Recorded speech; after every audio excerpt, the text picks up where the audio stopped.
A boy watched his father tortured to death. One night a police officer came home, only to find his own family slaughtered. And his family wasn't the only one. One by one, happy families were torn apart in brutal, senseless murders. The monster behind it all, Kim Shin, a man with terrifying physical power, and a soul twisted by abandonment. His victims were the lucky ones. He was sentenced to live the rest of his life behind bars. But for those left behind, justice was never enough. Jai-hoo was one of them, a weak, broken boy who saw evil with his own eyes and swore revenge. He trained, he hardened, and now he wants to walk into that prison, not to visit but to kill. This is not just a story of revenge. It's the birth of a new darkness, and it all begins now. In a small house, a murderer was playing with the toys of his latest victim. He was a serial killer who had been on the run for a long time. Strangely, after committing the crime, he didn't leave. Even when surrounded by the police, he remained calm, not a trace of fear. Seeing the lifeless bodies of his only two family members, lying cold on the floor, alongside a blood-stained family foe, Du-seok's heart felt like it had been torn apart. He clenched his fist in agony and rage.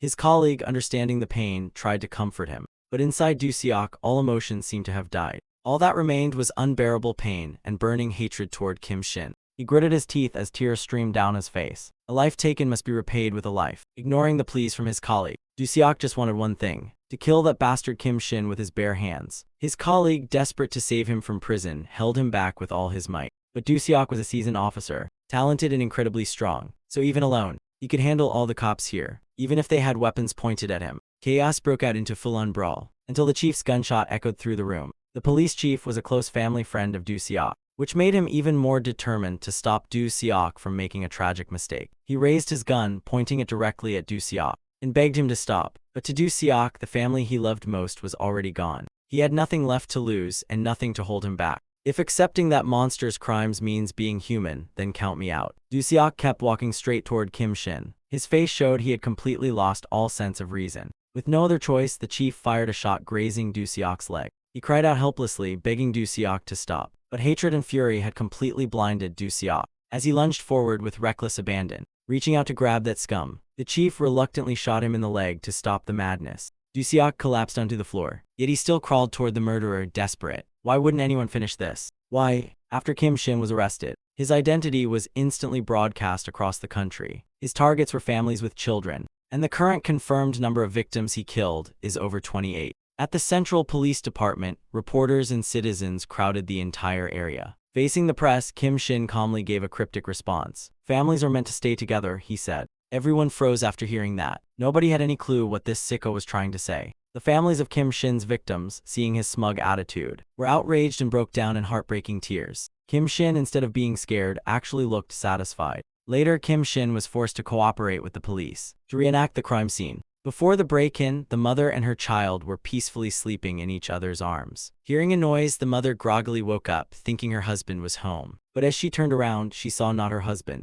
but the infamous killer Kim Shin. Before she could scream, Kim Shin rushed over, clamped his hand over her mouth, and threatened to kill her son if she made a sound. To protect her child, the mother had no choice but to obey the murderer. He then locked the child in the bathroom and began his deranged little performance. He asked the mother what her son's favorite song was and forced her to sing it. He promised that if she finished the whole song, he might spare the boy. Back at the crime reenactment, Kim Shin sang that same song while narrating his actions like it was story time. He tied the mother's hands and pinned her down, then slowly cut her wrist with a knife. The mother, despite the pain, kept trying to finish the song, but she couldn't make it to the final note and died before finishing. And so her son's fate followed hers. Meanwhile, Du-seok, after being discharged from the hospital, was haunted by the crushing loss of his entire family. He swore that even if he had to sell his soul to the devil, he would make that sick murderer pay 1,000-fold. Everyone knows South Korean laws are, let's say, complicated. A pedophile who harmed a 6-year-old got 12 years, so Kim Shin's case wasn't too different.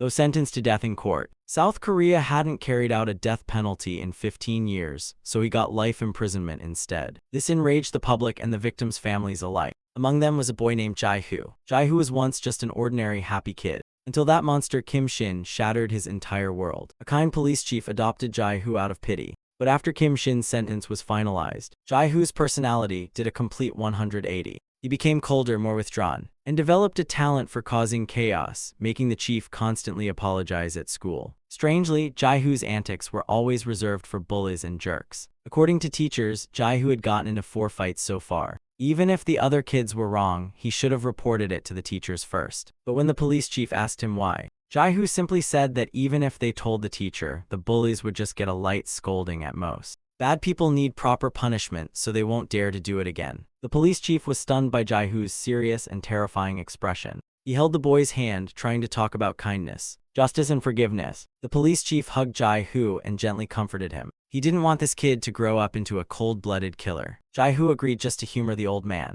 because to him, the world is full of garbage no one's cleaning up. So he figured he'd do the cleanup himself, like that fat jerk who bullied the elderly, then recorded it like some comedy show. Jaihu secretly put a rock inside his fried chicken, so when he bit it, his mouth started bleeding. Now that's karma. Or those punks who mugged people for money. Jaihu climbed above them and dropped bricks on their heads. One by one, justice from above. In Jaihu's eyes, trash was everywhere. No matter how much vigilante justice he served, the world kept letting trash live. This time, his target was creeps who drugged girls to do unspeakable things. Jaihu sneakily cut their gas line, then got out fast like a pro. When the scumbags returned and lit their smokes, the house exploded into a blazing inferno. The massive fire drew a huge crowd. Everyone panicked seeing the two guys trapped inside, but they just stood around whispering, except for one weirdo uncle who acted way differently. He laughed hysterically at the fire and even cheered for it to grow bigger. People were furious and scolded him, but he didn't care one bit. He turned to Jaihu and said, "What a fun little fire prank, huh, Jaihu?" Duseok mocked him, "What's with that shocked face?" Then his eyes slid to Jaihu's chest. "Your name tag's right there, buddy." He emphasized every word, Soman High School, CO Jaihu. Then he shrugged with a cold smirk, "Probably just some punk, huh?" Meanwhile, people began screaming, "Fire truck here, over here, move, move, there are still people inside." Flashback to years ago, Jaihu's dad kept mumbling, "One more step and your mom's smile." He whispered again, "2 more steps, your dad's smile." Then Jaihu's dad broke down crying, remembering all the laughter when Jaihu was a baby. On the other side, Shin gently stroked Jaihu's hair. Then out of nowhere, he began crying too, so jealous. Shin twirled a knife in his hand and muttered, "Your dad really." He looked up with a twisted grin, "Made me believe he actually loved you." Even as Jaihu trembled with fear, Shin kept stroking him, so envy-inducing. At that moment, Jaihu jolted awake from the nightmare. He burst into tears on that all-too-familiar bed. Hearing the noise, T-Seop leaned over quickly. "You talk in your sleep a lot, another nightmare." Jaihu nodded, his eyes still watery. "Yeah." T-Seop handed him a small tissue roll while teasing, "Here, wipe it off. Your whole face is a sweaty, teary mess." Jaihu quickly took it. "Thanks." The mood softened as he chuckled. "Crying made me hungry." T-Seop jumped up. "Then let's eat already." Jaihu had lived in the orphanage for 10 years after losing his father. The screen lit up as the announcer's voice played with background music. This morning's forecast, hot and sunny with highs of 27 degrees C. In the dining hall, the warm chaos of kids filled the room. T-Seop walked in and scolded playfully. "So greedy, you really think you can finish all that, Chang-yang?" The boy answered confidently. "Why not?" The director stepped in. "Chang-yang, there's more for everyone, don't be selfish now." Meanwhile, Jaihu gently coaxed little Yoon. "Come on, sit on my lap and eat."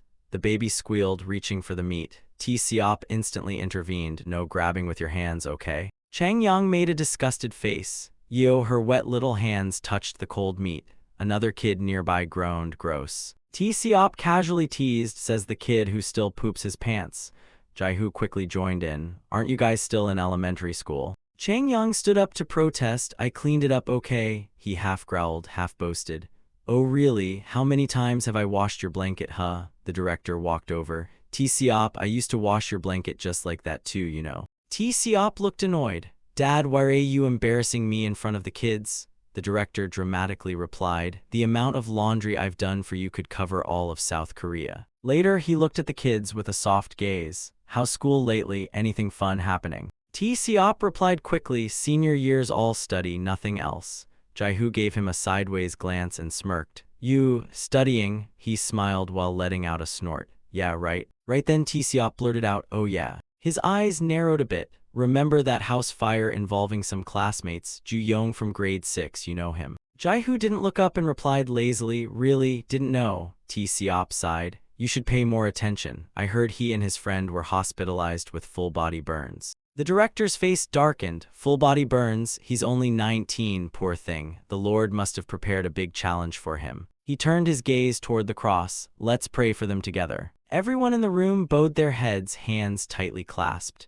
"Dear Lord above, please have mercy on the unfortunate friends of our children at school. May they recover swiftly." Soft murmurs filled the air, wishing for everlasting peace and happiness. Jaihu also bowed in prayer, whispering under his breath, Amen. The prayer ended shortly after. The director smiled warmly. Let's eat well, kids. Jaihu and T-Seop nodded gratefully for the meal. Suddenly, the TV music cut sharply. The female reporter's urgent voice came on. Next up, a name you won't forget, Kim Shin. Hearing that, his pupils began to twitch. The voice continued like a blade, scraping his mind. 10 years ago, targeting households with children, Kim Shin killed 28 people and terrified the nation. Jaihu's eyes were now glued to the TV screen. The reporter went on, prison life has led him to repentance. We have an interview with a former cellmate of Kim Shin who's recently been released. At that moment, the TV suddenly went black. T-Seop angrily mashed the remote. Do these TV jerks have nothing else to report? Totally ruined my appetite. Noticing Jaihu's odd expression, the director asked with concern, Are you okay, son? He looked up calmly. Yes, I'm fine. Jaihu smiled like nothing had happened. I've forgiven everything. Scene shifts to a city street glowing with neon signs. Seon-do boldly stretched out his hand and barked, Hand it over. A younger student nervously held out a bag of cigarettes. Here you go. Taking the bag, Seon-do grinned. You kids smoke? Nah, probably not, huh? The student lowered his head. No, sir. Seon-do gave his shoulder a big slap. That's right, probably best to quit, huh? Then out of nowhere, he threw an arm around the kid. Tell you what, I'll record a video, send it to your parents and say you quit. Cool. The boy hesitated.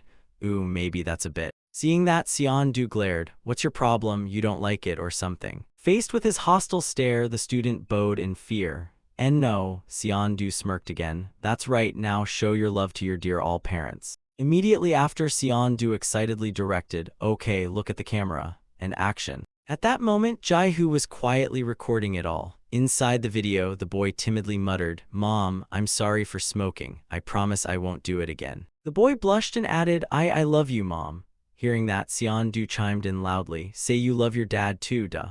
At first, everyone thought Seon-do was just a school thug, but the more they watched, the more he seemed warm, even sweet, a classic tough outside soft inside guy everyone secretly loved. A while later, Seon-do smiled in satisfaction. Mission accomplished for today. Park Seon-do will continue working hard for the youth's future. He flashed a heart sign and winked at the camera. Don't forget to subscribe to Park Seon-do's channel. The two kids beside him awkwardly added, Yeah, and turn on notifications to watch the latest videos. The group shouted in unison, See you next time. As soon as the stream ended, Seon-do slapped the student hard on the head. Idiot, the views are tanking lately. You better step it up, you dumb mutt. The boy bowed repeatedly. I'm sorry. Then Seon-do slapped the boy right in the face. Why didn't you slap yourself on camera, huh? That was part of my brilliant plan and you skipped it?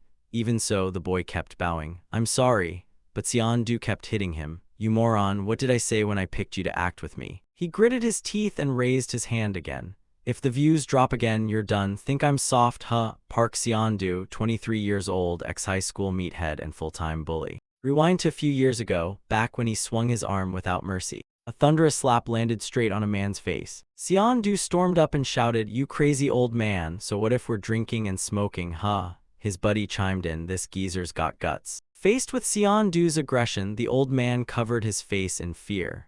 And no, I just meant you shouldn't drink in front of a convenience store, that's all. His worried wife shouted from behind, Honey. Tears welled in her eyes as she screamed, Stop it, I'm calling the police. How dare you act like this? Their child clung to her, crying for his dad. Hearing that, Seon-do sneered provocatively. Oh, you think I'm scared, you hag? The kid couldn't stop shouting, Dad. And the wife warned, The police will be here any minute. Seon-do almost burst out laughing. The police? Seriously. He clenched his fist and raised it. So what if the cops come? I don't give a damn. And with that, Seon-do delivered a punch straight at the man. Under his brute strength, the man fell backward to the ground. His head slammed hard onto the concrete below. His wife screamed in agony, Honey, while bystanders cheered, Damn, one punch KO. The man lay on the ground, his body trembling uncontrollably. Seon-do chuckled darkly, foaming at the mouth now, weak sauce. High schooler Park Seon-do had beaten a 30-year-old man into a vegetative state. Yet he didn't stop, he crouched over the man and sneered, Uncle, try being smarter next time. Raising his fist again, he mocked, Come on, bark at me again if you dare. Then he punched the man square in the face once more. In that moment, the wife dropped to her knees. Please, I'm begging you, have mercy. Stop, I beg you. Their child cried out, Dad. One guy finally spoke up, Hey, cops are coming, time to cut it out. But Seon-do, still grinning evilly, replied, "Don't joke with me, let them come, I'll take on all of you." As a minor, Park Seon-do only received a 2-year sentence. In prison, he didn't drop his punk behavior. "Damn dogs," he cursed. When asked about taking a life, Seon-do just sighed. Dude had the worst luck ever. After prison, Park Seon-do launched a YouTube channel about prison life. In his stream, he put on a cheerful face. "Yo bros, today I'll tell y'all some prison stories you might not know, but anywhere humans live, there's love." He started doing weird dance moves, adding sarcastically, "Those sassy limp-wristed dudes with their little love holes, I kinda liked 'em." Seeing the flood of laughing comments, Seon-do looked smug. "See, ain't love just beautiful?" Then he reintroduced himself. "Me, tell me anything, I'll listen. I'm Park Seon-do, your boy." Back in the present, Seon-do was up to his old thug ways. He lightly slapped a student's cheek.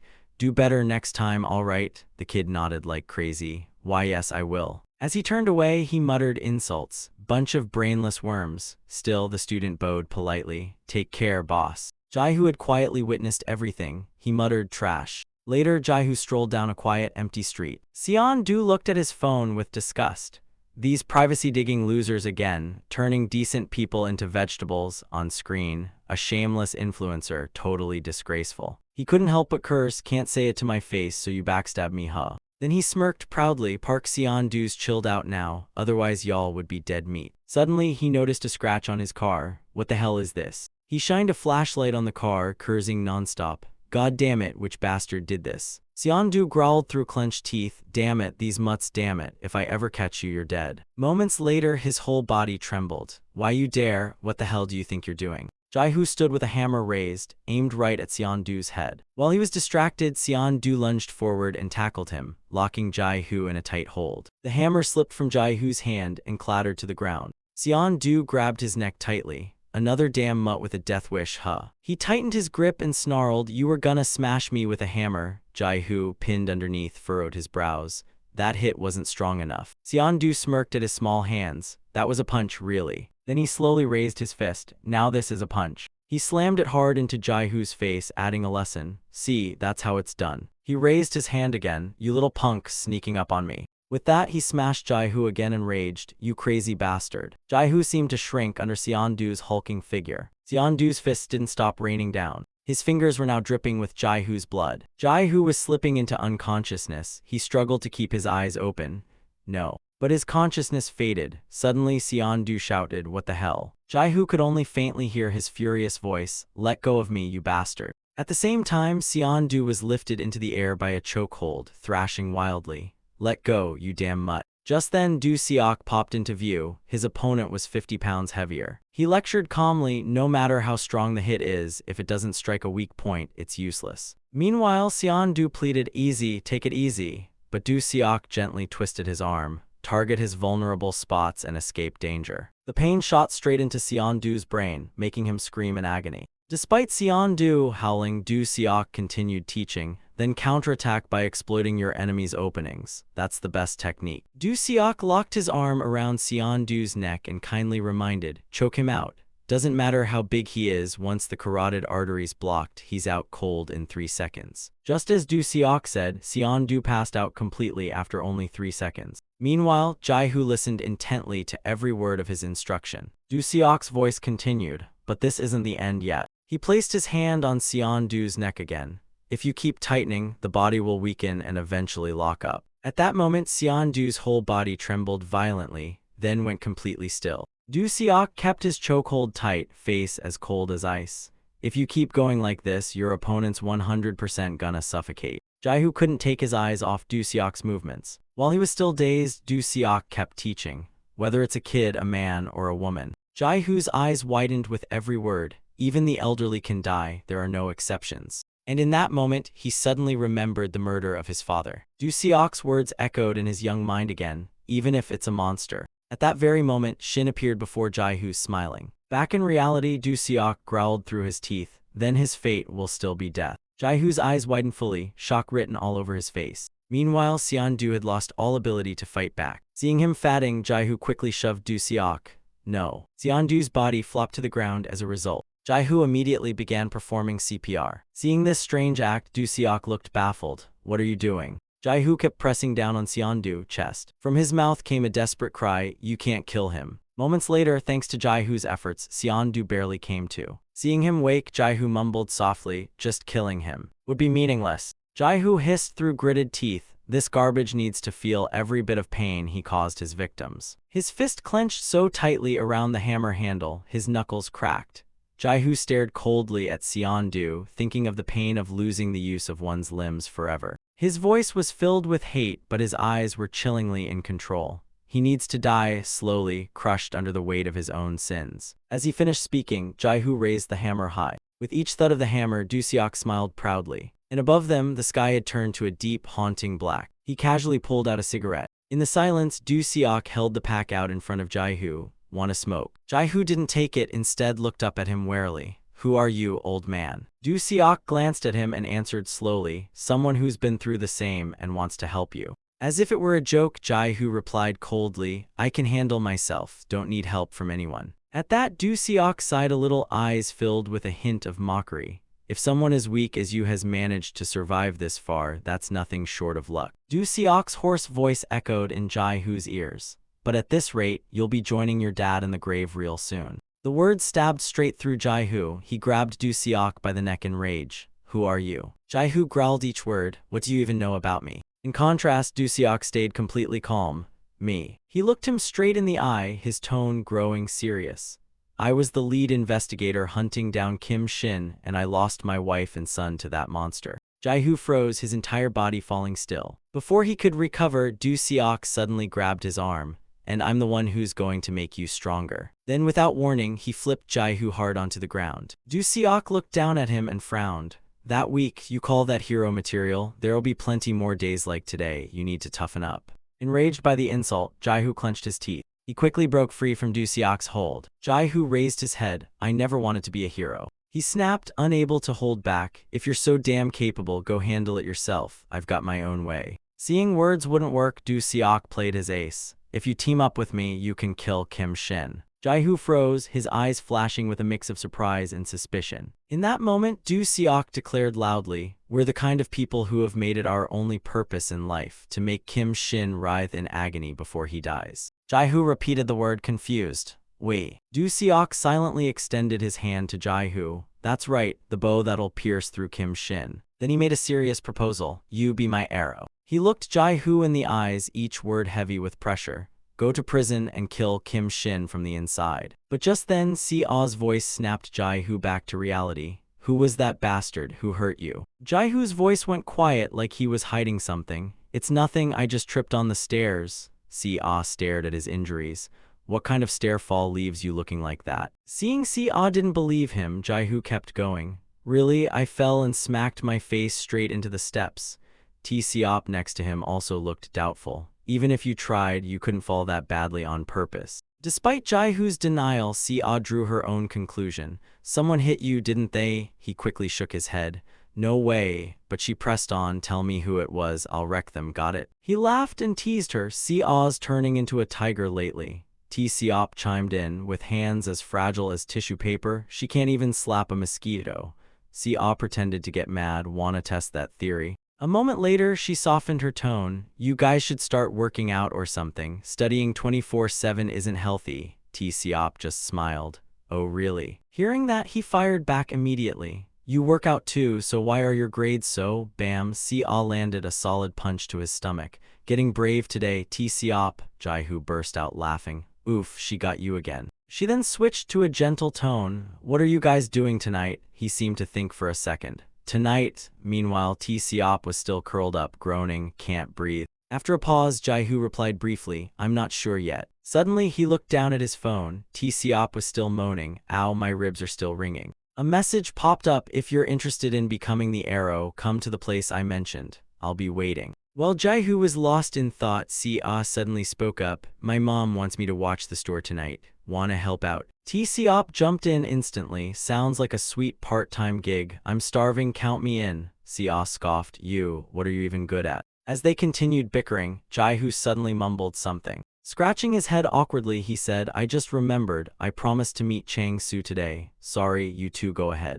Si-ah tilted her head. Wasn't Chang-su your elementary school buddy? T-Seop snapped. So we're just leftovers now, huh? Jai-hoo teased him. Are you jealous? T-Seop laughed and retorted. Not a chance. You wish, man. I know you too well. Si-ah's parents owned a convenience store near the orphanage they grew up in. Inside, she kept reminding them, don't forget to check IDs when people buy booze or cigarettes. T-Seop groaned. I know, I've worked here more than once, okay? She shot back. Yeah, and I've lost all faith in your face, which is why I have to remind you.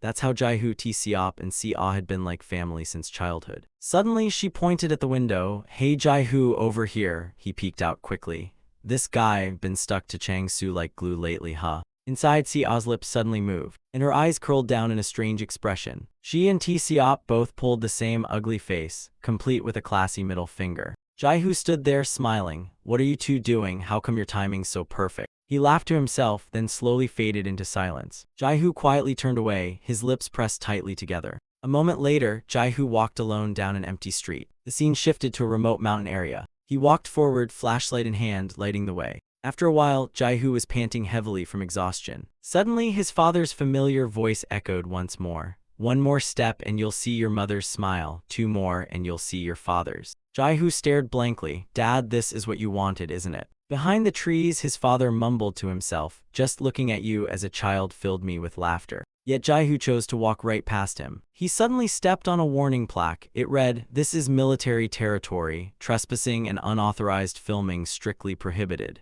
Division 508. Jai-hoo shined his flashlight forward. This is the place. He moved forward with caution. Even if we're here to talk about killing Kim Shin, I can't let my guard down. Standing still outside, he kept reminding himself, if anything feels off, strike first. That man knows everything, what I've done, what I've hidden. While Jai-hoo hesitated, a beam of light suddenly shone on him. Do-seok stared straight at him. You found your way here, huh? A faint smile appeared on Do-seok's lips. Thanks for coming, Jai-hoo, come on in. Do-seok carefully flipped a switch next to the door. Inside looked like a basement, but it was well lit. His voice echoed evenly, this is where you'll become stronger. Jai-hoo's eyes landed on a newspaper clipping on the wall. It reported that 3 police officers chasing Kim Shin had been killed and the suspect had escaped. He looked around curiously. What was this place used for? Do-seok answered calmly, training facility. After a moment of silence, he continued, I found this place during my time in the military. The army forgot about it during relocation, so feel free to use it. Jai-hoo frowned in disbelief. You said you were a detective, now you're a soldier too? Do-seok shrugged. Back when I was young.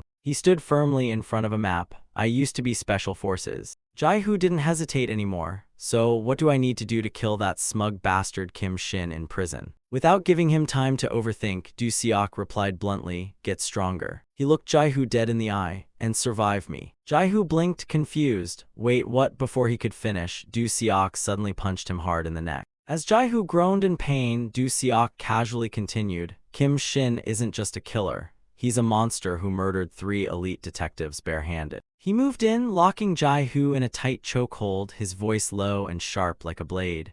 A weak arrow only exposes the bow's location. That's why I need to make you, the arrow, stronger than ever. At this point, Jai-hoo could barely breathe. But Do-seok tightened the hold without mercy, emphasizing each word. If not, the only thing waiting for you is death. His eyes glinted coldly. Etch this in your brain, our relationship is nothing more than a tool for revenge. Below, Jai-hoo began foaming at the mouth, his eyes rolling back. With the last of his consciousness, he reached into his jacket pocket. Jai-hoo quickly pulled out a knife and swung it toward Do-seok. Seeing the counterattack, Do-seok chuckled. I've gotta give you credit for being prepared. His voice suddenly shifted. But if you're relying on blades like that, Do-seok glared at Jai-hoo, you'll never be able to kill Kim Shin. Meanwhile, back inside the prison, a loud, terrified scream echoed. Prisoners trembled, clutching their makeshift razor blades. No one dared move closer. One of them whimpered, Be big bro, stop it, you bastard. At that moment, Shin suddenly whipped a sharpened needle across the room. A man clutched his face, blood gushing from his eyes. My eyes, my eyes. The lackeys panicked. Boss, Shin raised his hand casually. Quiet now, another guy screamed. You heard the kid, step back now. Shin smirked sinisterly. Sneaking into someone's cell at night to kill them, tusk, might as well call it off now, huh? The group started stammering in fear. Kim Shin, we were wrong, we'll never mess with you again. But he just opened his mouth wide and lunged at the man. Shin bit down like a rabid animal, tearing into the man's ear. The man grabbed his ear, wailing in agony. The others rushed in. This psycho. Shin grinned wickedly. Don't worry, I won't kill you. No, no, I won't kill you. His eyes lowered like a predator. His voice turned cruel. I'll just break everything in half. Legs, arms, eyes, you've got 2 of each. You'll be fine with one. As the man cried in pain, Shin grabbed his arm. Shin growled in frustration. So noisy. One more word out of you and I'll kill you, got it? Suddenly, a commanding voice boomed from across the room. Kim Shin, get your filthy hands off him and come play with me instead. All the underlings instantly dropped to their knees. B-boss, I'm sorry, I didn't know Kim Shin was in here too. The man who spoke entered with a deep, angry voice. I've done all kinds of filthy things, lived like a wild beast. The big guy cracked his knuckles, walking slowly. But watching you pull this crap. He locked eyes with Shin. I just can't sit by and watch anymore. He raised his voice. It's laughable that I'm pulling a knife now to protect justice. Shin scoffed mockingly. Oh really, how noble. Shin stood there mocking. I've heard crap like that all the time. But before he could finish, the big guy suddenly punched him in the face. Without pause, the man continued to land blows nonstop. Die, Kim Shin. Meanwhile, elsewhere, Du-seok approached the knife barehanded. He abruptly grabbed Jae-hoo's hand tight, then slammed him hard into the opposite wall. He twisted Jae-hoo's arm to the side without hesitation. Du-seok clenched his hand tightly into a fist and delivered a brutal punch right to Jae-hoo's stomach. Jae-hoo clutched his body and dropped to his knees, writhing in pain. Du-seok stared coldly. Don't rely so much on weapons. Against someone much stronger, a knife in your hand is no better than a preschooler with a butter blade. Jae-hoo couldn't help but gag and retch. But Du-seok remained unfazed and continued harshly. This little play hero act is over. You're not strong enough for any of this. Rebirth yourself. Jae-hoo lifted his head, his voice now hoarse. Kim Shin. He gasped between breaths. That bastard, just how strong is he? Is he even stronger than you? Caught off guard, Du-seok went completely silent. After a moment of stillness, he finally spoke. I once watched a CCTV clip of Kim Shin killing 3 detectives with his bare hands. Du-seok remembered it clearly, how Kim Shin snapped their bones like snapping dry twigs. Meanwhile, Shin grabbed the big guy by the neck with one hand and broke his arm with the other. The man screamed in pain like a wild animal. Shin immediately used both hands to pry open the man's mouth. Du-seok continued. He tore muscle apart like he was ripping bread. Shin smirked. Weren't you supposed to be the great messenger of justice? Then he pried the man's jaw even wider. Let's enjoy this a bit more, shall we? The underlings screamed in anger. B-boss. Right after that, the ones holding knives charged. You bastard, we'll die fighting you, freak. He doesn't have a weapon, go. Du-seok's voice came low and steady. That strength, that speed, it's not human. It's pure primal combat. As the fat one charged, Shin dodged nimbly with ease. He paused, cold eyes scanning the enemy before chuckling. You think I'm unarmed? And with that, Shin slammed a punch into the fat guy's face, then casually stepped on the man's shoulder like he was climbing stairs. Right after that, Shin cheerfully charged at the remaining guy. He slammed his fist straight into the man's head without hesitation. Shin's laughter rang out like a death bell. I don't need a knife to kill you morons. Then he glanced around with deranged eyes. Knives are just for making things prettier. Shin walked forward slowly like a predator savoring his hunt.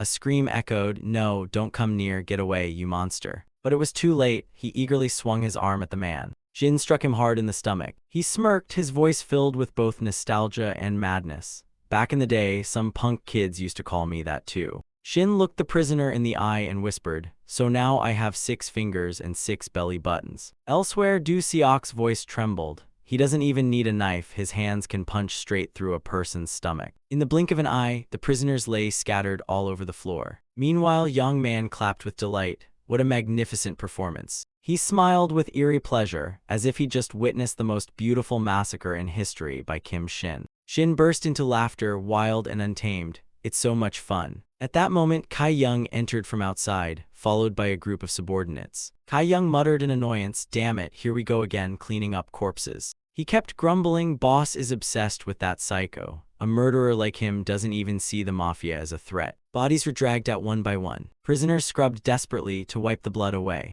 Kai Young turned to young man, worried. Next time there's a fight, call me early. Hanging around that lunatic Kim Shin is way too dangerous. Young man gently placed a hand on his shoulder. In a place this small, it's better to get along than to throw punches. Young man couldn't resist teasing, don't be jealous, just focus on doing your job properly. Kai Young immediately scowled. Jealous? Come on, I'm just worried about you, that's all. At that moment, Shin let out another chuckle, echoing right into Kai Young's ears. Kai Young snapped, clearly irritated. What's your problem? What the hell are you laughing at? Shin smirked mockingly. Even if you're worried, what good can you do? Hearing that, Kai Young grabbed Shin's collar. What did you just say? Say it again, bastard, you wanna die. Shin sneered, eyes filled with contempt. You gonna kill me? Oh no, I'm so scared. And then Shin grabbed Kai Young's wrist and squeezed. The pain made Kai Young tremble uncontrollably. Noticing the tension, young man stepped in to break it up.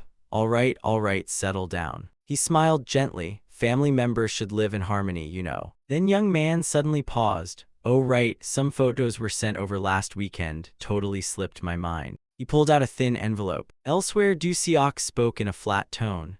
As far as I know, no one has ever beaten him in a one-on-one fight. He looked at Jai-Hoo with a serious gaze. Which is exactly why people like us came together to form a plan to kill that devil. Du Seok declared firmly, you're not alone, kid. There are others who share the same goal, to send that bastard straight to hell. Jai-Hoo's eyes flickered with doubt. So I need to get stronger, huh? Fine, then help me get stronger as fast as possible. Suddenly, Du Seok's foot came flying toward Jai-Hoo. He landed a powerful kick straight at him. Du Seok didn't forget to warn, the fastest way to get stronger is to constantly put your life in danger. His voice grew firm. In a real fight, even one small mistake means the only thing waiting for you is death. Seeing Jai-Hoo passed out on the ground, Du Seok let out a sigh. That's enough training for today. The next morning, Jai-Hoo's leg twitched slightly. A ray of sunlight hit his eyes, making him squint. Jai-Hoo forced his eyes open and groaned. His gaze suddenly stopped on a corner of the ceiling, glow-in-the-dark star stickers. He looked around dazed. Where am I?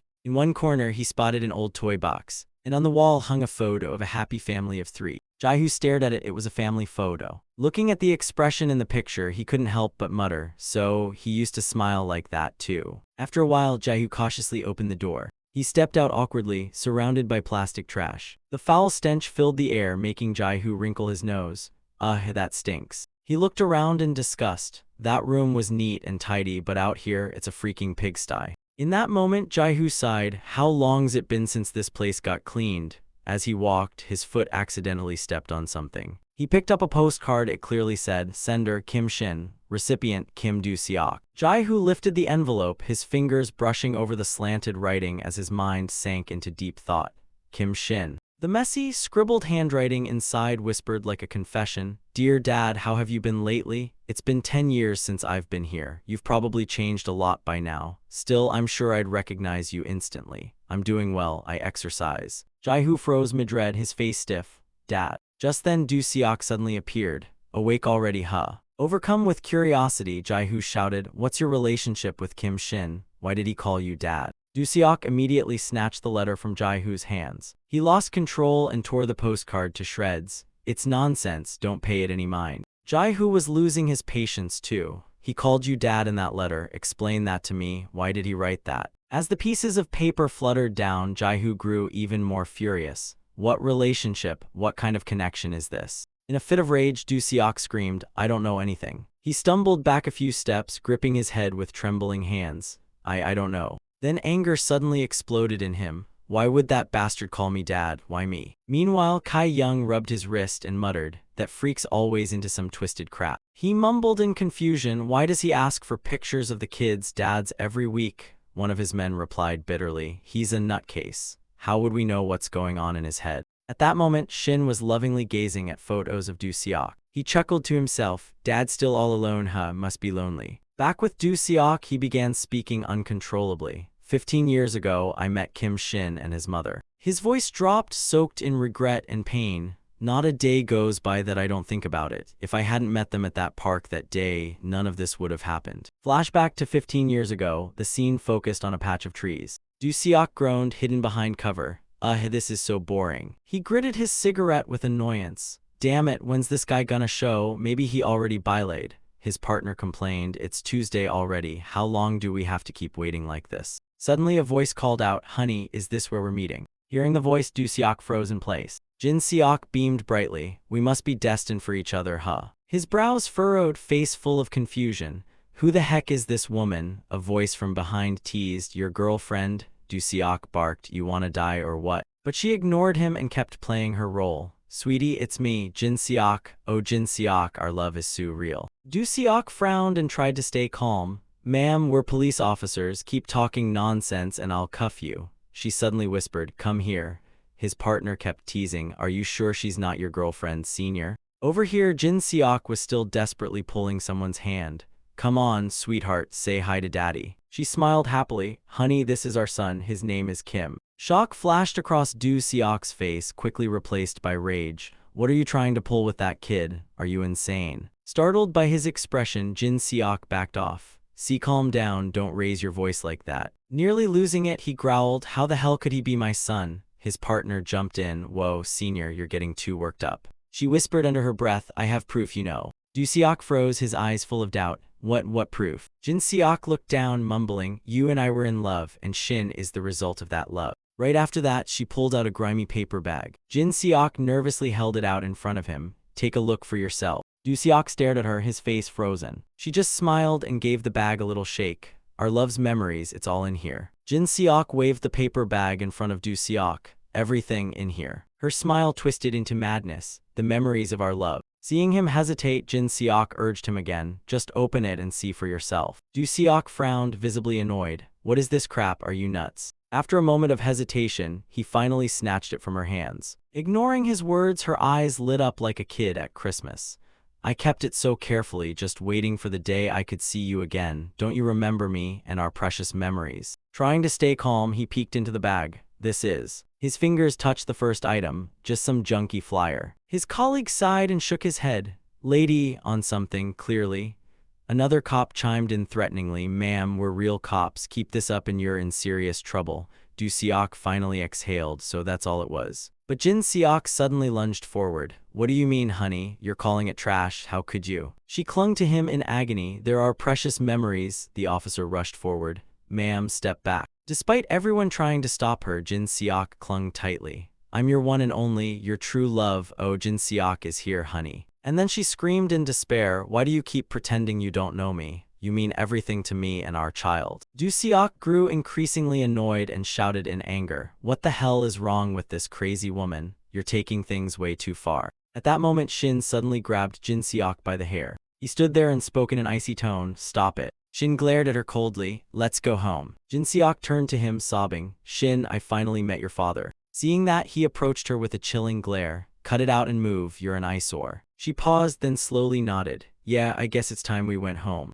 A nearby officer muttered under his breath, his face caught between irritation and confusion. "What's that kid doing to his mom? What a brat." They consoled Do Seok, "You handled that well, senior." What a wild mother-son combo. Do Seok silently watched the two walk away from a distance. He couldn't help but call out, "Hey, hold on a second." Do Seok sighed softly. "It's not right to just kick the two of you out like this." He walked over and pulled out some cash. "Here, go get something to eat with your mom." Before that, Do Seok reminded him, "Treat your mother well, you hear me." He looked Shin straight in the eye. "Kid, don't just cuss out your mom like that." Shin quickly accepted the money from Do Seok. He flashed a grin. "Yes sir, got it dad." Hearing that, Do Seok's face twisted in annoyance. "Why do you keep calling me that? What's wrong with you too?" One of the officers nearby couldn't help but laugh. "Senior, you're so kind. You could have used that money to buy us coffee instead, you know." Back in the present, Do Seok's voice echoed through the old room. "That was the first time I met Kim Shin." He said in a low voice, "Back then, I just thought they were another pair of lunatics." His expression darkened, but 5 years later when Kim Shin turned 20, Jae-hoo suddenly interrupted. "That's when he started killing, and his first victim was my father." Do Seok continued, voice rising. He was deeply obsessed with the idea of family. Looking at the family photo, Do Seok couldn't hide his frustration.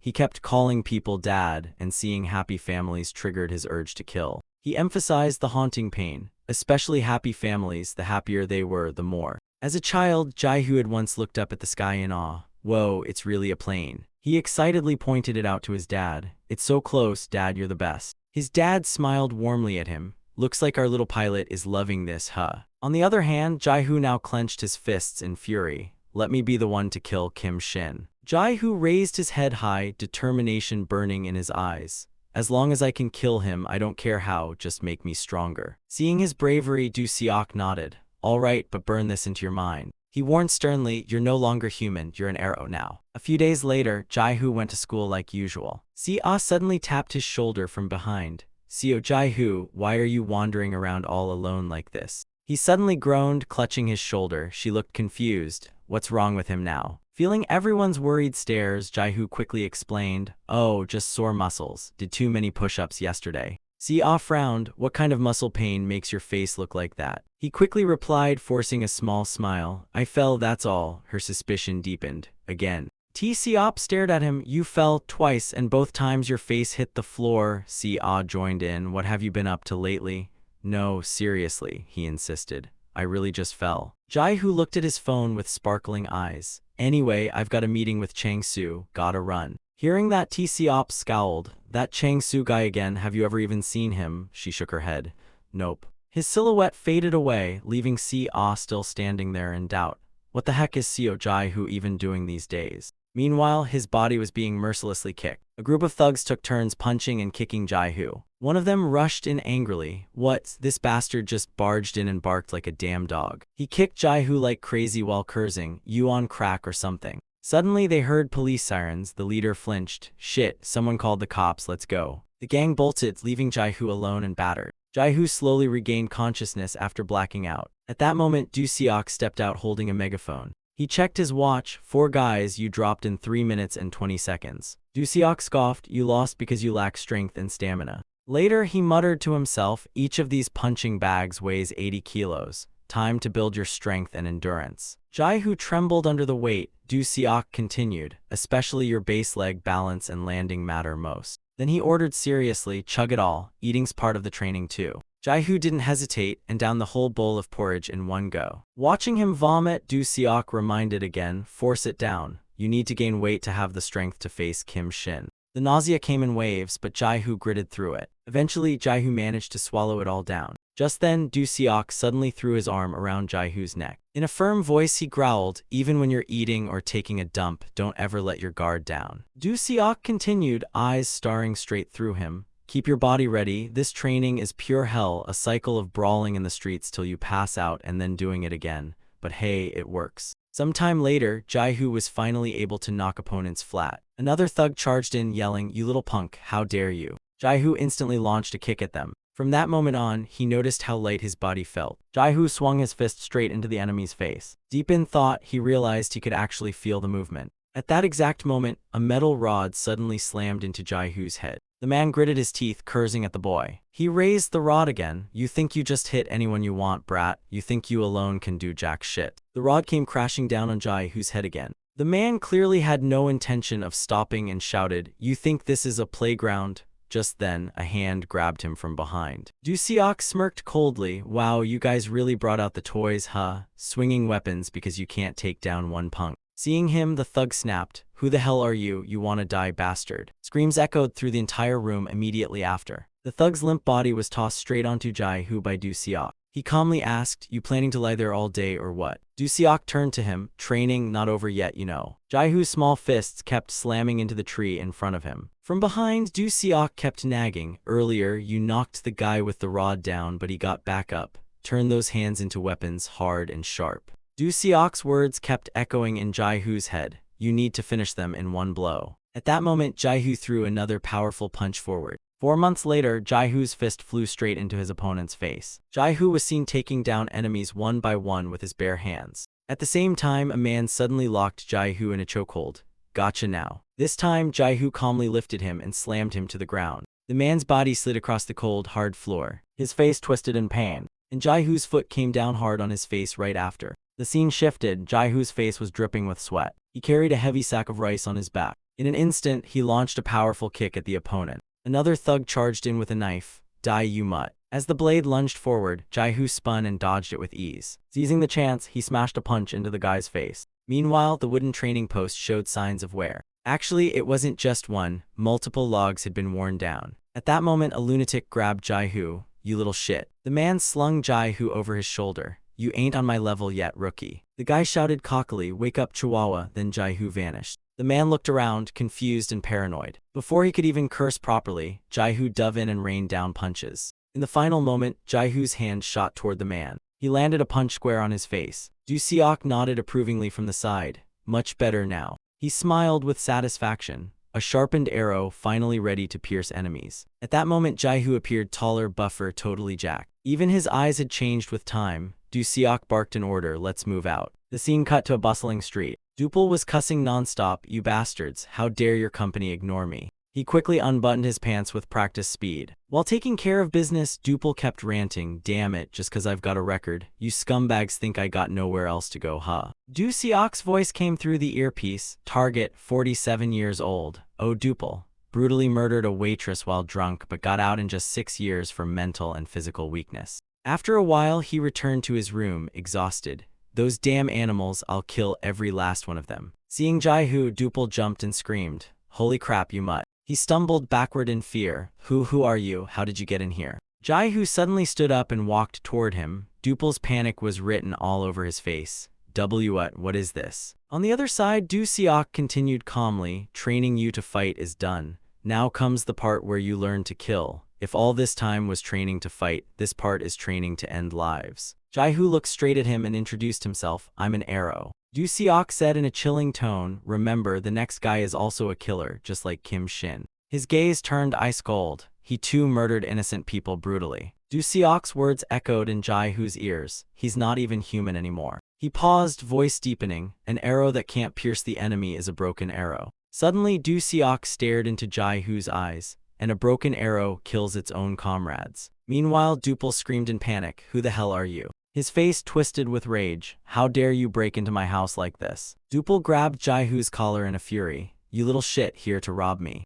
His fists clenched, his teeth grinding. Thieving trash. He growled in fury, but Jai-hoo suddenly twisted his arm backward. Pain shot through him instantly as he howled in agony. My arm, my arm. Before he could react, Jai-hoo punched him hard in the throat. Dupel clutched his neck and started coughing violently. Jai-hoo looked down at him coldly. Hurts, doesn't it? But it's nothing compared to the pain of the one you killed. Dupel stumbled toward the kitchen, muttering, you little bastard. He quickly grabbed a knife and yelled, so this is what this is about. He spun around, pointing the blade at Jai-hoo. What more do you want? I already paid the price. I went to prison, damn it. My life's been a shitshow ever since, you bastard. Jai-hoo angrily grabbed his wrist. Yeah, you're definitely not human anymore. Without another word, Jai-hoo shoved Dupel hard backward. The knife in Jai-hoo's hand plunged straight into Dupel's left chest. Dupel instantly shrieked like a pig being slaughtered. The pain clouded his mind and he begged nonstop, help, please, I was wrong. But Jai-hoo didn't care in the slightest. He punched Dupel square in the face. Staring him down, Jai-hoo raised his fist again. You think you've paid enough, your life got ruined, boo freakin' who. With that, he went berserk, pummeling Dupel's right cheek. Jai-hoo's eyes burned with fury and his voice, low but sharp as a blade, cut through the air. With those blood-stained hands of yours, how could you ever repay what you've done? Pausing briefly, he raised his fist again. Trash like you should just die. The words barely left his mouth before he resumed his furious assault on Dupel. He growled deep in his throat, you have to die. His fists kept raining down, each blow accompanied by a cold curse. Die. Jai-hoo had completely lost control, consumed by the urge to kill. Still, even then, it wasn't enough for him. He kept cursing, die, die. Moments later, blood splattered all over the room. But Jai-hoo didn't stop. Through clenched teeth, he muttered again, die. At the very last moment, he even smirked, die. Just then he froze, his eyes shifting to one side. Jai-hoo stared hard into the pitch-black space under the bed. The entire room suddenly fell into eerie silence. His face stiffened. Jai-hoo clenched his fists as if trying to endure something. He stayed silent, simply looking down at Dupel, whose fate was unknown. After a long pause, Jai-hoo quietly left the room. Elsewhere, Du Seok slapped him hard across the face. He stared at Jai-hoo with burning disappointment. Du Seok's eyes were filled with rage as he shouted, and that's not a failure, you couldn't even finish the damn job. He kept slapping Jai-hoo's right cheek repeatedly. Finally, he shoved him violently, an arrow and this indecisive. Du Seok slowly shook his head, his cold gaze laced with disappointment. I was wrong about you. His eyes drifted downward, practically crushing Jai-hoo with contempt. You're nothing but a defective product. At that moment, Jai-hoo's lips trembled slightly, under the bed. He froze for a moment, then muttered, there's a kid under there. Time rewound to a few hours earlier, when Jai-hoo was strangling Dupel. In that moment, he accidentally spotted a child trembling under the bed. That was when Jai-hoo slowly began to regain his senses. The child looked just like him, and stared at Jai-hoo the same way he once looked at Shin. Back to the present, Du Seok gritted his teeth. What the hell do you mean? He immediately roared in anger, so if Kim Shin had taken a kid hostage, you'd let him go too. Jai-hoo stayed silent for a second, then spoke with a dry throat. I said I'd kill Kim Shin, I never said I'd become a monster. He mumbled under his breath, I can't be like him. Du Seok clenched his fist, his voice trembling. No, you can't. He stepped closer, eyes burning with fury. If you can't force yourself to be like him, you'll never accomplish anything. Hearing that, Jai-Hoo slowly got up. Then I guess you really did pick the wrong guy. Without hesitation, he turned and walked away. Replace this defective arrow with a sharper one. Watching Jai-Hoo calmly give up, Do Seok lost it. Is that all you've got? But Jai-Hoo remained cold as he left, prompting Do Seok to scream after him. That's your idea of revenge. You just want to play the noble hero, huh? In that moment, Jai-Hoo murmured to himself, that kid under the bed. He added, he's the same age as your own son. Meanwhile, elsewhere, a birthday cake sat untouched on the floor. Shin stared at it in total silence. Someone nearby looked at him, confused. Hey Kim Shin, didn't you have a birthday last month too? A fellow inmate jumped in awkwardly. Sorry, he's kinda new here. After a long pause, Shin bowed his head and blew out the candle. He calmly sliced the cake. It's not for my birthday, it's for remembrance. Then with a chilling tone, Shin confessed, to remember the kids I've killed. He continued flatly, like little Jiang-Soo who died today. If he were alive, he'd be 15 by now. The man holding the cake began to tremble. Seeing that, Shin smiled and said, Bon appetit. At that moment, Kai Young suddenly cursed, you son of a bitch. He stared straight at Shin, unfazed. You really love pulling this psycho crap, huh? Shin casually held out a slice. Want some cake, Kai Young? He snapped back. Hell no, that's disgusting as shit. Instead, he handed over a paper bag. Boss sent this for you. He happily accepted it. Thanks, man. Kai Young glared at him, pure disgust in his eyes. You bastard, your face is just gross. At that moment, Shin smiled with a joy never seen before. Scene shifts to a public bath. Everyone inside stared like they'd just seen an alien walk in. Meanwhile, Do Seok dumped a whole bucket of water over his head. A quick glance showed Do Seok and Jai-Hoo sitting properly next to each other. Do Seok glanced over. After using a knife to kill someone, go wash up. Don't let the blood scent linger. Following orders, Jai-Hoo scrubbed his body with a loofah like a diligent soldier. Suddenly, Do Seok went silent, his lips visibly trembling. He paused, then spoke softly, actually today. His gaze dropped, his tone slower. Today is the day Jiang-Soo died. Jai-Hoo tilted his head, clearly confused by Do Seok's words. The sound of running water echoed steadily in the bathhouse. Meanwhile, Do Seok gently scrubbed Jai-Hoo's back like a father would. With a pained expression, he muttered, I once let go of that hatred. His voice grew heavy. It's hard for a man to kill a monster. But suddenly, Do Seok growled, his eyes burning with rage. But to this day, that hatred still festers in my soul. I'd do anything, just to kill that bastard Kim Shin. Jai-Hoo slowly replied, me too, but... He suddenly asked, if you become a monster like him, would Jiang-Soo really want that? Do Seok fell silent at the question. Eventually, he answered truthfully, no, he wouldn't. My son Jiang-Soo, he was a good kid. Jai-Hoo nodded, eyes softening. My dad would probably think the same. Do Seok's hand still rested on Jai-Hoo's back, but something had changed. Water kept pouring, like it was washing away the weight in his heart. The scene faded into Do Seok's younger self and Jai-Hoo as a small child. Back with Shin, he was staring intently at some photos. Kai Young scowled, you damn pervert, why are you so obsessed with that old guy in drag? Annoyed, he cursed, what the hell, man, take it yourself. Then Shin suddenly shoved his hand into Kai Young's mouth. Shin immediately pressed down hard, making him groan in pain. Kai Young writhed on the floor while he remained completely calm. Shin clenched his teeth. He's not alone anymore. He roared furiously, who the hell is walking next to my dad? In that moment, Shin's face bulged with veins as he growled, Dad's supposed to be lonely and always thinking about me. Meanwhile, at the warden's office. Outside, two thug-looking inmates stood guard while hesitant voices echoed from within. Died director, please try to understand. Officer Park spoke nervously, avoiding eye contact with the man across from him. Am I just supposed to turn a blind eye because it's director Kang Jang-Jae? It's really tough, besides there haven't been any more deaths from that accident lately. Dongman casually sipped tea. I know it's hard for you. He leaned back comfortably. Your son got taken by Jang-Jae, your daughter's in my hands. How could that not hurt? Face it, we're the bad guys here. Hearing that, Officer Park stepped in closer and whispered, so please spare my daughter's life. Dongman replied with a relaxed smile. You know, Officer Park, you can't have it all. He added with a smirk, either way, that Jang-Jae guy is gonna die by my hands. Wouldn't it make sense for you to pick a safer side now? Then he burst into laughter. They say daughters are way more filial than sons anyway, right? 2 years ago, a framed photo of a wealthy-looking man was placed among lavish funeral flowers. That man was Oh Jin-guk, chairman of Utopia, a global hotel and casino empire and also the notorious head of a crime syndicate, now deceased. A man standing before the photo turned and smiled. Director Yang, you made it.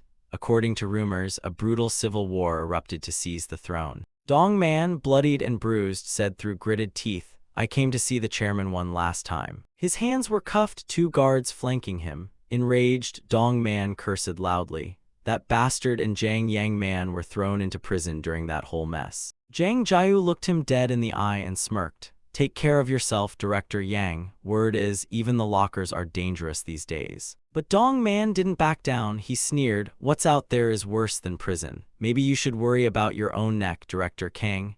Even behind bars, he was still tearing into his rival with a vengeance. Back in the prison cell scene, he stirred his tea calmly. "Those little punks Kang Zhang Jiu sent in here to kill me." Then he gave the order, "Find out and give me the details." The threatening tone made Officer Park tremble uncontrollably. "Or you won't even get to see your daughter's corpse." Suddenly, shouting erupted outside the office, drawing the 2 men's attention. "What are you doing? You can't come in here." Sounds of scuffling and fighting grew louder beyond the door. "Stop, stop it." Dong Man frowned silently, staring at the door. Shin suddenly burst in, furious, dragging one of Dong Man's goons by the hair. Dong Man narrowed his eyes. And what might Mr. Shin be doing here? Shin's hand was soaked in blood. He spoke slowly. "You made a promise." He had come to confront Dong Man. "You said you'd protect my dad, said you'd keep him lonely and miserable forever." Dong Man nodded, genuinely confused. "Yes, I've always done that. What's the issue?" Shin tossed several photos onto the desk and snapped, "Then who the hell is this walking next to my dad?"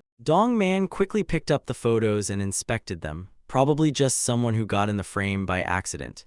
Shin immediately shot him down. "Nope." He growled, "I'm sure someone's been keeping him company." He glared and barked a command, "Make my dad lonely again.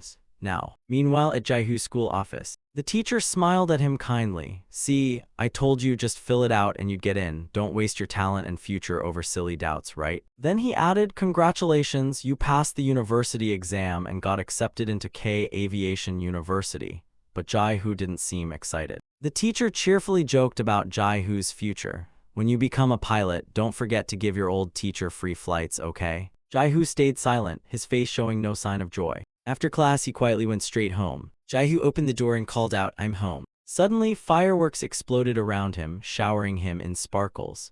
"Congratulations on passing the university exam." The headmaster laid out food and laughed warmly. "Welcome home, Jaihu," the other kids shouted joyfully. "The star of the show is here." Jaihu put down his bag, blushing awkwardly. What is all this?" Si-ah smiled. "Told you, for someone like you, it's a piece of cake." T-Siop chimed in, "Congrats on getting into K Aviation University." Everyone cheered for Jaihu. "You made it just in time. We just finished prepping." A kid asked, "What's Aviation University?" T-Siop replied, "It's where they train pilots." The kid gasped in admiration. "Wow, Jaihu is awesome." The headmaster patted Jaihu's shoulder. "You could have at least told me you got accepted." Jaihu stammered, I just found out from my teacher myself." The headmaster laughed kindly. "Is that so? Then your teacher is truly our savior. I must visit and thank him properly." The table was filled with delicious dishes. Like a 5-star buffet exploded in their dining room. Si-ah chomped on a big rib and exclaimed, "Headmaster, your braised ribs are legendary." T-Siop proudly added, "Of course, my dad's famous for his ribs, duh." Beaming at the compliments, the headmaster said, "Seeing you kids enjoy it like this makes all the effort worth it." Suddenly, Si-ah turned to Jaihu. "Since when did you want to become a pilot? I didn't even know you liked that job." Jaihu lowered his gaze and mumbled, "I just applied 'cause my teacher kept bugging me." Si-ah laughed even harder. "You passed just by winging it. That's hilarious." T-Siop Midchu asked, "What about you, Si-ah? Where are you going?" She replied, "I'm going to social welfare school. I want to work at a children's center like the headmaster." The headmaster proudly said, "I'm so proud of you, Si-ah, but it'll be tough, especially dealing with brats like T-Siop." T-Siop playfully poked his cheeks and whined, "But meeting cuties like me is heaven on earth. I'm adorable." Si-ah shot him a disgusted look. "If that's the case, maybe I should change schools." The headmaster then asked, "And you, T-Siop, still grinding for the police academy?" He stretched his smile with his fingers and replied, "Yup, studying hard and training even harder." The kids around gasped, "You're gonna be a cop? That's awesome." Blushing, T-Siop scratched his head. "Well, I gotta pass their exam first." The headmaster was so moved, tears welled up in his eyes. He took off his glasses and wiped them. "Feels like you were Bobby's yesterday. Time flies." T-Siop groaned, "Dad, not the tears again." He quickly added to console him, "I'll still come visit often, okay, Dad?" Si-a joined in, me too, headmaster, I'll visit a lot. None of them noticed Jai-Hu sitting quietly, deep in thought. Suddenly he spoke up, oh right. Jai-Hu awkwardly scratched his head. I forgot I had plans, I need to head out now. T-Seop glared, clearly annoyed. We went all out for this party and you're just gonna bounce like that. The headmaster looked at him with concern and asked, Jai-Hu, is it really that urgent? Without saying anything more, Jai-Hu stood up and walked to the door. Yes, it's important, so I'll excuse myself. T-Seop called out, hey, Seo Jai-Hu.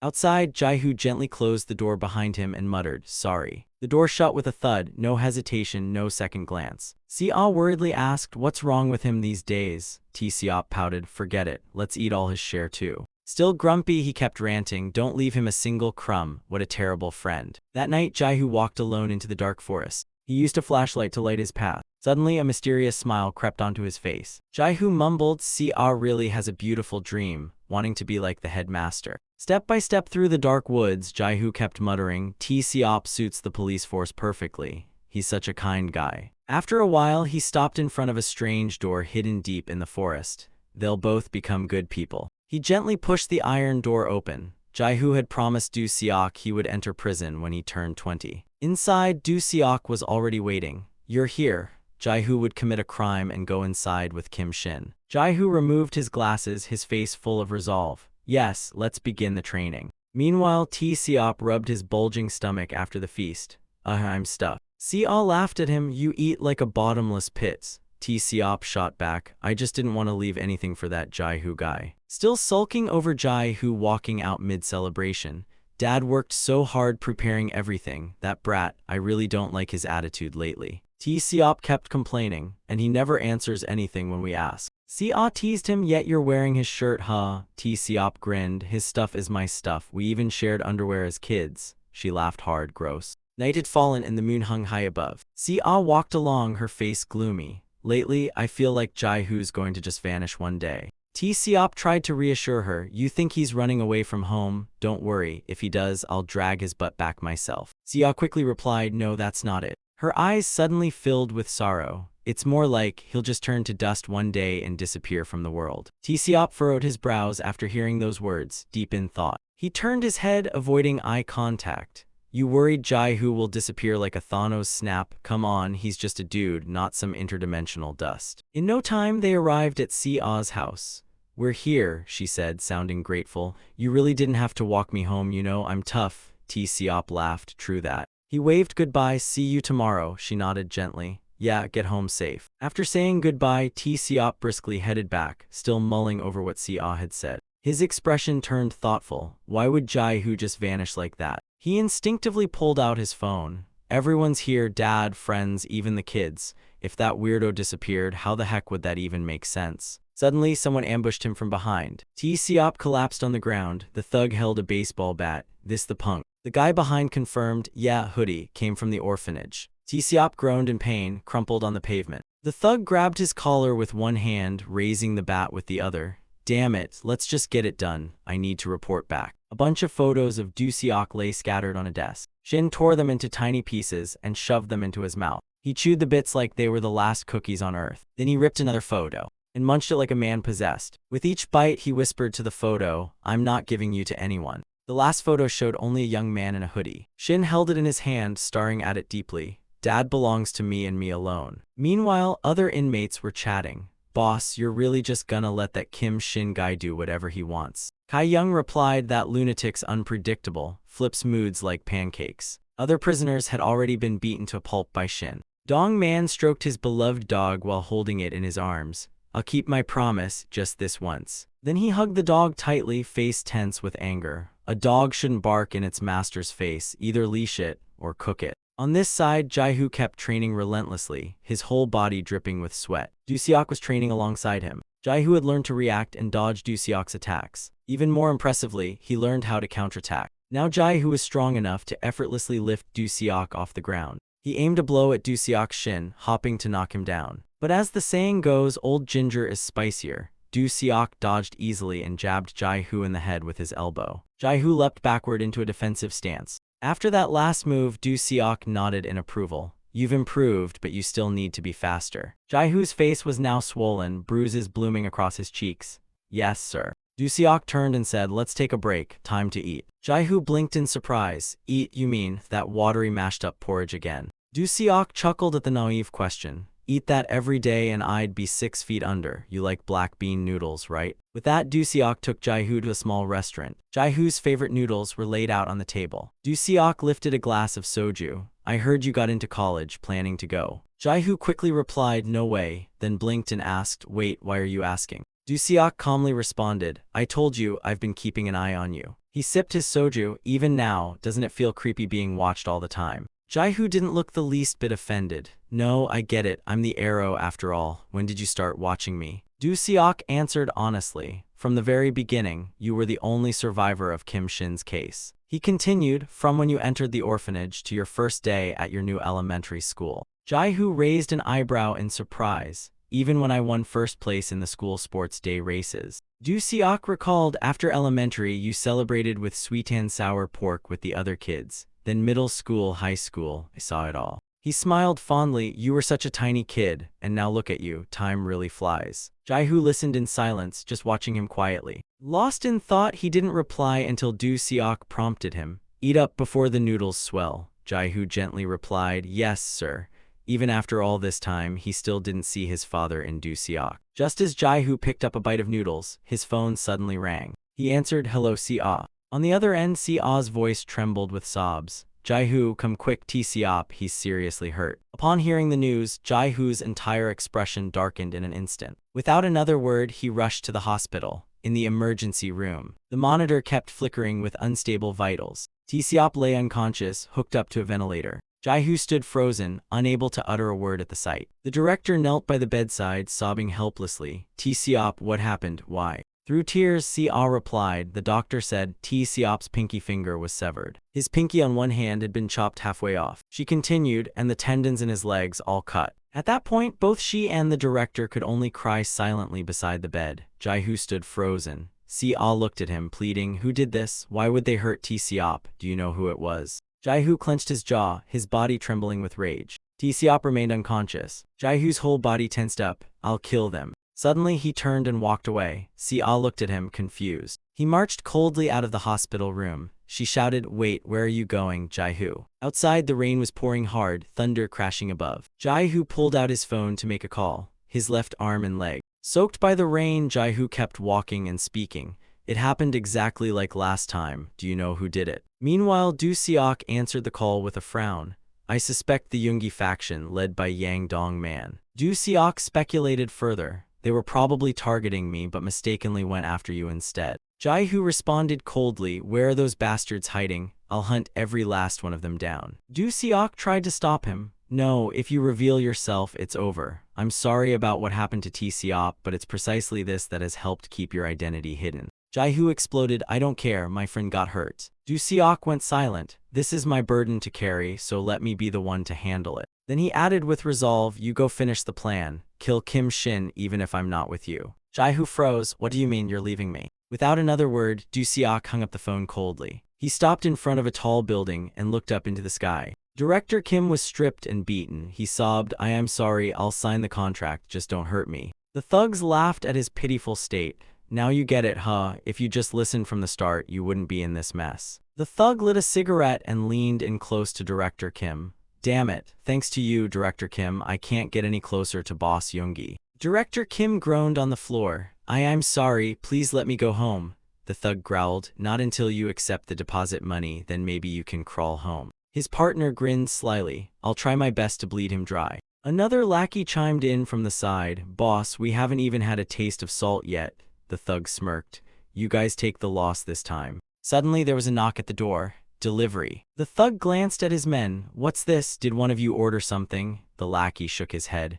Nah, probably someone upstairs ordered food. Meanwhile, Director Kim lay on the floor, tears streaming down his face as he let out weak groans. The thug lost interest in Kim and walked over to open the door. Who the hell are you? Before he could react, he got punched and sent flying across the floor. Shocked, another thug grabbed a baseball bat and shouted, what the hell? Du-seok calmly stepped forward. He grabbed the thug by the collar and slammed a fist straight into his face. With burning fury in his eyes, he growled, all of you scumbags go to hell, tell that punk Yoongi. Du-seok roared in rage, if you're so tough, come fight me yourself. Hearing the commotion, other gangsters rushed down from upstairs. What's going on? One thug asked, did Kang's guys bust in? The chubby one quickly replied, no, it's not them. They all looked around, stunned. What the hell is this? Seeing only one person standing there, they sneered. Just one guy. Another asked in disbelief, he came alone, and he's just some old dude. The other nodded. Yeah. The thug barked, old man, did you lose your mind? Du-seok didn't bother replying, he threw another punch. The thug flew backward, crashing to the ground while his lackeys cried out, B-boss. Seizing the momentum, Du-seok landed another punch square in his face. But he didn't stop there, he raised his leg, ready to deliver a brutal kick. The underlings, seeing their boss in danger, tried to rush in but got kicked in the gut instead. One idiot pulled out a dull knife and stabbed him. You bastard. Du-seok, ambushed, turned furious. He glared, you think your body can handle what's coming after that little stab? With both hands, he grabbed the guy's face. Do you even know where you are? Calmly, Du-seok twisted the thug's neck to one side. Another gangster, horrified, pulled out a knife and aimed it at him. He snapped a neck barehanded. Du-seok spoke coldly, I'll give you one last chance. His eyes fierce, he growled, get out of here and start a new life. As he advanced, he threatened, do that, and I might let you live. One thug wasn't fazed. He pointed the knife forward, looking ready to pounce. Without a second thought, he lunged forward. Stop barking and die already. Flashback to Jai-hoo training with Du-seok.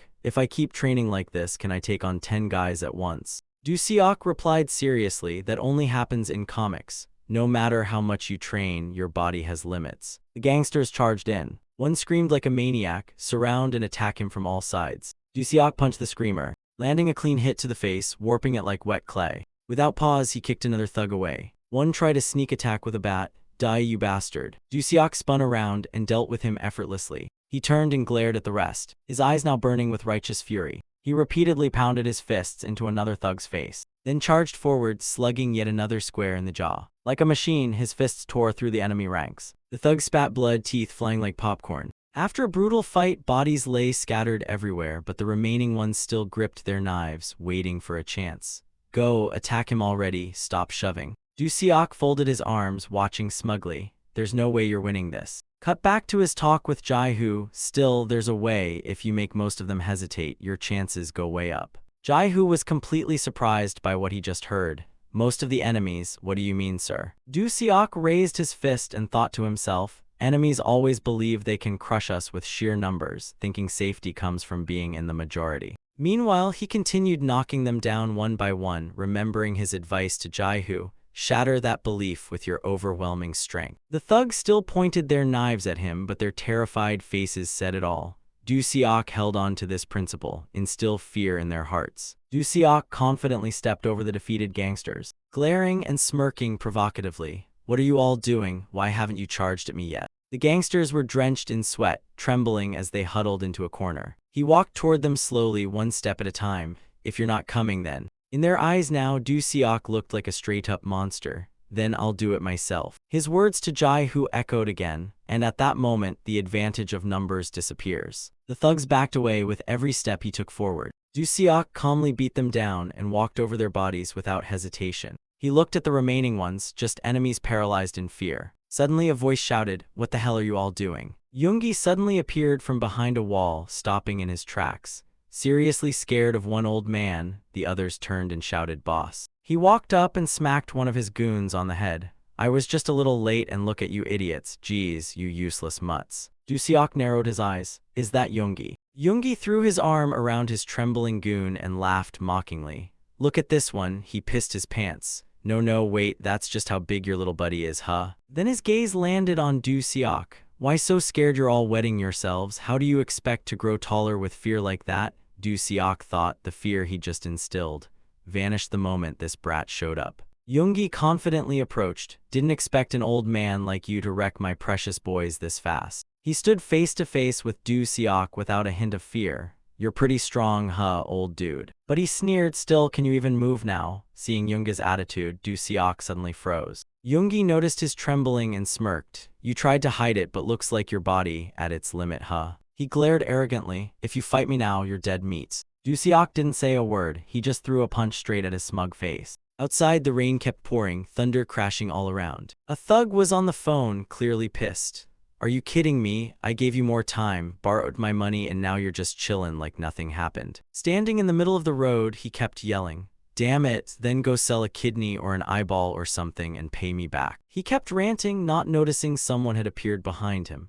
Did you forget you signed your trashy body away in that contract? I'm coming for it now, so you better get the money. Jai-Hoo suddenly cut him off. Hey, scumbag. The thug turned around surprised. Jai-Hoo was now wearing a mask, eyes burning with rage. Do you recognize me, trash? The thug saw Jai-Hoo and immediately realized it was the same guy who stormed that room. Suddenly, Jai-Hoo lunged forward, grabbing his collar. Jai-Hoo growled, tell me where that punk Yoongi is. Meanwhile in the cell, Dong Man was training his dog to sit. He kept giving hand signals. The dog was smart, carefully watching and following commands. Spin, Dong Man shouted. Down, the dog just stared at him. Annoyed, he repeated, down. The dog tilted its head in confusion. Dong Man shouted again, down. This time he raised his hand as if to strike the dog, teeth clenched.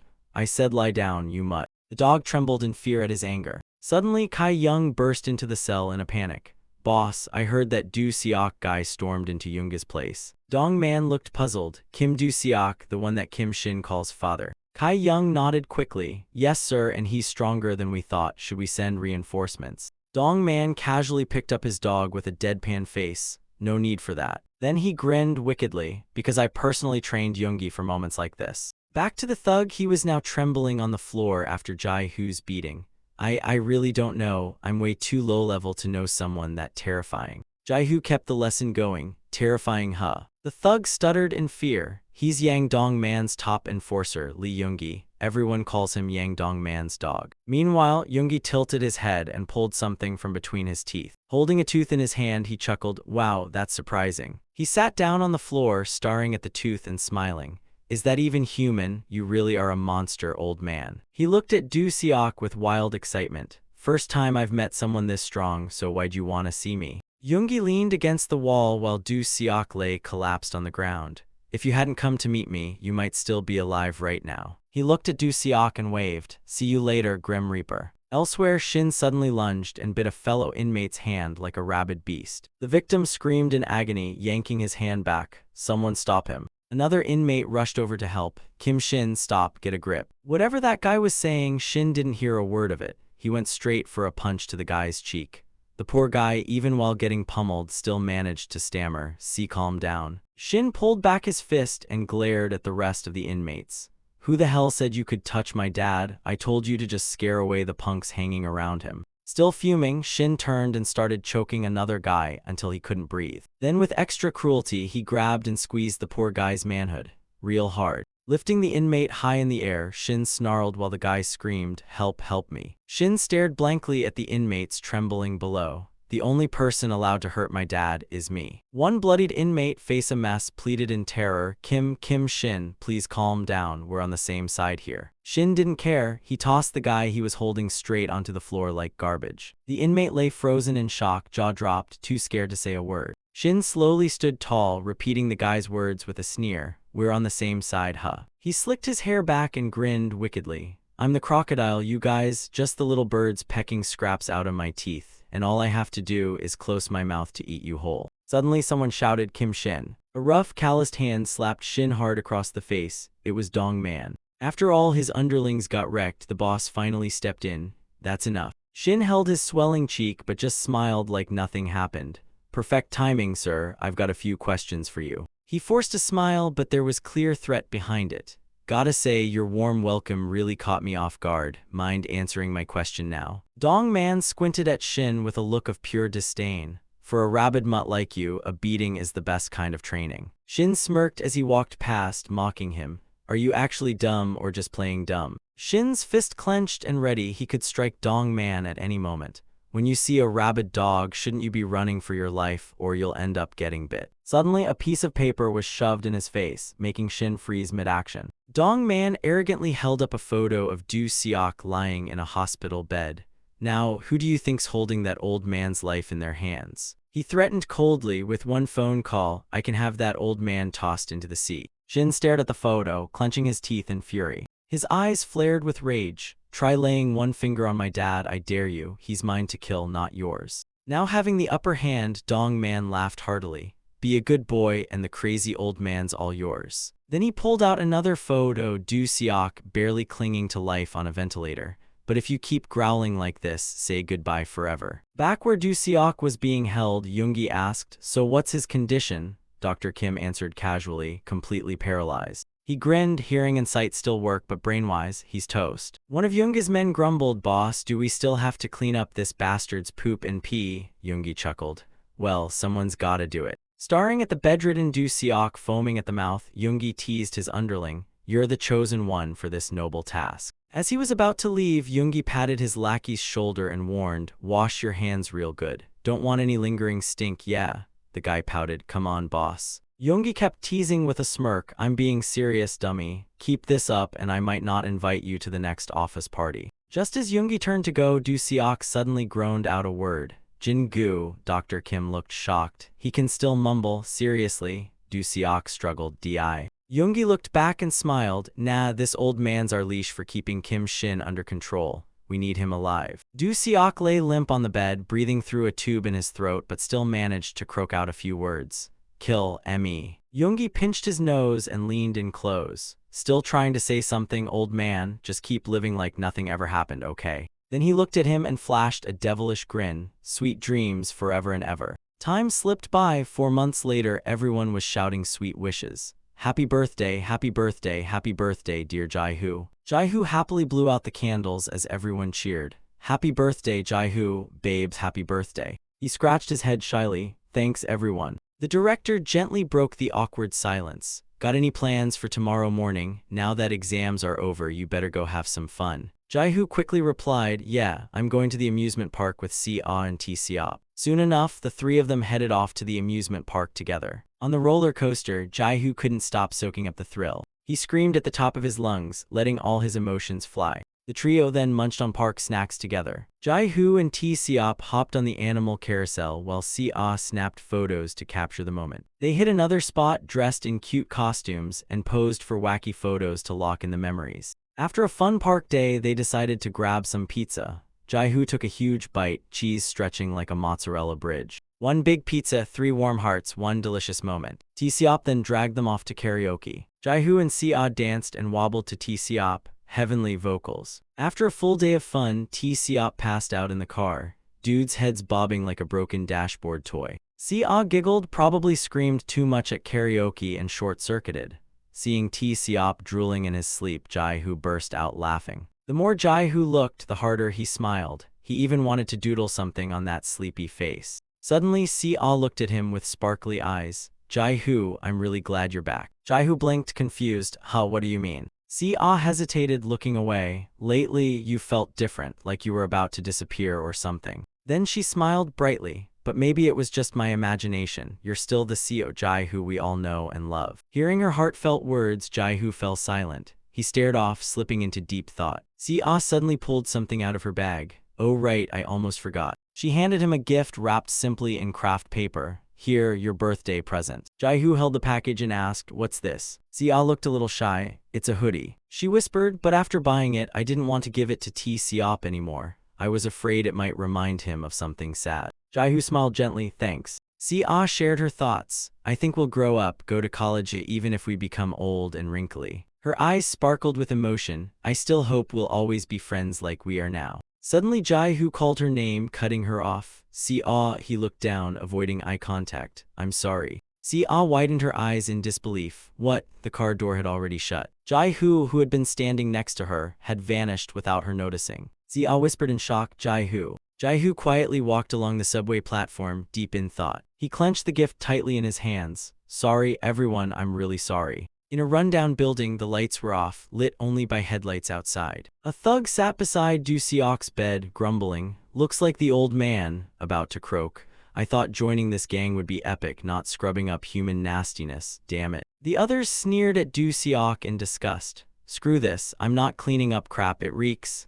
One thug turned around, scolding, you run away, you know what happens, right? He ruffled his hair, visibly scared. That guy is scary as hell, damn it, my head hurts just thinking about it. Du Seok remained motionless like a log. One thug, holding a cigarette, said, hey, you talk sometimes, right? Say something. Du Seok stayed silent. The thug yelled, open your mouth, let's hear it. Then he turned to his buddies, laughing mockingly. Old fart's already dead inside. He let out a long sigh and dropped the cigarette. Then he brought the burning tip near Du Seok's eye. He's staring at you, you know. Suddenly Du Seok's lips started moving, mumbling something. He leaned in closer to hear what the old man was saying. What are you trying to say? The old man struggled to speak. Ha ppy. The thug laughed mockingly. Louder, Gramps. He had no idea his buddies behind him had already been taken care of by Jai-hoo. Seeing Jai-hoo, Du Seok gathered his strength to finish the sentence. Happy birthday. The thug scoffed at the greeting, clueless. Happy birthday to who? You've totally lost it.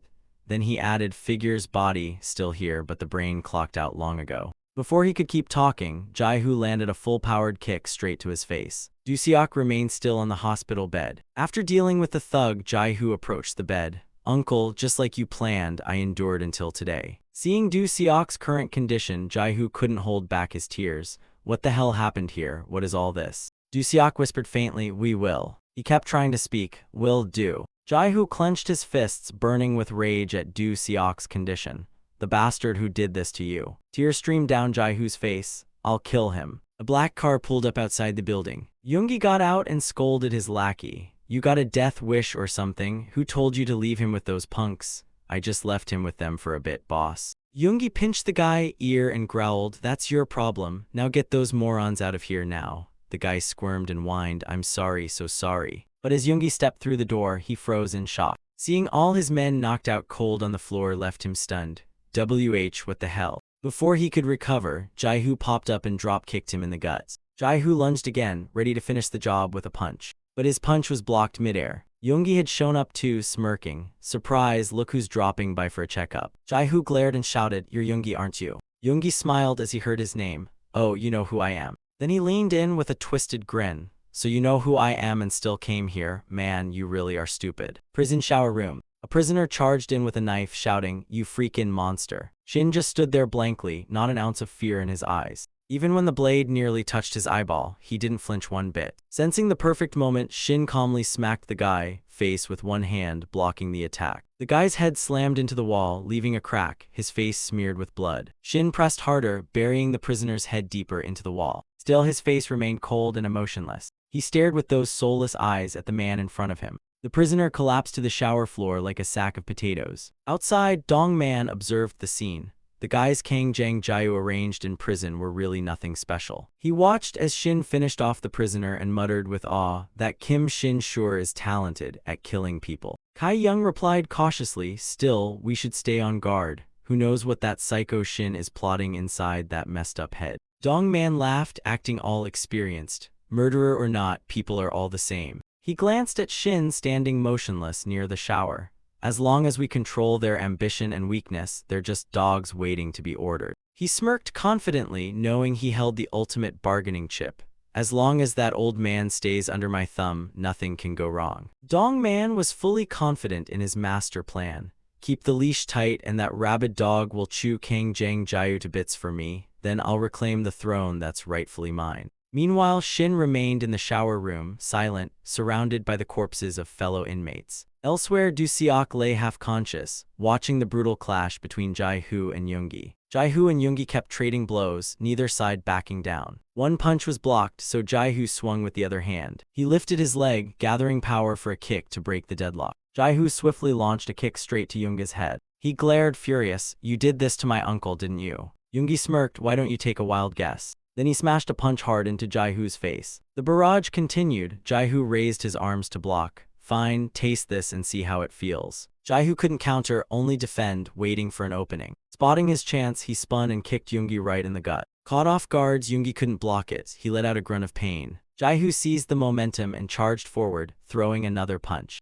The punch was so strong it literally warped Yoongi's face. Jai-hoo followed up with another punch, this time to the other cheek. Yoongi tried to counter, but Jai-hoo sneered, you're quick, I'll give you that, but still weak. How's it feel to get your face remodeled? Yoongi swept Jai-hoo's leg with his own. Try a taste of this. Then he launched into a flurry of punches, yelling, and this one's for good measure. This time, Yoongi found a real chance to strike back. Guess we'll get to know each other real well now. He stepped back, gathered strength, and launched a devastating blow. But before it could land, Jai-hoo swung an uppercut straight to Yoongi's chin. Yeah, I don't think so. Yoongi ate the full hit and crashed onto the floor. Jai-hoo looked down at him and growled, my uncle can't lose to scum like you. He glared. What the hell did you do to him? Yoongi lay flat on the floor, gave a thumbs up and smirked. Gotta admit, you're strong. He lifted his head. I give up, you win. Jae-hoo blinked in confusion. Yoongi got up and continued. I lost. How could I possibly beat you? He raised his hands as if surrendering. We're done here, right? Let me go now.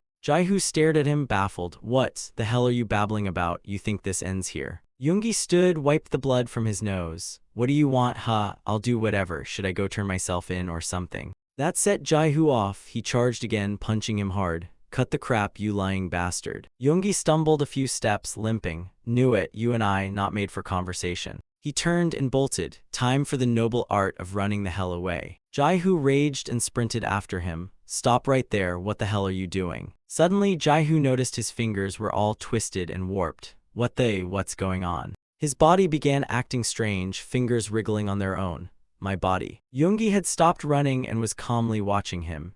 Guess you're still young, takes a little longer for the drug to kick in, huh? He growled calmly. Now you get it, don't you? In Jae-hoo's eyes, Yoongi's face was already horribly distorted. Jae-hoo's steps grew unsteady as he staggered. Foam drooled from his mouth. What did you do to me? Yoongi stood there casually, watching Jae-hoo collapse to the floor. Spring Dream. The poison had been hidden inside the ring on Yoongi's hand.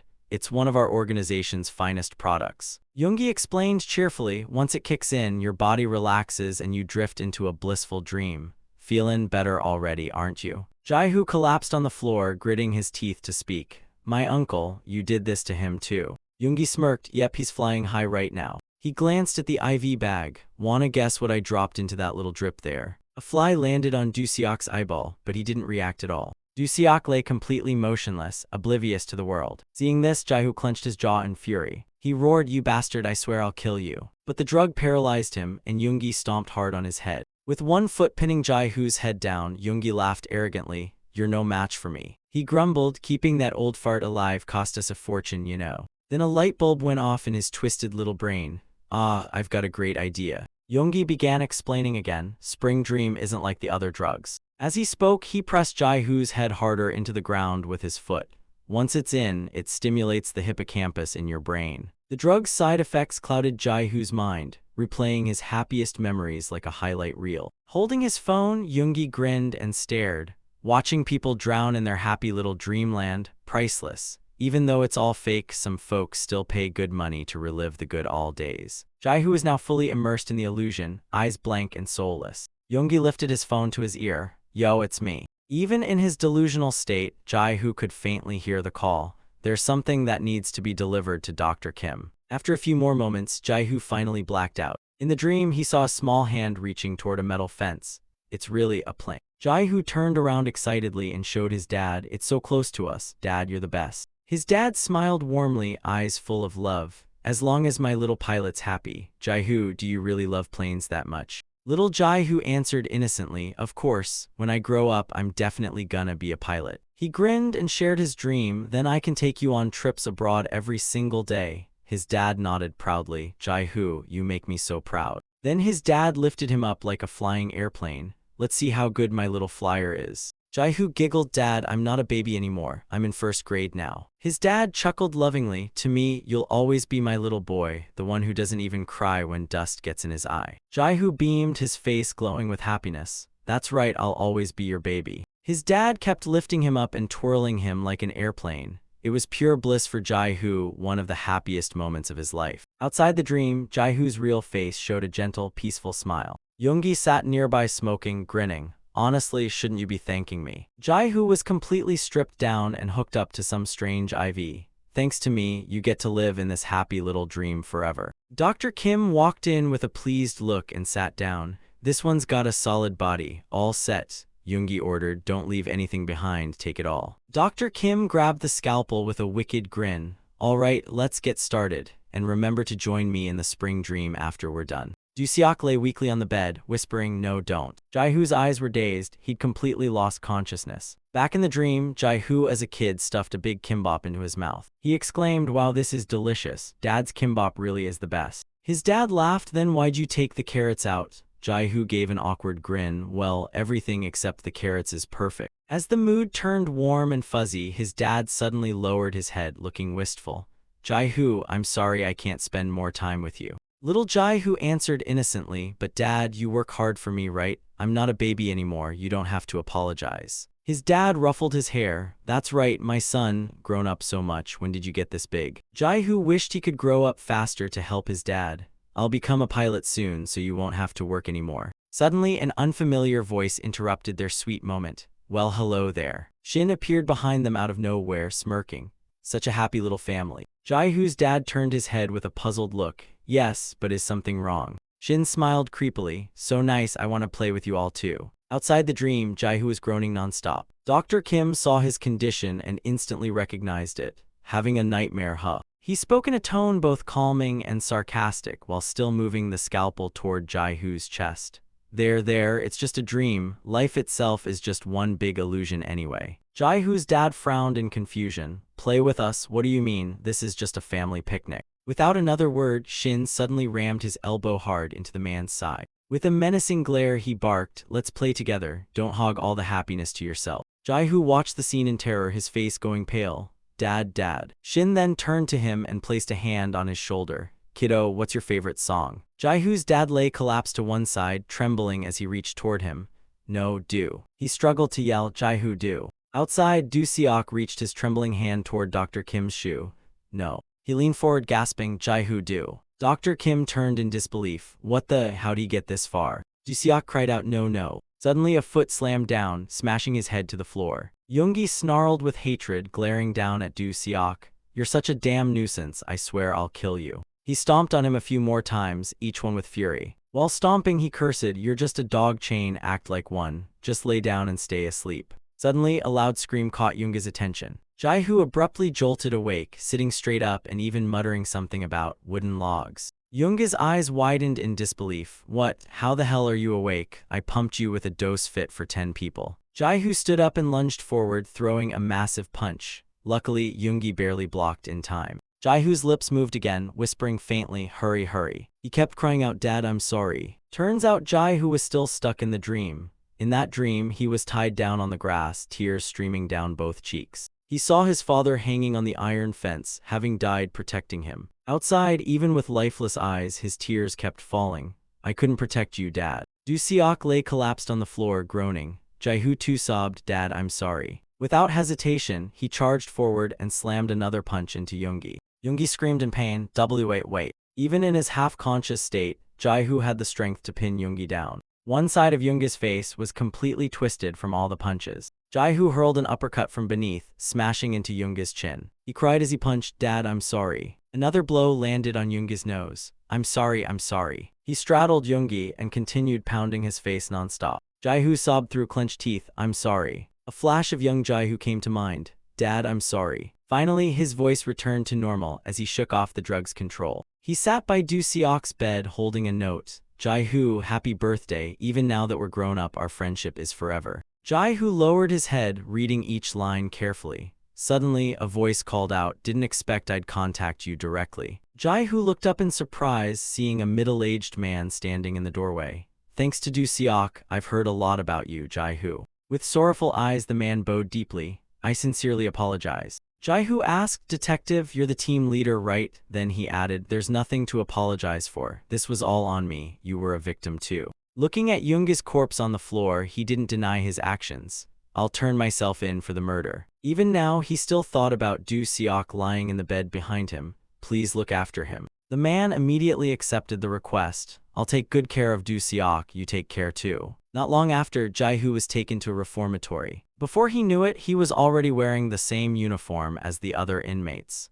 If convicted, he'd be placed in the same prison block as Kim Shin. Some veteran prisoners teased him at first sight. Awa, how cute, fresh meat. That man had promised him no one would ever know who he really killed. A few tough-looking inmates leered at Jai-hoo from behind the iron fence.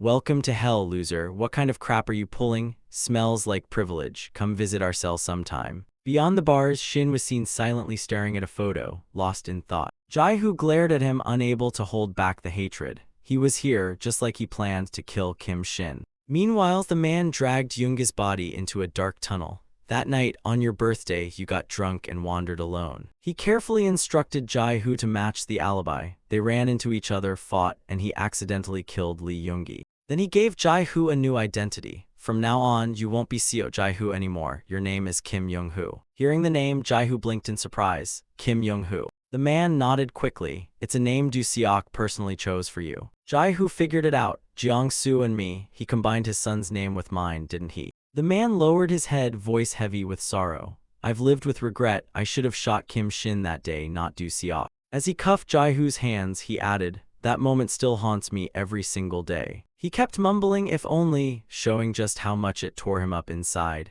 If only I'd killed Kim Shin back then, a kid like you wouldn't be doing this now. His eyes squinted with grief, his face collapsing into guilt. About the senior, I apologize on his behalf for using you. I'm really sorry. And just like that, the trial day arrived. The judge declared, seeing as this was accidental and a first offense, the defendant is sentenced to 3 years in prison. Jai-Hoo bowed his head in silence. He accepted the judgment without a word. Sia burst into loud sobs upon hearing the verdict. No, this can't be. Her crying grew louder and more desperate. That's not true. Jai-Hoo would never do something like that. She kept crying and screaming while Jai-Hoo stayed silent, head bowed, unable to meet anyone's eyes. There must be some kind of mistake, she sobbed. The director, who had held back until now, finally let tears stream down his face. Jai-Hoo, I'm sorry. This father of yours sincerely apologizes. He stood up, looked at Jai-Hoo and wept. It's my fault this happened to you. I failed to guide and raise you properly. There was no scolding in his voice, only a deep hope. Pay for what you've done and come back to me, son. I'll always be here, waiting with open arms. Hearing those words, Jai-Hoo's eyes welled up. We've always been here waiting for you, the director added gently. He looked into Jai-Hoo's eyes with pure sincerity. Let's start everything over when you return, Jai-Hoo. Seeing everyone crying because of him, Jai-Hoo's lips trembled. Everyone, I'm sorry, he mumbled. Soon after, he was taken to prison cell number 2525. Kim Young-hoo, this is your room. A few old inmates snickered when they saw him. Damn, look at this one, kinda cute, huh? Young-min smiled and asked, so what got you locked up? Come on, tell us your story. Jai-Hoo stayed silent and didn't respond at all. Chun-dong saw the new guy keeping quiet and shouted angrily, hey dumbass, are you deaf or just mute? Jai-Hoo quietly found a corner in the room and sat down. Another inmate started picking on him. You didn't hear what he asked you, huh? Seeing that Jai-Hoo still didn't answer, the guy stood up, clearly ready to start something. You messing with us? Another inmate quickly intervened. Chill out or you'll end up in solitary again. Jiang-Su let out a sleazy grin. Guess the kid's too young to know the rules. I'll teach him a few. Jai-Hoo just sat silently in his corner, lost in thought, ignoring everyone. His head was buzzing with emotions. The other inmates noticed he wasn't talking, so they stopped too, not making a move. In Jai-Hoo's mind, rage was boiling. His eyes gleamed like he was ready to burn the whole place down. In his head, he saw the entire cell engulfed in flames. Everything deserves to burn to ashes. But he had to hold back until he could kill Kim Shin. For now, Jai-Hoo could only endure in silence. Young-min suddenly sat up and smirked. Been a while since we had a Dumbo like this. You think the law protects you in here, huh? He narrowed his eyes and chuckled mockingly. Don't be naive, buddy. One wrong move in here and you're toast. He kept circling around, voice dripping with sarcasm. There's no such thing as law in here, sweetie. Then he turned to Chong-man with a sneer. This crybaby over here. Chong-man flinched and stuttered, why yes, sir. Dong-min gave an order, teach him a lesson right now. Chong-man trembled in fear and asked, but what do I do? Before he could finish, the other guy smacked him hard across the face. Dong-min grabbed Chong-man's collar from behind. This is why you always get treated like garbage. You're the weakest here, so go deal with him. He made sure to say it loud enough for Jai-Hoo to hear. I'm giving you 10 minutes. Dong-min started threatening Chong-man again. If you don't hurt him within that time, you'll regret it. Dong-min started counting. All right, go. Chong-man stood before Jai-Hoo, his face covered in blood, trembling with fear. Meanwhile, Dong-man was walking down the hallway with Kai-young. He turned and asked his subordinate, does Kim Shin know Du Seok disappeared?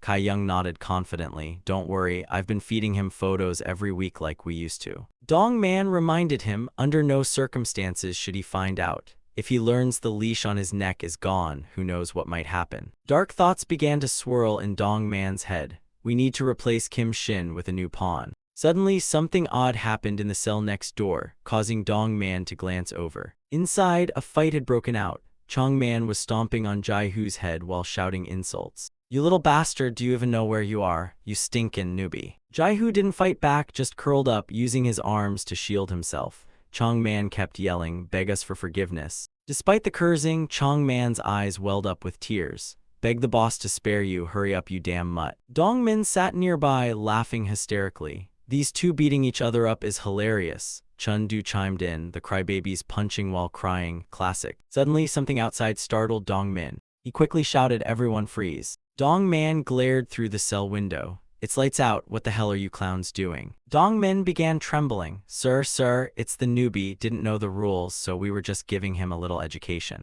Dong Man raised an eyebrow. "The new guy, huh?" Seeing Jai-Hu curled up on the floor, Dong Man looked unimpressed. "Fine, a few beatings will help him catch on quick." Jai-Hu kept his cold, unbothered expression. Dong Man gave his subtle nod of approval but added, "Still, keep it quiet, don't get too carried away." Dong Min immediately replied, "Yes sir, understood, we'll wrap this up soon. Sleep well, Mr. Yang Dong Man." Upon hearing the name Dong Man, Jai-Hu's eyes suddenly flared.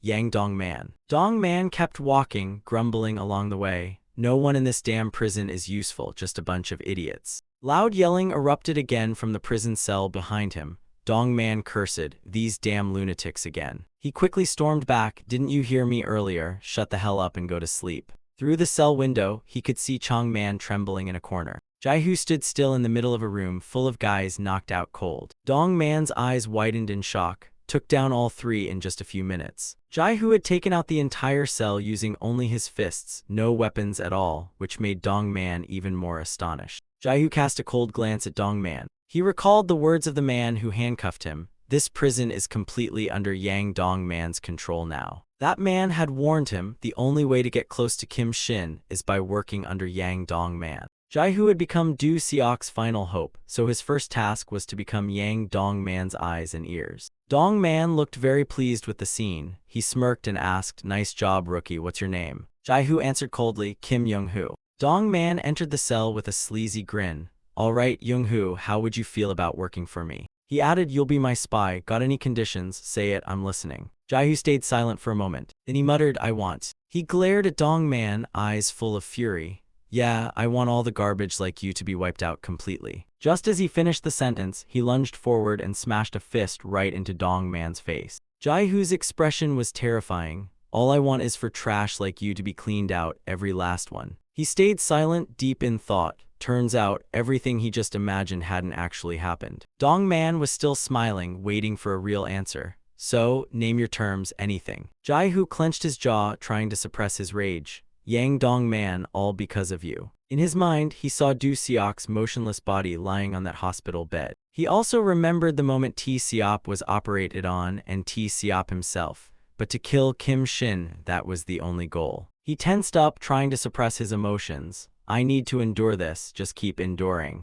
Then suddenly he opened his mouth and said, "All right." Jai-Hu turned to accept the offer. "I'll work for you." He pointed at Chong Man, but in return treat his injuries. Dong Man burst out laughing at the request. "You serious? That's the guy who just beat you up, that's hilarious." But in the end he agreed. "Fine, if that's what you want, anything else, money, drugs." Jai-Hu replied coldly, "That's it." Dong Man laughed loudly, clearly enjoying himself. "I like weirdos like you, do your job well, Young-Hu." In the free gathering area outside the cell block, other inmates were outside doing exercises, soaking up the sun like it was a resort. Jai-Hu didn't show the slightest interest. He just sat in a corner, ignoring everything. Chong Man shyly walked over. "Thanks for asking him to let me get treated, and sorry for hitting you earlier." Jai-Hu didn't hold a grudge. "It's fine, you were just being forced. Anyone can see you're the punching bag around here." Chong Man finally spoke his truth. "Honestly, when you knocked those guys out, it felt amazing. A whole year in here felt like hell." Jai-Hu narrowed his eyes. "So you never once reported this to the guards in all that time?"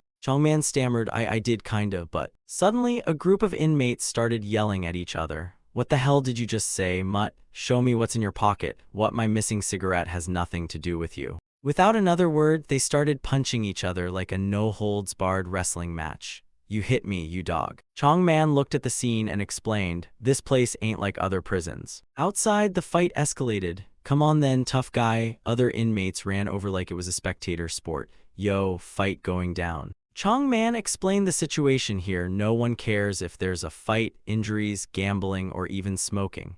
The guards don't bother with anything. Heck, if someone dies, they'll just call it an accident and move on. He muttered nervously. Director Yang Dong-man. Outside, inmates were still yelling, hit him, kill him, that's the law here. Jaihu was stunned after hearing that. He quickly asked, how's that even possible? I thought guards used force to keep control. Chong Man shook his head. I don't know the full story, but rumor has it Director Yang bought off all the guards. He added, some even say he bribed them with money and drugs. Jaihu asked quietly, so all the guards work for him? Chong Man replied, he even took their families hostage to make them obey. Suddenly, another inmate interrupted their chat. Hey newbie. Kai Young called out, you come with me, director wants to see you. Jaihu quickly followed behind Kai Young. On the way, Kai Young looked over and asked, you look kinda young, haven't served in the army yet, have you? Jaihu nodded.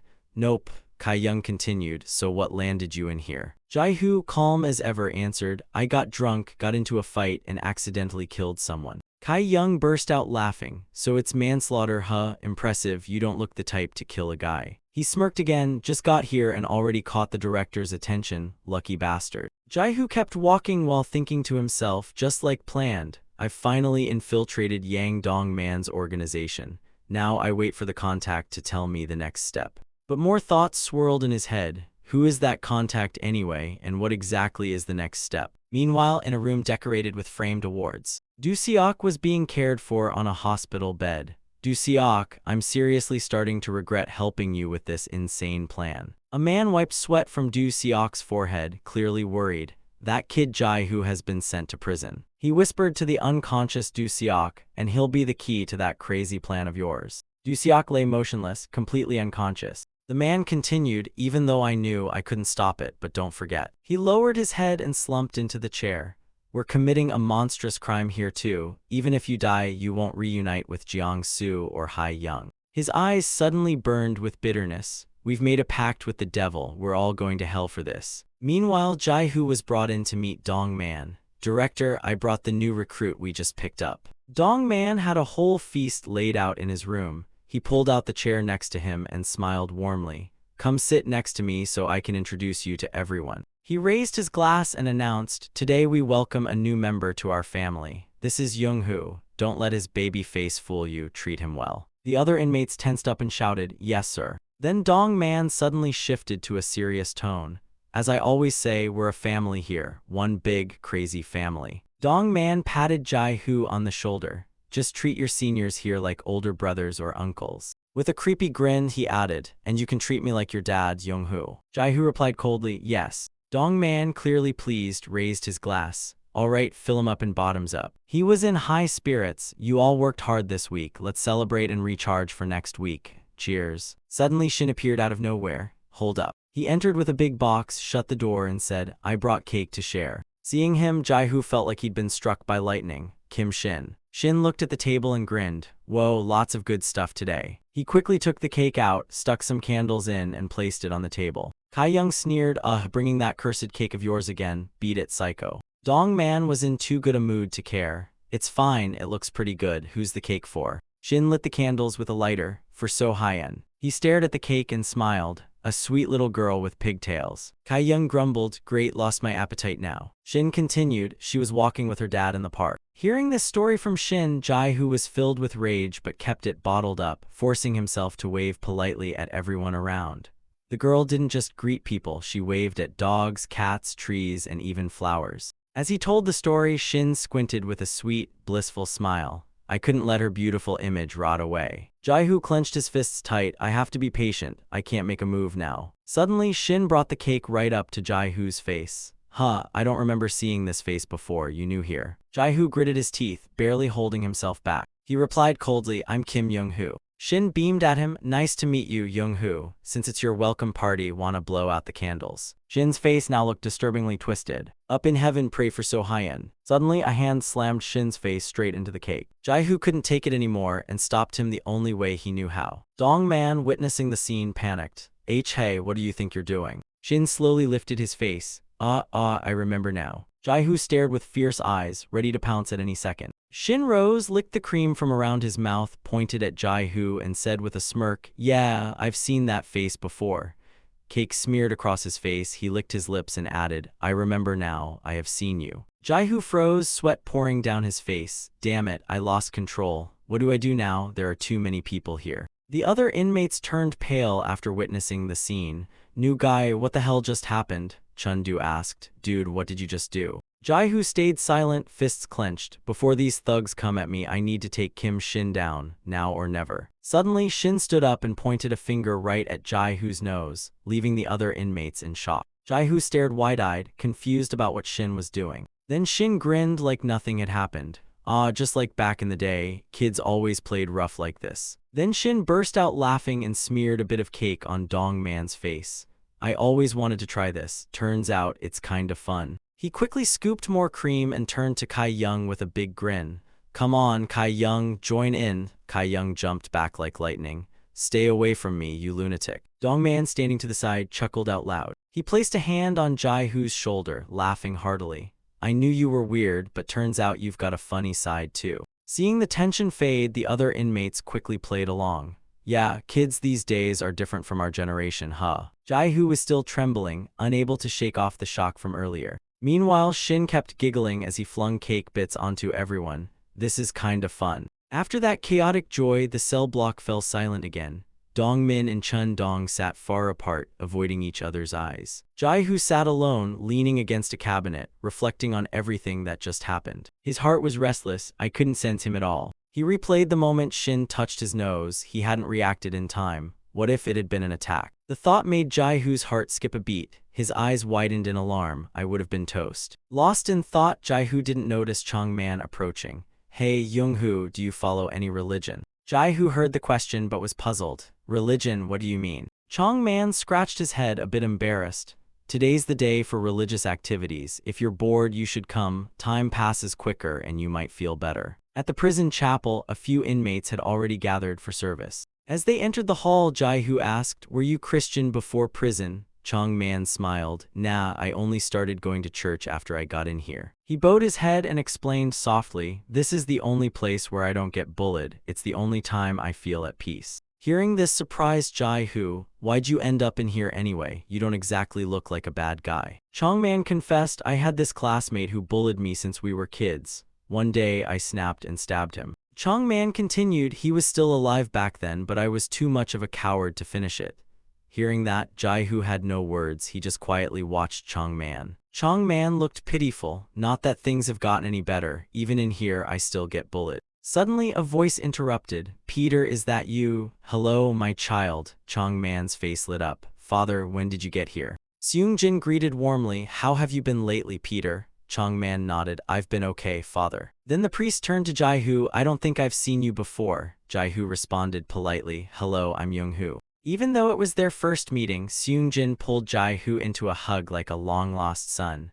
Welcome, Young-hoo. The Lord will be pleased you've come to him. He poured out blessings. May you find peace in your heart here and prepare for a new beginning. Jai-hoo's face remained expressionless as he gave a quiet reply. Yes, thank you. Seung-jin beamed. Would you like to come to the confessional with me? Jai-hoo hesitated. Confessional. Seeing Jai-hoo's hesitation, Seung-jin quickly explained, yes, most inmates confess their sins here. It doesn't erase them completely, but it helps. Give it a try. Seeing Jai-hoo's innocent look, he added, confessing helps lift a bit of that weight off your chest. After some coaxing, the two of them arrived at the confessional. Sitting in separate booths, Seung-jin asked with a holy tone, my child, what sin brought you here? Jai-hoo mumbled, I killed someone, that's why I'm here. The priest asked, and do you feel any remorse for taking that life? Jai-hoo sat in silence, thinking deeply. Then he answered firmly, no, I don't regret it. The priest in the other booth fell silent for a moment upon hearing the answer. Then a voice calmly echoed, Jai-hoo's eyes still burning with hate.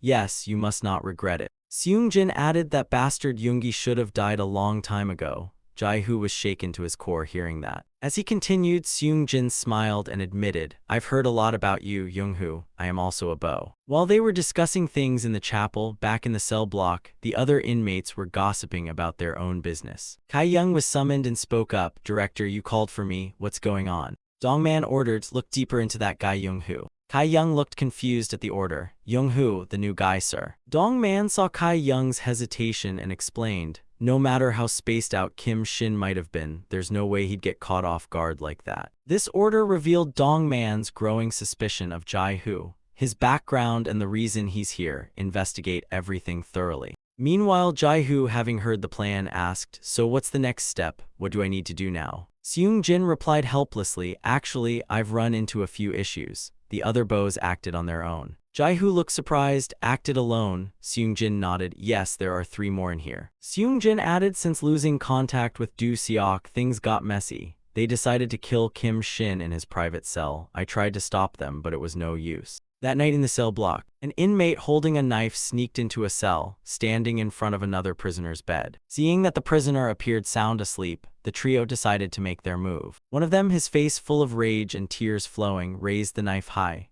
"Go to hell, Kim Shin," he screamed, slamming the knife down onto the blanket. The other 2 lunged in, stabbing over and over. Suddenly, Kim Shin appeared out of nowhere. "Middle of the night, what's all this ruckus?" One guy turned in panic. How the hell?" Kim Shin smiled calmly. "Owl told me I'd have some visitors tonight." He swiftly swung his arm forward to attack. With just one move, Kim Shin took out one of the inmates. A few more kicks and punches later, the other 2 were down in seconds. Their faces were unrecognizable, teeth and lips all jumbled together. Back at the chapel, Seung-jin continued telling the story to Jai-hoo. After that, he butchered them all. Seung-jin discussed another big plan, but Do Seok left behind a plan that I alone could carry out. As he said that, he opened a compartment and pulled out a strange vial. "This is a poison called odontox. Just 0.001 g is enough to paralyze the body instantly." Seung-jin explained in detail. "Then, every cell in the body will feel like it's being incinerated. The most excruciating pain imaginable." Jai-hoo held the glowing green vial, thinking, a slow, agonizing death. Sounds perfect for Kim Shin. Clutching the vial tightly, doubt clouded his mind. Was this really Uncle Do Seok's plan? Seung-jin nodded and admitted, "That's right, Do Seok told me about it." Jai-hoo's mind swirled with questions. He wondered, if that's true, then why did he train me? Why make me a bow? Seung-jin replied coldly, "Training you was just a backup plan." He didn't hesitate to suppress your power because maybe you'd never be able to defeat Kim Shin. He continued, "You can't play with fire like that. To kill Kim Shin, we must do whatever it takes." Jai-hoo didn't say anything more. He simply nodded and replied softly, "Understood." He gripped the vial tightly, determination on his face. "But I'm not here to defeat him. I'm here to kill Kim Shin." Seung-jin warned him further, "Kim Shin doesn't eat the regular food from the canteen. That cake he used to celebrate his victims, he doesn't eat that either, just hands it out to others." He added, "So the only way is to drop this into the communal food bin." Hearing that, Jai-hoo froze. "The food bin, but if that's the case then?" Seung-jin confirmed coldly, "Exactly." He emphasized, "Not just Kim Shin, we're going to kill all the criminals in here." A vision flashed before Jai-hoo's eyes, prisoners collapsing at their dining tables, one by one. Seung-jin slid open the small window between their rooms and grinned wickedly at Jai-hoo.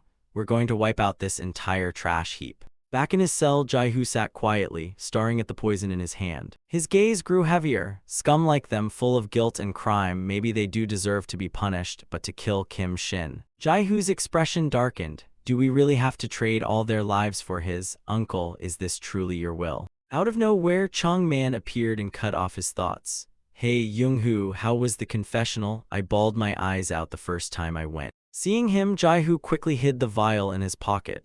You said you stabbed someone on purpose, right?" Chong-man hesitated.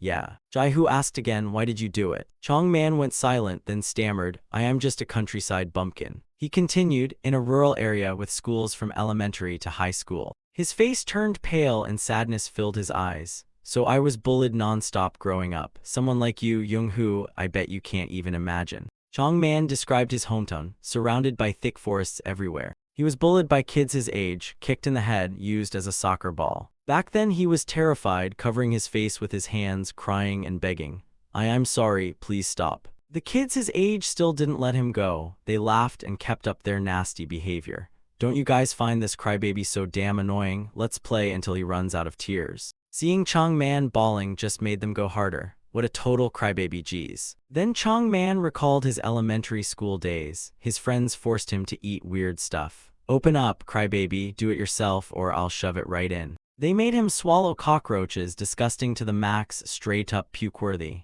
"It's for your own good, protein boost, ya crybaby." Back then, Chong-man had no way to resist. He could only sit there and take it. "You need your daily protein, right? Where else can you find a friend as considerate as me?" The bullying didn't stop in middle school either. His friends stripped him naked and mocked him. "Hey guys, check it out, the crybaby's doing a birthday strip show." One bully even threw his arm around Chong Man mockingly. "Heard he's been practicing dance moves too." The nightmare never ended. It followed him into high school and adulthood. His bully grinned. "Time flies, huh? It's been 15 years already." The guy laughed like it was all good.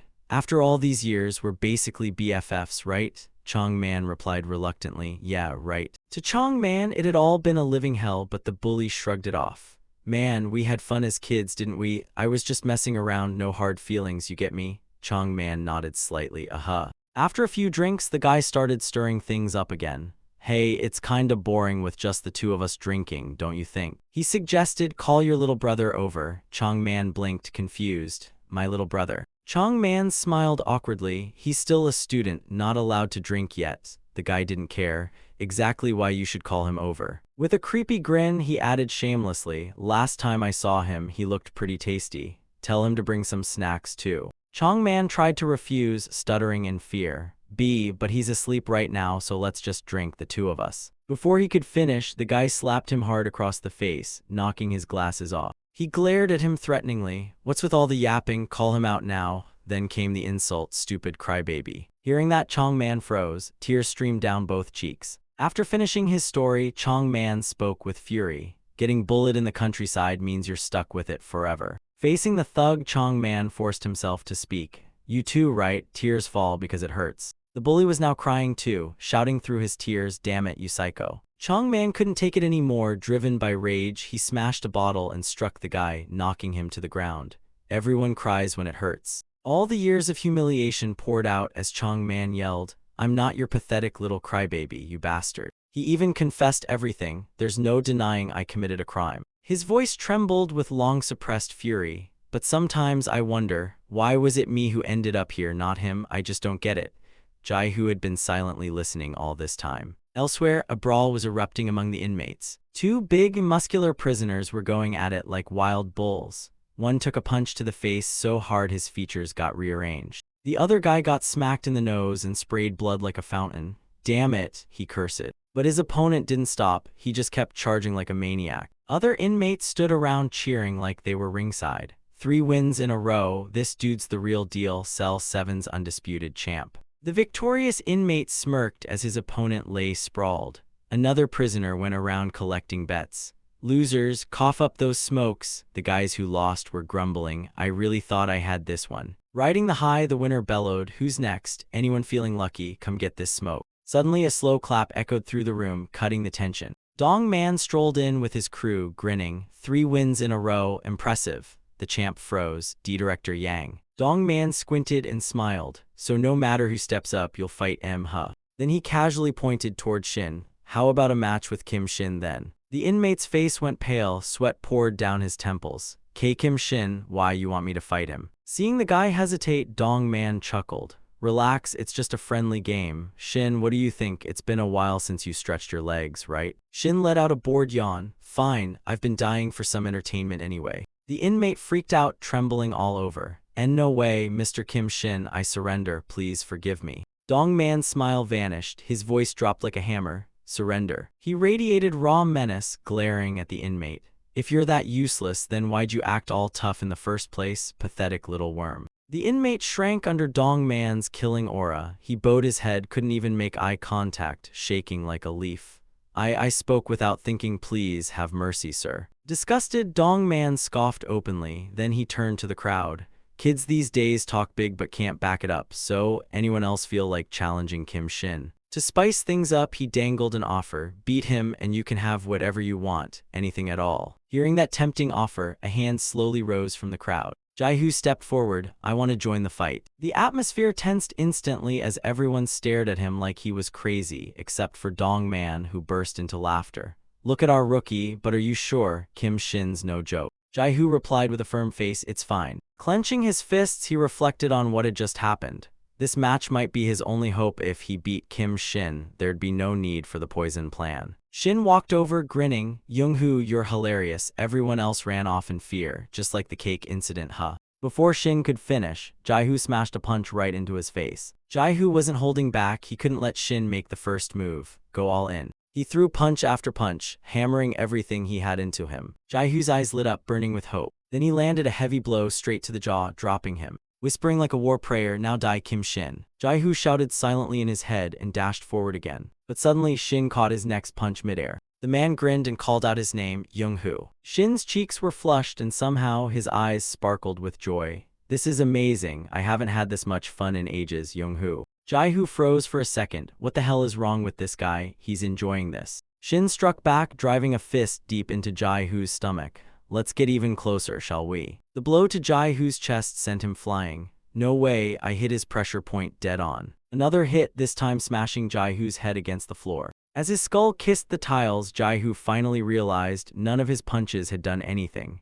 Shin was still fully conscious. Out of nowhere, Shin muttered, "I'm having such a blast." Seeing Jaihu crumpled on the floor, Shin pouted, "Oops, I may have gone a little overboard." Looking down at Jaihu lying there motionless, Shin smiled like a kid.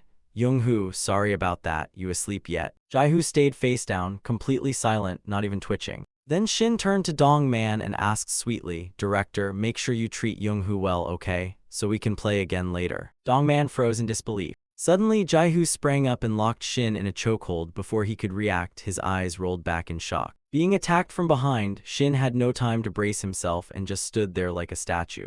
Jaihu whispered in his ear, "Even if it's a kid, whether a man," he growled in his throat, "or a woman, or even an old geezer." Jaihu's eyes were burning with deadly intent. Heck, even if it was a monster. Shin couldn't break free. His mouth hung open as he gasped for air. If Jaihu really wanted to kill him, he totally could have. Shin's face turned ghostly pale, veins bulging, eyes wide as he let out desperate gasps. His whole body trembled as he struggled to lift his arms in defense. But Jaihu was too focused on choking him, giving Shin the chance to sneak his arms behind. With trembling hands, Shin grabbed Jaihu's neck and squeezed back, adding insult to injury. He scratched Jaihu's throat, making him scream in pain. Jaihu's face was now turning purple. Gritting his teeth, he refused to let go. This was now a stamina match. Who would break first? Seeing Jaihu starting to weaken, Shin grinned in satisfaction. Jaihu's neck was covered in bruises, green veins crawling up like vines. His eyes were mostly whites now, letting out strained groans as he suffocated. Shin's bulging eyes weren't any better, but neither of them let go. Shin clawed deeper into Jaihu's neck. After a long, brutal struggle, Shin finally decided to release his grip. Jaihu collapsed backward. Shin still stood tall while Jaihu was about to crack his skull on the floor.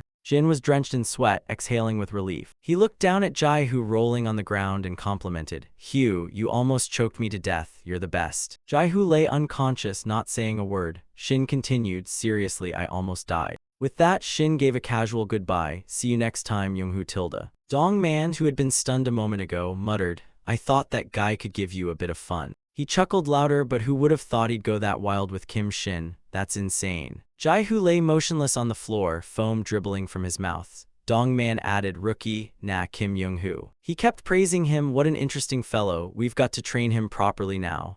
Kai Young stood behind, visibly annoyed. Meanwhile, someone in the crowd had been silently enduring all of this from the shadows. In the cold room, Du-seok lay alone on his bed. He closed his eyes and recalled memories from the past. He remembered his younger days, his face filled with happiness. "Hi Young, you've worked so hard." Du-seok gently cradled his newborn baby in his arms. "Let's live happily together, Jeong-soo, you and I promise to protect this little family." His wife smiled brightly and patted the baby's head. "You take care of yourself too, Jeong-soo's dad." That brief period of happiness quietly passed. The child began to grow from tiny first steps to babbling sounds. "Ah ah." The child with innocent eyes reached forward and softly said, "Ah ah." Jeong-soo kept growing up surrounded by love. Du-seok praised him. "That's right, our Jeong-soo is so clever." His wife chimed in playfully. "He gets that from your side of the family, clearly." Du-seok's face glowed with joy. 1212, come to daddy, Jeong-soo tilde. Just like that, the three of them lived simple, peaceful days, seasons passing by in quiet happiness. The couple watched every moment of Jeong-soo growing up, from his first cries to his understanding of the world. That winter might have been cold, but Du-seok's heart was warm with family love. He smiled at his wife and she looked at him with the same affection. As Jeong-soo grew older, it was finally time for kindergarten. One day he came home excited. "I learned a new dance at school today. Want me to show you?" Du-seok squinted his eyes and teased, "Is our little guy putting on a concert now?" His wife quickly whispered, "Keep it down, sweetie, the neighbors downstairs might protest." Jiangsu proudly sang, "Baby shark tilde la la la." He even danced along, singing, "Swimming in the deep blue, la la la tilde." He kept twirling and hopping around the house, adorable as ever. La la la la la la la tilde baby shark tilde. His mom clapped joyfully, "You're so cute. I think you'll be a singer when you grow up, really." Inspired by the praise, the boy sang louder and danced even harder, twirling with angelic energy. La la tilde. Mom stood up trying to find her phone. "Where's my phone? I need to record this cuteness." But when she turned around, she saw Du Seok with teary eyes. Alarmed, she asked, "What's wrong? Why are you crying all of a sudden?" He smiled, trying to play it cool. "Weird, why are my eyes leaking?" Du Seok wiped the tears from his face. "Must be these old eyes, can't even control their plumbing anymore." Then suddenly, he froze as if realizing something. He looked down at his hand, his pinky finger was missing. His wife beside him didn't notice anything strange and smiled to comfort him. "You've always been the emotional type." Jiangsu had been too busy dancing and singing to notice anything. Then he looked at his dad and said, "This is the first time I've seen you cry, Dad, but it's okay.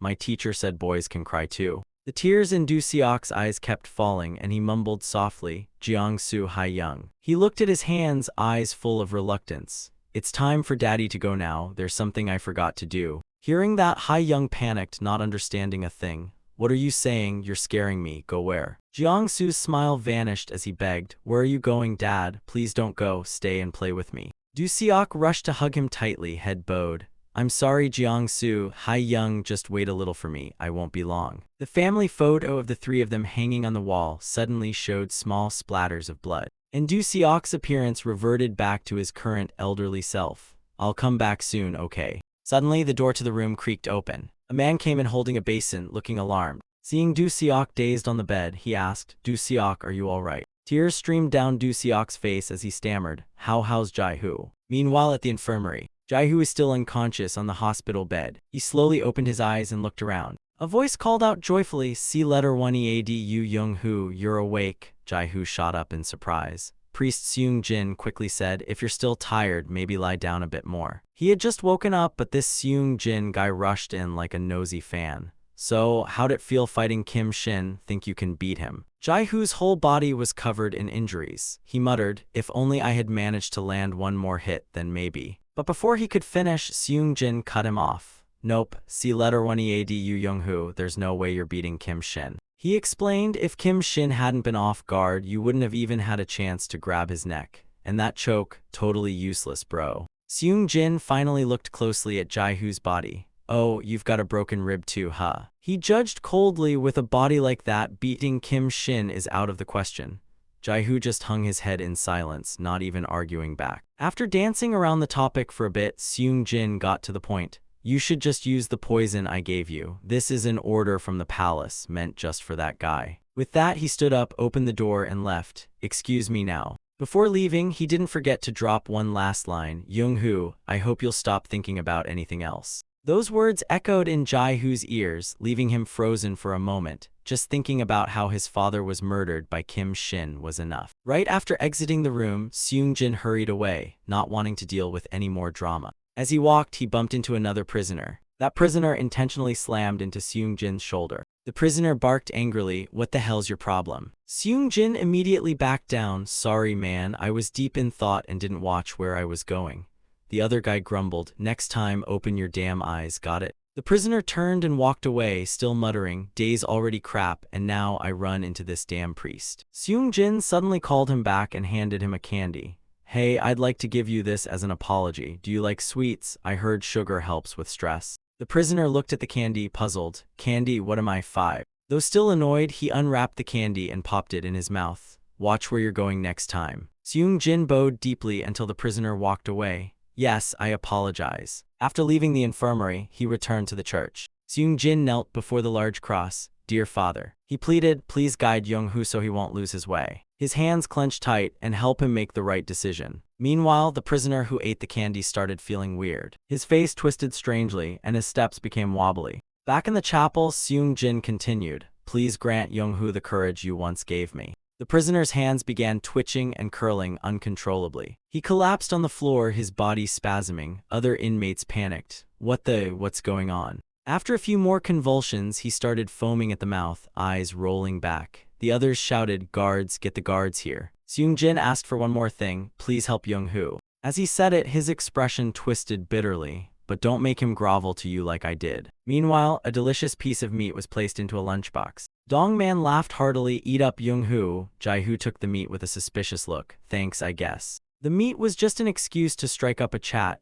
Dong-man leaned in. "That last fight with Kim Shin was impressive. Where'd you learn to throw punches like that?" Jae-hoo dodged the question. "Nah, I didn't learn anything." Dong-man gave a fake nice smile and patted Jae-hoo's shoulder. "Didn't learn anything but still fight that well? Not bad. If I taught you a few tricks, you'd be even better." He kept going. "Our Utopia company here values strength. If you've got the skills, we've got the perks." Dong-man patted his shoulder encouragingly. "Keep it up, Young-hoo." "Yes, sir." Kai-young watched this scene unfold with a sour face, clearly not a fan. After the meal, they quickly headed out. On the way back, Dong-man told his men, "I'm thinking of putting Young-hoo in charge of Spring Dream inside the prison." Kai-young blinked. "He's gonna manage Spring Dream." Kai-young panicked. "You're handing something that important to a rookie. Wasn't that my responsibility?" Dong-man calmly replied, "The Kakao gang has no idea what they're about to walk into. We need a powerful presence to respond to what seems impossible." He went on, clearly impressed with Jae-hoo after the fight with Shin. Sure, Young-hoo lost, but he showed razor-sharp instincts in every move. That kind of presence, that's what we need. Kai-young still didn't look thrilled, but Dong-man quickly picked up on Kai-young's thoughts. "If you think it's unfair, why don't you go fight Kim Shin and show us you're not weak?" He finished with a smirk. "Oh wait, you won't, cause you don't have a death wish." The guy didn't notice a thing on this side. Kai-young clenched his fists, struggling to hold back his rage. Once he got back to his cell, Kai-young punched the wall over and over to vent. Damn it, damn it. He hit so much that his hands were bloody and the wall had several dents. "I've been hustling down here for years." At that moment, despair consumed him. He felt like everything he'd worked for was crushed. "I followed you like a loyal dog everywhere, even into this damn prison." As he spoke, the frustration boiled over and tears streamed down his face.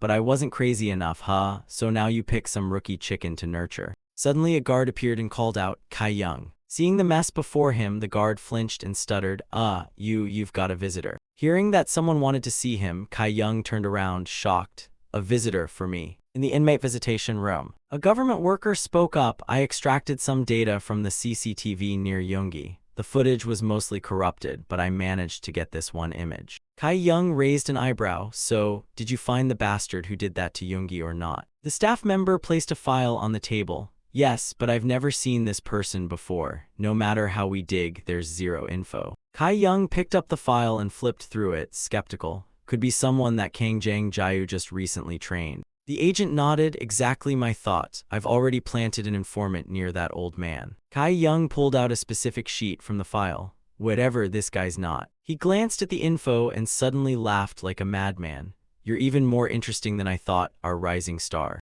Meanwhile, at a restaurant, manager Kim was lecturing a waiter. "You know, working here means moving around a lot, right? You've seen how slammed we get during rush hour." Looking at the poor guy in front of him, he added, "Serving customers while limping like that? Bit too much pressure. I hired you out of sympathy, but this is pushing it." But in the end, the manager decided to let him go. "Sorry, T-Seop, don't come in tomorrow." T-Seop, who had been silently swallowing insults till now, finally snapped.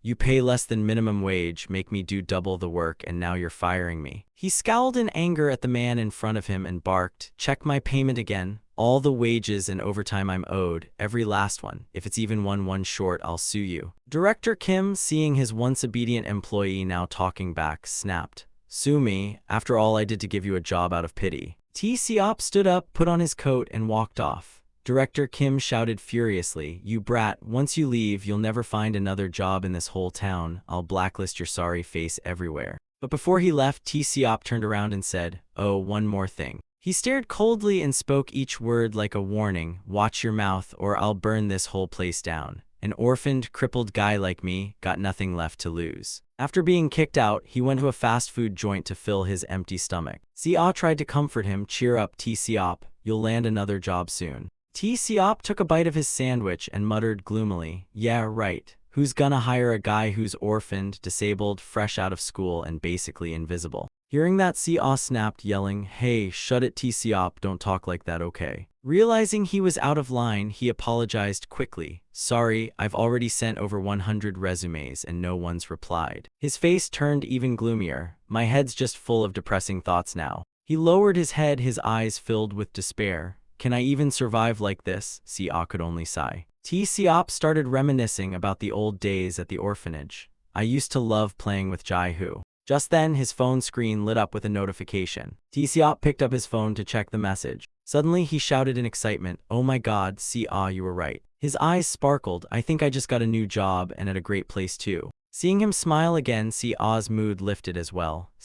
Told you it'd work out, so who hired you?" Si-op grinned from ear to ear. "It's a super big company, Utopia." Meanwhile, inside the prison cell. After taking time to reflect, Kai Young finally made up his mind. "Director, I have something to say." The man frowned. "What is it?" Kai Young's face was tense. "It's about Kim Yong-hoo." The moment Dong Man heard Jai-hoo's name, he paused what he was doing.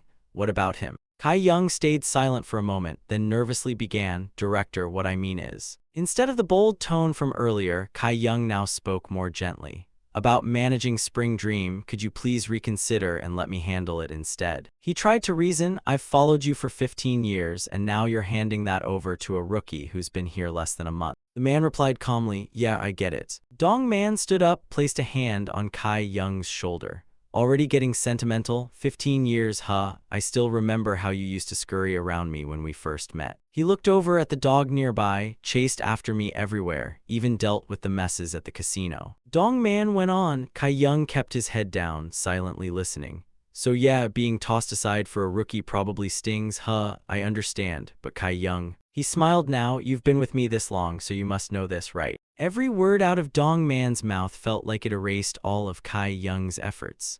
Old dogs die because they're swallowed by their own greed. Kai Young didn't beg anymore. He lowered his head. "Yes, I understand." He didn't dare look Dong Man in the eye. "We've been together a long time, after all. Just wanted to double check I didn't mess anything up." Meanwhile, Shin was busy exercising by himself. From stretching his arms and shoulders, to sit-ups and abs workouts, even toe stretches weren't left out. Shin was so flexible he could bend into a human pretzel. Lying flat on the floor, he muttered, "I've always wondered why Young-hoo was so interesting." His position gave him a clear view of a picture taped to the wall. "So this is the gift my dear old dad sent, huh?" He grinned wickedly. "Thanks, Dad." Shin stared at the picture with a gleam in his eye. "I'm gonna have so much fun with this." Then he suddenly stood up and opened the door. Like Kai Young said, without that Dong Man guy, the fun's just getting started. Step by step, he swiftly made his way down the hallway. Arriving at the crowded gathering, he cheerfully interrupted. "Hey guys, is Uncle Dong Man around?" The prisoners quickly greeted him.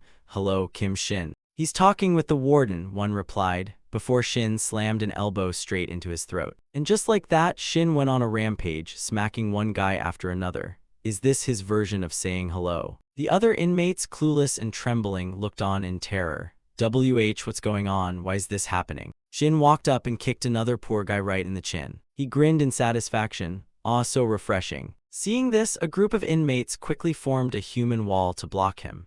Shin smugly declared, "Sorry everyone, but there won't be anyone named Yang Dong Man anymore." Then came a creepy, devilish smile, "Because I'm going to kill every last one of you." A blood-soaked hand lay limp on the ground, buzzing with swarming insects. Corpses in all kinds of poses leaned against the walls. The entire hallway was painted red with blood. Dong Man arrived at the scene, roaring in fury. "What the hell are you doing?" Furious, he screamed Kim Shin's name, but Shin only smiled as he strangled another of Dong Man's men. "You really need to ask after all this." With the brightest grin imaginable, he casually replied, "I'm murdering people, duh." Dong Man was livid. "You little bastard, do you not even care what I did for your father?" Shin snorted with total indifference. He stepped closer. "Did you forget you're supposed to?" Now standing right in front of Dong Man, whose face had turned pale, Shin smirked. "Hold that dog leash you put on my dad real tight." He laughed wildly, "Because that leash is also what's keeping you alive." Dong Man shrank back in fear and yelled to his men, "You bastards, stop him, kill that psycho now." But the goons were already backing off. "We don't stand a chance against that monster."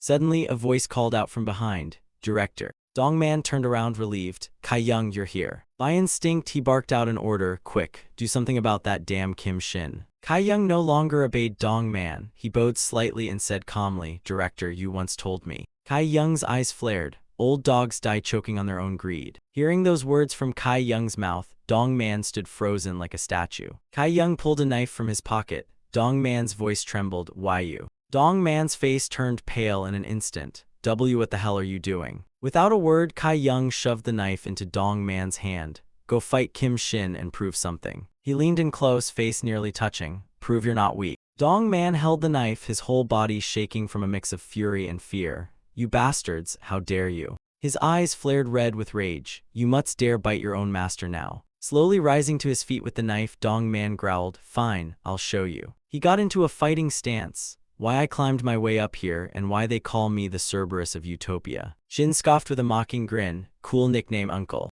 Dong Man charged, trying to assert his dominance. "Shut your filthy mouth, you damn mutt." A sharp blade plunged deep into his gut. 20 years ago, under pouring rain, a man in a white shirt knelt in the street, sobbing. "Please help me, I beg you." The other man replied coldly, without pity, "It's your fault for being weak and dumb enough to choose this life." The man's eyes turned icy. "Take it." Clutching a dull knife, he muttered, "This broken body of Yang Dong Man is all I have, and there's only one way up from here." A corpse lay sprawled on the road, eyes wide open. Murder. The streets were littered with bodies fallen by his blade. Murder. Dozens of men in white shirts collapsed. More murder. Dong Man looked up calmly. "Chairman, it's done." Power had been proven. The chairman looked down from a high floor. "Indeed, the Cerberus from hell." He smiled in satisfaction. "Good dog." Standing in the heavy rain, Dong Man grinned with pride at the compliment. "Thank you, chairman." Back to reality, Dong Man was being relentlessly attacked. Turns out even Cerberus can't beat a real demon like this. Shin leapt in, grabbed Dong Man's head, and slammed a brutal kick into his nose. "Come on, uncle, make this a bit more entertaining for me." With violent hands, Shin clutched his skull. "I've been dying to kill you, uncle." His eyes were filled with murderous rage like a true demon. "But honestly, this is getting boring." He marched forward and smashed Dong Man's head into the floor with a loud thud. Staring at the man sprawled on the ground, he muttered coldly, "I'm done playing, let's wrap this up." Dong Man, trembling, grabbed Shin's pants. "W8 please, Shin." His bloodied face pleaded, "I'll do anything you want. Make me your dog, give you Utopia's director title, whatever it takes, just spare me." Shin grinned like a devil. "Oh, really?" Dong Man nodded frantically, tears streaming down. "Why yes, from now on you're director Shin." Shin leaned in, touching Dong Man's ear. No, you said anything, didn't you?" His voice turned twisted. "Then let's play a game. What's your favorite song, uncle?" Shin hoisted him up by one arm. All Dong Man could do was whimper. Terrified, Dong Man mumbled, I'm tired. Busy bee, tired of waiting." His face was one giant bruise, lips and teeth all broken, yet he mumbled, buzz alone in the dark. Guard Park sat watching this madness, frozen in place. Dong Man wheezed his final plea, really no more." Kai Young suddenly spoke, "Nothing changes, Warden, just carry on like normal." Warden Park asked nervously, "Kai Young, my daughter and I, are we safe?" Kai Young smirked slightly. Lighting a cigarette, he stared at the warden. "Still not sharp, are you? Not realizing this is dangerous might just kill you." Warden Park had a sudden epiphany and bowed deeply. Forgive me, what should I call you now?" He rushed over and lit Kai Young's cigarette. "Director Kai Young." Kai Young crossed his legs smugly.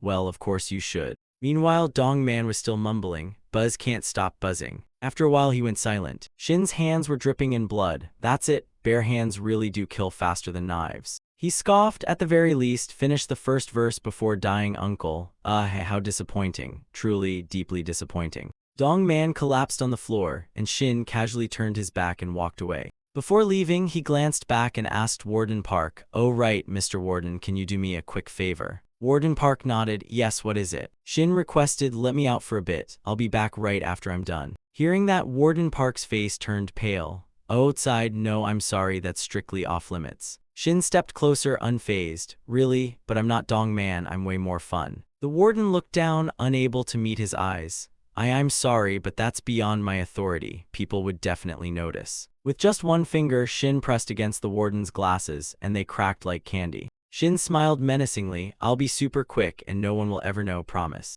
Right then, the warden's lens shattered completely. He stood frozen, not daring to speak. Meanwhile, a trembling hand was scooping rice into a spoon. Du-seok brought the spoon to his mouth. The person next to him tried to comfort him. "Don't push yourself too hard, Du-seok, you just woke up." Du-seok picked up the bowl firmly. "I don't have time to take it slow anymore." He looked at the bowl with determination. "I need to get my body back in shape." With that, he began wolfing down the rice like a starving warrior. I promise Jai-hoo. Somewhere else, at an elevator, a man and a child called out, please hold the door for the two of us. Hearing the voice, someone inside pressed the hold button quickly. The man stepped in, bowing gratefully. Thanks for waiting, the child chimed in. Thank you, mister. Seeing the unfamiliar face, the man smiled and made small talk. I don't think I've seen you before, just moved in. The stranger replied coldly, no, this is just my dad's place. The man laughed politely. Ah, I see. What floor does your dad live on? Suddenly, the kid blurted out, Dad, that man has 6 fingers. The man panicked and covered his kid's mouth. Don't say that, the child looked confused. But why not, Daddy? On this side, the man looked surprised. A promise? What did you promise, Jai-hoo? Suddenly, the doorbell rang from outside. He tilted his head, puzzled. Who could it be? I didn't make any appointments today. The man called out toward the door, yes, coming. The bell kept ringing nonstop, starting to really bug him.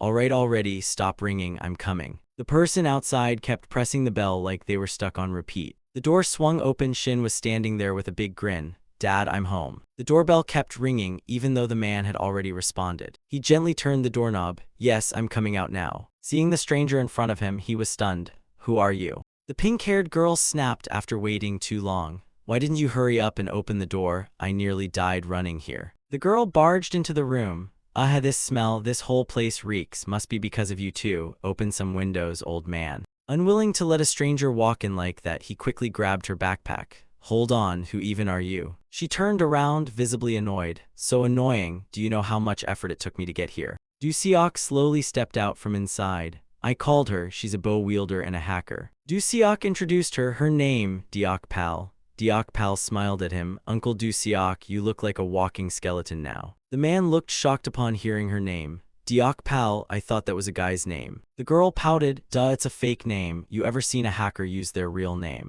Du-seok's face turned serious. Any news on Kim Shin? Deok Pal got serious too. That's exactly why I rushed here. She widened her eyes. I just hacked into the prison's CCTV. I think Kim Shin is out. Meanwhile, Shin was holding a piece of cloth and sniffing it deeply. His eyes sparkled with satisfaction. Ah, that scent, flesh and cigarettes. The whole house was full of garbage. Shin inhaled from the cloth again. Smells like Dad. He returned to the child's bedroom. Lying on the toddler bed, he looked around. Just as I thought, Dad's not here. He grinned widely. Gotta ask Young-hoo where he is. A photo frame had fallen to the floor and shattered into pieces. He tore up the photo and popped a piece into his mouth. And I gotta make sure Dad knows I came by. Du-seok slammed his hand on the table. His teeth clenched in fury. That demon Kim Shin. Du-seok trembled with rage. He killed Yang Dong Man and now he's roaming free. I have to find him right now. Deok Pal pulled out her laptop. I'm searching all the places he might go, but so far no trace. While typing, she muttered, Guy doesn't even like using credit cards. Her face grew tense. If we don't find him soon, who knows what could happen. On the TV, a breaking news report flashed. 2 bodies, 1 child and 1 adult, had been found in an apartment complex downtown, causing shockwaves across the city. A security guard had discovered the bodies in the building's server room. Hearing the news, all 3 of their faces turned pale. The broadcast continued, confirming the 2 bodies were Mr. Lee and his son, both residents of the apartment. Based on the severity of the wounds, police suspected jealousy and hostility as the motive. Deok Pal cautiously asked, Uncle, is that your apartment? Watching the news, Du-seok clenched his fists even tighter. His face burned with rage. Kim Shin, you bastard. Time kept ticking by. It had been quite a while since Shin left. Over here, Officer Park started to panic. Please. He nervously bit his fingers, trying to calm down. Please come back, come on please. Suddenly the walkie-talkie crackled to life, breaking the tense silence. A voice came through, Warden sir. Shin was standing in front of the prison gate. He smiled and waved cheerfully. I'm back. In his cell, Jai-hoo had resumed training. He kept switching from handstands to push-ups. 16, 17, 1 more. And then collapsed. Jai-hoo sat dazed, hands on the floor. I can only do half of what I usually manage. He touched the wound on his side. Gotta recover fast, no time left. A voice startled him. Impressive, already back to training. Shin had appeared at the door without a sound. Your ribs must still hurt, huh? Jai-hoo looked shocked. What are you doing here at this hour? Shin looked at him and smiled. Thanks a lot for saving my dad, Young-hoo. Jai-hoo turned pale upon hearing those words. Shin casually walked toward him. But I guess I should call you Jai-hoo now, right? He raised a hand and patted Jai-hoo's head. You've grown so much, I barely recognized you. A flashback hit him, of the little boy who once dreamed of being a pilot. Shin looked nostalgic. You've grown up so fast. He chuckled, time really flies, huh? Jai-hoo was drenched in sweat, tense as ever. He found me out. Can I even fight in this condition? Jaihu clenched his fists tightly. Can I really beat Kim Shin? Shin suddenly brought up an old song. You know, that tune Jaihu used to sing popped into my head. He stepped past Jaihu and began humming. One step forward, mother's smile. Still singing, 2 more steps, father's smile. Just then, he turned back to look at Jaihu, but before he could act, wham, Jaihu punched him hard. Seeing the baby's face, I hear laughter everywhere. Jaihu kept swinging punches at Shin's face. There was no other way now. His eyes burned with fury. This is everything I must do. Even while being brutally punched, Shin kept singing the song. Our forever family, a garden full of smiles. Kim Shin was still human. He had bones and organs, which meant he could die. With that thought, Jaihu kept pummeling his face. Blood streamed down, a few teeth flew out, but Shin didn't fight back, just kept singing.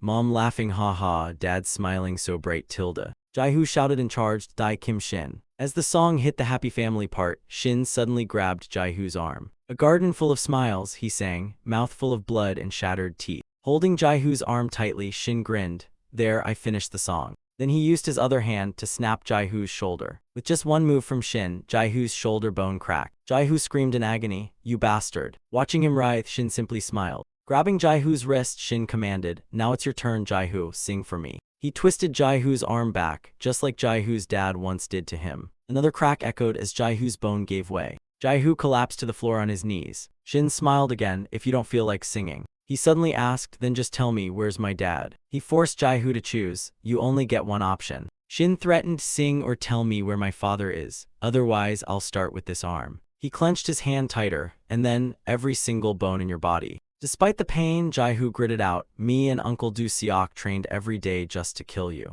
Shin went huh, pretending not to hear. Jaihu's face dropped to the ground. After training, we'd go to the public bathhouse and scrub each other's backs. He continued, we ate together every day, talked about everything. Jaihu added, he's been watching over me since I was a kid. That's why he knows everything about me. Shin, unimpressed, burst out laughing. Jaihu, what are you even saying? That's some middle school diary drama. Come on, just sing already. Jaihu ignored him and kept going. The name Kim Young-hoo, uncle gave it to me. It's a mashup of Jiangsu and mine. He looked at Shin with a mocking gaze. So tell me, who named you Kim Shin? Hearing that, Shin's expression twisted with rage. He pulled back his leg and kicked Jaihu hard in the head. Jaihu was sent flying. His head slammed into a cabinet. He immediately collapsed, crumpling to the floor. Enraged by Jaihu's earlier taunt, Shin shouted, shut up and sing, you mutt. Jaihu struggled to get back up. Holding his broken shoulder with one hand, Jaihu still smirked through the pain.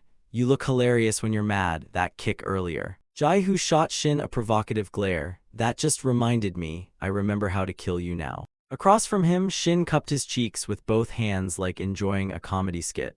Oh, how exactly are you gonna kill me? Without waiting a second, Shin lunged forward. You can barely stand, you know. Shin didn't hesitate, he kicked Jaihu straight in the face. A murderous gleam flashed in his eyes as he coldly declared, you're nothing but a toy my father sent me. Another vicious kick, this time to Jaihu's left cheek. Watching Jaihu kneel on the floor, Shin sneered, and this toy even got a name. How cute. He yanked Jaihu's hair up arrogantly, utterly meaningless. Drawing back his fist, he clenched it tight, ready for another blow. It's gonna be smashed anyway. The heavy punch slammed into Jaihu's right cheek like a meteor. Shin's fury poured out like a raging flood in a frenzy of strikes. So no, I'm not jealous, not even a little. His face twisted with rage. Not jealous, not one bit. Jaihu was beaten down to the floor, completely drained, no strength left to resist. Shin's voice grew slower, eerier. Hey Jaihu, how about we start over? He grabbed Jaihu's hand. I'll break each of your fingers one by one, so sing for me. Jaihu's face was so swollen it was barely recognizable. He opened one eye slowly, listening to Shin like a broken toy. Then with a bizarre reflex, he raised his other hand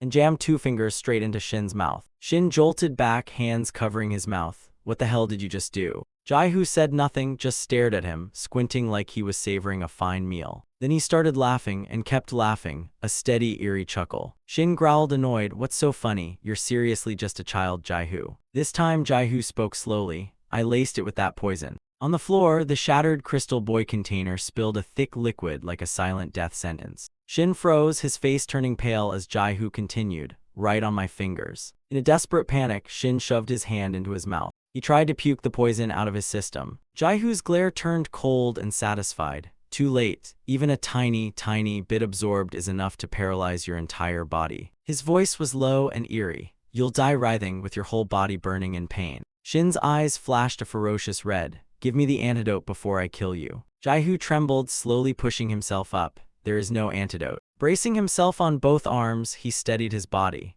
Even for you, being completely paralyzed means you can't kill me either. Hearing that, Shin froze on the spot. Broken memories flickered in Jaihu's mind. If I take one more step, Mom's smile. Images played before his eyes. 2 more steps, Dad's smile. Jaihu's eyes welled with tears, his lips trembling as he mumbled, Dad, you don't have to sing anymore, okay? But right then, Shin suddenly grabbed Jaihu's head and forced a kiss, dominating and twisted. Jaihu's eyes widened in horror, struggling to break free, but it was useless. Shin's voice was thick and menacing. Just a small dose, that's enough to kill you, right? His brows furrowed. Going to hell alone sounds boring, come with me, Jaihu. Somewhere else, a sign quietly hung outside an office room. Inside, everyone sat at their desks, busy with work. A staff member politely placed a cup of coffee down. Here, ma'am, please have this first. A woman's voice replied, how did you know I needed that? T. Siop smiled with squinty eyes. Because I see you drink coffee at this time every day. The short-haired woman accepted the cup. I could have grabbed it myself, thank you really, I'll take it.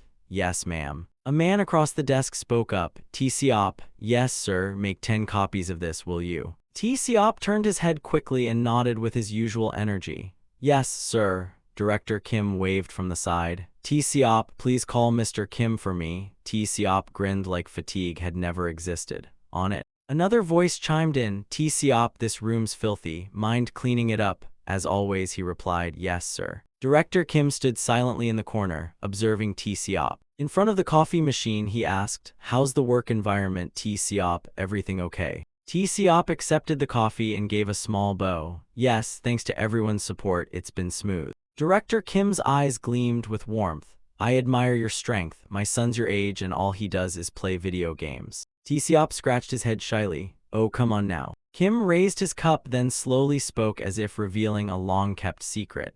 I was actually the one who chose you, T. Siop. After a brief pause, he added, you remind me of my past. I grew up in an orphanage too. T. Siop looked stunned. You did, sir. Director Kim slipped his hands into his pockets.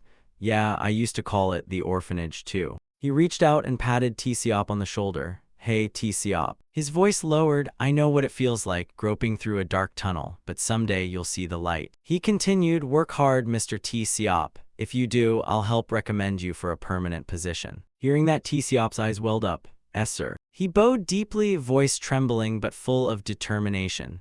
I'll work even harder, thank you, sir. Director Kim quickly waved it off. No need to be so formal. Suddenly, he pulled out a tightly sealed black suitcase. T. Siop, after work, could you deliver this to a client for me? T. Siop reached for it. Yes, of course, sir, but what is it? It's kind of heavy. Director Kim replied calmly, just some documents for a client. He added with a serious tone, it's very important, so take good care of it, all right. A bit later, T. Siop stared at his phone. So this is the client the manager mentioned. He looked around the area. Yep, this is the right address. The place looked old and sketchy, and he wondered, our company does business with people in places like this. T. Siop knocked 3 clear times on the door. A voice called from inside. Who is it? He quickly responded. Hello, I was sent by Manager Kim from Utopia Finance. The door creaked open. A buzz-cut man with a long scar on his mouth stepped out. Manager Kim sent you. He raised his head and asked bluntly, where's the goods? T. Siop held out the suitcase. Right here.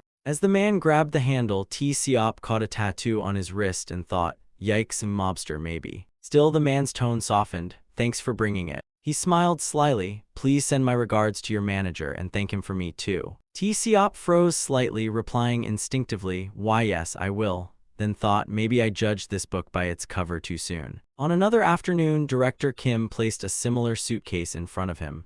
T. Siop, I'll need your help again today. Without hesitation, he took it. Yes, sir. From then on, the manager asked him to deliver things every day. T. Siop stood at a door again, handing off another suitcase. Until one day, he was walking the usual route, suitcase in one hand, eyes glued to his phone in the other. A voice called out urgently, excuse me, sir. A girl with messy blonde hair and a worn-out coat clung to her bony frame. Just one more dose, please. I'll do anything, please. Meanwhile, in front of a tall white apartment complex, Du Seok stared ahead with concern. If Kim Shin and Kai Young killed Yang Dong Man, what's happened to Jai Hu and the archer girl? Deok Pal typed rapidly and spoke, Jai Hu been confirmed as part of the organization.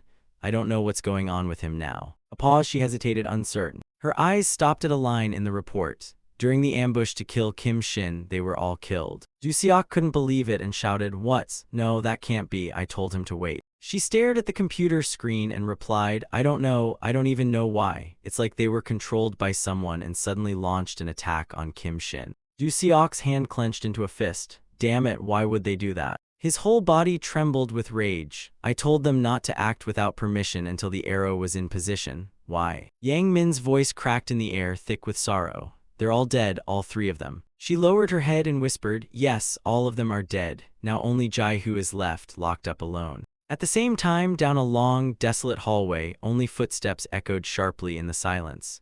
I believe in you, Lord. A man quietly walked forward, softly chanting, the word of the Lord. Hands folded behind his back, he sang gently, you are calling me, such happiness, praise be. With the Lord as my witness, I vow my loyalty. His footsteps halted at a doorway, reverently echoing the Lord's teachings. Inside the room, Jai Hu lay unconscious, dry blood crusted around his bruised face, as if still walking the path. Not far away, Shin's face was pressed to the floor. Lord, please protect us. The man whispered as though reciting scripture, the followers of the Lord. He gently bent down and carried Shin on his back, the children of God. His footsteps exited the room. You truly loved your father. Light from the hallway spilled in, casting shadows of the two figures.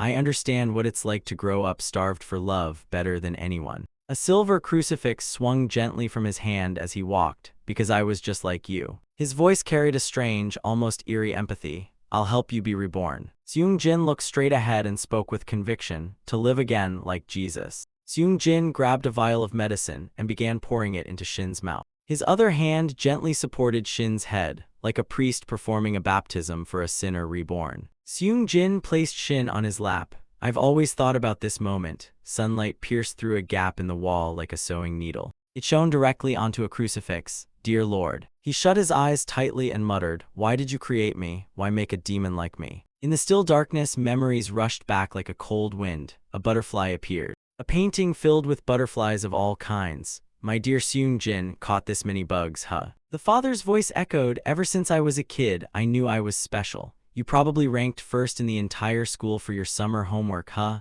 The image of his mother patting the little boy's shoulder followed. Do you think our son will grow up to be like Fabe? The words were so warm, I never felt happiness the way others do. In his memory, the father turned abruptly. Oh dear, it's already that time. Seung Jin, let's go, get ready now. But I decided I would live righteously. Seung Jin closed his eyes and whispered like a prayer, because the Lord is watching me. He stood still before a wall covered in drawings. He's watching to see if I'll give in to evil. Seung Jin's whole body trembled, lips releasing words of repentance. I was wrong, please forgive me. I was so scared, really, really scared. His voice cracked. I've lived a long, dull life like a bug hiding in the dark. Back then, he served food at a soup kitchen for the homeless, devoid of joy or purpose. An old man came to get his meal and said, it's hot out today, must be tough. Seung Jin smiled faintly by instinct. It's all right, sir. Though sweat drenched him, Seung Jin's eyes sparkled like he'd found a momentary peace. Seeing everyone eat well, I don't feel tired at all. To stay hidden, I lived a lowly life. But even then, he waited in silence for Shin to awaken, for Kim Shin had appeared in this world. A brutal killer who murdered 28 people.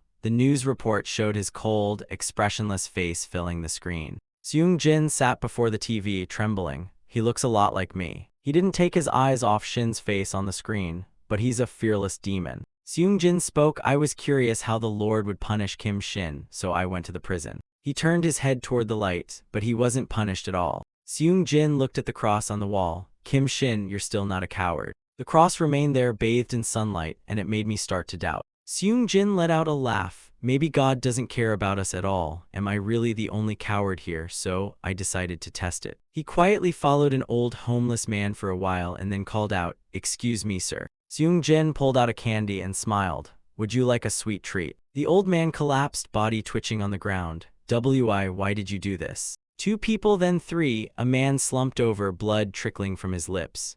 Father, call 911, my stomach hurts. 4 people 5 His hand clutched the ankle of a corpse. I've killed over 10 people. Seung-jin's face was ice cold as he dragged a corpse through the rainy street. From above, he looked down at the brightly lit city below. Just as I thought, no punishment at all. Seung-jin's lips moved slightly, and I realized something. He was still holding the vial. God doesn't care about us at all. He never loved us. Just then, a faint groan came from Shin. You. He cracked one eye open and gave a crooked smile. How amusing. Seung-jin bowed his head. Thank you for the compliment, Mr. Shin. At the same time, a raspy voice called out, Hey sir, just one. A frail woman with chapped lips and a long coat draped over her thin body pleaded, Please, just give me one. I'll do anything, please. T-Seop stepped back frowning. Wait, what? A puffer coat in autumn. She placed her hand on his shoulder, her voice trembling. Please, stop pretending. I haven't slept in over a week. T-Seop's eyes widened. Why not? She leaned in close and whispered in his ear, I'll do anything you want. Just give me one from your bag.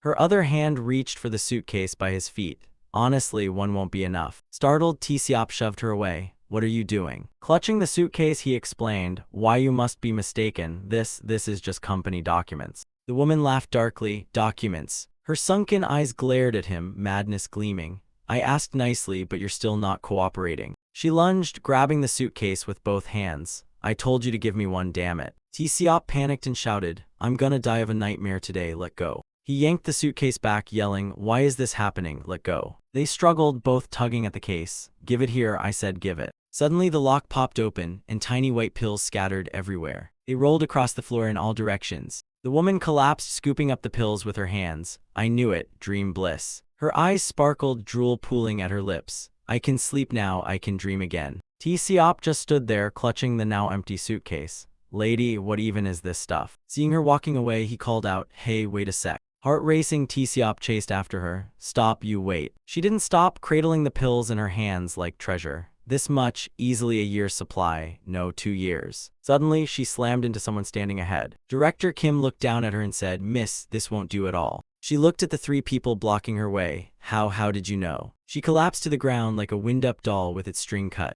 Just then, T-Seop came running in, still clueless and stammering, Deputy Director. Tears streamed uncontrollably from her eyes. I was wrong, I must have gone crazy. She raised both hands, handing back the pills. Here, I'll return all the drugs. T-Seop froze in place as she pleaded, Please spare me. The man clasped his hands behind his back and bowed slightly. Please, lift your head. Why would we kill a valued customer like you? Don't say such scary things. Just compensate for the broken pills, that's all. The girl looked up, lips trembling. See, compensate, but I don't have any money. Director Kim kept a calm expression. Don't worry, we have ways for customers like you to pay us back. He turned and ordered, Guide our guest. The bodyguard behind him immediately replied, Yes, sir. Only then did T-Seop step closer, confused. Deputy Director, what is all this? The girl was escorted by 2 tall bodyguards into a nearby car. Time seemed to pause for a second. Director Kim called his name softly like a breeze, T-Seop. Right after, he pulled out a syringe and grabbed T-Seop's arm.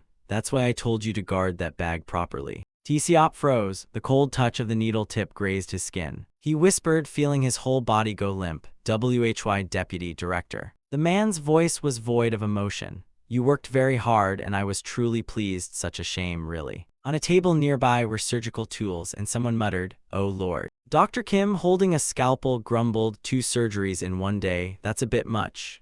The man beside him sneered, whining again. Director Kim glanced at his watch and said firmly, The dream bliss is wearing off, hurry it up.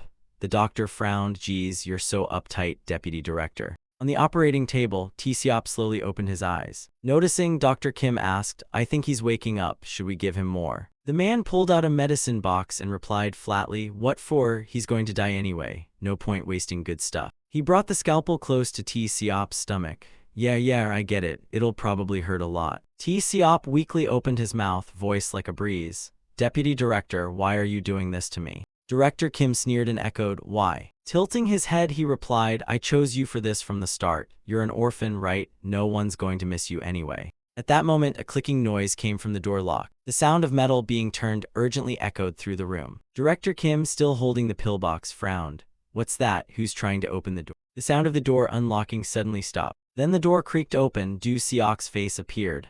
I made a promise to Jai-Hoo. He stepped inside holding a staff to protect his friends. Du Seok's eyes were full of resolve. though I almost got myself into serious trouble. He looked at the boy lying motionless on the operating table. I'm sorry, T-Siop. Dr. Kim turned his head. Weren't you dead back then, still alive, huh? Director Kim chuckled softly. Ah, our injured little customer returns. He casually rolled up his sleeves. Thanks for walking into our trap. Behind him, 2 bodyguards stepped forward with knives. But you look like you can barely stand. Are you seriously trying to fight us? Suddenly, Doo-seok swung his staff and smashed the power switch. The room went pitch black as his voice rang out. No. His grip on the staff tightened, veins bulging. I'll kill you before you can do anything else. His eyes glowed red like a demon risen from hell. No more of your garbage. A heavy punch smashed into the wall. Doo-seok trembled, gritting his teeth. This is my fault. I was fooled and it ruined everything. Behind him, Yangmin whispered, Doo-seok. Deok-pal, seated nearby, spoke up hesitantly. Hey, this might sound awkward, but there's one more thing.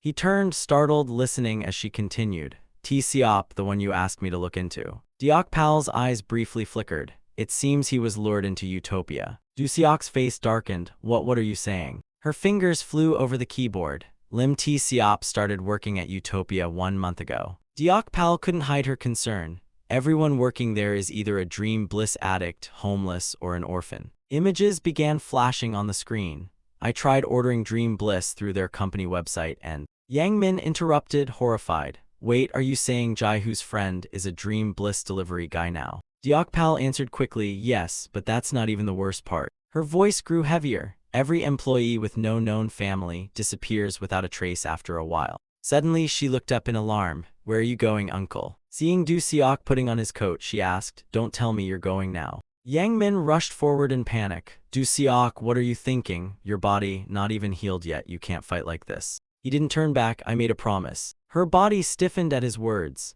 In exchange for letting Jaiho be the arrow, I must protect Jaiho's friends. Every word struck like a slap to her pride. I failed to keep my promise once. Doo-seok gripped his staff tightly. I can't break it again. He looked at both of them with unwavering determination. Absolutely not. The room remained shrouded in darkness, the power switch now bent and broken. The bodyguard behind Director Kim nervously looked around. Where did he go? Kim replied calmly, Don't panic, guard your weak points and wait. Fighting in the dark means we could be ambushed at any moment. Director Kim clenched his fist. See that bat he's carrying? My hands are deadlier. Time passed in silence, with no sign of movement. They looked toward the door, no sign of Doo-seok. Kim thought to himself, why hasn't he attacked yet? If he's used to fighting in the dark, I won't stand a chance. Sweat began dripping down his temple. Maybe that whole I'll kill you thing was just bait. A sudden thought flashed through his mind. Are you trying to trick us to rescue that useless lump? Suddenly a blinding yellow light flared. The bodyguard shielded his eyes as the light hit him directly. He winced and panicked. My eyes, I can't see.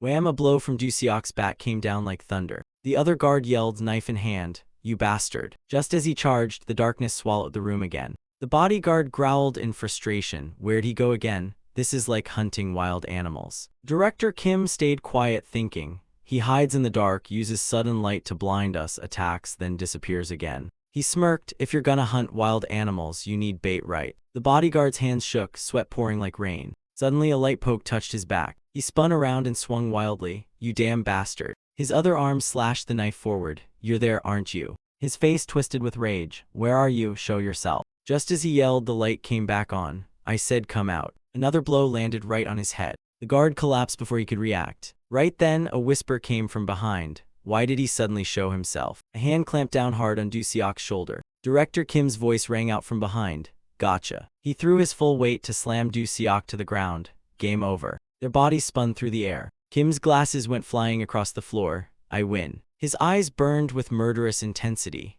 Now that I've got you, I'm never letting go. The deputy director used to be a promising judo athlete. In a past match, Kim had locked an opponent's arms with his legs. His face was emotionless, just another match. But for some reason, in every win, Director Kim always tightened the grip and snapped their arm without hesitation. After that, he willingly joined Utopia. He broke his opponent's arms every time. Screams echoed, but Director Kim never hesitated. In the room, 2 men were knocked out cold, and one clutched his arm in agony. The deputy director didn't use knives like other thugs. His muscular arms were packed with brute strength. With just his bare hands, Director Kim decisively snapped the man's neck. He crushed and twisted until he killed them. He looked around at the scene and smirked. Now, Director Kim clenched Doo-seok's leg tightly, growling.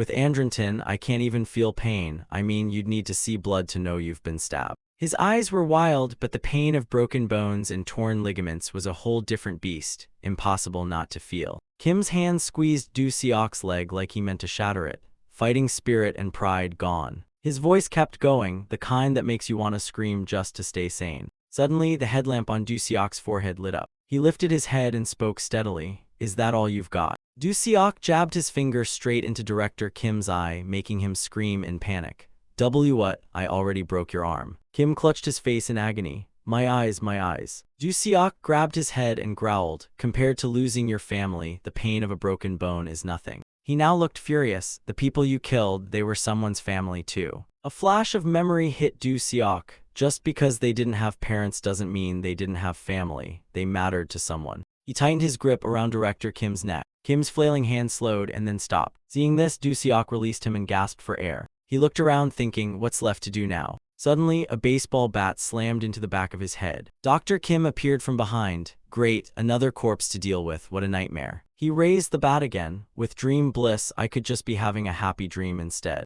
Another brutal swing hit Du Seok's head. Let's just pretend this whole situation is what withdrawal symptoms look like. Du Seok tried to resist, but he couldn't fight back. His leg was broken. His eyes slowly closed, consciousness fading. Dr. Kim's face twisted in rage. Get lost, someone help me escape this nightmare already. Suddenly, a knife plunged into his back. Dr. Kim jolted, spinning around. What the? The knife was pulled out. He staggered, lips trembling. This was supposed to be a dream, why? He collapsed with a muffled groan. Damn, that hurts. Scattered across the floor were 4 human bodies. Half-conscious, Du Seok murmured, T-Seop. T-Seop stood in silence, wondering, is this what office life is really like? His eyes wide with confusion, he asked, what's going on? You know, right? Please tell me. Sometime later, a car rolled quietly down a wide road in the still of night. Yang Min silently drove, with Du Seok and T-Seop sitting in the back. Du Seok had told T-Seop everything. The space fell into stillness. He sat with his head down, staring at his feet. About Kim Shin, the one who killed his family and Jai Hoo's. T-Seop's hands clenched gently on his knees, including the truth behind his broken legs and fingers. He sat in silence, staring out the window, thinking about what Jai Hoo must be going through in prison. He finally broke the silence. So it really was like that, I had hoped. T-Seop's eyes brimmed with tears. Jai Hoo, I never thought he'd have any reason to kill. He's my friend. The car turned down a small road up ahead. Du Seok spoke up. Utopia probably won't go after the last delivery guy, but just in case, stay with us for a while. T-Seop lowered his head, his hair shadowing his trembling eyes. Uncle, can you make me stronger? Surprised, Du Seok turned his head. Though T-Seop's eyes were still swollen from crying, they burned with steely resolve. I want to help Jai Hoo clean up this trash. I want to become an arrow too. Changman entered the room. As he stepped through the door, he saw Jai Hoo lying unconscious. Young-hoo. He dropped to his knees and cradled Jai Hoo's head. No, are you okay? Seeing the dried blood at Jai Hoo's nose, he gasped in horror. Who did this to you? Overwhelmed, Changman's whole body trembled. Young-hoo, you ka. Kai Young walked in with hands in his pockets and barked, get out. Don't hang around here like a bad smell. Changman held Jai Hoo tighter. Director Nam Kai Young's Young-hoo. Kai Young's face remained cold and heartless. Yeah, I know, he's dead, starting to stink already. Without hesitation, he ordered, drag him out. As 2 men lifted Jai Hoo's body, Changman panicked and shouted, wait, hold on, where are you taking him? Before he could react, Kai Young kicked him straight in the face. He crouched down, eyes drilling into Changman. You close with this bastard, I'll bury you right next to him. Holding his cheek, Changman sobbed in pain and fear. No, please, I'm sorry. After a while, the steady sound of a shovel digging echoed through the air. Under the pale moonlight, he watched as Jai Hoo's body was gradually buried under layers of cold dirt. Kai Young, holding a cigarette, muttered, so that's why you wanted revenge on that killer, huh? You thought justice would win. He flicked his half-smoked cigarette onto the freshly buried soil. Childish, our little rising star, the moment you decided Kim Shin was evil and you were justice, you'd already lost. His expression was calm, tinged with disdain, because that guy is capable of doing anything evil. He added, justice only gets you so far if you're lucky. Then Kai Young turned and walked off, ordering, you guys clean this up properly, I'm going to bed. The 2 nearby responded instantly, yes, director, sleep well. Meanwhile, a long-haired man tilted his head slightly. Jin stretched his arms, joints cracking softly. Seung Jin stepped closer and commented, you really do recover fast, just took the antidote and you're already moving. Shin's face was still pale, still a bit swollen inside, but his eyes scanned Jiang Wu and Sun Ti standing ahead. Who are these people? He smirked. These are our brothers just like us, they're not cowards. Seung Jin slowly introduced them. This is Jiang Wu, you've probably heard of him. The infamous arson case at the elite university dormitory. The memory returned, flames roaring, thick smoke flooding the hallways. Inside, screams echoed amid the chaos and fire. The man's eyes burned from the smoke as he mumbled, I can't see anything ahead, it's all smoke, no way to find the exit. Suddenly through the smoke a phone flashlight flickered. Over here, this way out, follow the light. He followed the beam of hope. I'm alive, I'm gonna live, thank heavens, everyone follow the light. But then bam, a hammer slammed down from above. Jiang Wu, wearing a gas mask, smashed the man with a hammer. Two nearby girls shrieked in terror. What's going on? Blood still dripped from the hammer as he walked forward with a cold smile. Jiang Wu gripped the hammer with both hands. Come now, this is the exit, the path to the afterlife. His voice rang out again. Give up on survival, 119 isn't coming. Seung Jin remained calm. He burned down the university dorm and killed 5 people with a hammer. 4 more murders remain unreported, no clues left for the police. Jiang Wu continued, as far as I know, the motive was deep insecurity about his looks and education. Jiang Wu wiped the sweat from his forehead. That's not the reason. His eyes were ice cold. I just wanted to teach them a lesson. That's the price they paid for looking down on me. Seung Jin grinned approvingly. Yes, you're absolutely right, and as for the guy next to you. His gaze landed on the silent figure in the back. It was Han Sun Ti, the leader of Mangjunpa. He had kidnapped 3 high schoolers and took ransom from their parents. But inside the cold cell, cries echoed, you promised to let us go after getting the money. Please, sir, please, mommy. His voice was as flat as a robot reading a death sentence. He kept the kids locked up with his goons. The 3 henchmen stared blankly through the bars. Boss, stop kidding, let us out, open the door. The screams turned desperate. Is this really all about money? Open the door, you bastard, you damn psycho. But he just replied emotionlessly. He gave them 10 peanuts and 1 bottle of water once a week, because hydration and a snack make a great torture combo. The prisoners scrambled and shoved each other in hunger. Get out of my way, that's mine, you jerk. Sun Ti calmly listened from behind the bars. I'll kill you all, just try me, let go. A month later, when police finally arrived, 2 officers stood frozen, covering their mouths in horror. Bodies were scattered all over the place like a horror movie on fast forward. Seung Jin glanced at Shin and added, only 5 skinny, bloody corpses were left, and they stank. Sun Ti spoke emotionlessly, I did it because I love people. He continued, I loved them so much I had to know what they were thinking. Sun Ti stepped in front of Shin, and how they act, what makes them live, what makes them die. At that, Shin gave a cryptic smile, and how not to become one of them, huh? Sun Ti stared at Shin, cheeks blushing.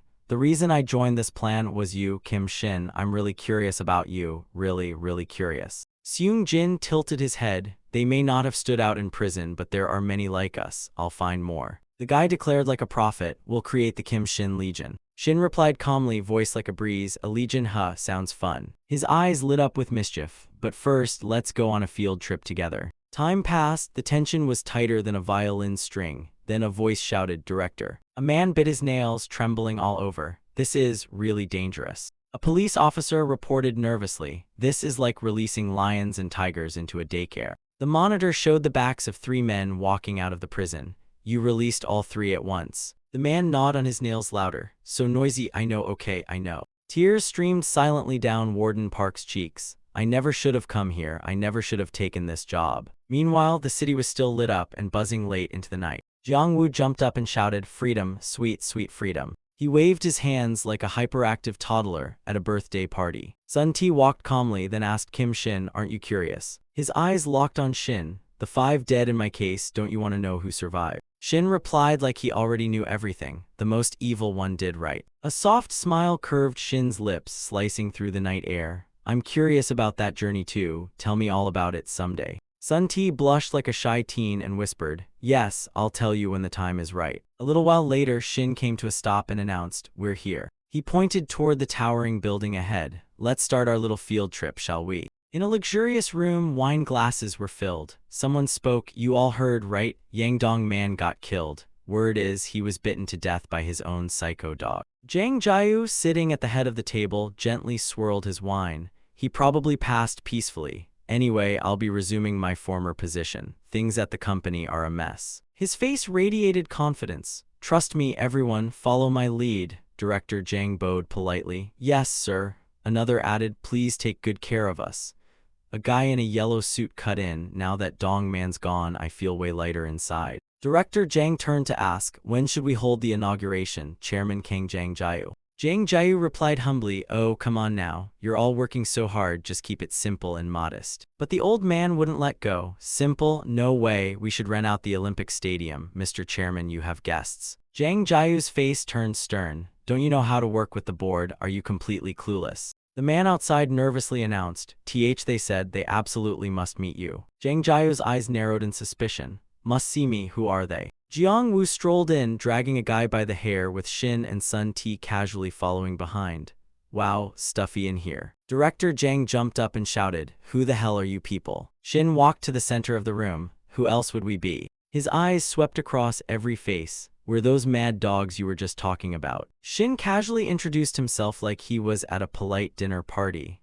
"I'm the guy who killed Dong Man. Honestly, you should have given me a reward for that." Zhang Jiu remained seated, unbothered. "So you're Kim Shin, the lunatic?" He answered, "Yes, that's me." Swirling the wine in his glass, he added, "How could I not reward the man who killed Dong Man?" Zhang Jiu smirked. "Say what you want, you mad dogs. Want a bone to chew on?" Shin placed a hand on the chair and chuckled. "What a fun uncle you are." Then he sat down casually and said, "But rather than a bone, I'm looking for a place to hang out with my friends." At that moment, everyone in the room pulled out weapons. "A big, safe place where we can run wild and free." He leaned his cheek on his hand and continued, "I think Utopia would be the perfect place." Zhang Jiu's face twisted with irritation, glaring at him. "What nonsense are you spouting, that place?" Shin grinned, his tone sharp with excitement. "Didn't Uncle Dong Man also have shares in Utopia?" He leaned back with one arm propped under his chin, flashing a smug smirk. "Give me his share and I'll let you all live." Behind him, Jiang Wu and Sun Ti stared them down with bold, daring eyes. The room flared with rage as Shin repeated, "I'll let you all live." Knives were drawn, eyes burned with fury. One guy approached and pressed a blade against Shin's neck, but Shin stayed cool, still smiling with his hand under his chin. The thug growled, "Boss, don't waste time with this maniac. I'll shut him up for good, slice that mouth right off," he added. Before he could blink, Jiang Wu grabbed him by the hair, yanked him up, and landed a brutal punch to the gut, sending him flying. Jiang Wu followed up with a savage toss, launching him straight into the glass door, shattering it into a rain of shards. He glared down at the guy in disgust. "This ain't your stage. This stage is for the big dogs. Sit tight unless you want a free-fall massage." Jiang Wu held him dangling in midair. The thug trembled, gripping Jiang Wu's arm like his life depended on it. "Please no free-fall massage." He screamed in panic. "Why the hell are you all just standing there? Do something, these psychos are serious." But the henchmen only sweated nervously, not one daring to step forward. Suddenly, Zhang Jiu chuckled softly and calmly spoke. "Everyone, relax. If these kids want to act like grown-ups, they'd better learn patience." He gave Shin a sly smile. "I heard you were some mad dog who didn't care about money. Guess that was wrong." Shin replied coldly, his tone low and dangerous. "I told you already, money doesn't matter to me." He smirked. "All I need is a playground for me and my friends." Zhang Jiu let out a corporate laugh and replied flatly, "A playground? What is this, kindergarten deluxe?" Shin just gave a cryptic smile, saying nothing. Zhang Jiu seemed to catch on. He gave a light laugh and said, "Fine, I'll give it to you, not like it was really mine anyway." His subordinates were stunned, protesting loudly. "Director, how can you hand over shares to that guy? He can't own shares." Zhang Jiu nodded lightly, loosened his tie, and smiled warmly. "It's fine. He took care of Yang Dong Man for us. That alone makes him worthy." Hearing this, Shin slowly pushed his chair back and stood up. "Good to know you're such a reasonable uncle." He smiled contentedly at Zhang Jiu, gave a nod of farewell, and turned to leave. "But make sure you keep your word." Then with a deadly stare he added, "Or you'll die." The three of them walked away slowly, like they'd just finished a casual brunch, leaving the subordinates seething in silence. Director Zhang awkwardly asked, "Director, are you really giving him the shares?" Zhang Jiu sipped his wine and replied coolly, "Am I insane? I just said that so they wouldn't tear the place apart." He stood and walked over to the window, gazing out with a contemplative look. "If we fought back just now, we'd have suffered heavy losses too. Killing them wouldn't benefit us either, so why bother?" Zhang Jiu stared down at the building below, a bone-chilling smirk spreading across his face. "Unlike that brute Yang Dong Man, I don't take pointless losses." His eyes locked onto the group of Shin and his crew below. After all, they're still inside a prison, and a prison's full of chances to kill someone unnoticed. Down below, Shin turned his head and said softly, "Do whatever you want, guys." Jiangwu grinned with excitement while Sun Ti remained stern-faced. Shin beamed, "See you in the locker room in 3 days thanks to our airtight alibi prison." The guy looked at him seriously and asked, "So what's Mr. Kim Shin planning to do now?" Shin beamed, "It's been ages since I went home. I'm going back to my mom's." Scene shift, someone with a cast on his leg speaks, "You want to become the arrow, right?" Du Seok stared at the person before him and said sternly, "Then try attacking me, any way you like." T Seop stuttered in panic, attack me." The man stepped closer, his tone firm. "A test, to see if you've got the guts to be the arrow. I'll be fine, hit me with all you've got." Seeing how serious he was, T Seop braced himself. He raised his hands into a stance, eyes locked on the man, though his voice still trembled. "Okay, here I go." T Seop clenched his eyes shut and threw a punch at Du Seok's face with all his might. The man responded coldly, "Not good enough." Du Seok immediately pointed out the flaws. "That punch had no power, you couldn't even knock over a cardboard cutout." T Seop stepped back awkwardly and explained, I know, I've never hit anyone before, but if I had training like Jai-Hu." The man clenched his fist and replied seriously, "It's not about strength, a real punch needs intent." Suddenly, he threw a lightning-fast jab toward T Seop, who froze in shock. "You want to defeat someone, but your punch has no will to finish the fight." Du Seok glared at him, "People like you, average hesitant, you can't be the arrow." T Seop stood stiff as a statue, eyes wide at the fist that had stopped just short of his face. He stammered but Jai-Hu was able to do it. T Seop looked down, frustrated. "I can do it too, please give me a chance." Du Seok turned and sat down. "If it were Jai-Hu, he wouldn't have aimed for my face. He'd have gone straight for the Achilles tendon on this busted leg. You're not Jai-Hu." T Seop flinched as the words hit him. He bowed his head, fists clenched, clearly struggling inside. Suddenly, he dropped to his knees. With a shaky voice, he begged Du Seok, "Please help me." T Seop lowered his head deep in thought, then murmured, "I always wanted to be a cop, a real protector of justice." He clenched his fists again, his whole body trembling.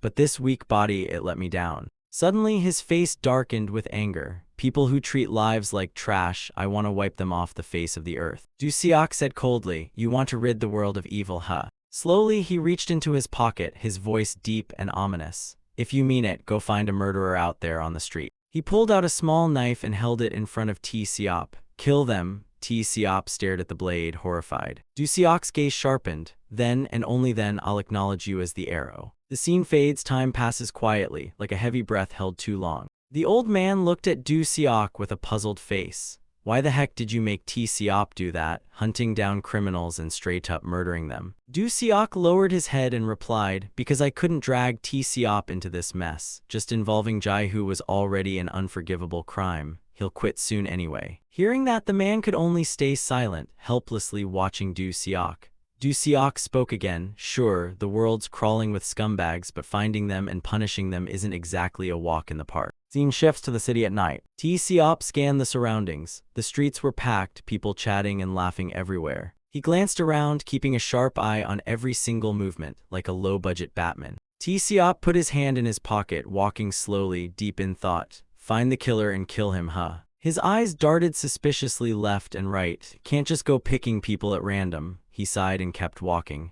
"Now what? Where the heck is the bad guy?" Suddenly, he stopped mid-step. T Seop stood in front of a convenience store, stared for a while, then decided to walk in. The clerk greeted him, "Welcome," then paused, surprised. "What's up? Why are you here at this hour?" He smiled slightly. "Just passing by, figured I'd pop in." Sia crossed her arms and teased loudly, "You've been working lately, huh? Haven't heard a peep from you. So, is that big company treating you well?" T Seop looked awkward, replying hesitantly, "A company's just a company, you know." She stared at his face as if reading his soul. "Guess not that great, huh?" Then Sia beamed, "Anyway, you came at the right time. I'm bored to death. My shift ends soon, let's grab some food, burgers." T Seop smiled warmly. "Deal, I'm starving anyway." Suddenly, some dude grumbled loudly, "For crying out loud, shut up. I can't even enjoy my noodles in peace." T Seop snapped and glared at him. "What did you say?" Sia quickly grabbed his shoulder. "Let it go," she smiled. "Sorry about that, sir." But the guy wouldn't stop, his voice got nastier. "If you wanna flirt, go to a motel or something, take your romance elsewhere." T Seop's face scrunched up in anger. "Hey you," Sia panicked and covered his mouth.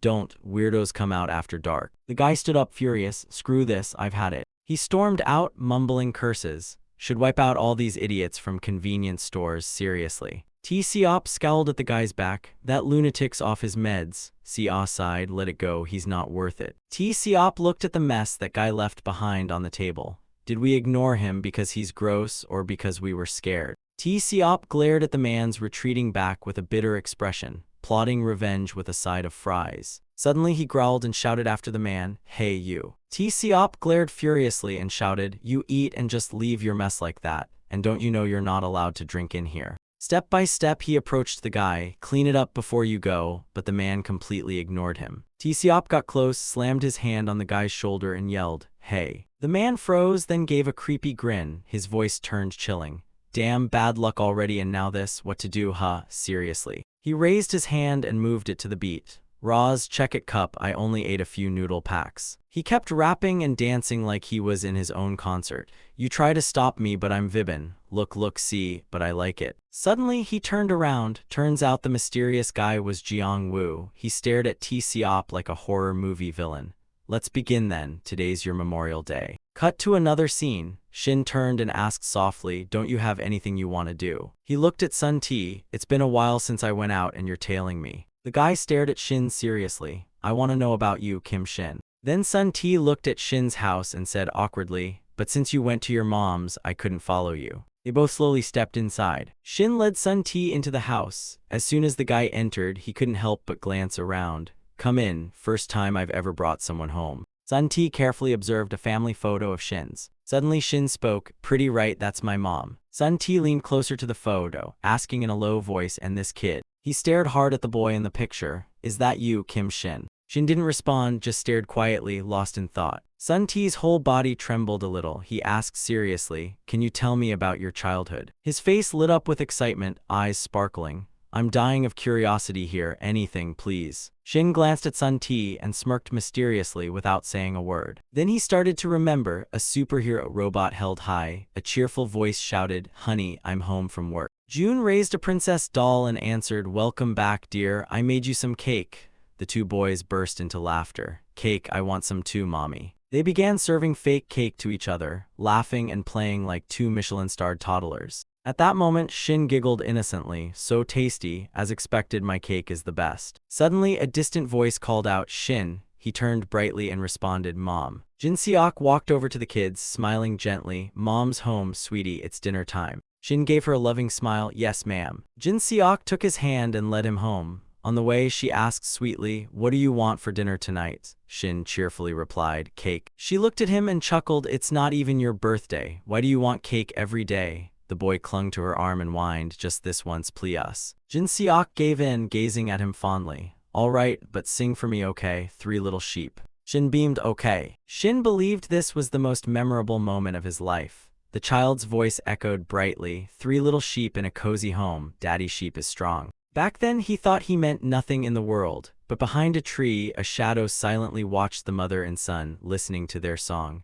Mommy Sheep is so warm. Behind the tree stood a shabby little boy, dirty and messy, just staring at the joyful mother and son laughing in the distance. Shin was still glowing, lovingly singing to his mom, Baby Sheep is adorable. Suddenly, a chilling voice filled with hatred called out, Kim Shin. A terrifying thought flashed through his mind.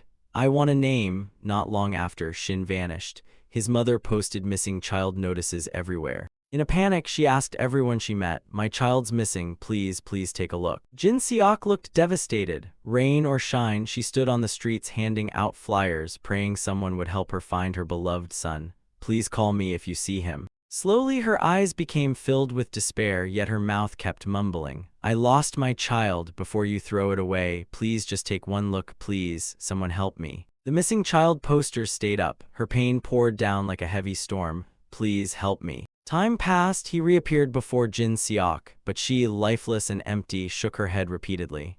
No, you're not my son. She kept resisting. No matter what, I'd recognize my son. Suddenly, he slowly pulled out a syringe full of tranquilizer, because why not make this even creepier? He coldly covered Jin Seok's mouth as she struggled. Why are you pretending to be my Shin? He shouted, then stabbed the syringe straight into her neck. Not stopping there, he pulled out a handful of more syringes and muttered icily, Why can't you recognize your son? He jabbed them into her one by one without mercy. I'm Kim Shin, Mom. You missed me so much, didn't you? It's me, your son. Jin Seok screamed in agony. Her eyes slowly dulled as tears streamed down her cheeks. In her daze, she trembled and weakly placed her hand on his face. Jin Seok was completely under his control now. Though the drug had taken effect, her hand still reached for his face while her face tensed up, crying silently. Shin sank into her embrace, enjoying it, cheerfully whispering, Mom. His eyes went completely insane. Buy me cake, Mommy. Cut to the other scene. Jiang-woo was furiously grabbing T-Seop's collar, punching him nonstop. Where's all that confidence now, huh? He kept pummeling T-Seop's face while shouting, biggest mistake of your life was doing that dumb crap just now. Punch after punch slammed into T-Seop's face. Beg all you want now, it's way too late. Jiang-woo snarled, his voice dripping with bloodlust. My specialty is murder. He wrapped his hands around T-Seop's neck. T-Seop thought to himself, is this psycho for real? Jiang-woo, face ecstatic, squeezed tighter. Too late to regret now, they'll find your corpse tomorrow morning. T-Seop gasped and groaned, trying to resist. That's it, he thinks he can kill me with this crap. Quietly, he pulled out a dagger and stabbed it hard into Jiang-woo's stomach. Jiang-woo staggered back, clutching his stomach and screaming, you little sh*T, a knife. T-Seop finally broke free, coughing hard, struggling to catch his breath. The guy raged, yelling, why the hell do you even carry a knife around? You insane. Jiang-woo yanked the knife out quickly, smirking. Lucky for me, these abs are like armor. He clenched the blade and staggered toward T-Seop. Grabbing him tight, he hissed, almost got me there, then stabbed him hard. You. T-Seop groaned in pain, gritting his teeth. Jiang-woo sneered, that was your finishing move. Not bad, good job, but that tiny blade can't pierce through my god-tier six-pack. T-Seop quickly lost strength, collapsed to the ground, holding his stomach in agony. Jiang-woo licked the blade with twisted joy, glaring at T-Seop with creepy eyes. Your screams are music to my ears, but I think I've had enough now. As soon as he finished, T-Seop screamed in pain, his face darkened like a storm cloud. His eyes flickered and his vision suddenly went pitch black. Cut to some kind of manufacturing plant. A voice spoke up, production of Spring Dream is going well, right? A researcher walked behind Jang Jiao and reported, the quantity's a bit intense, but we should manage. Jang Jiao grinned with delight, too popular, huh? Guess we gotta expand the factory. Suddenly, the researcher hesitated nervously. Director, about that side effect I mentioned before, it's happening again. We're still researching it, but if we replicate the version made by Chairman Oh Jinguk, it should be fine. Except, Jang Jiao looked shocked and turned quickly. What side effect? The researcher looked flustered. You saw it last time, didn't you? Then he explained awkwardly, Spring Dream messes with serotonin and vasopressin, which affects the amygdala. Jang Jiao frowned. What? Speak human, please. The guy stammered, women, I mean, well, one of the users became dangerously unstable. They turned extremely aggressive but felt no pain. Hearing that, Jang Jiao gave a wicked smile. Ah yes, I remember now, I did see that before. His eyes narrowed like a sneaky fox. So what? To outsiders, it just looks like we're making health supplements. The researcher nervously blurted, still, if side effects happen, it'll be disastrous. Jang Jiao interrupted, annoyed. You talk too much. His eyes turned soulless yet excited. Just get production done on schedule, or I'll turn your family into wooden logs. He walked away with long strides, mumbling with a sinister grin, side effects my butt. Worry about yourself first. The researcher stood frozen in place, hands trembling violently. He stared blankly, eyes filled with horror, muttering, massacre, this could turn into a massacre. He looked at the lab rats, now dead en masse from testing the dangerous drug. The rats had gone berserk, biting each other to death. The researcher trembled and cursed, that greedy bastard only cares about money. Cut back to T-Seop. He was now bending all 10 of Jiang-woo's fingers backward with brutal force. Jiang-woo screamed in agony, eyes squeezed shut, completely losing it. T-Seop then launched a massive punch right into Jiang-woo's face. Jiang-woo howled, clutching his face in pain. T-Seop stood still, glaring at him with a death stare. Jiang-woo trembled and stammered, what now? No way, I can't believe this. The guy panicked, face full of fear, flailing his arms while begging, hold on, I was wrong, okay, please. Without letting him finish, T-Seop lunged forward and shoved his hand into the guy's mouth. He pried Jiang-woo's jaw open, while the guy could only groan in resistance. T-Seop's eyes were now void of humanity, as he stared down at Jiang-woo with a chilling smile. Jiang-woo's fingers had already been bent in every wrong direction like twisted pretzels. He struggled to mutter. His voice trembled, I was wrong. Jiang-woo crawled on the ground, face bruised, begging desperately. Please. T-Seop straddled him, and no matter how much the guy pleaded, he raised his fist high. Without hesitation, T-Seop slammed his fist right into Jiang-Woo's face. It was like he'd gone full berserk mode, throwing punch after punch in wild excitement. His pupils took on a strange, terrifying shimmer. Fists kept raining down on Jiang-Woo's face like a thunderstorm of knuckles. One punch after another smashed Jiang-Woo's face, ignoring his pitiful cries. "Please." T-Seop grinned in wicked satisfaction. He kept pounding away like a lunatic on turbo mode. Suddenly, a panicked voice shouted from behind, "T-Seop." He froze mid-swing. Sia stood there horrified, staring at him. "What are you doing? Stop it." She was shaking all over, voice trembling. "Why are you doing this? Why are you hitting him? This isn't like you." T-Seop slowly stood up, stepping away from Jiang-Woo. Sia reached out, voice full of worry. "T-Seop, no matter how mad you are." Suddenly, T-Seop lunged and grabbed her by the neck, terrifying her. He looked completely possessed, eyes full of death, squeezing her throat with force. She clenched her eyes shut, gritting her teeth, using all her strength to push his hands away. His gaze became even more unhinged as he tightened his grip. Sia's voice cracked, "Hey." Her eyes squeezed shut, body losing strength. "T-Seop." Suddenly, Du-Seok appeared behind him, wrapped his arm around T-Seop's neck and shouted, "Stop, T-Seop." T-Seop gritted his teeth and struggled violently. But Du-Seok held on, trying to restrain him with all his strength. He tightened his hold on T-Seop's neck until the boy slowly lost the strength to resist. T-Seop's eyes bulged, then gradually shut. Finally, T-Seop passed out. Only then did Du-Seok slowly loosen his grip. Du-Seok stared at him in shock, heart pounding. If I'd been a second late, it would have been a disaster. What the hell happened to T-Seop? He looked at Sia, who had fainted from being attacked by T-Seop earlier. Along with that, he stared at the deep bruise on his arm from her resistance, feeling shaken. What the heck was that strength? Cut to the gate of a nursing home. A man politely handed over an envelope. "Director, here you go." The director quickly took it and looked at him gratefully. "Thank you, you always help us like this, you must be exhausted." Sun Sang rubbed the back of his head with a shy smile. "Nah, it's nothing really, not much, please use it to buy snacks for the kids." The director teared up. "How can you say it's not much? I'll use every cent wisely." A shy little boy peeked out from behind the director, gazing at Sun Sang with admiration. "Thank you, sir." He smiled gently at the boy. "Be good, listen to the director, and study hard so you grow up to be a decent human being, all right." After that, he said goodbye and turned to leave. Sun Sang slowly pedaled his scrap-filled bike down the street. A passerby grinned. "Hey, Mr. Lee, my shop's closed. Swing by later to pick it up." He replied cheerfully, "Thanks, boss." Sun Sang noticed an old lady huddled on the sidewalk and asked kindly, "Granny, have you eaten yet?" She replied, "I'm not hungry." Hearing that, he grabbed 2 food bags from his bike and walked over. "Not again, you can't skip meals. I made some side dishes, take them home and eat, okay?" She reached out to take them. "Thank you, you remind me of my son, if only I'd stopped him from joining the gang." Her voice trailed off. He might still be alive now. Sun Sang just stared at her thoughtfully, saying nothing. Cut to a can of cat pate placed on the ground. Sun Sang crouched down, looking at a hissing cat. "Come on, eat, you look skinnier than yesterday." The cat didn't touch a thing and just kept glaring at him. Then he muttered, "Right, being suspicious keeps you alive, huh?" He looked at the cat with a melancholy face. "Humans are the real danger, always keep your guard up, kid." Suddenly someone shouted. A man looked at him with an annoyed face. "Hey old man, move that junk wagon, or else, if you scratch my car, can you afford it?" Sun Sang immediately stood up, bowed deeply. "I'm sorry, I'll move my cart right away."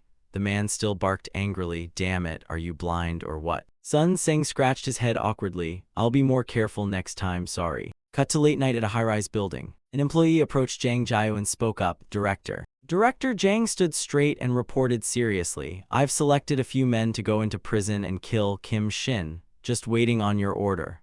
Behind him stood a group of thugs with classic bad guy expressions. Jang Jiao replied, "You picked people before I even gave the order," then scanned the group and smirked.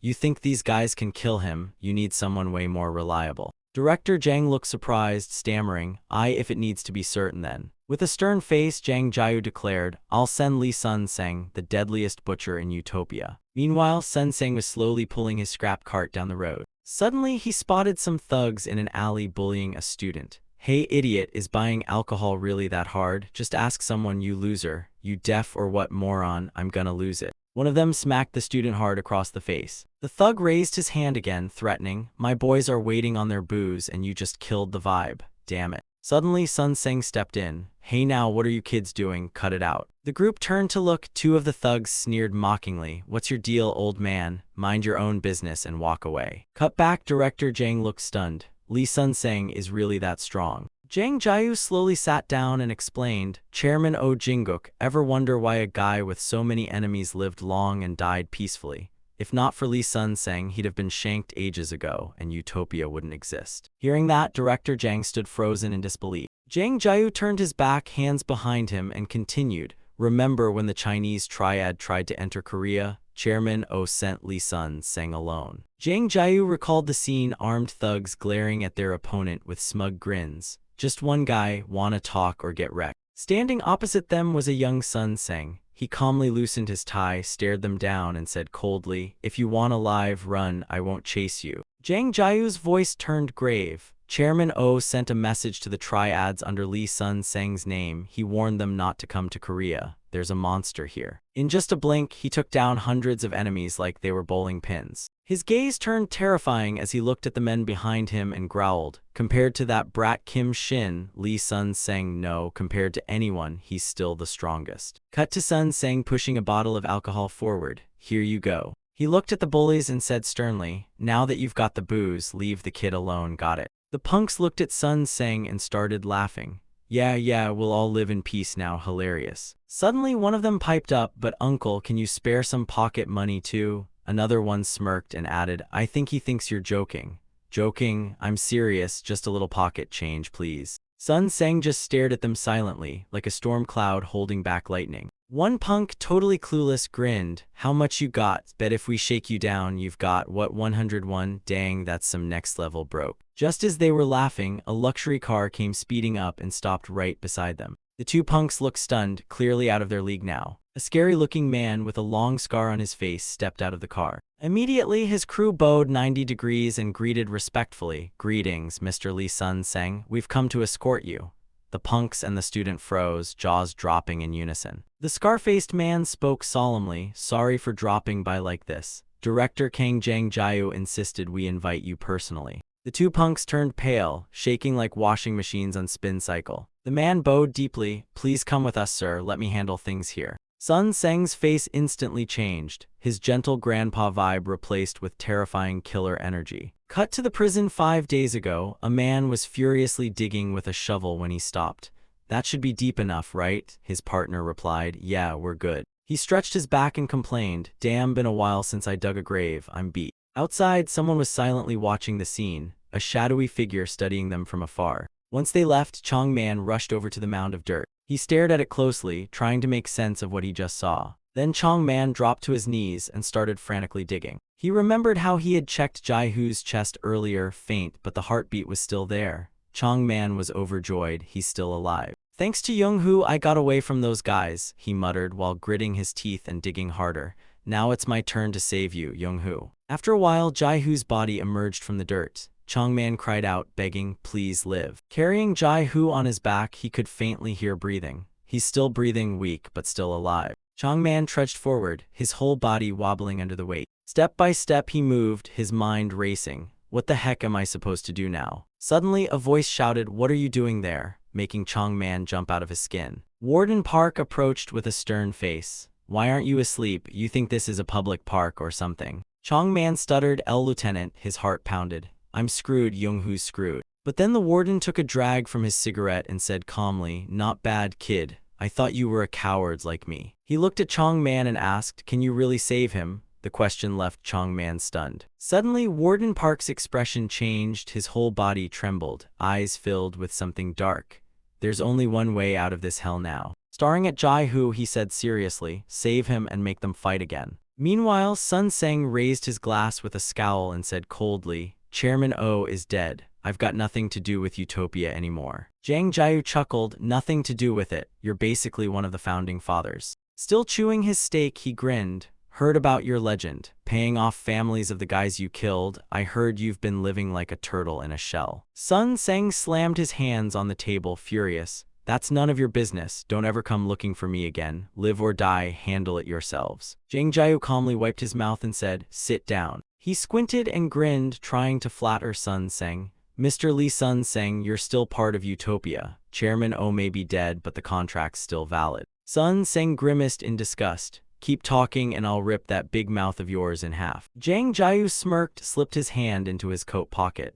Big mouth, huh? You'll understand when you see this. Isn't this your contract with Chairman O Jinguk? He pulled out the original agreement and declared, this is your contract with the chairman of Utopia. His eyes turned icy cold. And now the new chairman of Utopia is me, Kang Zhang Jiayu. From this moment on, Lee Sun Seng belongs to me. Zhang Jiayu leaned on the table, smirking smugly. You know what happens if you disobey, right? I'll punish you just like Chairman O used to. Sun Seng clenched his fists and growled, shut your damn mouth. As soon as he spoke, he slammed his fist down, splitting the table in two. Food went flying like fireworks. You beastly bastard. Zhang Jiayu wasn't scared, he looked thrilled. Now that's the Lee Sun Seng I remember, he calmly proposed a deal. Help me handle this and I'll give you your freedom. The damage is big, but I'm not as scummy as Chairman O. Go to the prison. Sun Seng's glare could pierce concrete. He was ready to throw hands. Zhang Jiayu then pulled out a photo of Shin and gave the order. Kill this man for me, Kim Shin. Sun Seng squinted, face looking like he just bit into a lemon. Zhang Jiayu bragged, I was so surprised during the investigation. He laughed loudly. Turns out this isn't the first time you've met him, right? Even the great Lee Sun Seng makes mistakes. Cut to a man with half a set of teeth screaming in panic. Open up, hurry. Jiang Wu was banging on the prison gate, yelling nonstop, open the damn door, you jerks. His face was a mess, swollen eyes, busted nose, only a few teeth left for slurping soup.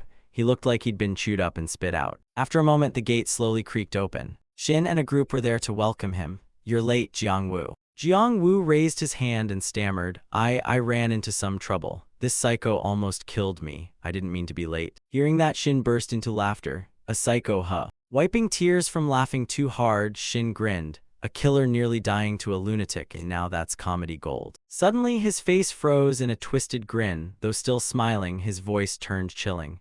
But what now? I hate weaklings more than I hate people who are late. Jiang Wu panicked and tried to explain. No, listen, seriously. That guy was insane. He was sweating buckets, voice trembling. No matter how I hit him, he didn't budge. It was like fighting a zombie. Suddenly, Shin cut in, smiling slyly with narrowed eyes. Yes, I know, you've worked hard, now go get some rest. Jiang Wu looked surprised but quickly bowed politely. Why yes, thank you, I'll go rest now. Suddenly his whole body froze, his eyes widened in shock. Huh, what just? Turns out Sun Ti had snuck behind him and jabbed something into his neck. Jiang Wu began twitching and drooling, muttering, my toes are itchy. Sun Ti pulled the syringe out and Jiang Wu smiled like a goof, groaning weirdly, so itchy, stew up. A second later he collapsed. Shin stood over him with a bright grin. Sweet dreams, Jiang Wu. Suddenly Seung-jin turned and muttered coldly, if you go on a picnic, come back on time. He glared at the newcomers. Only then can our prison castle remain safe, got it? The new inmates all stood stiffly like frozen popsicles. No one dared say a word. Cut to Warden Park leading Chung Man into a basement. Down here. As they walked slowly, he explained, this place used to hold political prisoners. It's closed now, only a few people know about it. He suddenly whispered, if we get caught, I know nothing, okay? Chung Man looked at him in disbelief and asked nervously, so, you're going to help us, right? The warden turned his trembling body and replied, of course not for free. Warden Park whipped around and said firmly, Utopia, that's the price for saving my kids. He glanced at Jai-Hu lying weakly on Chung Man's back and declared, no matter what it takes, I'll make him fight again. If he's useless, I'll hand him over to Kai Young. A while later, they entered a room. Jai-Hu was hooked up to an IV for recovery. His face gradually regained some color. Chung Man sat beside the bed thinking, lucky in the midst of misfortune, if Shin had injected just a bit more Ototox, Jai-Hu would have died. He remembered the scene of Shin grabbing Jai-Hu and kissing him to transmit the drug. If that had lasted a second longer, he'd be toast. Chung Man stared at Jai-Hu deeply. His heartbeat began to spike. Jai-Hu's body was fighting the Ototox. His face looked drained, eyebrows twitching. Jai-Hu's spirit was fighting Kim Shin now. In his subconscious, Jai-Hu was punching Shin over and over. He went berserk, throwing blow after blow, hundreds, no, thousands of punches. Then Jai-Hu delivered a lightning-fast kick straight to Shin's face. Shin staggered and fell back. Jai-Hu's eyes blazed with fury. He raised his fist for a final blow, but even in his dream, he couldn't beat Kim Shin. Suddenly, Shin's hand grew gigantic and effortlessly blocked the punch. With a monster-like grin, Shin toyed with him. This is fun, Jai-Hu, you really are a great little toy. He grabbed both of Jai-Hoo's arms and yanked them with brute force, making Jai-Hoo scream in agony. He let out a chilling laugh, two sharp teeth flashing like a demon's. "Sing for me, Jai-Hoo." Shin gave a slight tug, and Jai-Hoo's limbs ripped apart like a puppet in a child's tantrum. His head rolled across the ground like a dropped coconut.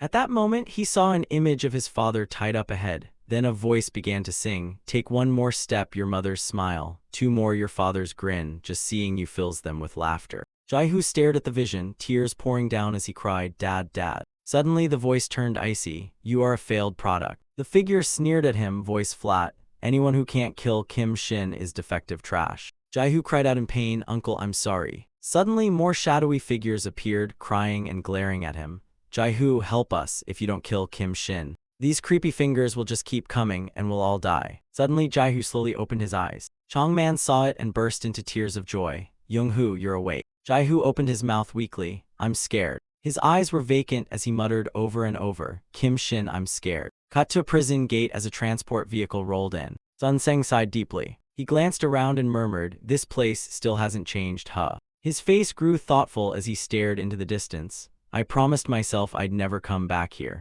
A group of men walked down the hallway. Their faces were grim. One of them leaned toward Kai Young and reported softly, "Director Kai Young, recruitment from outside groups is going smoothly. Most of Yang Dong Man's old crew say they'll join us." Kai Young smirked. "Is that so? Director Yang was never great at loyalty building anyway. Throw some cash and you've got yourself a pack of loyal mutts." The subordinate nodded quickly and added with a serious tone, "Also, Kim Shin went to see Director Kang Jang Jiu to ask for Yang Dong Man's shares." Kai Young suddenly froze, his voice annoyed. "What?" His face darkened as he growled, "That lunatic, why didn't that bastard tell me anything?" Suddenly someone interrupted him. "Nam Kai Young." Sun Seng cheerfully waved and greeted Kai Young. "Hey, long time no see." The man's face instantly went pale, his mouth stuttering, "Li Sun Seng." Sun Seng slowly walked forward, his voice calm. "You're pretty famous these days and bulked up too, huh?" He rubbed Kai Young's head with his hand, making the poor guy tremble in fear. Sun Seng smiled warmly. "Kai Young, the guy who used to blow his nose with curtains in the office, now a gang boss? You've really grown. You know why I'm here, right?" Kai Young was frozen with fear, soaked in sweat, unable to move or say a word. Sun Seng glanced at him coldly and gave the order, "I'm here to reorganize things. Kang Jang Jiu said you're handing the organization over to me. All you need to do is follow orders." One clueless underling, not sensing the danger, angrily stepped up and grabbed Sun Seng's arm. He stood in front of Kai Young and shouted, "You psycho, where do you think you're putting your hand? Wanna die?" Hearing that, Kai Young was utterly terrified. The guy, still fearless, threatened loudly, "How about I slice your guts open and see what's inside, huh?" Behind him, Kai Young was so scared his face turned ghost white and he stammered, "Don't." Sun Seng raised both hands and smiled brightly. "Now that's a loyal follower. Good job, Kai Young. Be sure to buy him something tasty later." Before finishing the sentence, he slapped the guy so hard he slammed into the wall. Sun Seng's patience was clearly gone. His eyes were full of killing intent as he glared at Kai Young. "What's with the surprise? Make a decision. I don't enjoy doing this. I just want to go home." Kai Young trembled, sweating heavily, and stammered, "The organization." His face darkened. "I can't hand it over to you, it's mine." Sun Seng's voice turned icy. "What's so important about being the leader or owning a gang?" His eyes turned terrifying, face twisted in anger. "You're all the same. I gave you a chance to live and you still choose this path." As soon as he finished, Kai Young's underlings pulled out their weapons. They charged toward Sun Seng aggressively. Sun Seng calmly raised one massive hand. Without changing his expression, he slapped one of them hard in the face. Then he turned and smashed his palm into another guy's face, making the rest of Kai Young's men panic in fear. He swung his arm with force and sent one guy flying into the air, then slammed him into another, knocking the second guy's teeth out. Sun Seng suddenly turned his face sharply. He spun around and landed a powerful kick on a group of prisoners. They lost balance and tumbled backward. One of them shouted, "He's big, he can't be fast, surround him and rush him together." But before the sentence even finished, Sun Seng jumped high into the air and slammed his knee down at them. He stomped the loudmouth straight in the face. Then, in a flash, he knocked out each one of them. Every strike from Li Sun Seng felt ridiculously overpowered. Sun Seng spread his arms and grabbed one guy by the leg. He hurled the man straight into the group of inmates, sending them crashing into each other as they flew back, just to show them that the real difference between them wasn't skill, but raw power. Sun Seng kept attacking relentlessly, his massive fists flying through the air, basically screaming, "If you want alive, fight harder." He slapped one guy so hard that the man instantly lost all will and ability to fight. Then Sun Seng glanced around, as if daring the others, "Run now or you're next." The inmates, witnessing the carnage, backed away in terror, drenched in sweat, mumbling, He's a freaking monster." Sun Seng grabbed one man by the head, closed his eyes calmly, and threatened coldly, "Kai Young, take care of these poor kids, all right? They're not the ones to blame." His murderous eyes locked on Kai Young. "If it weren't for your ambition, this could have ended quietly. Give it up, stop wasting everyone's time." Kai Young gritted his teeth, shaking with rage. "You damn bastard." Then, in total panic, he spun around and ran for his life, leaving his men behind shouting, "Boss." Kai Young sprinted like his life depended on it, which, to be fair, it did. As he ran, he cursed between clenched teeth, "Damn it, that old freak Kang Jang Jiao actually sent Lee Sun Seng. The only way to beat that monster is." He kicked open a door, face pale and panicked, screaming, Kim Shin, where the hell is Kim Shin?" Seung Jin turned and asked, puzzled, "What's going on, Kai Young?" Kai Young was shaking all over, voice trembling, "Utopia sent someone to kill me. Call Kim Shin right now." Sun T snapped, "You don't get to summon Kim Shin like some pizza order. Say his name one more time and I'll rearrange your teeth." Still panicking, Kai Young screamed, "Do you idiots even understand how serious this is? Utopia sent a damn monster." Just then, Sun Seng silently appeared behind him and spoke, "Kai Young, what kind of boss abandons his men like that? They trusted you, and now I've had to knock them half dead." He stepped in, voice cold, "So this is all you've got? Stop running from your fate, give up already." Seeing him, Kai Young froze in terror, his face stiff.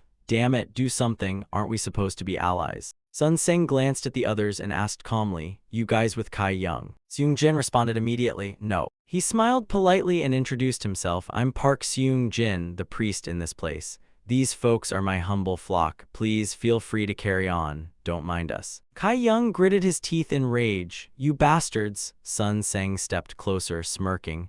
"A guy about to get deleted and the priest doesn't even flinch. You really are a fun one, father." Then he reached out, grabbed Kai Young's neck, and said coldly, "Kai Young." Sun Seng tightened his grip, making Kai Young scream and struggle. "All you had to do was hand the organization over to Kang Jang Jiao. Don't die such a pointless death." At this point, he was gasping for air, desperately pleading, If I agree, will you spare my life?" The guy looked at him seriously and replied, "Yeah, I didn't come here to kill you. My target is that bastard Kim Shin." Just as he finished speaking, Sun T suddenly drew his blade and lunged at Sun Seng. His face twisted in rage, he stabbed forward with fury, yet Sun Seng calmly tilted his head to dodge. Glancing at Sun T, he muttered, "You fight dirty too, huh?" Holding his blade with both hands, Sun T glared at Sun Seng, his tone threatening. "Who did you say you're gonna kill? Got some guts, don't you?" Then he launched a flurry of attacks at Sun Seng, who easily dodged every move like he was doing morning stretches. Suddenly a blade grazed his clothes and blood splattered. The next slash barely missed his face, causing Sun Seng to frown. "Judging by your moves, you've probably killed a few people already, huh? But..." Sun T kept slashing wildly, and Sun Seng spoke calmly, "Doesn't seem like you're the one-hit kill type." Sun T responded with a crazed, gleeful grin. His blade sliced near Sun Seng's face again. Sun Seng's voice turned dark, every strike aims for a vital spot. The more Sun T attacked, the more unnervingly excited he became, twirling his knife like a ballet dancer in a bloody recital. Suddenly, he thrust his blade fiercely at Sun Seng. The tip neared his eye, but Sun Seng caught it in his hand just in time. Glaring at Sun T, he growled, "You're one twisted little scumbag." Raising his hand high with the blade still gripped, Sun T froze, unable to move. His eyes followed the incoming smack. Wham! Sun Seng slapped him straight across the face. His face tightened as he coldly stared down. "Killing people for fun, not exactly charming, is it?" The slap was so powerful it dislocated Sun T's neck and sent him flying to the ground like a ragdoll. "Damn bastard." Seeing things get out of hand, Seung Jin stepped in. "Please stop, sir. Kim Shin isn't even here right now." That annoyed Sun Seng, who grumbled, "What kind of prison is this? It's like a college dorm out there. Total chaos." Seung Jin continued seriously, "Kim Shin will return in 3 days. You should wait until then." Sun Seng replied calmly but coldly, "Nah, I'd rather snap your necks now and wait here for him. Efficient, right?" Seung Jin chuckled softly, "I know you won't. You're not the kind of man who kills those who can't fight back, am I wrong?" Just then he stared at the cross necklace Sun Seng wore and boldly voiced his theory. "You're different from us," he said, then smirked and pointed at the cross on the wall. "Aren't you afraid that the Lord up there is watching everything?" Sun Seng growled in annoyance. "What kind of holy crap are you rambling about? You think I won't kill you just 'cause I'm scared of God?" He stared calmly at Seung Jin. "So what now? I'm supposed to apologize? Sorry folks, I promise I won't do it again." Seung Jin opened his eyes a sliver and began preaching. "What you're doing is just lying to yourself." That ticked him off. He turned away, muttering, "Can't with these people," then added coldly, "I'll be back in 3 days. Tell Kim Shin to get ready. There won't be apologies next time, only body bags." Seung Jin clutched his Bible and watched him walk away. Kai Young looked dazed. What just happened? Cut to a hospital room. A guilty voice spoke up. "I'm sorry." T. Seop lowered his head and stammered, "According to what you said, I'm just an ordinary person." Suddenly, Du Seok interrupted, "When you ran into that thug." The older man looked at him seriously. "You really don't remember anything? Try harder, anything at all." Cut to Jai-Hoo furiously training. He punched the wall, stewing inside. "I have to kill him, no matter what, I swear on my life." He suddenly gritted his teeth. "Damn it, but why?" Jai-Hoo looked at his trembling hands in horror. "Why can't they stop shaking? I'm gonna lose my mind." Suddenly a sound caught his attention. Someone was slowly descending the stairs outside. Jai-Hoo quickly hid behind a wall, eyes sharp.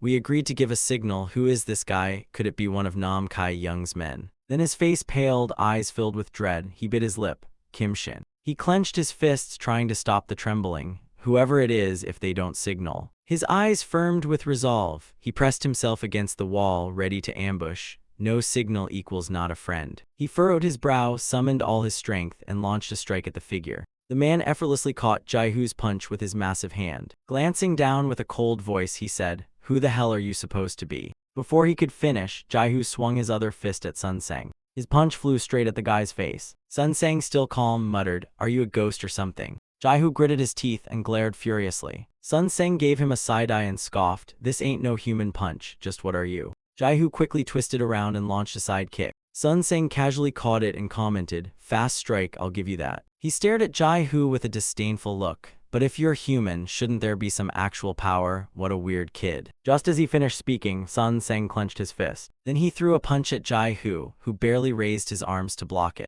Jai-Hoo winced as pain surged through him, thinking, even though I blocked it, he's way too fast. In a flash, the guy launched a thunderous punch straight into Jai-Hoo's tiny body. Jai-Hoo's face twisted in horror. The force from that last punch left a deep dent on his arm. What the hell, this guy might be stronger than Kim Shin. Paralyzed with uncertainty, he could only stay on guard and stare at Sun Sang, waiting for the next strike. The guy smashed a fist right into Jai-Hoo's face, sending him flying backward. Sun Sang muttered coldly, "You're better than the guy I just killed for fun earlier." He stood tall, looking down at Jai-Hoo crawling on the floor, judging him. "Still just a weak brat though. I won't kill you, but stop treating your life like a toy, will ya?" Those words lit a fire in Jai-Hoo. He gritted his teeth, glaring hard, growling, "Don't celebrate just yet, this ain't over." With a growl, he pushed off the floor and charged back at him. Jai-Hoo wrapped his arms around Sun Sang's waist, trying to wrestle him down, but the guy didn't budge.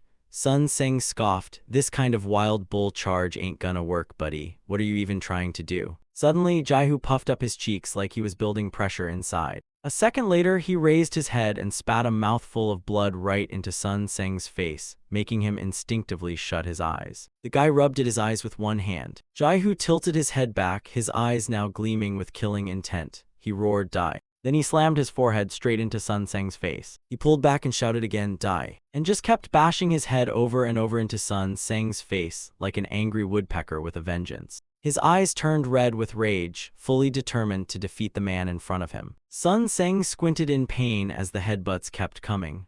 "All right, this is starting to get ridiculous. You trying to die or what?" His eyes snapped open, voice cold and laced with killing intent. "If you think dying's worth it just to kill your enemy, you're pathetic." With that, he grabbed Jai-Hoo by the throat, then headbutted him right back, stunning Jai-Hoo on the spot, and immediately hurled him hard onto the floor, bam, then muttered, "If all you know is rushing in like that, you're dead meat." Sun Sang glanced at Jai-Hoo with disdainful eyes. "That means you were dead before the fight even started." Jai-Hoo, now completely exhausted, could only lie there gasping and glance at him. "A walking corpse like you, how could you ever beat a human?" Scene shifts to some hospital. A voice calls out, "Du Seok." Outside the hospital room, the police chief leaned against the wall and spoke seriously. You're not seriously planning to turn T-Seop into an arrow too, are you? Du Seok bowed his head deep in thought and replied seriously, maybe I'm a revenge-driven lunatic, but not that crazy. I can't drag T-Seop into this. The chief looked at him confused. Then why did you say you were going to train him too? Du Seok frowned and explained firmly, with the situation now, I can't just leave him be, so I'm using the training as an excuse to keep him from going outside. The chief looked sadly at T-Seop's hospital bed. He's like a ticking time bomb. If he loses control again, I have to be ready to stop him. Du Seok's face twisted, his voice heavy. You understand what I'm thinking, right? The chief covered his face with his hand, full of guilt. Because of revenge, I dragged innocent kids into this. It's all my fault. Hearing this, the police chief responded seriously. No, Du Seok, it's all because of that bastard Kim Shin. He lowered his head in regret. And because of me too, I stopped you back then from killing that bastard. Trying to convince himself and comfort Du Seok, he said, T-Seop will recover soon. Stop beating yourself up. Scene shifts, Jaihu slowly opened his eyes after a while. Sun Sang stood nearby with arms crossed, calmly watching him. Young folks sure heal fast, he said. Chong Man, who was nearby, rushed over anxiously. Young-hoo, are you all right? Jaihu saw Sun Seng's face and immediately freaked out, springing up into a defensive stance. What the hell? The guy calmly replied. You're still dizzy, lie down and chill a bit. Then Sun Seng glanced at Chong Man and softly said, he told me everything. Turns out we have the same enemy. I came here to kill Kim Shin too. Jaihu was shocked and couldn't believe what he just heard. Kill Kim Shin. The guy finally sat down and began explaining casually, yeah, I was planning to wait here until he came back. Thought I'd visit the old place in the meantime, but then you attacked me, so I thought you were one of them. Finishing his explanation, Sun Seng scratched his head awkwardly and gave a big grin. Anyway, sorry for handing you a beatdown. At least you didn't break anything, right? Jaihu heard those words but still looked doubtful, lowering his head and biting his lip in thought. Suddenly he asked, earlier you said a weakling like me was already dead before the fight started. What did you mean by that? Sun Seng stayed silent for a moment, staring at him deeply. Then he spoke in a low tone, let me tell you an old tale. Picture this, a man with 2 swords on his back, eyes filled with murderous intent. That man was Miyamoto Musashi, who killed people like slicing tofu. Facing him was another fierce warrior, Sakura Kajiro, in a deadly duel. But Musashi showed up late on purpose and even taunted his opponent. The tale goes, Kajiro, fuming with rage, threw away his scabbard and shouted, I'm over 70 years old and I've never seen such disrespect. This punk is unbelievable. But Musashi just smirked. He looked at Kajiro with contempt and mocked, you threw away your scabbard, huh? That means you can't sheath your sword again, so haven't you already lost? With a thoughtful look, Sun Seng explained seriously, I've always believed something like that. If you throw your life away before the battle over, you've already lost. Throwing your life away doesn't make you cool. What's cool is struggling through any situation no matter how hopeless. Hearing that, Jaihu bowed his head again, lost in thought. Then Sun Seng said firmly, that's what it means to be strong. His face turned stern. No matter what happens, you fight and claw your way to survive. Arms crossed, he continued, if you want to get stronger, start thinking about how to survive. People who fight to die only end up dying. Shocking, I know. Jaihu just sat there, deep in thought, without a word of protest. Chong Man, listening nearby, looked at Jaihu with concern. Scene shift, at that moment, the police chief was slowly walking down the hallway on his way home. As he walked, he couldn't help but feel heavy-hearted. Now even T-Seop had been dragged into this mess. His brows furrowed, face full of sorrow as he pondered, why must the innocent be sucked into this pit of despair? Suddenly, he recalled the past. He had once pointed a gun forward, and if only it had been Kim Shin standing there instead of Du Seok. The tip of the gun trembled in his hand, then he slowly lowered it. With a sudden twist, he turned the gun and decisively shot the man beside him. If only that man had been Kim Shin, it would have saved a whole lot of trouble. The thought filled him with regrets, but deep down he knew, no matter what, he could never bring himself to do it. He walked slowly through the doorway, head hung low, mumbling bitterly. I'm no Du Seok, I'm just a coward hiding behind rules. He recalled the time they had drinks together. Du Seok had asked, Hyung, why do we never seem to have a way out? Du Seok looked at him confused and frustrated. Shouldn't we just catch that bastard first? Damn it, arrest him, rough him up a bit, he'll spill everything. He replied calmly, kid, we don't have solid proof. How can we arrest someone without evidence? We have to follow the law, right? A bit tipsy, Du Seok frowned and retorted, if we stick to the law, when are we ever gonna catch him? That bastard sure doesn't follow any law. You're sounding more like a priest than a cop these days. He chuckled softly and raised his glass. And you're sounding more like a gangster. Cheers, 1, 2, 3, yo. That memory stabbed at his heart. Du Seok's words back then now felt like knives in his chest. He opened the fridge absent-mindedly and grabbed some food. His mind was flooded with those past events. The law had become his religion, and he had been hiding behind it like a scared little altar boy. His expression darkened, dreading the thought of facing himself and questioning that so-called justice. Suddenly, a voice rang out, "Uncle, long time no see." His face turned pale with shock as he whipped around. Shin was sitting confidently in a chair, squinting and grinning. "Creepy, huh? Why so late, uncle? It's dangerous out at night. Next time come home earlier. Yeah, I've been waiting forever." The man was terrified, unable to believe what he was seeing. His body trembled and his mouth muttered, "Kim Shin." Kim Shin raised a shirt to his nose, inhaling deeply and grinning. "This house is filled with the delicious scent of dad's stuff." Shin curled his lips into a creepy smile, shooting a chilling glance at the man.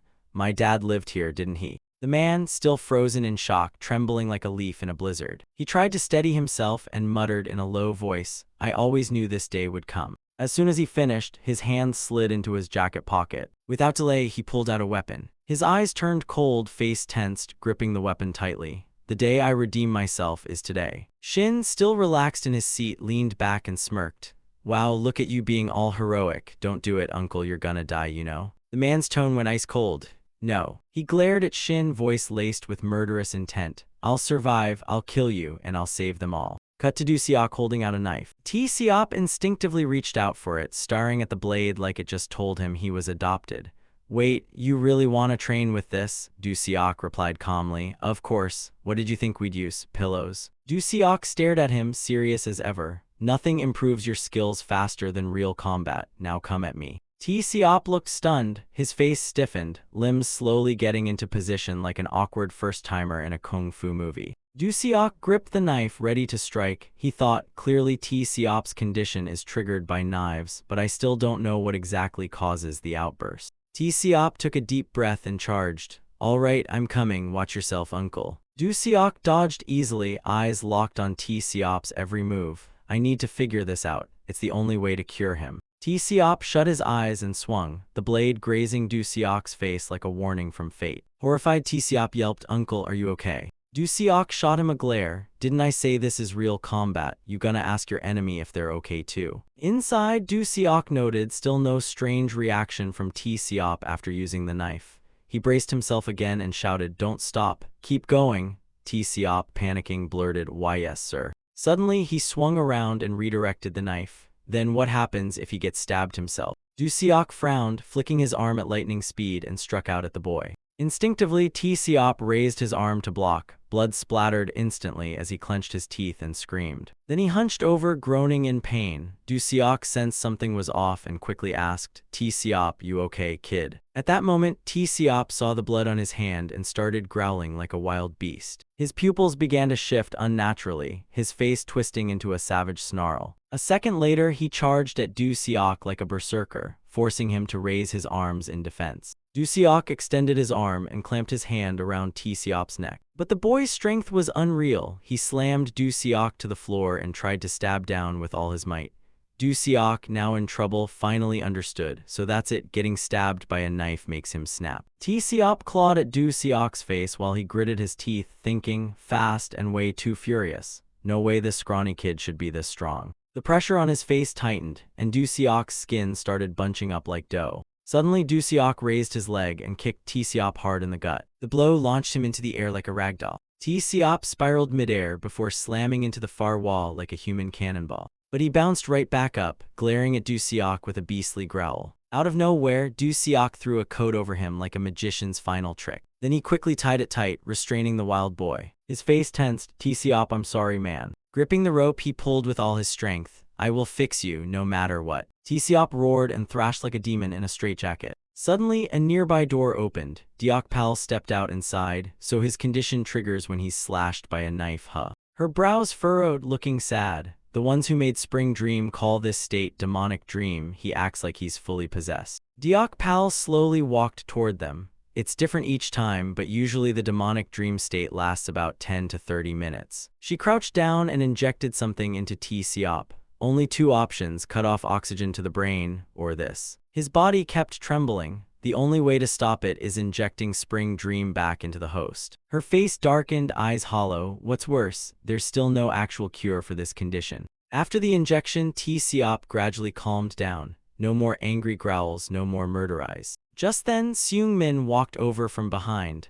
Why are we even curing him? Didn't he volunteer to be a weapon? Compared to the other arrows we've lost touch with, he's actually kind of useful. Du-seok glared at him. This kid has nothing to do with our revenge. We can't let this go too far. Seung-min replied coldly, I joined this mission because I thought Detective Kim wasn't bound by rules. I even funded your operation to get the arrow into Kim Shin's prison. His expression turned furious. I spent money and time, and yet that bastard Kim Shin is still strutting around like a free man. Damn it. Du-seok snapped, I don't care what you spent. I said no, and I meant it. We're not becoming monsters like him. Seung-min scoffed, you've changed a lot since we first met. When did you become so soft? Cut 2, Sun Sang is meditating, practicing spiritual breathing or whatever. Jae-hoo glanced over awkwardly. You don't seem like a bad guy, so why follow Utopia's orders? Still calm with eyes closed, Sun Sang answered, because they're holding my family hostage. Jae-hoo was shocked. Your family, who are they? Sun Sang slowly opened his eyes, a thoughtful look on his face.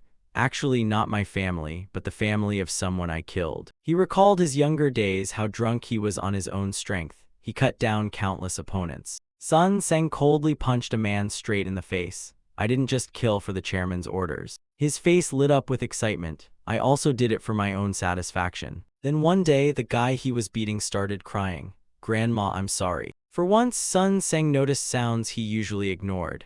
As the guy lay dying, he mumbled with regret for not listening to Grandma. As time went on, Sun Sang kept killing more, and from each man's dying lips he heard cries for family.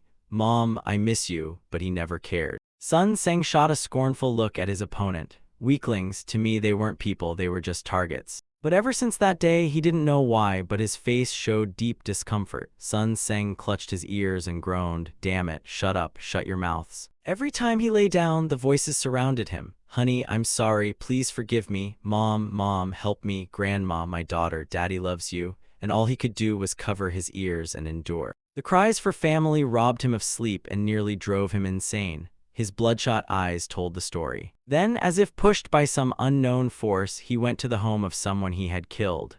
Sun Sang's face looked severely disturbed. Suddenly, an old lady behind him spoke. Who are you? Sun Sang froze in fright. The old woman with a basin on her head looked at him kindly. You must be a colleague of my hind tack, right? You're also wearing a black suit like him. Caught off guard, he stuttered, that's. The granny smiled sweetly. You're here to bring news about hind tack, right? That's great. I've been waiting for something from him. She quickly invited him inside. A bit later, she brought out a modest meal. You must be tired, coming all this way for hind tack. We don't have much, but please eat up. Sun Sang awkwardly bowed his head and mumbled, thank you, ma'am. She smiled. You sound like you're from my hometown too. Then she asked softly, please look after our hind tack, okay? He's a smart and capable boy, even if he looks a bit rough. Sun Sang kept his head low, frowning with guilt as she continued. He was even class vice president back in high school. Brilliant kid. Lost his parents early and I couldn't afford to send him to college. She looked at a photo of her grandson as a child.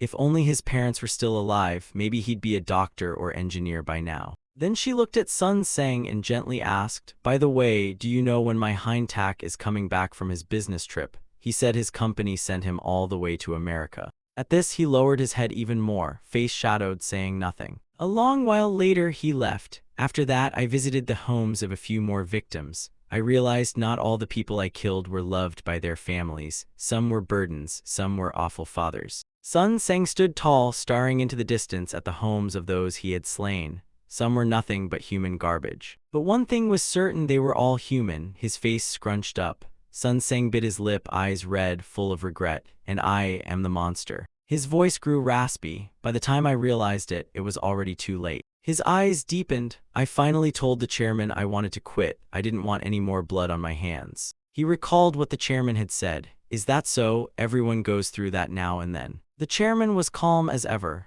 No matter who the enemy is, they're still people. It's okay to feel pity. I get it, Lee Sun Sang. He He sipped from his wine cup and added, but quitting all of a sudden puts us in a tough spot, you know. Then he smiled and offered, how about this, help me with one urgent mission. After that, I'll let you go for good. Sun Seng's eyes lit up with hope. He asked again in surprise, really, you'll actually let me quit, sir? The chairman suddenly gave a sly smile and said, even if I don't want to, you've done a lot for us. If you want out now, I have to help you, don't I? He stared at Sun Seng and added, but if you fail this mission, you won't get to quit. You'll keep being my personal butcher. Li Sun Seng got it. Hearing that, Sun Seng lowered his head, seriously thinking it over. His face suddenly tensed up. For an orphan like me, the chairman is basically a father figure. Even though he felt uneasy since it was the final mission, he agreed. At that moment, Sun Seng looked stunned. He clenched his teeth, staring at the person in front of him. But this final mission. He tightened his fists. It was to kill a mentally ill mother.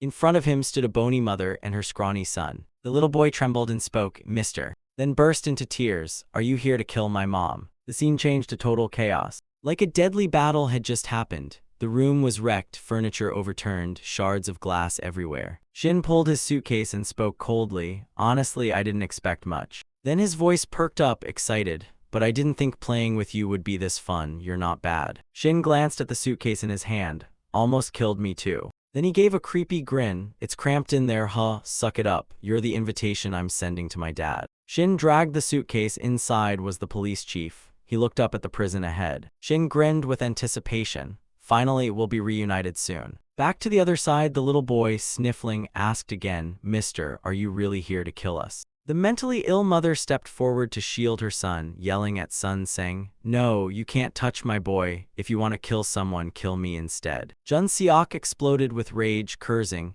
don't you dare lay a hand on my family, you monster. I just couldn't bring myself to harm either of them. And I couldn't leave them to become the chairman's next target either. Suddenly, Sun Seng pulled out a sticky note and started scribbling on it. He walked over, crouched down, and handed it to Shin with a calm voice. Here, kid, take this. I wrote down the number of a police officer who stood up to the chairman. He looked serious as he added, this officer is strong, reliable, and doesn't take crap from anyone. Shin quickly took it. If anyone scary like you ever shows up again, I'll call this number, okay? That guy will come running. Shin memorized the number immediately. After saying that, Sun Seng turned and left. He had no idea why the chairman wanted them dead, but Jin Seok stood there in shock watching him go. Take care of yourselves, both of you. Shin suddenly smiled. We're gonna be okay now. He gently raised his hand and stroked his mother's head. No one's going to hurt mom anymore. The mother clutched him tightly, her whole body trembling. Because I'm your mom and I'm yours alone. Suddenly, Shin's expression turned terrifying. Only I get to kill her, he said coldly. Back to Sun Seng, who was kneeling before the chairman. The man asked, why couldn't you finish the job? This mission wasn't even that hard. Sun Seng grimaced and snapped, didn't you assign that mission knowing I couldn't do it? Why would you send me to kill a woman and a kid? The chairman chuckled calmly, you wouldn't have questioned me like this in the past, right? Now you're even glaring at me. His eyes grew chilling. That woman, Oh Jin-suk, she's my half-sister. He slowly reached into his pocket. She used to be so bright and smart as a kid. Then he pulled out a vial with a strange liquid. Do you know what made her turn out like that? Sun Seng stared in horror. What is that? The chairman looked at the vial and beamed. It's the future. This thing is the glorious future of our utopia. Then he tucked it away and stared Sun Seng down. And anything that threatens that future must be eliminated, right? Sun Seng couldn't believe his ears. Even if that threat is your own family. The chairman leaned forward, voice cold. Family, that means nothing to me. His gaze lost all humanity. How could they be my family? They're just nobodies. He sighed and scolded. There you go again, looking at me like that. Maybe it's time to put you on a leash if I want you to behave. Sun Seng looked up startled. A leash, why? The chairman replied coldly, because my loyal dog's wagging its tail at thieves now. I need to make sure it doesn't bite its master. His face turned menacing. If you ever disobey me again or give me that look, I'll go after the families of all your victims, one by one. Sun Seng could only tremble, staring in horror at the lunatic in front of him. Their wives, kids, parents, every last one of them will die because of you. Back to reality, his voice turned hoarse. The more I kill under the chairman's orders, the tighter these invisible chains squeeze around me. Suddenly, Sun Seng clenched his fists, his body trembling, voice strained, and to protect them, I have to keep killing. And so, the chains multiply. His face darkened, eyes filled with a bottomless abyss. Like an eternal hell I can never escape because I'm the demon that lives in it. He said seriously, don't ever become like me. Jai, who had been quietly listening, his expression heavy. Taking lives in revenge is the same as dragging yourself into hell. At that point, Sun Seng's voice turned icy cold, laced with killing intent.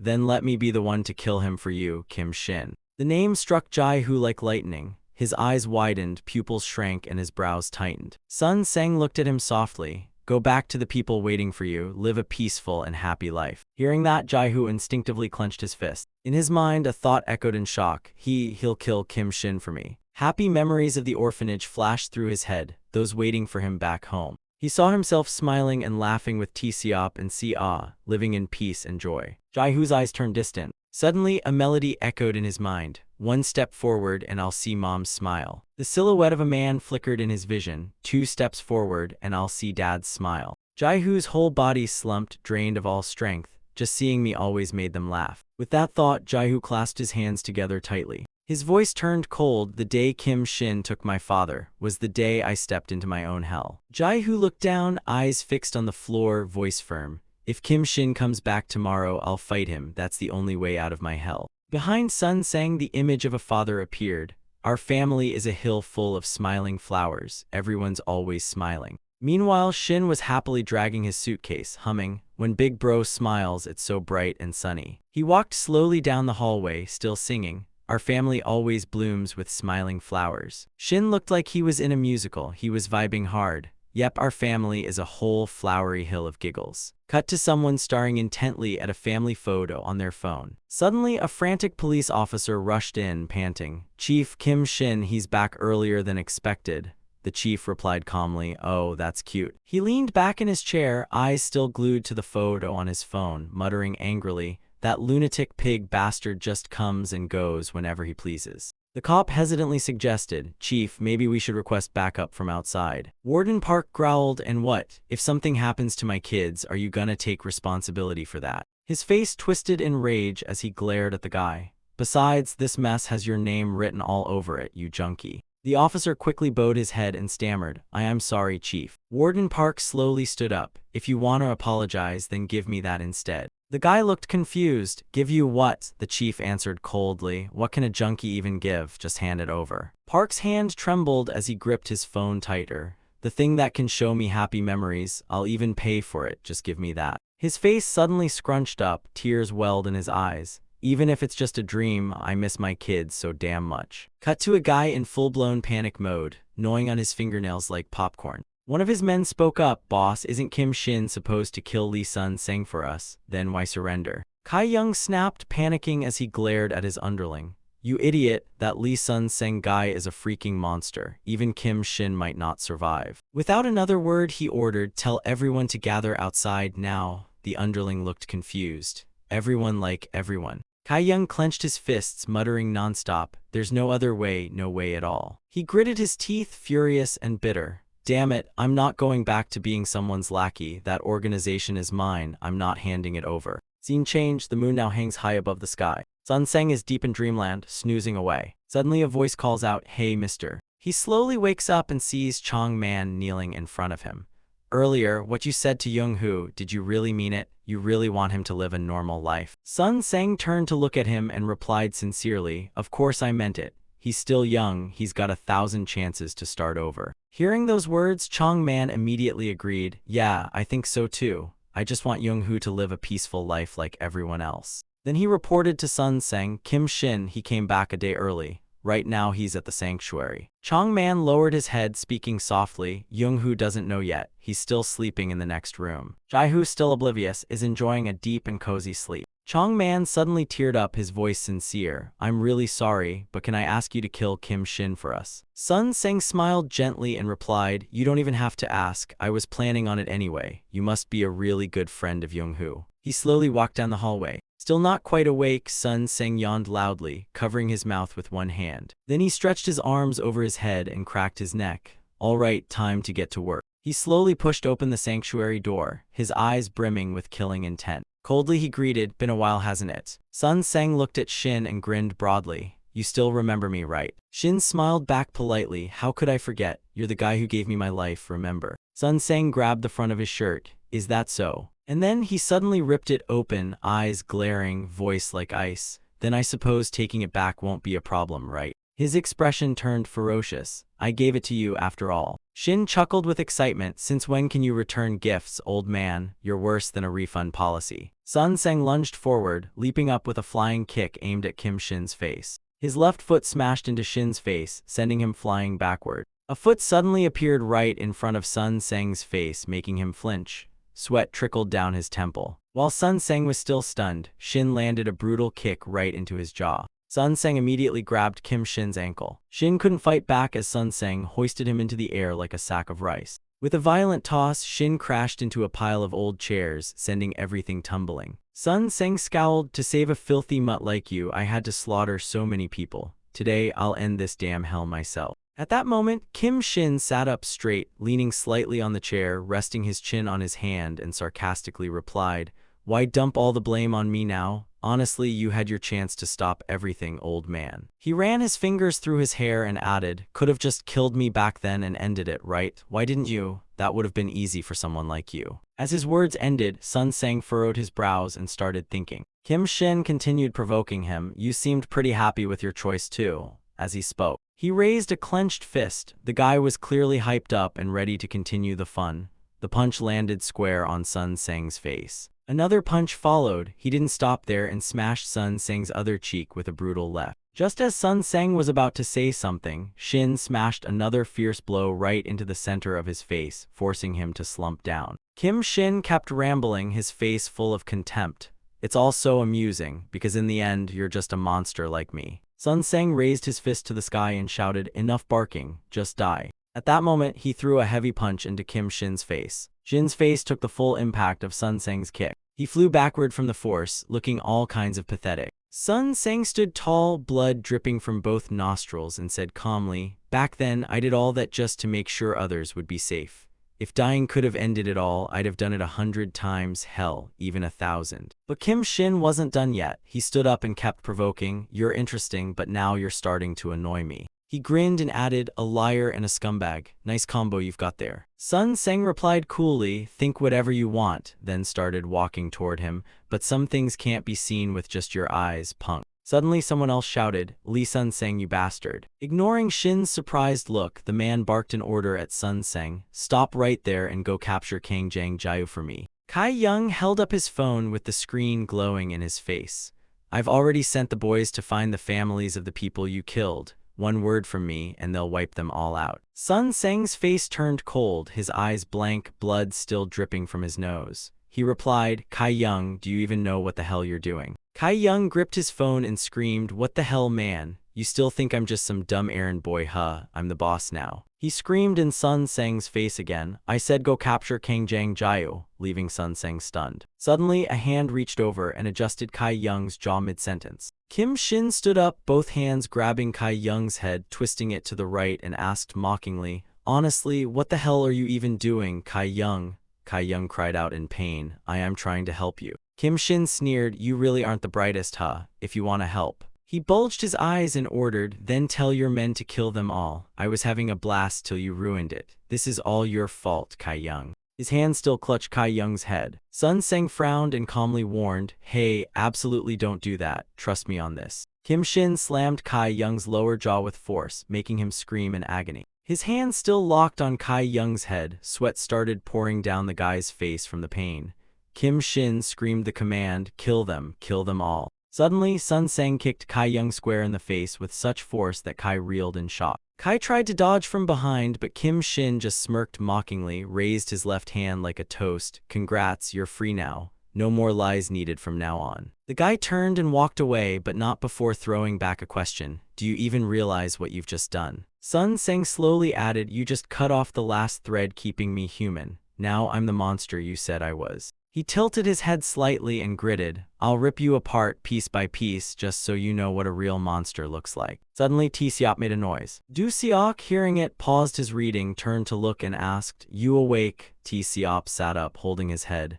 Du Seok continued, "You passed out during training." Eyes still glued to his book, Du Seok muttered, "Guess I'll have to tone down your training intensity a bit." T-Seop sat hunched over, hugging his knees, looking dazed. "I had another dream. That woman who got stabbed, she called my name again. The woman lay in a pool of blood, her trembling hand reaching out, lips trying to speak. Hey. Blood spilled from both corners of her mouth as she kept whispering T. Siop's name.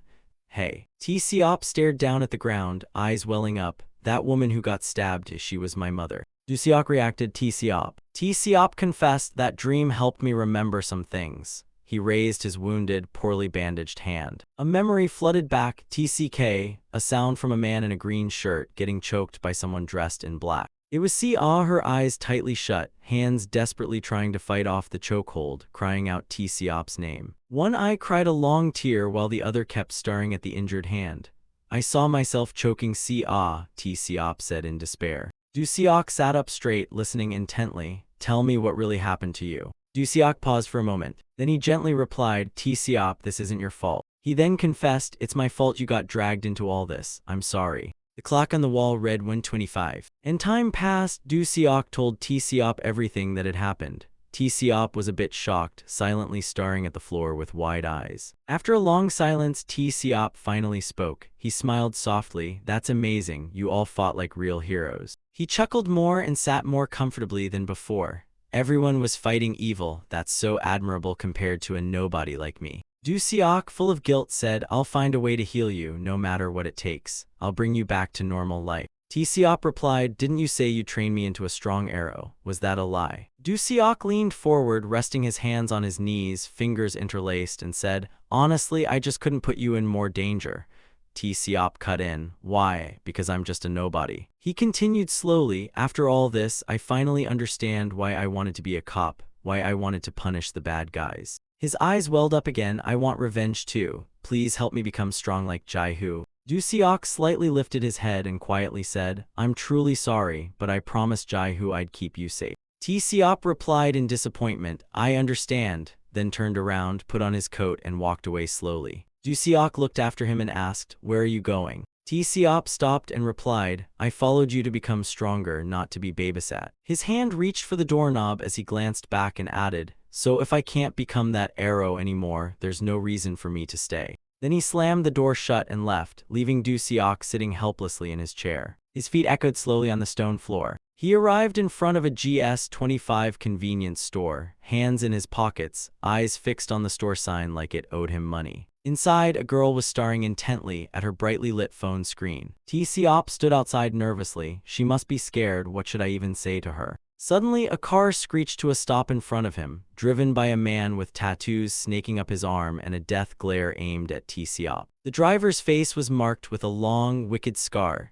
Definitely not your neighborhood nice guy. T. Siop saw his face clearly and froze. His eyes widened. It was the jerk he once delivered drugs to. The memory flashed back, his menacing face during that deal, creepy as ever. A few men stood in front of a house. One of them asked, Boss, do we really have to go this far? I feel kinda guilty. The boss turned to him and said, it's Director Nam Kai-young's orders. Orders are orders. The underling nervously warned, Boss, maybe we should head back. But the boss snapped, you mean go back to licking Kangjang Jiao's boots again? Without waiting for a reply, he added, how long are you gonna be an errand boy, huh? The pay's trash anyway. This is our shot at power. They're all asleep inside anyway, so we don't even need to get our hands dirty. Just pour the gas, light it up, and vanish. Yes, boss, the guy replied. A voice rang out from afar, who the hell are you? T. Siop stepped closer and questioned, what sneaky business are you up to at an orphanage at this hour? His clenched fists showed he was not here for cookies. The boss scoffed, well, isn't this the former company employee? What an honor to meet again.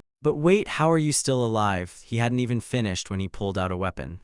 Weird. T. Siop reached into his coat pocket for something. What are you gonna do with that tiny knife? Peel us an apple. That's what the three thugs asked when they saw T. Siop's little knife. He replied, guess I'm lucky today. As he spoke, he pressed the knife against his tightly bandaged arm. Time to deal with you disgusting animals and save the innocent. And since I'm not exactly normal either, before finishing, T. Siop transformed into a savage beast, full rage mode unlocked, very lucky indeed. The boss slowly asked, what the hell kind of nonsense are you spouting? Before he could finish, T. Siop had already grabbed his head and slammed his knee right into the guy's face. The two underlings saw T. Siop charging in and panicked, shouting, B-boss. One of them grabbed a sharp knife and charged forward, yelling, "You damn mutt." Just as the knife was about to swing down, T-Seop raised his arm and caught the attacker's hand. He then smashed his forehead right into the thug's face, making it dent like a soda can. The guy's nose flattened like it forgot how to be a bone. His mouth dropped open wide, exposing shiny white teeth and a fountain of spit forming inside. T-Seop's hand still gripped the thug's head, their foreheads practically glued together. The thug screamed, "My nose and my nose." The guy in the blue shirt looked scared, but seeing his boss and buddy get wrecked, he grabbed a stick and charged, yelling, "You psycho." Since the other two were spinning around mid-fight, the blue shirt guy ended up smacking his beloved teammate instead. By the time he realized the mistake, the stick had already gone full swing into his comrade's face. T-Seop, who had been flung upward, landed perfectly seated on the blue shirt guy's shoulders. Panic immediately set in. T-Seop grabbed the thug's upper jaw with both hands and started pulling. Still perched on his shoulders, T-Seop locked his legs around the guy's neck, grinning wickedly as he yanked the jaw with both hands. The pressure twisted the guy's face into a wrinkled mess. One eye even started tearing up. Blood trickled from T-Seop's lips, and his grin grew more savage. Meanwhile, the thug in gray, scared stiff but still clutching a knife, mumbled, "What kind of demon spawn are you?" Suddenly, T-Seop appeared right in front of him, and the thug trembled, "And no, don't come any closer." "I said stay back," he screamed as T-Seop's face turned sinister, his eyes gleaming like bullets and a terrifying grin stretched wide. The gray shirt guy screamed and charged in with his sharp knife like he had nothing to lose. T-Seop dashed toward him at the same time like a lightning bolt on steroids. He grabbed the guy face with one hand and wrenched it backward,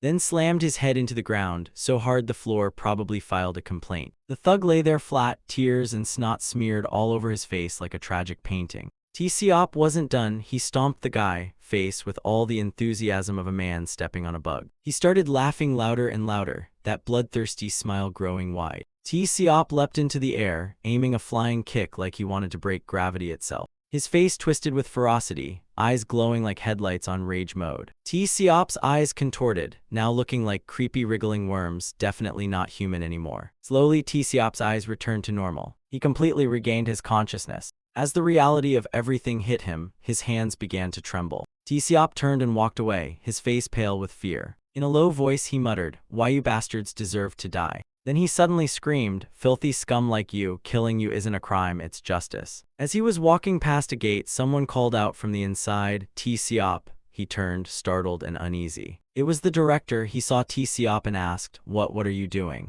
T-Seop looked flustered and stammered, "Director, it's not what it looks like. They were trying to burn down the orphanage." The director blocked his path, voice filled with concern. "Don't come any closer, son." His tone turned to pleading. "Please just stay away from the orphanage, will you?" T-Seop looked heartbroken, trying to explain, "Director, it's not like that. I was just trying to protect this place." But the director wouldn't listen. He shouted, "This is where the children live. I said stay away." T-Seop was crushed. The man didn't believe him and wouldn't even let him explain. "Get out." The director burst into tears, streaming down his face. Between sobs, he cried, "I thought everything would be okay. I believed that anyone raised with love could grow into a good person." Then he yelled, "So why did things turn out like this? Why are you doing the same things as them?" T-Seop hesitated. "What do you mean by that, director?" Just then, a black car pulled up right behind him. A man stepped out and said, "T-Seop, we'll handle things from here. Get in the car." T-Seop turned around nervous. Who are you?" The man took off his glasses with flair and replied, "I'm part of the same team as you. Don't worry, I'm one of us." Putting his glasses away, Seung-min stood tall and said, "But I'm nothing like Kim Do-seok. I actually admire your power, T-Seop." "Will you come with us?" he asked. T-Seop looked confused, understandably so. "We'll help you use that power properly, so you can punish evil and protect justice," Seung-min added with a confident smile. "I promise I'll make you a hero." T-Seop stood frozen. He turned back and called out to the director. Then he looked him straight in the eyes and asked, "You must be shocked, right? I'm sorry you had to see me like this." With that, he dropped to his knees. "Please take care of your health from now on." T-Seop bowed his head to the director once. "Thank you for raising me and letting me call you father." The director cried again, "T-Seop." As he stood up, T-Seop said, "I'm sorry for becoming someone abnormal." In front of him was the cross on the wall. "Fine, I'll become the monster you all think I am." Sun Sang added, turning his head back, "And I'll show you what a real monster looks like by tearing you to shreds." Kim Shin replied, "Sounds good, but just so you know, killing me won't be a walk in the park." Sun Seng sighed heavily. Kim Shin rushed in from afar, launching a kick at Sun Seng's face, but Sun Seng blocked it just in time. Kim Shin quickly spun and fired off a backward kick, but Sun Seng remained in his defensive stance like a statue. Sun Seng's hand was swelling up and he sighed again. Kim Shin threw a powerful punch straight at Sun Seng's face while talking, but Sun Seng's stance didn't budge an inch. You said you'd show me something, right? Kim Shin taunted him nonstop. So far, I'm not seeing the difference. Yawn. He kept up the trash talk while aggressively attacking, clearly having a good time. Come on, stop just blocking already. Sun Seng, after all that patience, finally let out a deep sigh. Using all the strength he'd held back, Sun Seng slammed a fist into Kim Shin's gut, sending him flying. Kim Shin's body was suddenly surrounded by glowing blue and white light. With each of Sun Seng's steps came another powerful punch to Kim Shin's stomach, pushing him back uncontrollably. The cross on Sun Seng's chest glowed blue as his face turned oddly blank. A massive punch shot straight forward, aimed directly at Kim Shin's gut. The punch was so strong it went clean through Kim Shin's body. His eyes popped wide open in total shock. An orange light burst out around them, as if some divine power had helped Sun Seng crush Kim Shin. Kim Shin's whole body shattered into tiny little pieces.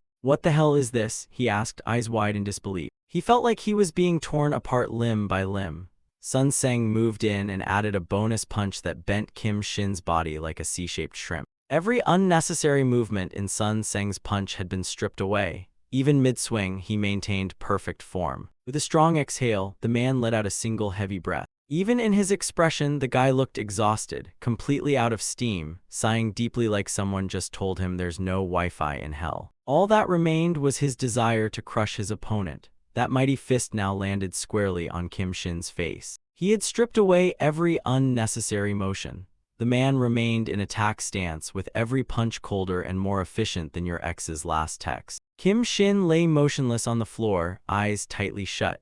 That was the result of hundreds of battles Sun Seng had survived. Sun Seng withdrew his hand, stood tall again, crossed his arms in a proud defensive pose, looking like a true undefeated boss battle. Yun Yang approached and asked, "Are we just leaving him like that? Is that even okay?" He casually played with a sharp knife in hand. Why not call the entire squad in, otherwise we're toast. Seung Jin interrupted reassuringly, "It's fine. Kim Shin is our god, remember, though we're not exactly his babysitters either." Then Seung Jin turned to Yun Yang and added, "If he loses this fight, maybe he's not god material after all. We'll just find a new god, simple." Yun Yang let out a sly grin. Isn't that a bit cold-blooded? His face looked dangerously calculating, but his logic was cruelly sound. That just means anyone can be a god. That voice rang out as a hand grabbed Kim Shin's collar, lifting him up like a misbehaving puppy. Sun Seng raised a fist and muttered, "We'll meet again real soon, buddy, 'cause I'm going wherever you're headed." His expression deepened, deadly serious. "Wait for me in hell, will ya?" He whispered the same thing again while glaring into Kim Shin's face. "Be a good boy and wait for me in hell." Kim Shin let out a faint, mocking sound, clearly unimpressed with the RSVP. Just as Sun Seng was about to land the final blow, Kim Shin suddenly launched a surprise punch.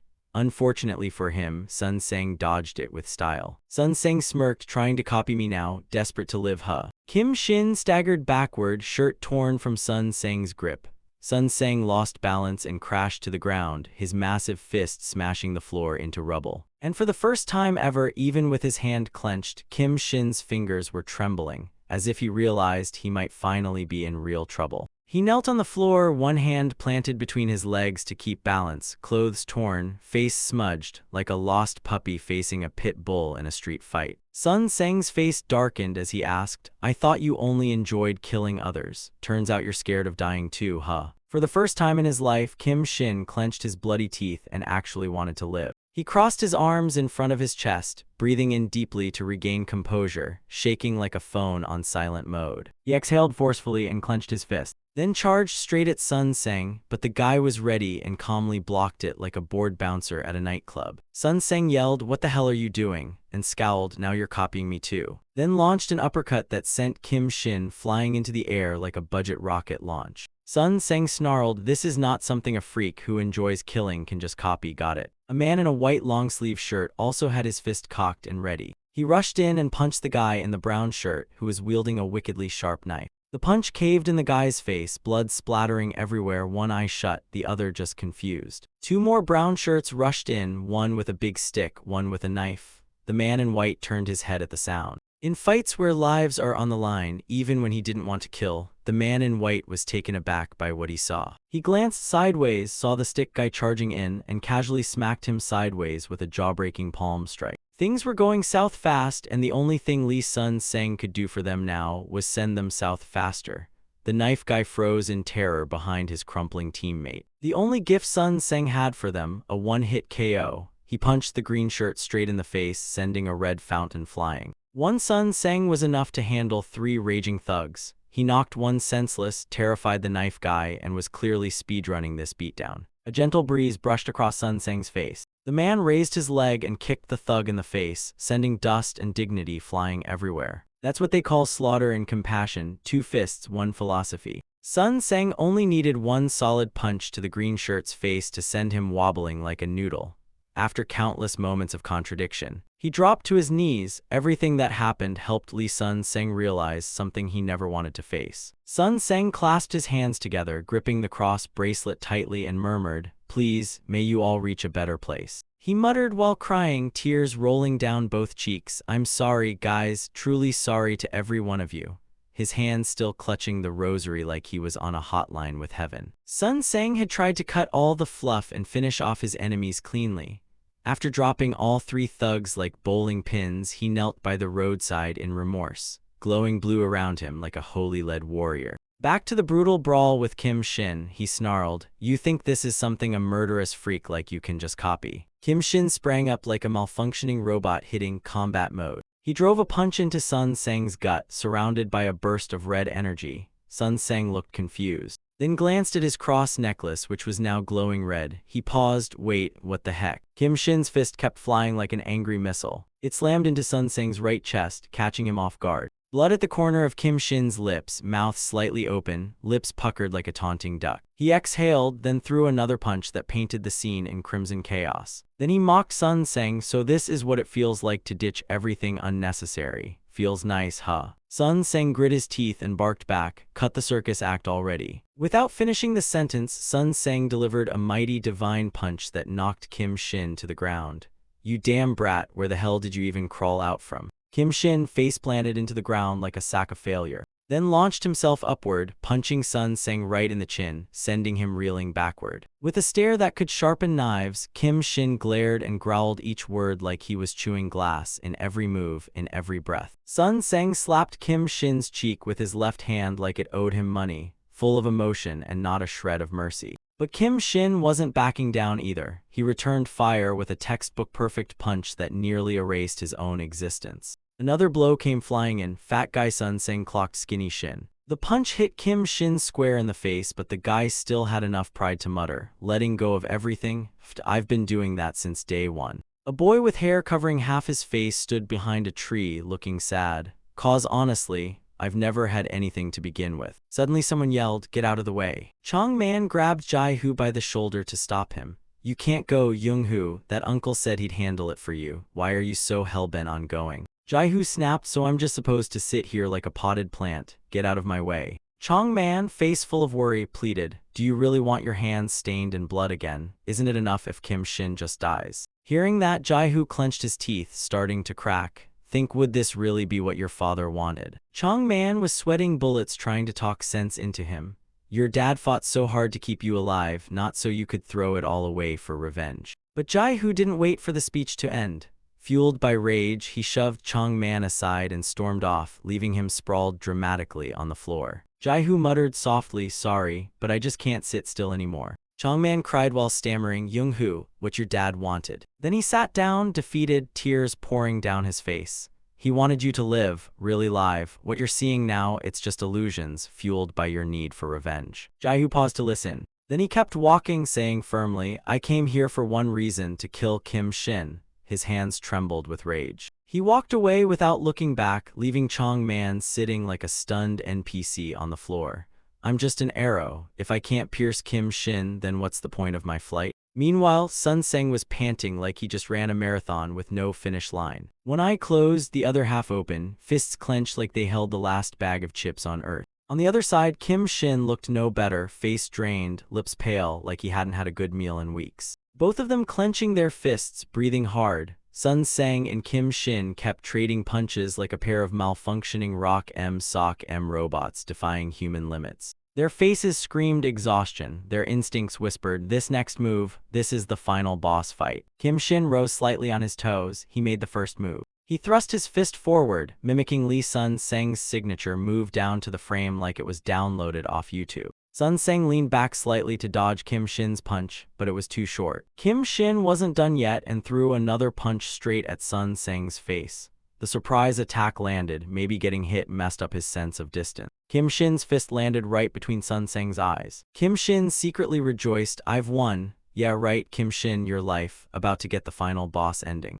But Sun Seng didn't let him celebrate long. He clenched his fist and fired it straight toward Kim Shin. The cross on his chest fluttered and accidentally touched the fist. It began glowing midair. Sun Seng clenched his eyes shut and gritted his teeth. He wondered, did this punk actually plan all this, making me dodge and hitting my necklace? With Lee Sun Seng now blind in one eye, the fun little game Kim Shin was playing had officially come to an end. He looked like a disappointed kid who just lost his toy. You think this clown show's funny? Sun Seng snarled, grinding his teeth, the cross whooshing past his face.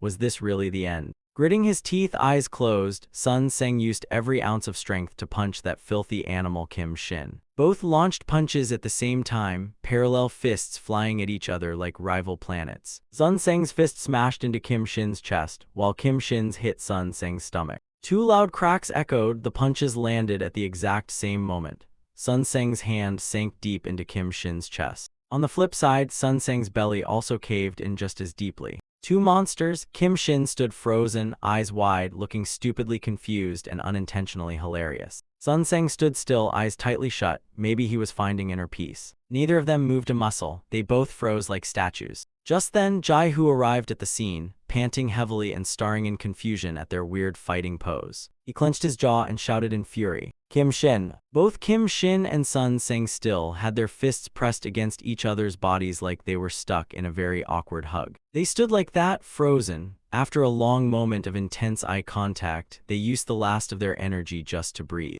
Sun Seng looked exhausted, his face covered in sweat, head trembling. Kim Shin wasn't far behind, sweat pouring down, his eyes dazed, cheeks sunken in as if trying to pump his heart faster and cling to life. Jai Hu approached and took in the chaotic scene of their battle, panting, eyes wide with shock. His expression instantly darkened. Jai Hu yelled, Kim Shin. Then he charged and punched Kim Shin square in the face, causing him to spit blood like a busted ketchup bottle. Kim Shin shut his eyes and collapsed to one side. At this rate, I might actually finish him off. Jai Hu lost his temper, furious, and was about to land another blow to finish off Kim Shin. But suddenly another hand stopped him. The guy looked Jai Hu straight in the eye and calmly asked, Are you that Young Hu or something? Jai Hu flinched slightly at the question, looking a bit scared. He got distracted by Yun Yang's question and let Kim Shin fall to the ground. The guy muttered as he glanced sideways at Jai Hu, not very sportsmanlike, huh? Jai Hu glanced at Yun Yang's hand, it was trembling a bit.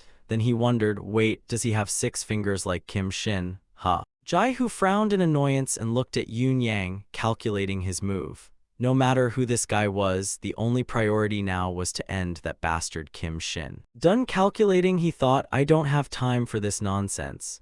He swung his arm at Yun Yang, but the guy dodged it with ease. What's the rush? Yun Yang smirked. We can take our time and get to know each other, can't we? Yun Yang gestured like he was inviting a handshake. Jai Hu, however, had zero interest in making friends. He threw a punch at Yun Yang, but the guy seemed to predict it, leaned back to dodge, and gave Jai Hu a smug little grin. Then he turned toward the crowd and introduced himself. Name, Cho Yun Yang. I'm the one who will take over Kim Shin's legacy. Take over Kim Shin? Jai Hu was visibly stunned, mouth hanging open. Yun Yang cheerfully confirmed, exactly. Then he spun and swung a strike toward Jai Hu's face.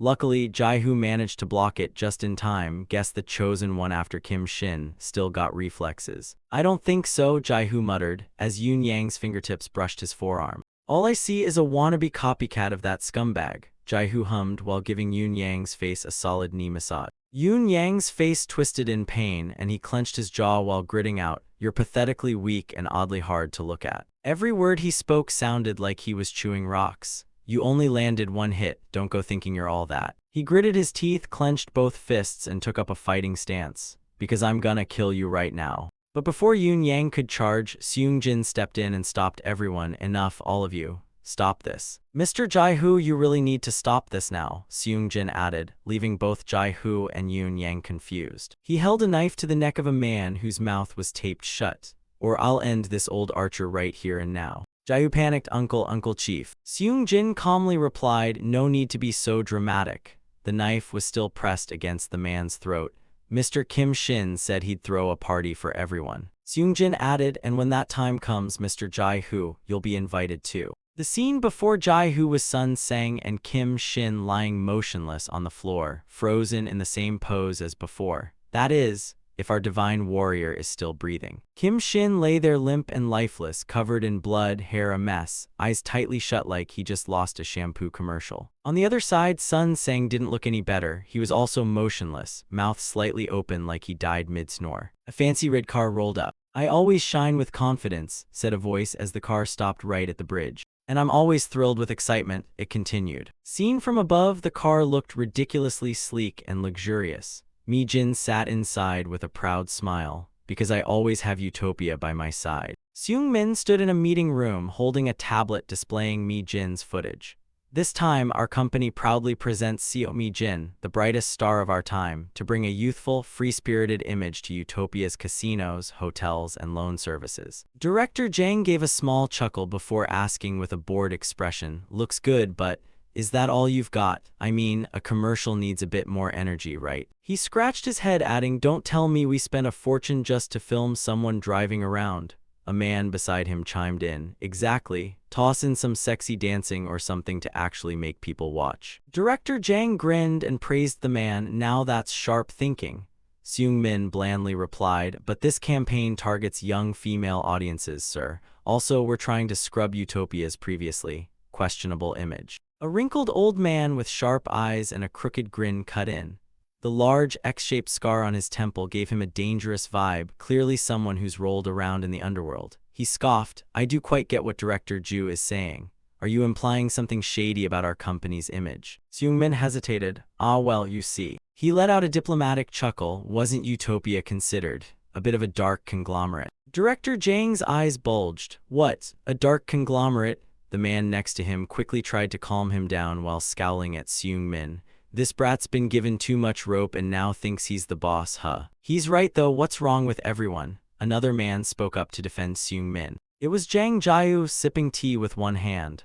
Aren't we basically a gangster corporation anyway? What's there to deny? Just own it, baby. Then we'll be counting on you, Director Ju. He stepped forward and offered Seung Min a handshake. One hand shook Seung Min's while the other gave him a pat on the shoulder. Honestly, seeing you reminds me of my younger self. Seung Min replied shyly, you flatter me, Chairman. Jang Jiu paused. One more thing. He gave Seung Min a sly look, then slowly said, next week we have a dinner with the assembly members. Find me a tray of the juiciest peaches so they can fully enjoy themselves. Seung Min bowed respectfully. Understood, sir. I'll pick the ripest, juiciest peaches for our esteemed guests. Jang Jiu kept shaking his hand and beamed. I like your work ethic. Very professional. Seung Min then headed to the restroom and thoroughly washed his hands. He stood in front of the mirror, head slightly bowed, watching the water stream over his hands, scrubbing them like he just committed war crimes. His face in the mirror slowly twisted with emotion, looking like he was about to cry.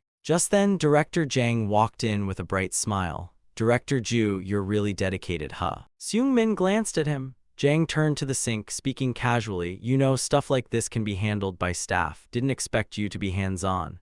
Seung Min leaned back slightly and replied calmly, since both the chairman and the CEO are involved, I had to do it myself. Hearing that, Director Jang's tone turned snarky. Oh really, not just here to kiss the chairman's butt. Seung Min stayed silent, looking slightly defeated. Director Jang wrapped an arm around him and said cheerfully, kidding, just kidding, don't be so stiff. Us uneducated thugs are like that. Surely a scholarly guy like you won't take offense. Then he hesitated. By the way, I heard you're preparing food for the chairman. He placed a hand on Seung Min's shoulder. Lately, there are lots of enemies targeting the chairman. So anything served should go through me first. I'm basically the royal food taster. Call me High Chef Kim Mi. Classic Jang, always making life harder for Seung Min. Seung Min replied quietly, forgive me, I wasn't thinking. Of course, everything should go through proper procedure. He smiled brightly and added, I'll let the director try the goods first, premium picks only. Director Jang burst out laughing, as expected of our director Ju, so clever, no wonder the chairman only favors you.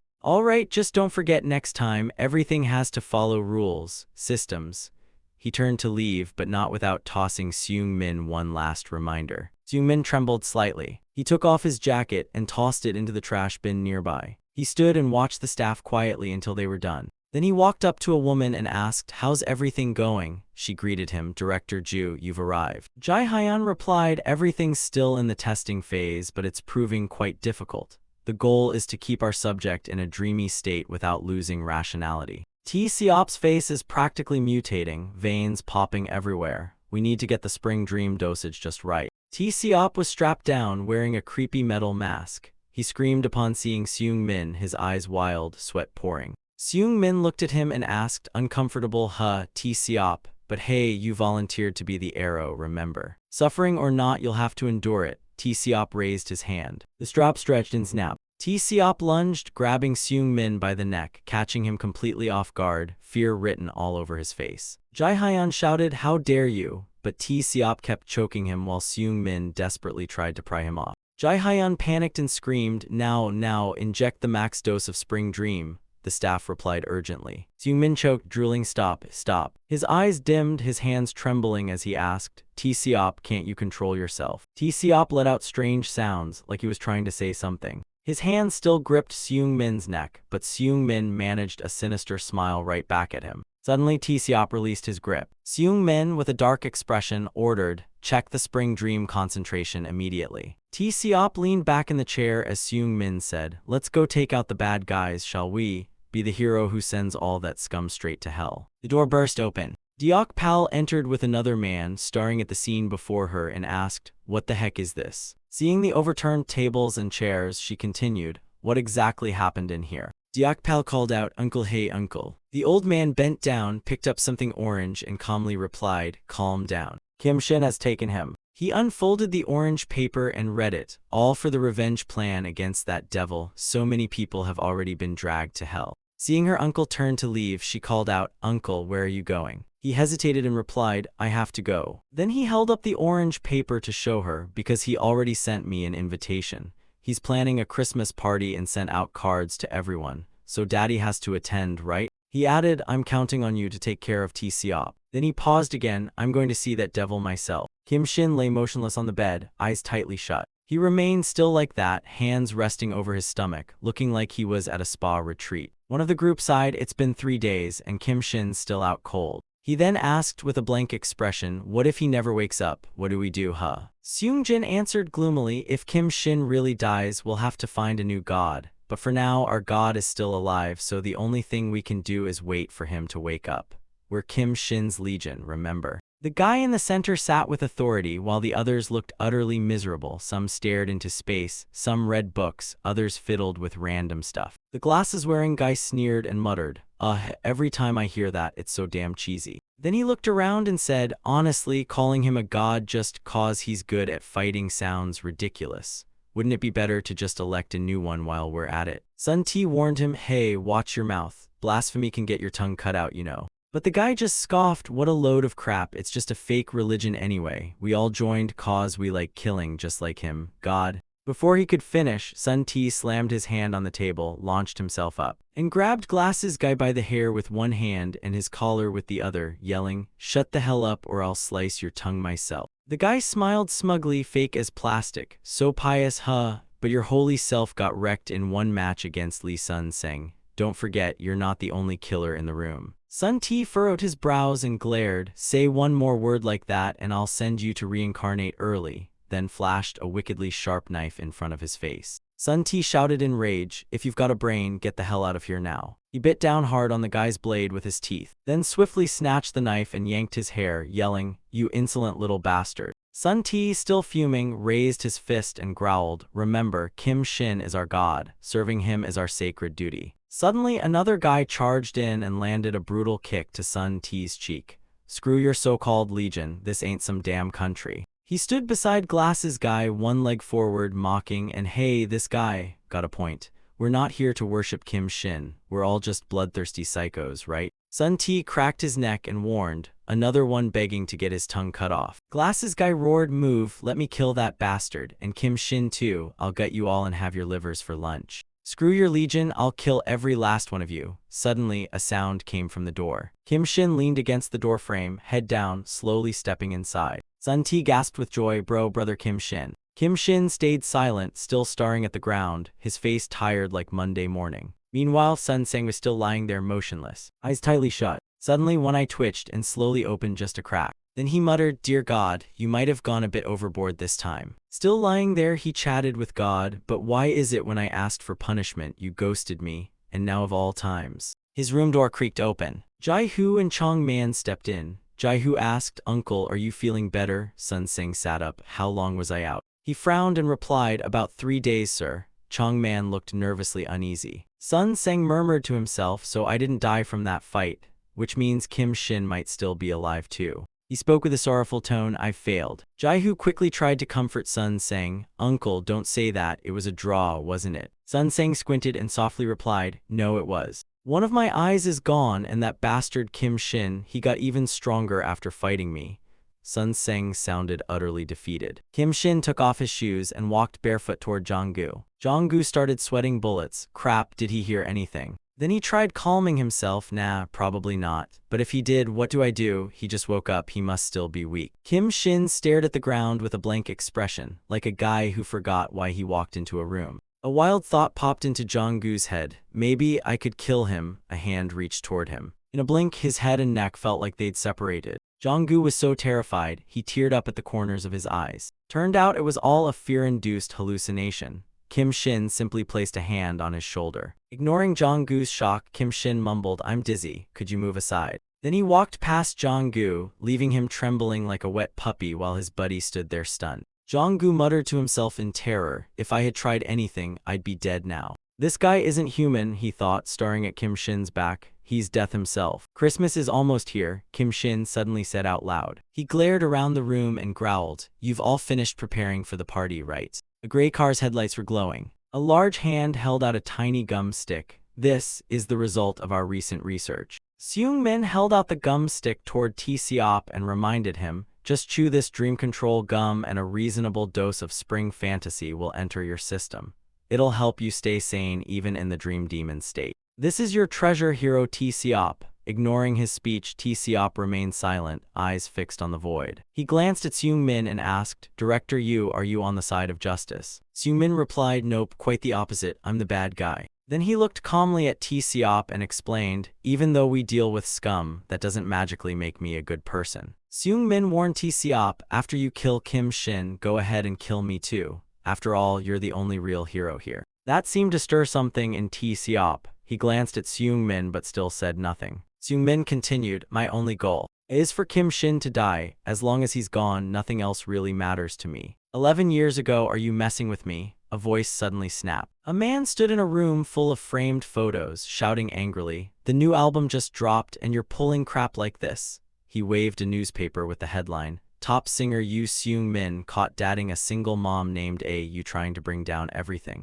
The man shoved the newspaper in Seung Min's face, yelling, you know how much money I dumped into making you famous, you bastard. Then he exploded, even if you wanna fool around, at least use your damn eyes when choosing women. What the hell were you thinking dating that kind of girl? Seung Min grabbed the man's collar and muttered, starting today I'm quitting singing, and if you say one more bad word about my girl, I'll freaking kill you. A bouquet of bright red roses. Seung Min held it in his hand and called his girlfriend. Hello, it's me. He asked softly, I'm standing outside your place. Can we meet for a bit? He looked up at the tall building. The girl glanced out the window and replied, I'm afraid the reporters might spot us also. Is the director giving you a hard time? Seung Min reassured her, it's okay. I was planning to quit anyway. Having you in my life is already enough. That's all I've ever needed, he said, suddenly glowing with joy. From now on, we'll live happily ever after. Jae-yeon sat on the phone, looking clearly worried. Her daughter Hae-in was playing house beside her. Jae-yeon smiled and agreed, all right, give me a moment, I'll get ready and come out soon. Then she turned to her daughter Hae-in, sweetie. The little one answered, yes, mommy, still fiddling with her doll. Would you be happy if you had a dad right now? Jae-yeon gently asked, patting her daughter's head. You're talking about Uncle Seong-min, right? Hae-in replied innocently. I really like him, for real. Standing under the streetlight, snow had begun to fall. Suddenly, Seong-min's phone screen lit up with a message from the director. You bastard, you think you can just walk away like that? Get your ass back here, I'll try to handle the reporters. He decisively turned off the phone. Holding the bouquet tightly, he smiled at the falling snow and muttered, It's snowing, Hae-in's gonna love this. A man approached from afar and called out, Hey, excuse me, is that Soongkwang Apartments over there? Seong-min replied, Yes, that's right. The man smiled, Awesome, I found the right place, thanks man. He gave a big grateful grin. As he finished talking, Seong-min raised his hand. The driver asked, Director Yu, have we arrived at the destination? Seong-min's mood instantly lifted, then let's begin. The hero's test starts now. Their car stopped right behind a black vehicle. Inside the black car sat Director Jang and his assistant. Jang looked annoyed and grumbled, That damn mutt Seong-min, I can't stand his smug face. He clings to Chairman Kang like a dog wagging its tail, waiting for scraps to fall so he can pounce. The assistant offered help. Shall I give him a little attitude adjustment for you, sir? Director Jang chuckled, Exactly, I'll take you with me next time, teach that sneaky brat a lesson. Before he could finish, the car suddenly shook violently. Seong-min's car zoomed past and blocked the front of Director Jang's car. The driver of the black car jumped out and shouted, Are you blind, you dog? Wanna die or what? The white car door opened, and Seong-min stepped out. He greeted, Hello there, Director Jang. Jang stuck his head out the window, clearly shocked. Director Yu, what the hell are you doing? Have you lost your mind? Seong-min replied smoothly, Didn't you give me that bathroom pep talk last time? Well, I brought my trump card for you to see. Hearing that, Director Jang's eyes widened and sweat broke out. Allow me to introduce T-Seop, he said as the young man stepped out of the car. Our ace is Kim T-Seop.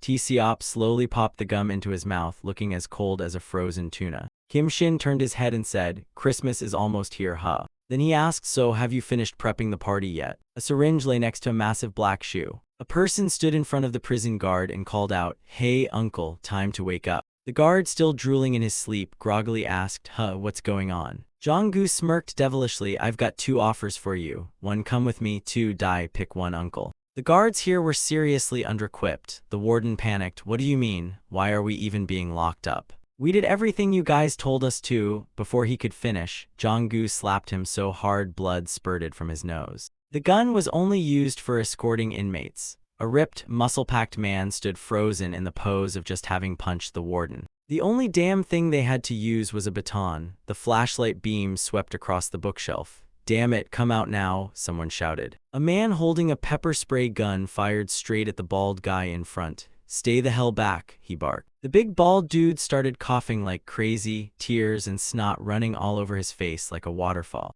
With a sharp knife in hand, still crying and sniffling, he cursed, You punk, you dare give me orders, you're dead meat today. The prison guard trembled as he held his gas gun tightly. Please no, I was wrong, PSSSSHHHHH, the gas sprayed out. Meanwhile, another guard got drop-kicked straight into Syrupland by a raging inmate, splat. Another panicked guard gripped his baton and rushed forward. Suddenly he paused, looking confused, and asked his teammate, Hey, wait a sec. Still moving, he asked blankly, Why did Mr. Kim Shin make us do this annoying crap anyway? Then he glared, Wouldn't it be more fun to just kill these wardens already? Why bother locking them up? Another guy grabbed the warden by the head and warned, Best not to question the divine orders, buddy. Sun T calmly explained, His plan isn't something mere mortals like us can comprehend. Our only job is to obey. The guy replied sarcastically, Wow, you talk like a punch to the ear, man. Walk carefully or I'll mess up your face real good, one yelled, standing in front of wardens whose hands were tightly tied behind their backs. A fat guy on the side barked at the wardens, Shut up and listen.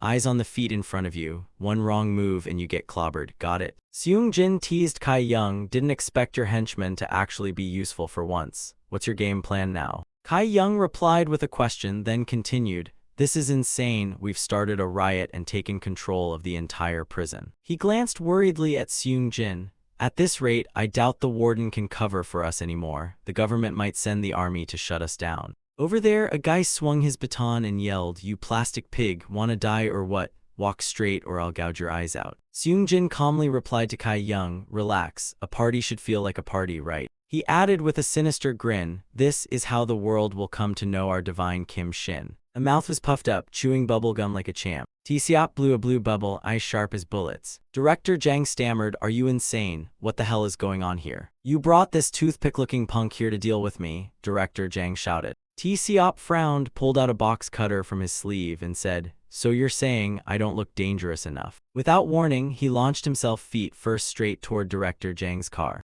He kicked the window and glass shattered everywhere. Then he climbed into the car through the broken window while someone screamed inside, "Help, stop him." The fat guy in the car pulled out a knife too. "You bastard, you got a death wish or what?" As he spoke, the fat guy shoved the knife toward T-Seop's chest, but T-Seop was faster and blocked it like a pro. T-Seop yanked the man's arm, sending his whole chunky body lunging forward. At first glance, it looked like the big guy was about to bite T-Seop's arm. But nope, T-Seop was the one who sank his teeth into the guy's neck like a rabid dog. He bit so hard that blood started trickling down the man's neck, but T-Seop still refused to let go. Holy hell, Director Jang's face turned pale like a ghost at a haunted house. The assistant whipped out a knife too, yelling, "Director, run, I'll hold him off." T-Seop instantly punched the assistant straight in the face. Then came another punch to the cheek, while T-Seop pinned his other arm to stop any fancy moves. "What the hell, damn it!" Director Jang screamed as he scrambled to open the door and flee. T-Seop's terrifying face locked onto Jang's every move. Director Jang ran over and held a knife to Seong Min's throat. "Don't you dare come closer, you bastard." He yelled like a madman, "One step closer and this guy's head rolls, I'm not bluffing." The driver inside the car called out to the director, trying to break the tension. Director Jang kept screaming in panic, "I said stay the hell back, what the hell are you?" Seong Min calmly replied while grabbing Jang's arm, "To finish the job and send that bastard Kim Shin to hell myself, I've learned judo, boxing, wrestling. God knows how much I've trained," he said as he twisted Jang's arm in a clean spin, realizing afterward that beating a demon ended with Jang smacking the ground at just the right height to make him wince in pain like a squashed tomato. He looked down at Director Jang and muttered, "No matter how hard a regular guy like me trains, beating a hellspawn's impossible. But for a chow-chow-faced, pig-bellied freak like me, it's just another Tuesday." Director Jang instantly dropped to his knees.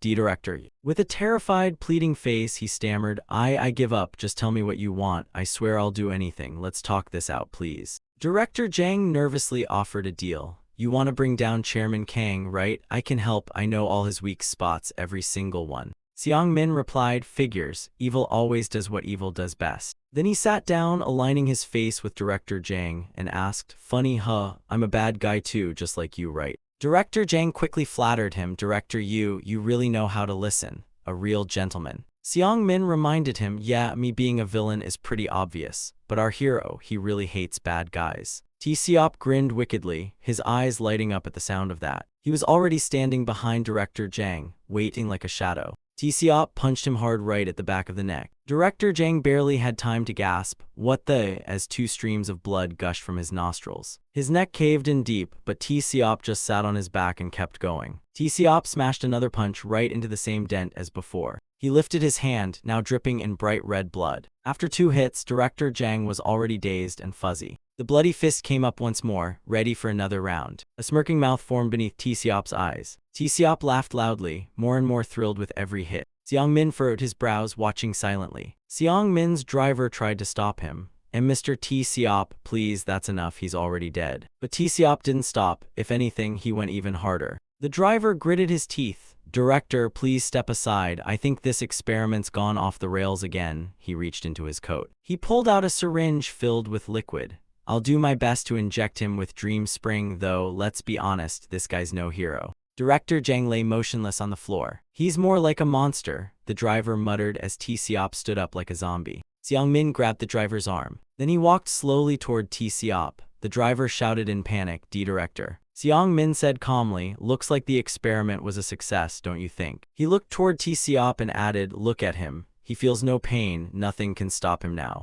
"We've created a hero like no other," Seong Min said, placing both hands on T-Seop's shoulders. Staring at T-Seop's devil-like face, Seong Min smirked, "T-Seop, Kim Shin's counting on you now." Kim Shin walked into some mysterious room. Around him, guards lay sprawled on the floor like fallen dominoes. He took a key, slid it into the lock, and turned it open. Warden Park stared at his gun, mumbling, What the hell is going on? Oh dear lord." He quickly turned his head as he heard something outside. It was Kim Shin. He entered with a cheerful smile, casually waving.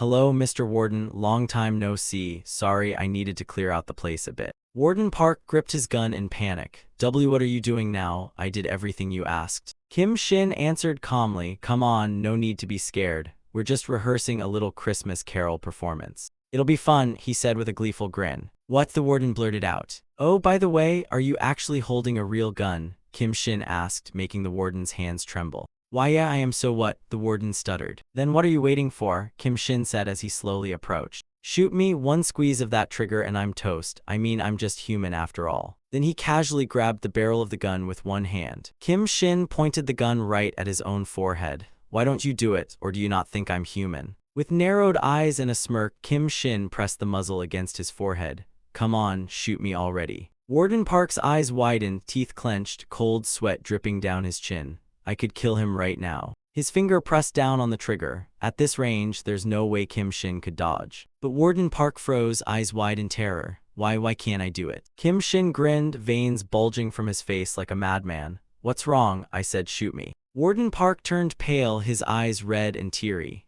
Monster," the fear welled up from his core, paralyzing his mind. His finger trembled uncontrollably on the trigger, even though he had the upper hand. Kim Shin easily pried the gun from the warden's shaky hands, leaving him no choice but to kneel in submission. Cold sweat dripping, Warden Park lowered his gaze to the floor. I just have to lock him up, right?" Kim Shin squinted and muttered, "Man, you're kinda boring." He curled his lips into a mocking smile. "But the price of submission, dear warden, is pulling the trigger, right? That's what makes it fun for me. Please slowly remove the magazine from the gun." The chief had to pay with his entire life. Warden Park shivered, eyes wide in horror. The magazine was empty. The bullets, when did he even? All that just to keep living as a slave. Kim Shin tilted his head and grinned with delight. "Oh, I planned ahead. What a shame. I was really curious about your face after pulling that trigger." A burly man with scratches all over his face muttered, "That bastard Kim Shin got way stronger after fighting me." Sun Sang sat cross-legged on a cushion, facing Jai-Hu. "If you fight him now, there's a 100% chance you'll lose. It's basically suicide." He squinted, dry lips moving slowly. "Even knowing that, you still want to go through with it?" Jai-Hu growled, eyes sharp as knives. "Yes, I still will." Sun Sang tilted his head and smiled gently, one eye closed. "I've told you again and again, just survive, but you never listen. Am I talking to a wall here?" Jai-Hu replied coldly, "No, I understand every word you've said. That's exactly why I have to fight even harder." He lowered his head, pupils dilated with killing intent. Kim Shin said he's throwing a party. I'm fighting for everyone's lives. Sun Sang clenched his fist. Then I have no choice either. He said softly, "If you're fighting a monster, aim for the heart." Jai-Hu's eyes widened in shock. "The heart." Sun Sang rolled his eyes. "Exactly, hit it hard enough and it won't think straight. If the blow is strong enough, it might even stop beating." Jai-Hu frowned, hesitating. "How do you know this stuff so well?" Sun Sang smirked as blood dripped from the corner of his lips. "Because that's what's happening to me right now." His wrinkled face curled into a half-smile as blood continued to flow. "Kim Shin is just pretending to be okay. His organs must be a mess, just like mine." A group of police officers were tied up and locked in, though some wardens did resist. Most, however, obediently walked into their cells as ordered. The heavy metal door creaked open. A bound figure fell to the floor. "Chief." The officers rushed over in panic. "Are you all right, sir?" He slowly stood up. "I'm fine." The officers turned their attention to the man at the doorway, shouting, "What's your goal here, Kim Shin? What the hell are you planning to do to us?" He whispered with moving lips, "I wanted to surprise someone, my father." Kim Shin's cheeks flushed pink with excitement, his eyes sparkling like a child.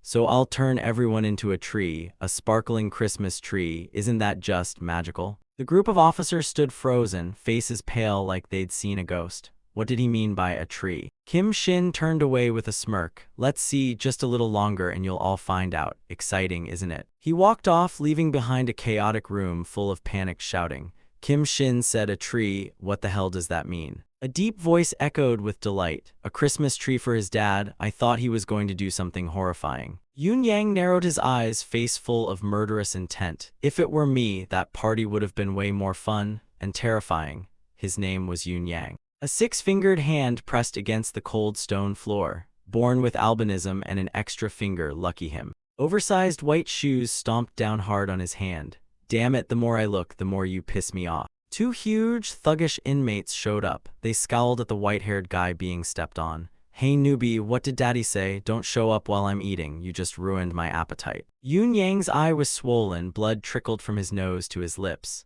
Why is this happening? What did I even do wrong?" The fat guy sneered, "You really don't know, not all prisoners are the same, got it?" He squatted down, eyes turning cold. "Trash like you shouldn't expect to be treated like the rest, you psycho freak." His words stunned Yun Yang, veins bulging on his forehead.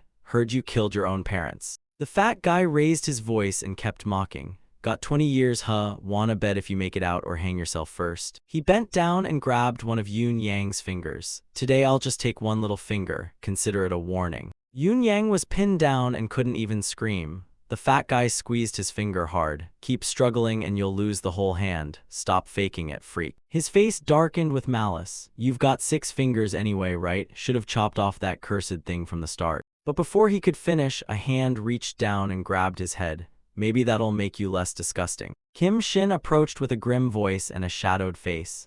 "I'm that 6-fingered freak too, so what should we do now?" He squeezed the fat guy's head so hard his eyes bulged, veins popping out. I didn't mean to offend you, Mr. Kim Shin." Kim Shin didn't look like he'd let it go. He narrowed his eyes and smiled wide. "Oh really? Well, mocking someone's appearance isn't very polite, you know." He applied more pressure, making the guy tear up in pain. "Especially when your head already looks like a certain body part." The guy's scalp stretched like rubber. He cried out, I get it now, I'm sorry, please forgive me." Kim Shin's grip tightened, blood splattered everywhere. It sprayed all over him. Kim Shin squinted. "Well, guess it's not just a bald head now, you're missing your whole scalp too." The other inmate backed away in terror, raising his hands. "Mr. Kim Shin, I was wrong, I'll never mess up again." Kim Shin crouched down, frowning as he examined him. "Let's see here." He grabbed the man's chin. Your chin's kinda long, huh?" His pupils dilated as he sneered. "That's gotta be annoying." The guy screamed so loud even Yun Yang flinched, frozen in fear on the floor. He knew Kim Shin didn't save him out of kindness or pity. Kim Shin's lips curled as blood flew. That monster with such a twisted face couldn't possibly feel human emotions. His eyes gleamed with joy. It was a wild beast savoring its moment. Yun Yang stared wide-eyed, frozen as he watched him. His own hands were caked in grime. Meanwhile, Kim Shin's palms dripped with blood, falling drop by drop. His small figure cast a shadow over Yun Yang, while the terrified inmates gawked from the other side. He smirked, eyes gleaming with madness.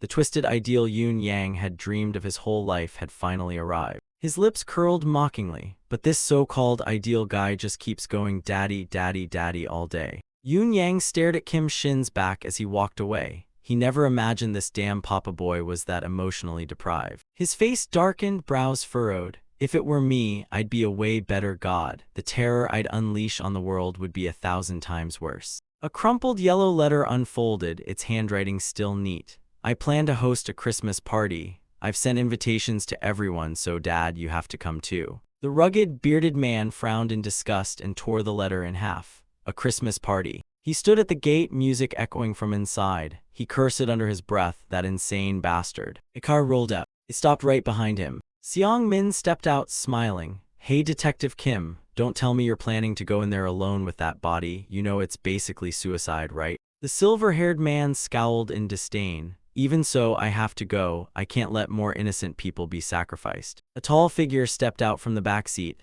"I'm coming too." A buzz-cut blonde guy appeared. "I'll help you kill that bastard Kim Shin." Du-seok reached out hesitantly. T-seok. The other man didn't back down. He spoke gently. "Don't try to stop me. Even if you weren't here, I'd go in alone." His eyes sharp, brows drawn together. "The T-seok you knew is gone. He died. I'm no longer just an ordinary guy." Du-seok blinked in shock. "What's that supposed to mean?" Seong Min smirked. "Well, I gave our boy T-seok a little gift, one that Detective Kim couldn't give him before." Du-seok snapped, shouting, "What the hell did you do to him to make him like this?" Seong Min narrowed his eyes and reached into his coat pocket. "No need to get all grumpy now." He pulled out a small gift box. "After all, this gift, you've got one too, remember?" His eyes flashed dangerously, though honestly it should be called a gift for that bastard Kim Shin, either way. The three of them stood frozen at the gate while the background music kept playing. Christmas had come. Merry Christmas. Scattered across the table were syringes and medicine vials. The golden star-shaped button gleamed brightly. The drunken man drooled as he leaned on the woman beside him. What a peaceful sleep for the honorable senator. Jang Jiu raised his wine glass with a smirk. It was obvious the affairs of the nation wore him out daily. He narrowed his eyes slyly. Keep dreaming those sweet dreams, sir. We'll be counting on you a lot since we can sell you as many dreams as you want. From outside the room, a nervous boy in a neat suit stepped in. Mr. Chairman, the mission you gave Lee Sun-sang to kill Kim Shin failed, didn't it? Jang Jiu raised an eyebrow. What about Kim Shin? The assistant stammered, "WL, now even the wardens and the chief have all been captured by Kim Shin. He's got them all under control." Jang Jiu gripped his wine glass so tightly in rage that it trembled. Has that lunatic completely lost his mind? He rolled his eyes. What the hell are you scheming now, you psycho? A hospital supply cart was being wheeled away. Two men busily lined up prison uniforms and trash bags along the hallway. What the heck are you doing? Since when do trash and inmate clothes go together like matching luggage? Prisoners in the cells screamed. No way. Are you seriously planning to set this place on fire? It's way past lunch and there's not even a grain of rice. They kept shouting questions, but no wardens were in sight. Hey, are you just gonna ignore us? Say something. The silence only made them more furious. Can't you hear me yelling at you? Chong Man sat frozen, eyes wide, mumbling, I've gotta warn Young-hoo. That Kim Shin guy, he might be planning the final verdict for every life in here. He collapsed to his knees in fear, watching the others. Hey, can't you guys hear me talking? The iron door slowly creaked open. Crisp footsteps echoed on the worn stone steps. A voice rang out curiously. Are you the one? Jaihu furrowed his brows, eyes filled with resolve. The guy Kim Shin sent to kill me, huh? But you wouldn't dare do that alone, would you? The other man showed no emotion. Honestly, I didn't come here to fight. I'm just here as a disciple of Kim Shin. His next words made Jaihu bite his lip warily. The Christmas party is about to begin. Come with me. Outside, Du-seok and T-seop silently watched the prison gate. He reached out and pushed the door open. T-seop frowned. Why isn't the prison door locked? Du-seok slowly moved his lips. T-seop, I need a favor. His sharp gaze turned to the boy. No matter what happens, always put your life first. You're not allowed to die, got it? T-seop replied with firm eyes. You too, don't you go dying on me either. Inside the prison, Christmas music played nonstop. Du-seok and T-seop stepped inside. In front of them stood a tiny withered tree glowing with lights, a Christmas tree. Du-seok rushed forward. See, could it be? He stared in shock. This is. Severed fingers cut down to 2 knuckles were tied and hung on the tree.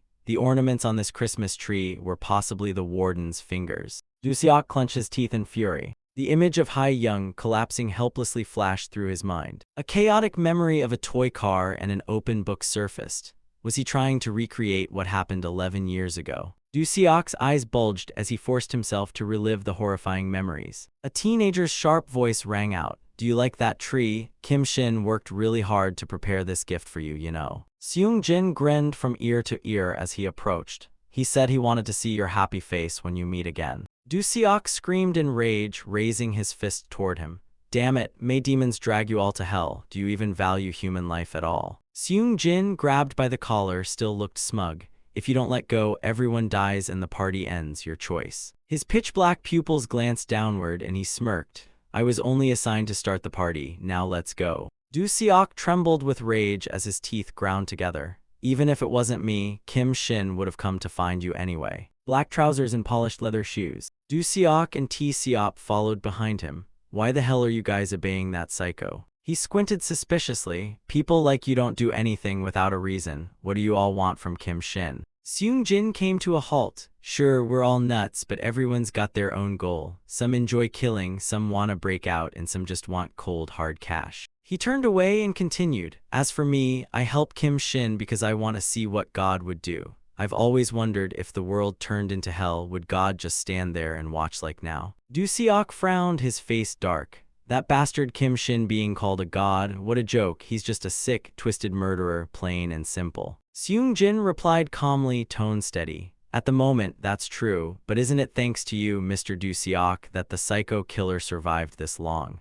Both Du-seok and T-seop widened their eyes in shock. What the hell are you talking about? Seung-jin sneered. Before he became like this, wasn't Kim Shin just a blank slate? All he ever wanted was to prove he existed. He turned around to face the 2 guests he was guiding. He just wanted to prove himself to his dad, uncle. His gaze deepened, eyes narrowing slightly. Kim Shin has matured a lot since meeting you. Now let's see what he's become. Du-seok muttered, that lunatic bastard. He firmly pointed at him. Even if what you're saying is true, we'll do everything we can to stop it from happening. Seung-jin clasped his hands. not a bad plan, but could you kindly remove Mr. T. Siop from that? We only invited guests can attend the party, you know. The blonde kid scowled. Seriously, that's ridiculous. Go tell Kim Shin for me. Seung Jin remained calm. Booting you out right now would be quite rude, wouldn't it? He pointed down a side hallway. At the end of that corridor is where the chief of criminal affairs is. Mr. T. Siop, care to try saving him? His eyes narrowed into a thin line.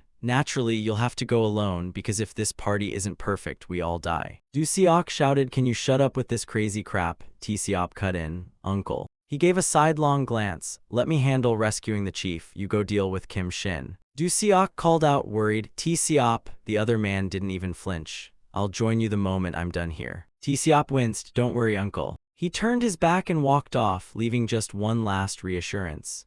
Compared to the T. Siop in your memories, I've leveled up quite a bit. Sun T turned away. The party, about to start now, just wait here a moment. Jaihu stared at him. Here. Alone in a vacant execution chamber for death row inmates. Jaihu pressed his lips together, heart uneasy. What the hell are you planning this time, Kim Shin? Seung Jin stepped in. Just in time, Jaihu had arrived. He smirked and brought Du Seok into the room. You two haven't seen each other in ages, huh? Jaihu's eyes widened in shock. You uncle. Du Seok stood frozen. Jaihu. He rushed over and grabbed him. Are you hurt? What happened to you? Du Seok held his shoulders tightly. You've gone through a lot, haven't you? Jaihu stood still. Uncle, have you been doing well? I'm okay. The middle-aged man lowered his head, guilt written all over his face. Honestly, I deeply regret letting you end up here. Jaihu gently held his arm. It's okay. He lowered his head, because you are the bow and I chose to be the arrow. The red curtain beside them was drawn. Your reunion really moved me. A man appeared with a noose around his neck. It almost looked like a father and long-lost son moment. Shin sat on a chair, a birthday cake with candles in front of him. He tilted his head, the rope around his neck.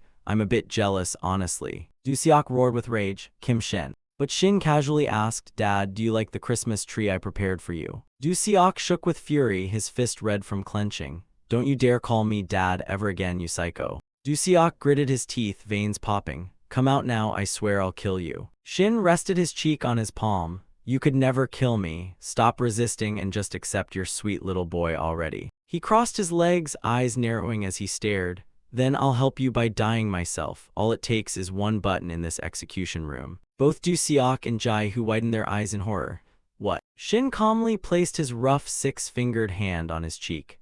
I've been thinking hard about how to make you accept me as your son, so I've decided to give you what you've always wanted most. Every word he said made Du Seok tremble with rage. You get to see me die and I get your approval. A win-win family moment, right? I know, calling me your son is a bit much. The cake still flickered with lit candles, so I need something to prove it. Shin furrowed his brow, voice low. The proof I came up with is for you to kill Jai who's standing next to you. Du Seok hissed through clenched teeth. May the demons drag you to hell, you lunatic bastard, have you completely lost it? Shin calmly watched him. What's wrong? Aren't you the bow and he the arrow? Both of you only have one goal, revenge. Jaihu gritted his teeth, furious at every word. If the enemy's defeated, it doesn't matter if the arrow breaks, right? Those words left Du Seok stunned, because that's the only purpose of an arrow. Shin's veins bulged as he grinned. I won't go back on my word, just kill Jaihu and I'll off myself. His eel-like eyes slowly opened, pupils dilating. So come on, do it. Shin leaned his chin on his hand, sneering. Easy, kill Jaihu and it's like killing me too, but if you cough. Sitting across from his father, Shin looked terrifyingly composed. Then it's not just Jaihu. Every single word made both Du Seok and Jaihu widen their eyes in fear. Everyone in this prison will die too. His pitch-black pupils widened gleefully. What are you waiting for, Dad? Du Seok gritted his teeth in fury at Shin's words. Every soldier you trained only had one goal, killing me. His rough hands trembled as they clenched tightly. A deep voice echoed in the room. Uncle, just do what he says. Du Seok turned in disbelief, eyes wide. Jaihu, you. The man stared blankly, face gloomy. It's fine, as long as that bastard Kim Shin dies, he's right. Du Seok's mouth dropped open, veins bulging across his face. That's the only purpose of an arrow. A small boy with oversized round glasses quietly walked along a wide road. His name was Lee Jaihu. He was 10 years old. An old man with gray sideburns murmured, that boy, he was one of Kim Shin's victims too. His face looked worn, brows furrowed.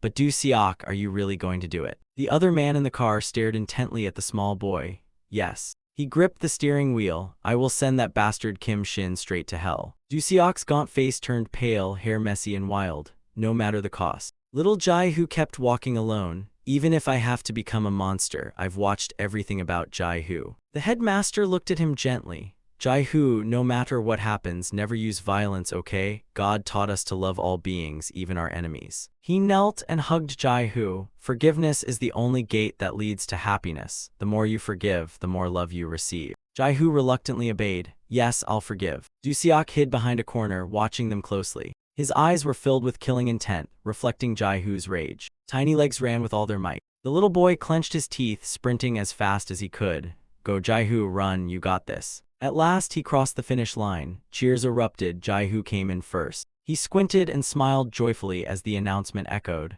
Class 3 wins the relay race. Amid the crowd, Du-seok clapped silently in a corner. Jai-hoo is fast, what a comeback, that smile of his. 3 little snowmen stood in a row, decorated with goofy faces. Look, they totally look like us. The 3 kids stood side by side, laughing. T-seop looks the most alike. I don't look like that at all. It's freezing. I'm grabbing my gloves. The kids innocently played together. Let's play snowball fight. Hey, I didn't even put my gloves on yet. Du-seok watched them with a happy curve in his eyes. You guys are playing dirty. Take that. These were Jai-hoo's friends. A photo of Jai-hoo and his father glowed under the light. He sat quietly on a stone bench, sobbing. Dad. A small cake with candles was neatly placed beside him. Today is your birthday. Jai-hoo clutched the photo tightly. I miss you so much, Dad. Even Jai-hoo's memories missed him. Du-seok was still there, right behind him. I've followed that boy for 10 long years. His hand dangled helplessly, having turned the boy into a tool for revenge. Fingers missing the pinky knuckle stretched out under the morning light. He made a proposal, become my arrow. Jai-hoo's eyes widened in shock at the man's words. Go to that prison and finish off Kim Shin.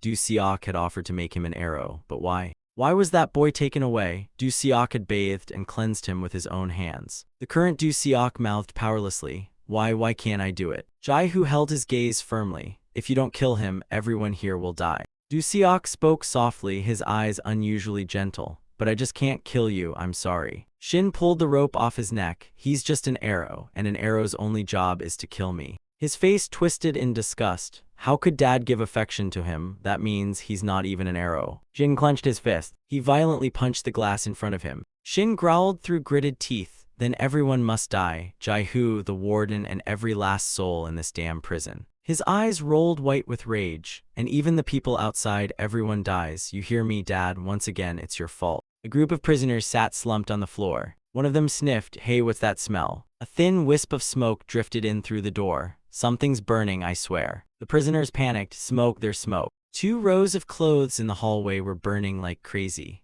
Put the fire out, you morons. Help somebody open the damn door. Through the barred windows, they screamed in terror. For God's sake, open up, anyone out there. Chong-man sobbed, covering his mouth. You bastards, you trying to kill us all. Open the door, damn it. Sweat poured down as someone cried out. Jai-hoo, please come save me, hurry. The lighter trembled in a thick hand. B-boss, do we really have to go this far? Another group of inmates gathered in the hallway. We always follow your orders, bro, but even if we're scum, we can't go full psycho like him. Kai Young was equally horrified. Damn it, even if we don't act, he'll just make someone else do it, and if we don't obey. With all that white smoke spreading, we'd be the ones in there now. Screams echoed through the misty veil. Help, damn it, is anyone out there? Open the door. Kai Young mumbled, besides, once the party's over, he's just gonna kill us too. He raised his voice in the chaos of fire and smoke. Let's make a run for it, boys. But before they could escape, a cheerful voice called from behind. Too bad, you're already late. A small guy stepped forward and faced the inmate group.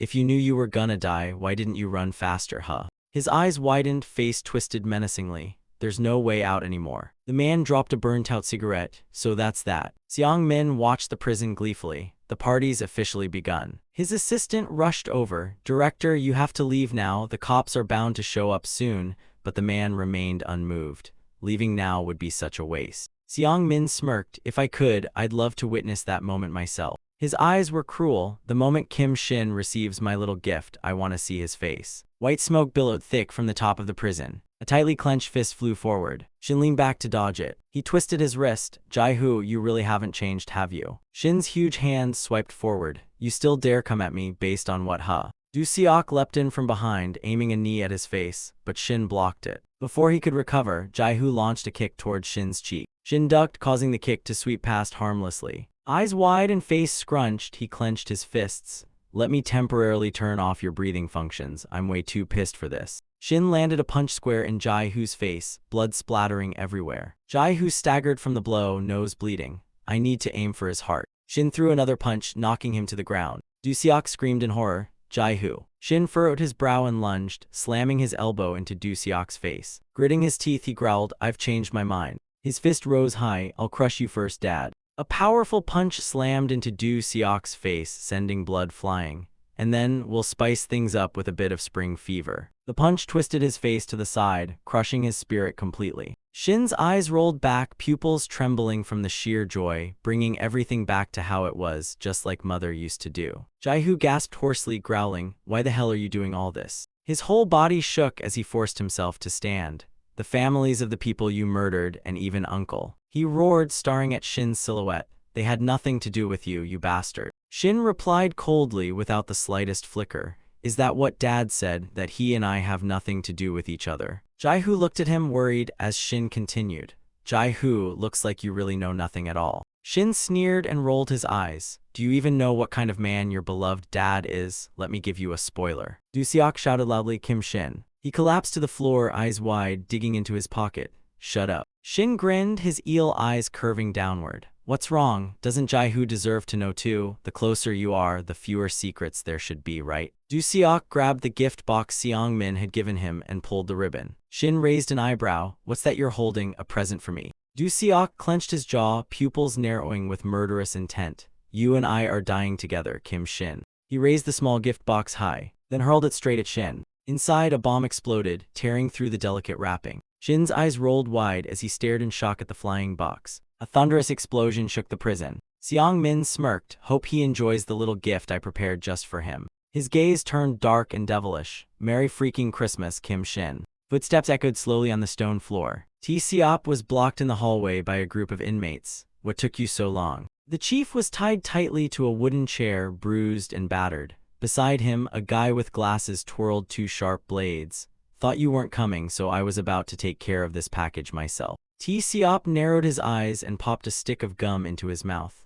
Let him go, and I'll give you boys a path to salvation. The guy glanced over, chewing gum too. You're kinda interesting, kid. The glasses-wearing freak brought the knife close to the chief's neck, taunting, Hey kid, you know which part of the body tastes best. His blade slid down to the man's thigh. Thigh meat's too dry, not tasty at all. Then he dragged it back up. The belly's flavorful but too fatty, gets boring real quick. The knife tapped the chief's shoulder, but neck and shoulder meat, pure bliss, the texture is to die for. Finally, he dangled the knife over the chief's head, terrifying him. But you know what's truly divine? The brain. Roast it with butter and the membrane gets crispy with an unforgettable aroma. The creep stepped closer. That's for old prey, of course. He narrowed his eyes, licking the blade. But with young colts like you, every part is tender. I'll eat it all, nothing wasted. Thought I'd have to chew on old horse Du Seok, but lucky me today. T-Seop pulled out a paper knife from his sleeve. Looks like I got lucky too. One side of his face twisted with fury. Lucky to meet monsters like you who kill for fun, and lucky I'm not your average guy. The glasses guy was even more excited. You're tripping, bring it on, little punk. T-Seop gritted his teeth and threw a punch. Before it landed, the guy slashed his shoulder with a quick flick. T-Seop snarled, eyes wide, and spun back. A shiny blade was already pressed against his waist. The glasses guy coldly slashed through his leather jacket. You're fast. He squinted, grinning, but that just gets me more excited. Keep charging and your whole body will be decorated with my cuts. T-Seop's eyes twisted with rage. He clenched his teeth and lunged again.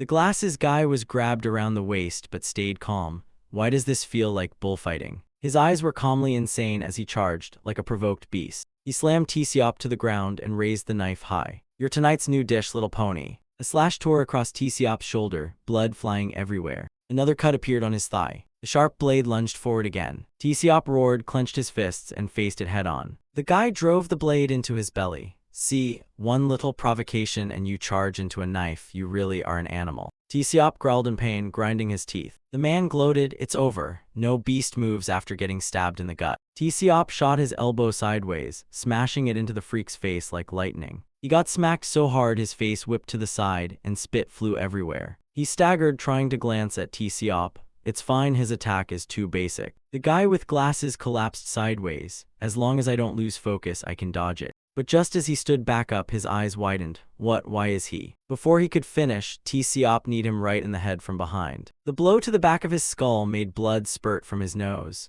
Eyes bulging in pain, he muttered, "Change tactics." T-Seop howled and slammed his head down into the floor. Gritting his teeth, he smashed his own forehead into the back of the guy's head. His face was pressed into the floor, repeatedly bashed from behind. T-Seop didn't stop. His forehead strike made the guy bleed instantly. The man's hand fell limp. His body twisted backward, motionless on the floor. Another man stepped forward, impressed. "Nice one." A burly guy with thick hair hanging over his eyes said, taking a critical hit and getting stronger instead. "That's wild." He grinned, flashing pearly braces. "Come fight me, crazy kid." T-Seop gripped the knife tighter, eyes wide with fury. "With that wrecked body of yours, can you even fight anymore?" The burly man kept smiling and added casually, "Tell you what, I'll let you keep the knife. With your condition, a fair fight's out of the question anyway." A tiny slit of his eye peeked through his hair, filled with surprise. In front of him, T-Seop bent over and stabbed himself in the stomach. "Hey kid, what the hell are you doing?" T-Seop's vision blurred, drool hanging from his lips as he growled. His eel-like eyes narrowed. Shin furrowed his brows, glancing at the person clinging to him.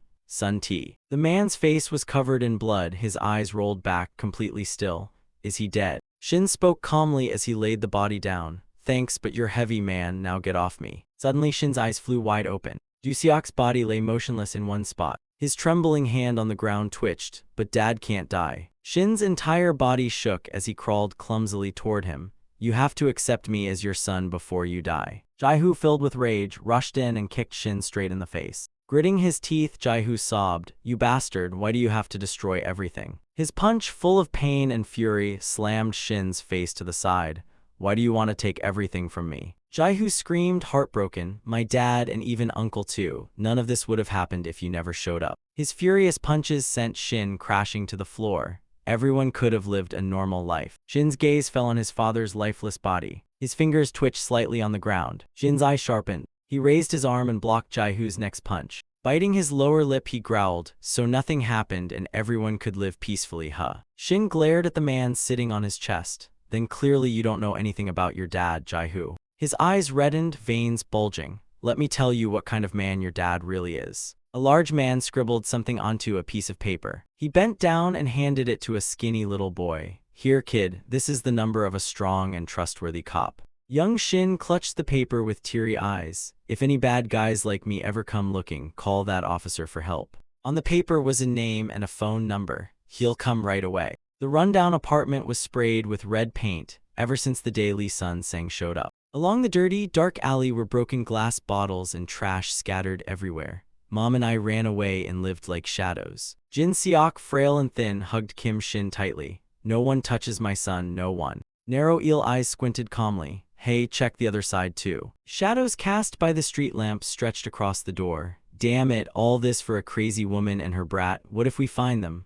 Orders are to take them alive, but..." The shabby little house rattled in the wind. "In special cases, we're allowed to finish them off. Once the chairman's men found us, it was only a matter of time." Kim Shin picked up the phone and made a call. He clenched the corner of the paper Sun-sang had given him. "Hello, who's this?" Squinting at the paper in his hand, he asked, "Is this Officer Kim Du-Seok's number? Please save me and my mom." He muttered, continuing his story. "I called the number that Lee Sun-sang gave me, and then..." Shin suddenly pressed his hand hard into Jaihu's face. His lips twitched. He flipped Jaihu over and slammed his head into the floor. Blood dripped from Shin's nose as he spoke in a low voice. About an hour later, that man arrived. Jaihu's eyes widened in shock. "You're saying Dad was..." A tall figure appeared behind the locked door. "The officer who answered my call back then opened the door." Young Kim Shin, full of hope, pushed the door open. "That was the first day I met my father." A handsome young man appeared behind the door, lips pressed tightly in regret. "But Dad..." Shin's narrow eyes dimmed, face pale. It was nothing like the trustworthy man Lee Sun-sang had described. A man with a gleaming gold tooth appeared. "Well done, Officer Kim." A small man with fierce eyes stepped forward. "Thanks to you, we didn't waste any time. That guy's a liar." Old Jinguk laughed smugly. "Truly my perfect arrow." Du-Seok lowered his head to the floor, eyes filled with guilt. Flames roared through the prison. "Help, please, someone open the door." The thick smoke choked them, saliva dripped from their lips. Please save us. The inmates lay powerless across the ground. Chongman collapsed to his knees, dry heaving in pain. His bloodshot eyes bulged with veins. At this rate, we're all gonna die, someone please. A man's face, soaked in blood, lay limp on the ground. Please spare me. A small foot stomped on his face. Spare you, seriously. A small-statured prisoner stood with his hands behind his back. Don't beg like a coward. If you're gonna be a thug, at least act the part. His words were aimed at the man curled up nearby. Am I right, Boss Kai Young? His eyes were wide and chilling. Didn't I hear some of you say I'm just a psycho and no match for real gangsters? If real gangsters are this pathetic, how do you even do business? Kai Young trembled in fear. Ha, please spare me. His eyes widened, brows furrowed. Please, I'll do whatever you say, just let me live. The guy had no intention of mercy, raising his leg to stomp down. Did you ignore everything I said? Damn it, I told you, stop begging for your life. As Kai Young scrunched his face in fear, a voice suddenly called out. Hey, are you Kai Young? The inmate turned amused. What now? Two large hands grabbed the wall. Hey, about what you just said. A big man with his eyes tightly shut walked out from the cell. Can I give it a try? Kai Young gasped in disbelief. Li Sun sang. The man furrowed his brows. If I save your life right now, will you release the inmates? The prisoner sneered. I came fishing for small fry today. He lunged at Sun Seng, didn't expect to reel in a big one instead. His kick smashed straight into Sun Seng's face. And it's a blind fish too. Sun Seng clenched his fists tightly. His punch was dodged. Phew, that one looked fatal. I'd be logged out for sure. The inmate laughed, tried kicking Sun Seng's knee, but missed. Nothing happened. Sun Seng tilted his head to dodge a punch. Butcher Li Sun Seng, now just a blind man, no flavor at all. The inmate leaned back and kicked upward into Sun Seng's face. He widened his eyes and grinned wildly. Just a worthless rag to throw away. Then spun and landed a kick to the back of Sun Seng's neck. The hit dazed him, making his whole body wobble. Sun Seng collapsed to the ground. The prisoner mocked him. Fighting disabled folks like this ain't even fun. He grinned proudly as Sun Seng's body trembled. Guess I'll finish this up quick. He raised his leg, eyes wide with murderous intent. Don't worry, the road to hell won't be boring. His eye bags puffed up with joy. You'll have plenty of company down there. Kai Young screamed. Li Sun Seng. He hugged the prisoner tight. He's here, aim for the voice. The prisoner gritted his teeth. Damn it. Sun Seng grabbed his ankle. He lifted his head. Gotcha. With all his strength, Sun Seng flung the man into the air. The inmate's face twisted as he was yanked upward, body contorting midair. Sun Seng slammed him hard into the ground. Blood gushed from the man's mouth, bright and thick. Then he was dragged across the floor. Sun Seng gripped his ankle tightly and swung him high. The guy's pupils turned gray and dazed. Your trip to the underworld won't be lonely, don't worry, your little army or whatever. With a vicious motion, Sun Seng smashed the guy back down, blood splattering everywhere. I'll send them all after you in one go. Sun Seng panted heavily, exhausted. He turned his head back. Kai Young, time to keep your promise. Hearing his name, Kai Young froze. Go release them. You said you'd do anything to stay alive, remember? Shin's large hand grabbed Jai-Hoo's face. Jai-Hoo, let me tell you something. Blood from his nose trickled down to his lips. My father's not the kind of good guy you've always imagined. His eyes narrowed with madness. He's a monster just like me. Young Du Seok tightened his lips, brows furrowed. You helped save us a lot of time, didn't you? Jinguk stepped forward with a sinister grin. Truly my perfect arrow. Young Kim Shin scowled, glaring at them defiantly. Don't you dare touch my son. Frail, skinny Jin Seok tried to shield him. I won't let anyone hurt him. If someone must die, let it be me. Jinguk sneered. So you're protecting some random trash kid who crawled out of nowhere. Wrinkles creased his face. That boy's not my grandson and certainly not your son. Jin Seok shouted, liar, Shin is my son, what the hell do you people know? Jinguk shrugged. If you're that stubborn, I won't waste any more breath. She clutched Shin tightly as two bulky men in black approached. You're both going to die today anyway. No. Jin Seok's eyes trembled wide open. Don't touch my son, no one touches my Shin. Jinguk turned back toward the car. Filthy woman, I never had a sister like you. Du Seok's voice cut in low.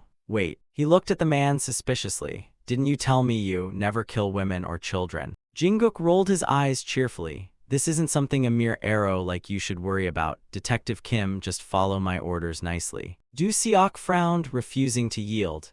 I agreed to follow Chairman O's orders, but I never agreed to help you become a murderer. Jinguk sneered. Then do you know what I do to disobedient mutts? His eyes gleamed with malice. You know how much I hate mouthy old dogs. Surely you of all people know best. His words silenced Du Seok, because he had indeed caused Jinguk the most trouble in the past. Jinguk clasped his hands behind his back, eyeing his arrow intently.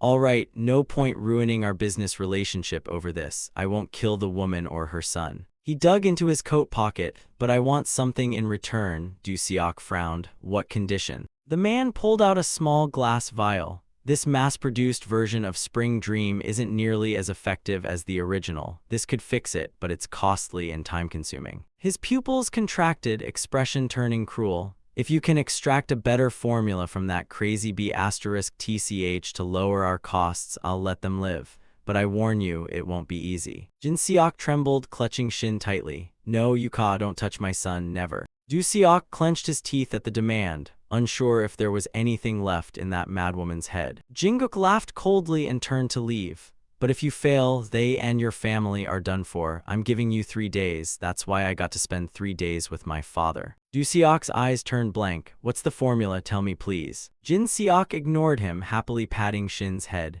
Isn't my little Shin adorable? The cutest child in the world, just so precious. Du Seok collapsed, hugging his knees. I understand, but please tell me, I'm begging you. Jin Seok's eyes were blank, like someone who had lost her mind. Sweet Shin, my lovely baby Shin, while I was completely falling apart. Du Seok hung his head in despair. If you don't reveal the formula, everyone will die. His words made Jin Seok's eyes roll back in shock. Even your son won't survive. She gritted her teeth in fury. What? Jin Seok scrunched her face and screamed, don't hurt my son. No, absolutely not. A rough male hand grabbed her by the collar. Du Seok growled, then tell me. His eyes widened, say it. Jin Seok's voice trembled, stammering, don't touch my Shin, no, absolutely not. Du Seok bit his lip, his face filled with murderous tension as the final day crept in. He looked up at the mother and son sleeping together across the table. Du Seok slowly stood up. He gently lifted Shin's arm. Hey kid, wanna play a game with me? Rubbing his eyes, Shin mumbled, what kind of game? A frail hand knocked hard on the wooden door. Jin Seok sobbed, snot and tears pouring down. Give me back my son, please give me back my son.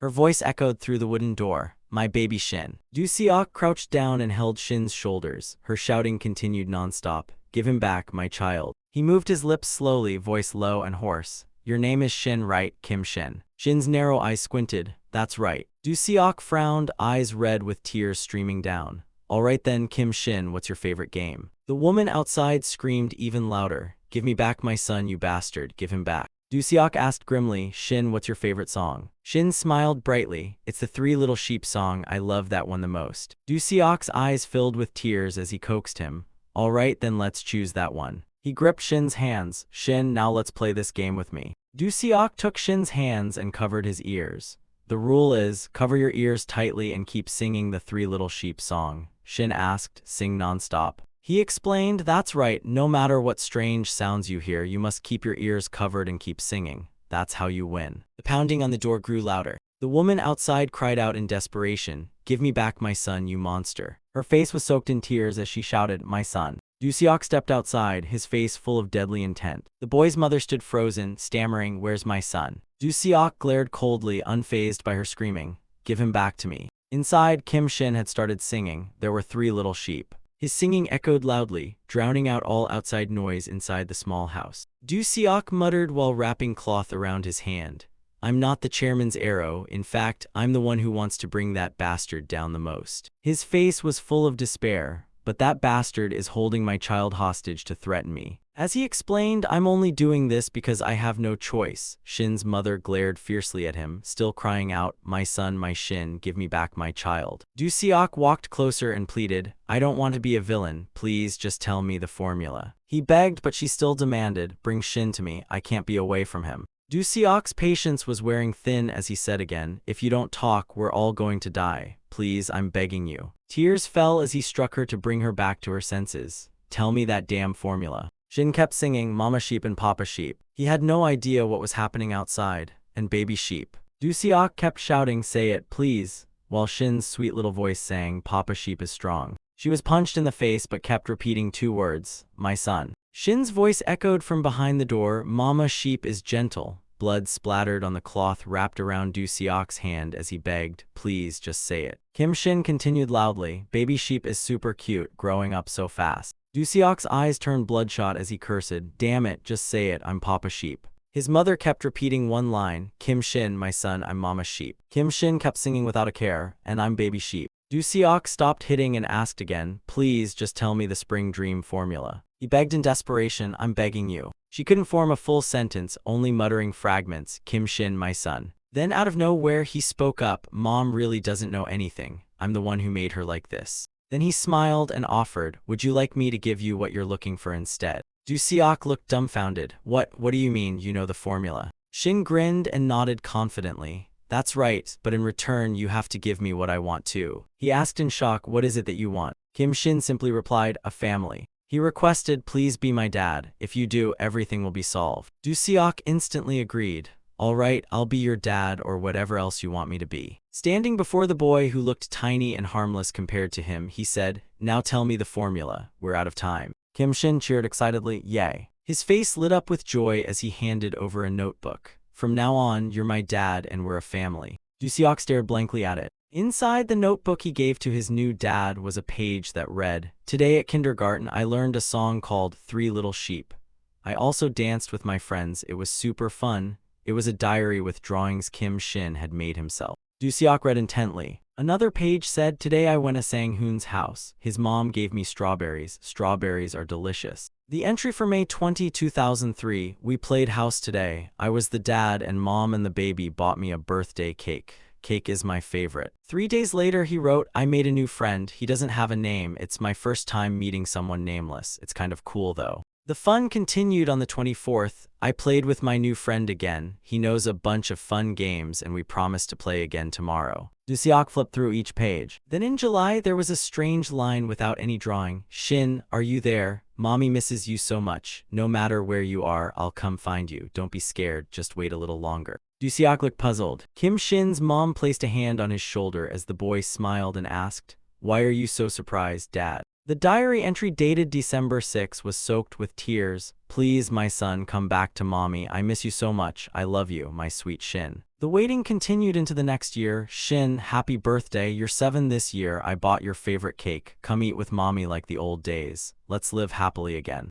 One page had no clear date, only tear stains and scribbled words. Mom loves you, misses you so much. I'm about to go crazy missing you, Shin. I'm sorry, I'm so sorry. Please, I'm begging you, come back to me. I can't live without you. I love you so much, my dear. I'm sorry. Du Seok flipped to another page. The picture was completely different, a mother hugging her child, both smiling. Shin, I finally found a way to see you. My dear Shin, wait just a little longer, I'm coming. And when we meet, you have to hug me really tight, no being shy. Got it, I love you. Du Seok's hand froze. He stammered, this is. The recipe for Spring Dream was written on the last page of the illustrated diary. Kim Shin asked, is that it? He looked at Du Seok with hopeful eyes, like he just handed him a treasure map. Du Seok answered awkwardly, this is exactly what I've been looking for. Shin interrupted, not you, it's Dad, remember, Dad. Du Seok sank into deep thought, then softly said, I'm sorry for hitting your mom. Then he stood up quickly. I'll unlock the door. You two need to run far away from here fast. As he slowly walked toward the door, he added, once the chairman gets his hands on this formula, he won't spare either of you. Shin suggested, then Dad should run away with us too, because we're family, right? Du Seok shook his head. I can't. The truth is, I already have a real family. Shin smiled as if he understood. Oh, I see, but if that family of yours disappears? Then he innocently asked again, so if that happens, Dad will come back to this family of mine, right? Du Seok questioned him, your name's not really Kim Shin, is it? He slowly turned to face him, so what's your real name, kid? Shin replied flatly, I don't have a name. He looked at him with slightly creepy eyes. Then Dad, you name me. Du Seok froze at the thought, give you a name. Shin continued, what's annoying is, back then, you didn't even bother to name me. His hand pressed down on the terrified boy's face. And yet I heard you named Jae-hoo, Kim Young-hoo. He slammed Jae-hoo harder while asking, how can you carry a name given by a liar? His eyes stared at him coldly, but whatever, you're not gonna die anyway. Then Shin wrapped his hands around Jae-hoo's neck and muttered, you just need to die, Jae-hoo. Jae-hoo struggled, panicked by those words. If you're gone, I'll be the only one Dad has left. Another person tried to speak up, don't kill. A weak broken voice called out his name, Jae-hoo. Shin paused and looked toward the voice as it continued. Stop it right now. This man, even coughing up blood, still begged, don't kill Jae-hoo. Jae-hoo glanced sideways. Kim Shin cut off Du Seok. He's just a puppet Dad trained to kill me, right? Everything Dad said was just a lie, wasn't it? Tears streamed down his face as he continued, "Fine then, if you want Jaihu to live." His eyes grew darker as he proposed, "Then Dad, let's play a game. If you can sing all the way through, I'll let him live." A voice spoke beside someone unconscious, "Time to fulfill your deal, Kai Young." The man pleaded, "Let everyone go." The other guy flinched at the words, "You said as long as I helped you stay alive, you'd do anything." A few prisoners screamed from the flames, "Help me, somebody help." Kai Young instinctively looked around. He muttered, "If I rush into that fire now, I'm dead meat. Plus, who knows if Kim Shin's troops will storm in while I'm playing hero." His hand reached into his pocket. "So you're saving me just to throw me into the fire? What a deal." The man asked, confused, "What are you saying, Kai Young? If you don't act, what happens to those people?" Kai Young cut him off and said, "I dropped the keycard, opens the cells. Do what you want, I'm out. I want no part of this drama." Then he questioned, "Why the hell would I?" Looking incredulous, he added, "You seriously trusted the promise of a scumbag like me?" Lee Sun sang. With that, he ran off, ignoring the man's calls. Kai Young. Behind Sun Sang, everything was on fire as he mumbled, "Don't go." Meanwhile, someone's face was getting rearranged by punches. The guy threw a counter, but T-Seop ducked fast and dodged it like a breeze. Then T-Seop landed another blow right on the dude's face. The man's head shot skyward from the hit, stunned so fast. T-Seop's punches only got quicker and the guy stood there like a sandbag. How is he this strong with that body? T-Seop dashed forward at insane speed. He landed a crushing blow square to the guy's face. The impact sent the dude flying backwards like a ragdoll. T-Seop crouched again to gain momentum, then launched himself like a missile, pinning the guy to the ground. He rained punches straight into his face like it was a speed bag. Teeth flew, blood splattered, and the guy could only mumble two words, monster." T-Seop even used his legs to jump up, ready for the finishing blow. He stomped hard on the guy's body. T-Seop's eyes were blazing with excitement, but in a split second, they returned to normal as he gasped for breath. T-Seop vomited blood with a painful groan. He clutched his stomach and collapsed to the ground. Wincing from pain and anger, T-Seop forced himself back up. His hand was bleeding too. Shaking, T-Seop crawled slowly and looked up at the man tied to the chair. The man cried out in worry as the tape was removed from his mouth. "T-Seop, you're bleeding." T-Seop gritted his teeth while cutting the ropes. "I'm fine." Suddenly, a voice rang out behind him. "T-Seop, that's the one, isn't it?" He froze and turned to look at the bruised man, asking in disbelief, "What?" The guy, beaten to a pulp, forced out broken words. "Well done, you're just like me." T-Seop snapped, "What the hell do you mean by that?" But the man said nothing more. Trembling with anger, T-Seop demanded again, "I asked you what the hell that means." The man remained silent. T-Seop cried out in frustration and passed out. "Say it." Luckily, the older man caught him in time and looked at him with sorrow. He reassured him, "T-Seop, that's not true, you're nothing like that bastard." Meanwhile, Kim Shin was crying rivers as he pleaded with Do Seok, "If you want Jaihu to live, then Dad has to sing too." Through tears, he insisted, "If you can sing all the way to the end, Jaihu gets to live."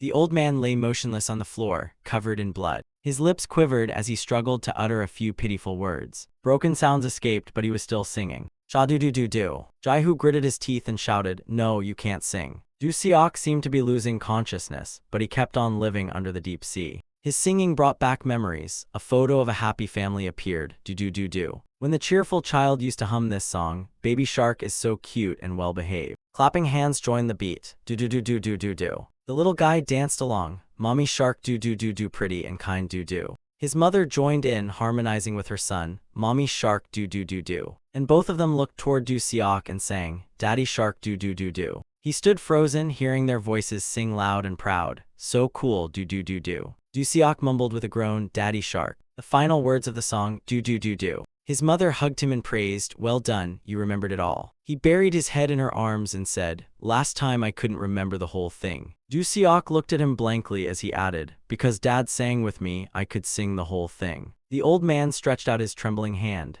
"Jiang-su, sweetheart." He held them close with emotion. "I'm sorry." Tears rolled down as he confessed, "For not protecting you both, I even failed to get revenge, I'm sorry." His wife gently stroked his cheek. "It's okay, we didn't need any of that anyway." Then she smiled with deep understanding. "You've carried everything on your own for so long." She called his name softly, "Jiang-su, from now on, please don't leave me and our son again, okay?" The little boy chimed in excitedly, "Yeah, Dad, don't go anywhere, stay with me and Mom." But suddenly Do Seok turned his head. Another boy with glasses was standing at the doorway, staring silently at them. Do Seok whispered hoarsely, "Jaihu, I'm sorry, kid." He gave him his final words, "You must go on living, all right." Jaihu looked over and cried out in broken syllables, "Uncle Unclee." Kim Shin also turned and commented, "You really sang the whole song, huh? You want Jai-Hu to live that badly. He looked straight at Du Seok and declared, "Fine. I'll let him live because I'm not a liar like you, Dad." Tears streamed endlessly down his face as he continued,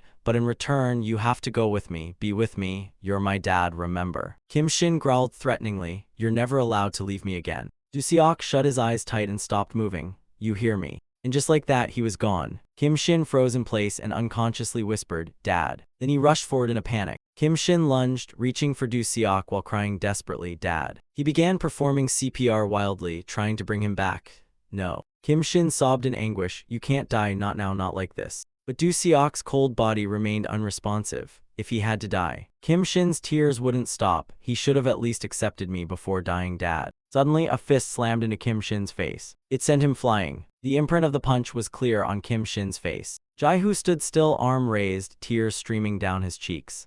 Kim Shin stammered, "Jai-Hu." But Jai-Hu didn't give him a second to breathe and charged in. He punched him again right in the face, shouting curses, "You bastard." In pain, he muttered through clenched teeth, "Give him back." Jai-Hu's tears poured as he unleashed all his fury into his fists. "Give my dad back." Meanwhile, Kai Young rushed out of the building. He ran while gasping for air, trying to get as far away as possible. Only when he reached a safer spot did he stop to catch his breath and mumble, "Escaped, escaped, holy crap, I lived." Sweat poured down his face, still terrified, as he plotted his next move.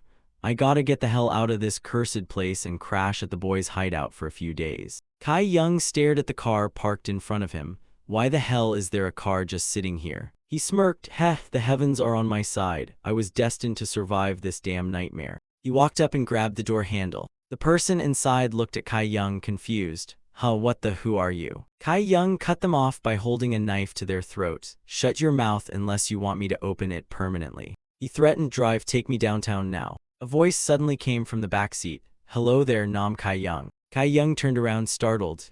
The man in the back reached forward and began choking him. "Heard a lot about you, but never thought we'd meet like this." Kai Young struggled, "Who the hell are you?" But the guy beside him landed a punch right in his face. The man in the back laughed wickedly while tightening the rope. "Good thing I ignored your advice to back off. And look what Santa brought me this year." He grinned at the unconscious Kai Young slumped in the front seat. The driver's side director always knows best. Meanwhile, someone slammed into the wall nearby. Sun Sang poured water over his face, deep in thought. He murmured, "Finally, I understand." Water ran down the cross pendant on his neck as he continued, "Why God took my eyes away." His hands clenched, "I deserve every bit of it." As he reached into the flames, he stepped forward slowly. "You were right, Lord, only hell suits a sinner like me." Sun Sang smiled as the fire began to consume him. "Thank you, even if it's late, I accept my punishment without complaint." Meanwhile, Jai-Hu poured all his rage into his punches, cursing nonstop. "You bastard, give their lives back." He slammed a devastating punch straight to Kim Shin's head.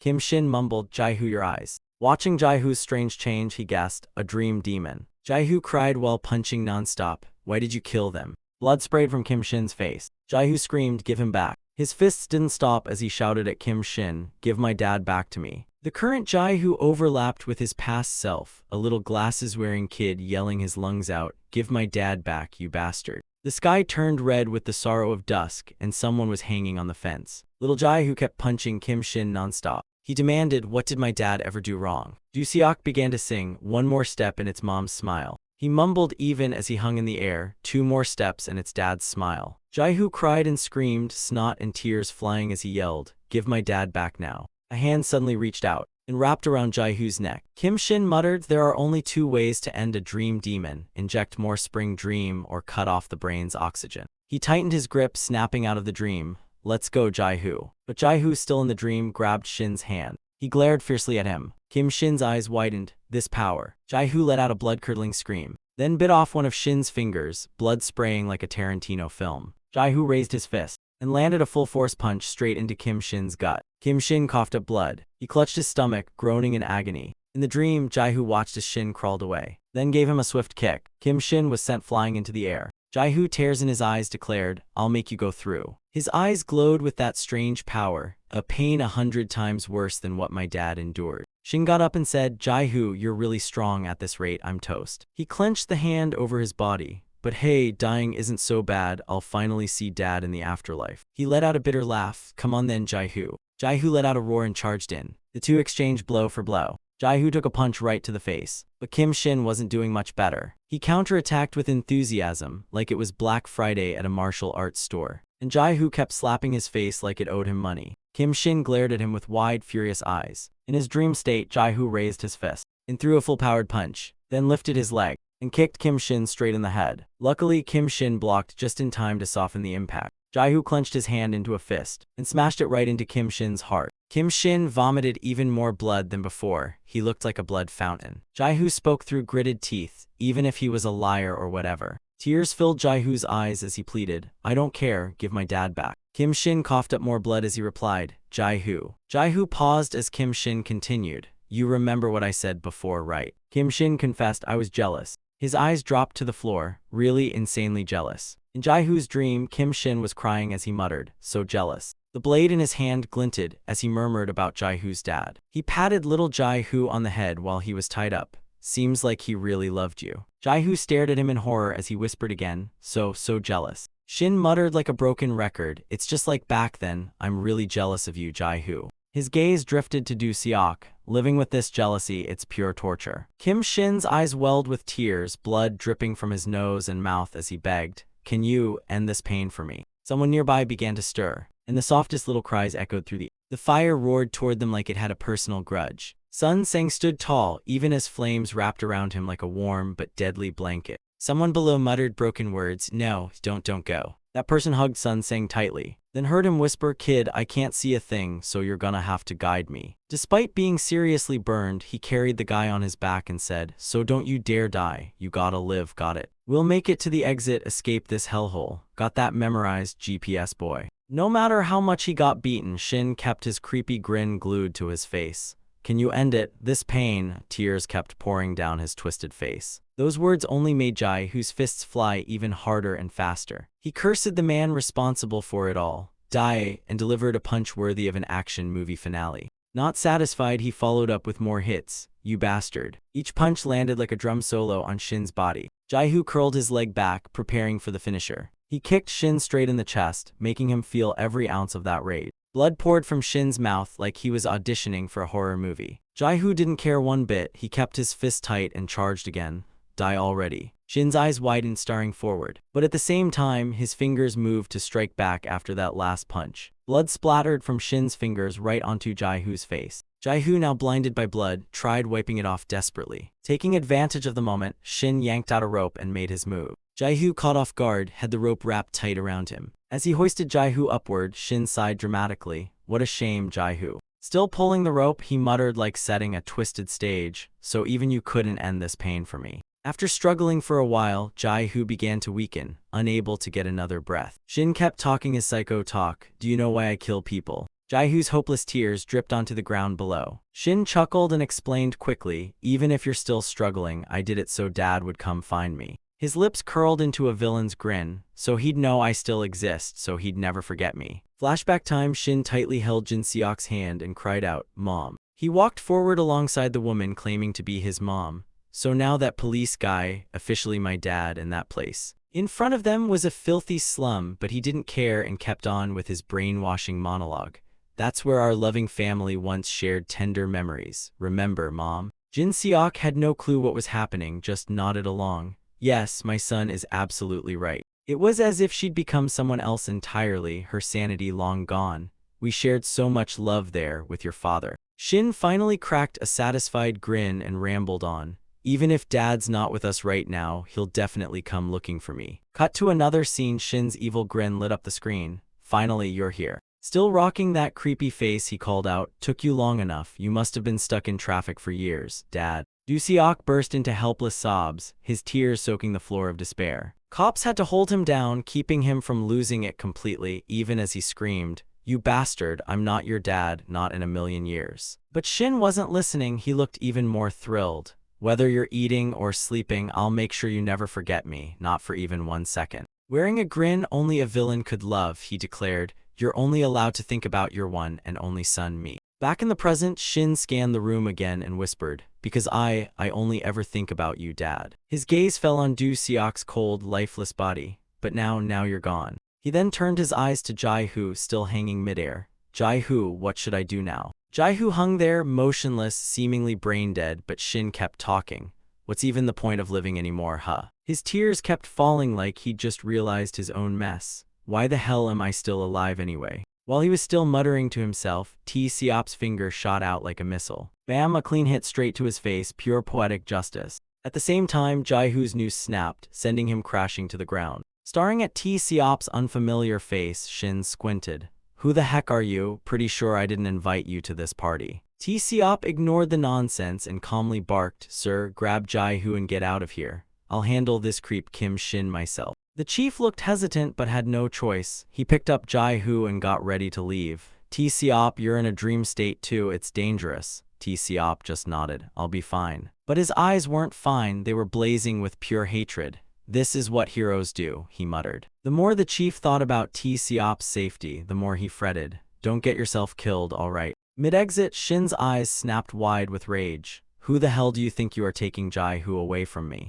But the chief was already on his way out, carrying Jaihu like a sack of trauma. Shin's gaze turned feral. Put him down or I'll tear you both to pieces. Jaihu lay limp, completely out of it, his mind probably on a beach somewhere far away. Shin's fury only intensified as he watched them go. Then a strange grin crept across his face. Finally, he snapped, laughing like a man who just gave up on sanity. Oh really, huh? Shin clutched his stomach, laughing maniacally with twisted glee. You guys are even trying this trick now? Fascinating, truly fascinating. T-Seop snapped coldly. What the hell is so funny, you lunatic? Shin smiled and said something completely bonkers. I thought there was nothing left in this world worth caring about. But thanks to you all, I just found something that makes me want to keep living. His gaze locked on Jaihu's silhouette being carried away by the chief. Something even more fun than a girlfriend. Seeing him act like a total psycho, T-Seop had no choice but to pull out his blood-stained box cutter. You insane bastard, I don't know what crap you're spewing, but this ends here. Taking a deep breath, T-Seop plunged the blade into his own stomach. You and I are dying here today, deal with it. Shin laughed in surprise. Oof, bold move, but not gonna work. He grinned, ran a hand through his hair, and announced proudly, I've finally found a reason to live this messed up life of mine. Cut to a different scene. Yun Yang was fuming and shouted into the room, when the hell is Kim Shin getting here? The more he thought about it, the angrier he got. We're all geared up in uniform and ready to bail already. Unlike his hot-headed pal, Seung Jin calmly picked up a Bible and declared, let's head out. The party must be winding down by now. Yun Yang jumped up without hesitation. Then let's move. If we don't hurry, the fire's gonna spread here too. Seung Jin smiled, closed his Bible and said, sure, but there's still something we need you to stay and finish. Yun Yang looked confused. What do you mean by that exactly? While he was still clueless about what was going on, several large hands suddenly grabbed him tightly. Yun Yang panicked hard at the situation. He yelled angrily, damn it, what the hell is this? Seung Jin stood up, picked up a bottle of water and smiled calmly. Don't worry, Mr. Yun Yang, this is exactly what Brother Heng wanted. Wasn't your ideal role model Kim Shin all along? That only drove Yun Yang even crazier. He roared in rage, what the hell are you people trying to do? Seung Jin remained perfectly chill as he poured the strange liquid over Yun Yang's head. We're just helping you become Kim Shin, that's all. Feeling something was seriously off, Yun Yang's eyes widened in disbelief. Wait, is this gasoline? As Yun Yang stared in stunned horror, Seung Jin casually lit a lighter and explained, we're very grateful for your final contribution. Once they find a burnt corpse with 6 fingers, they'll definitely assume it's Kim Shin. His eyes now filled with cruelty, Seung Jin continued. So now Mr. Yun Yang becomes Kim Shin, and Kim Shin gets to live a brand new life. Realizing he was about to meet his end, Yun Yang freaked out completely. Wait, no, don't do this. The prison echoed with his desperate screams. Too bad the lighter slipped right into him. Before the eyes of the expectant crowd, Yun Yang burned to death, shrieking nonstop. Seung Jin even clasped his hands in prayer, hoping the flames would light the path of his holy service. The door to the room slowly creaked open. Seeing who walked in, Seung Jin beamed with joy. You came at the perfect time. The party ended flawlessly, didn't it? They all turned to look at Shin, Mr. Kim Shin, who was walking in while carrying Du Seok's lifeless body. Seeing that he had been logged out for good, Shin looked a bit surprised. But hey, that was your dad. He kept staring at the face that had already crossed over. He's really gone, huh? Shin slowly walked forward and nodded.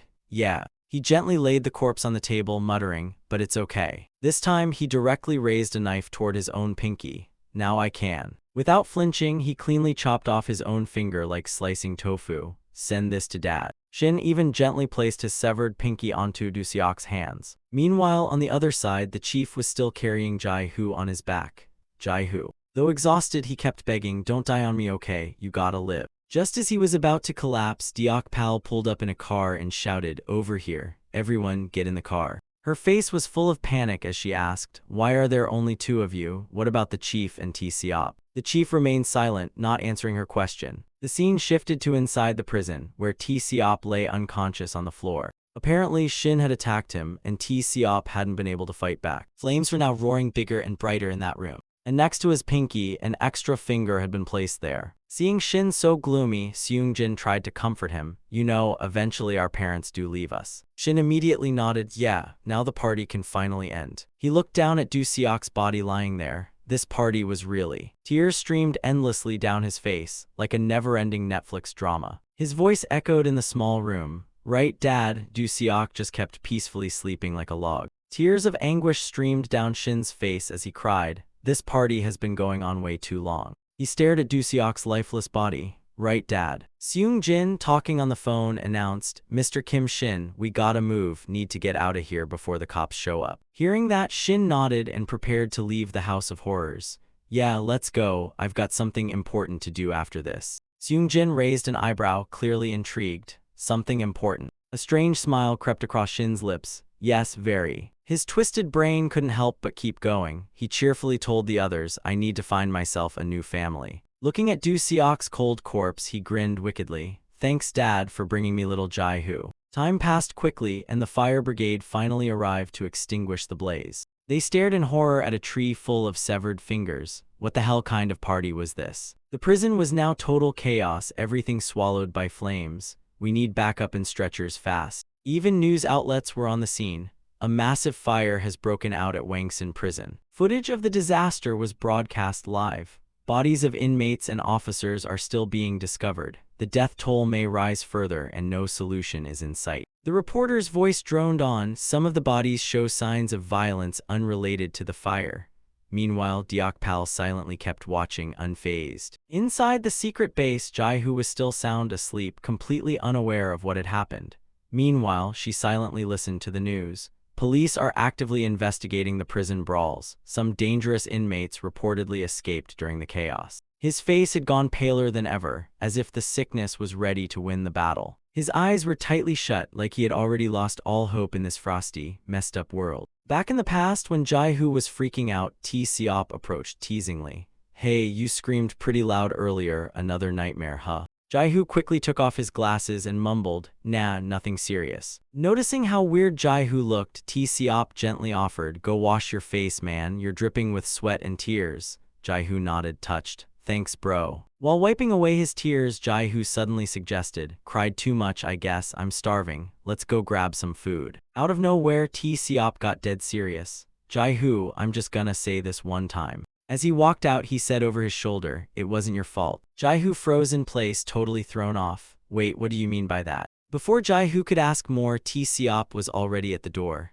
"Just remember it, okay? No more nightmares from now on." As that dream ended, Jae-hoo's tears soaked his cheeks, and he slowly opened his eyes. As he struggled to sit up, the chief beside him looked on with sad eyes. "Jae-hoo, you feeling any better?" Jae-hoo looked up with hopeful eyes. "What happened after that? Please tell me." The scene shifted to outside the orphanage. The headmistress was on the phone. "Yes, hello. Oh no, it's nothing too serious." His face turned deeply anxious as he urgently questioned the news staff. "I'm calling about the Wangsan prison fire. I want to ask about inmate Seo Jae-hoo. Is he okay?" On the other end, the police quickly responded. "Among the people found, there's no one named Seo Jae-hoo yet. The search is still ongoing. We'll contact you once we know more." Hearing that, the director looked utterly crushed, nodding with a sigh. "Yes, thank you." The officer followed up, "May I ask what your relation to him is?" The director answered swiftly, I'm the head of the orphanage." After a brief pause, he changed his mind. "No, actually, I'm Jae-hoo's father."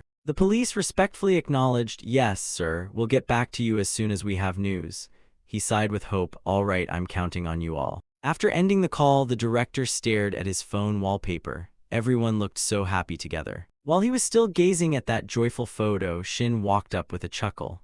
Wow, that's really envy-worthy. Why does Jaihu have so many dads, huh? Seeing Shin suddenly show up startled the director. Who are you? Shin laughed me. A wicked smile spread across Shin's face. I'm Jaihu's dad too. After hearing all of this, Jaihu clenched his fists in despair. In the end, I couldn't protect a damn thing. Sensing his pain, the police chief quickly tried to comfort him. Stop blaming yourself, you really did everything you could. But the more he thought about everything that had happened, the more Jaihu trembled in helplessness.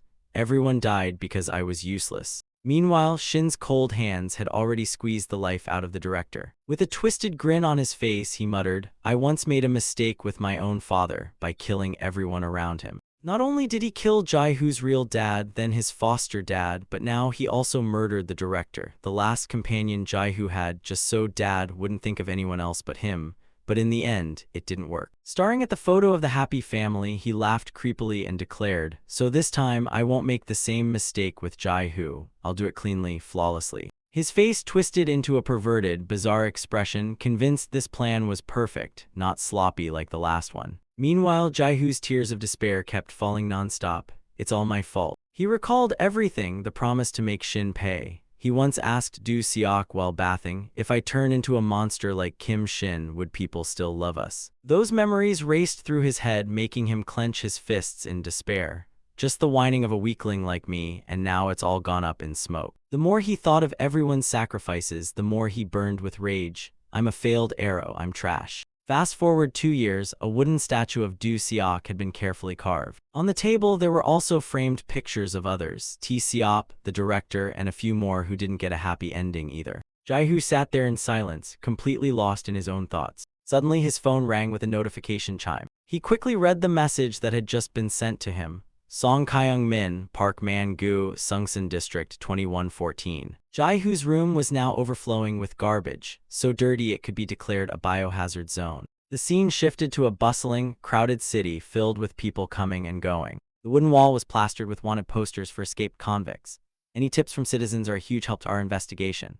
Wanted for murder and prison break, reward 1 billion won. The suspect above is the prime culprit in a series of arson cases, accused of killing 2 inmates, escaping and murdering the orphanage director after his escape. Description: Seo Jaihu, 22 years old, 180 cm tall, about 80 kg, large muscular build. May have changed his appearance or be using an alias, Young Hu. Anyone providing accurate info will be rewarded and kept anonymous. Harboring a criminal will result in strict legal punishment. Gyeonggi Provincial Criminal Investigation Bureau. This made nearby citizens chuckle as they walked past. This bastard still hasn't been caught. Damn, the bounties hit 1 billion won. Another guy laughed and pitched an idea. Bro, maybe we should just quit our jobs and hunt this punk instead.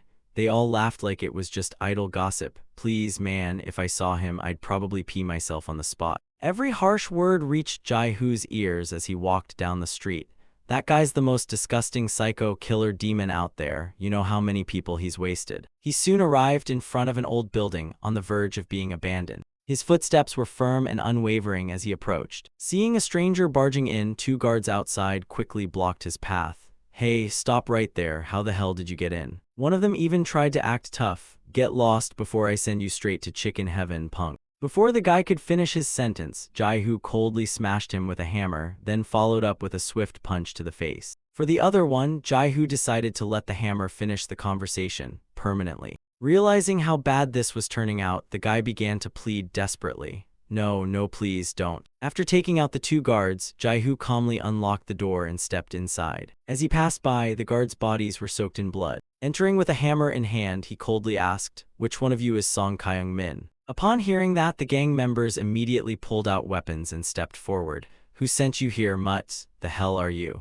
Jaihu smirked in surprise and introduced himself. Me, I'm Seo Jaihu. One of them suddenly looked terrified and stammered, why you're really Jaihu, the guy we were told to stay the hell away from. Before the man could do anything, Jaihu coldly sent him to the next life with a hammer blow. Still not satisfied, he kept swinging the hammer at the bigger goons behind him like he was smashing watermelons. Jaihu's foot stomped down hard on the heads of every one of them. Raising the hammer high above his head, he had already locked onto his next target. This time, he slammed the hammer straight down, sending another thug permanently offline. After knocking down a few more with just basic moves, Jaihu sighed tiredly. He broke again. The rest were shaking in fear. With no other choice, he pulled out a weapon hidden in his backpack. With just a single blow, he ended several more lives on the spot. Kyung-min, sensing this was going downhill fast, panicked and pleaded, "Wait, chill out, I've heard stuff about you." He kept babbling, saying Jae-hoo was the guy hunting down members of his gang. Jae-hoo replied, "If you know, then put on a helmet."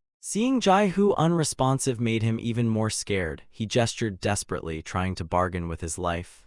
"I know you want something, right? I'll trade." But Jae-hoo didn't say a word. He gently grabbed the guy's head, then violently slammed it into the ground, showing him what real pain feels like. As the dude's face got forcefully pressed into the floor, Jae-hoo coldly questioned, "Wanna know why I'm doing this? You were at the Utopia inauguration ceremony, weren't you?" Jae-hoo showed him a photo of Shin and asked, "Did you see this bastard there?" Seeing Shin's face made the guy shudder. I don't know, it was a long time ago and there were a lot of people." Jae-hoo sighed, disappointed with how little he'd learned. "Don't know, huh?" He slipped the photo back into his pocket. He then picked up his weapon again. "You know, the last guys who said that all died too." Sensing real danger, Kyung-min screamed, "Wait." In despair, the guy begged for his life. I remember now, I think I saw him." But Jae-hoo looked totally unimpressed. "Oh, you remember now, so what?" He raised his weapon and shouted, "Anyone who knows too much doesn't get to live." That pushed the guy into complete despair. What the actual hell? Realizing he was about to die, the guy freaked out. "I told you everything, let me live, you psycho freak." But Jae-hoo firmly held his weapon forward. "Anyone remotely connected to Kim Shin dies." Before sending him off to the next world, Jae-hoo had to teach him a few lessons, whether it's hundreds, thousands, or millions. Suddenly, he remembered the wooden statue he carved of Du Seok. Those statues represented everyone who died because of him. Just thinking about how that number kept growing made him scream in despair, "I'll kill them all." After shouting, Jae-hoo's face was soaked in tears. "Whatever that bastard did to me, I'll pay him back in full." Bright red blood streamed across the floor. Kyung-min had also officially logged out. The place was now filled with bodies sprawled everywhere. Jae-hoo picked up a vial of medicine and muttered while walking, "7 kills today, not bad." He injected himself with the drug, just a little, but his eyes looked unfocused now, like he didn't care what was going on anymore. "Hope everyone's happy now." And so, Jae-hoo closed his eyes and drifted into sleep. He no longer just wanted to see his father in dreams. In that dream, he saw the familiar, gentle face of T-seok.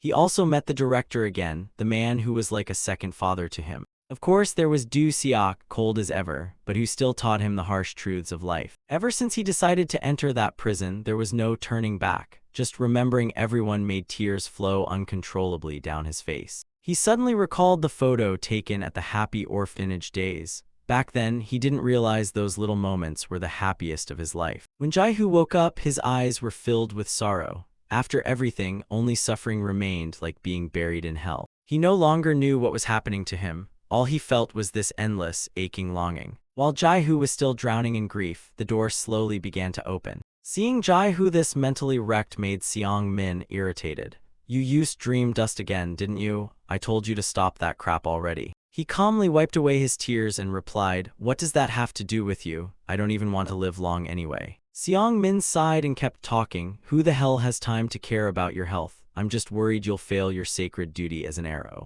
Before Seong-min could finish, Jae-hoo's large hand grabbed his neck tightly. He slammed Seong-min backward and yelled, "Sacred duty? So now I'm supposed to become a suicide bomber like you or turn into a monster like T-seok to please you?" His eyes flared with rage as he declared, "Remember this, after I deal with Kim Shin, you're next." Hearing that, Seong-min forced a crooked smile and replied, "Just focus on Kim Shin for now. After that, you can go on your little murder spree." Jae-hoo had no choice but to release his grip. After taking a deep breath to calm down, Seong-min suddenly shouted, "Enough rebellion, kid. Let's get back to business, shall we?" It seemed like he had new intel to share with Jae-hoo. Kim Shin is definitely hiding within the Utopia Corporation. Infiltrating them is our only shot at finding him. He looked at Jae-hoo and added, "But you're too damn famous now. That plan's out the window." Hearing that, Jae-hoo understood Seong-min's intent. "That's why I've found a new arrow, a completely unfamiliar face." In a trash-strewn room, Seong-min continued,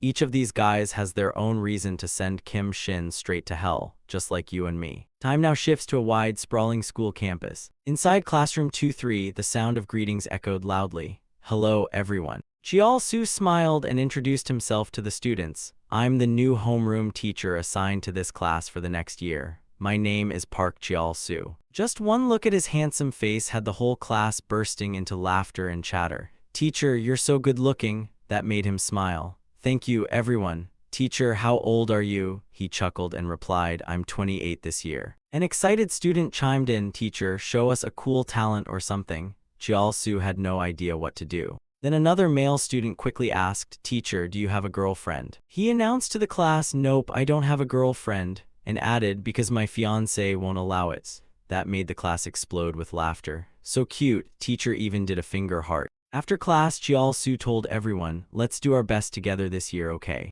With sincere eyes, he told the students, I'll try my best to make this year full of happy memories with all of you. Please take care of me. The scene shifts to a cafe with 2 small cakes on the table, and a cheerful voice says, Congrats on your new position. Looking at the cake in front of him, Cheol-soo smiled. You got 2 cakes, Jae-hyun giggled and explained, I ordered them for you, cake is your favorite thing, right? As he happily ate the cake, he smiled and replied, Not really. Cake is my second favorite. My favorite is Kim Jae-hyun. Those sweet words made her blush and giggle. Oh my gosh, you smooth talker. Babe, you've been working so hard lately. She quickly pinched his handsome face and teased, Whose husband is this amazing, huh? He chuckled and teased back, See how awesome your man is. Jae-hyun proudly nodded, Of course, you've worked so hard to get here. Starting from an orphanage is exactly a walk in the park. She cheerfully praised him, My boyfriend is the coolest guy in the solar system. All the others can't even compete. Cheol-soo blushed, Hey, that's a bit much, don't gas me up like that. She gently leaned in and kissed him on the lips.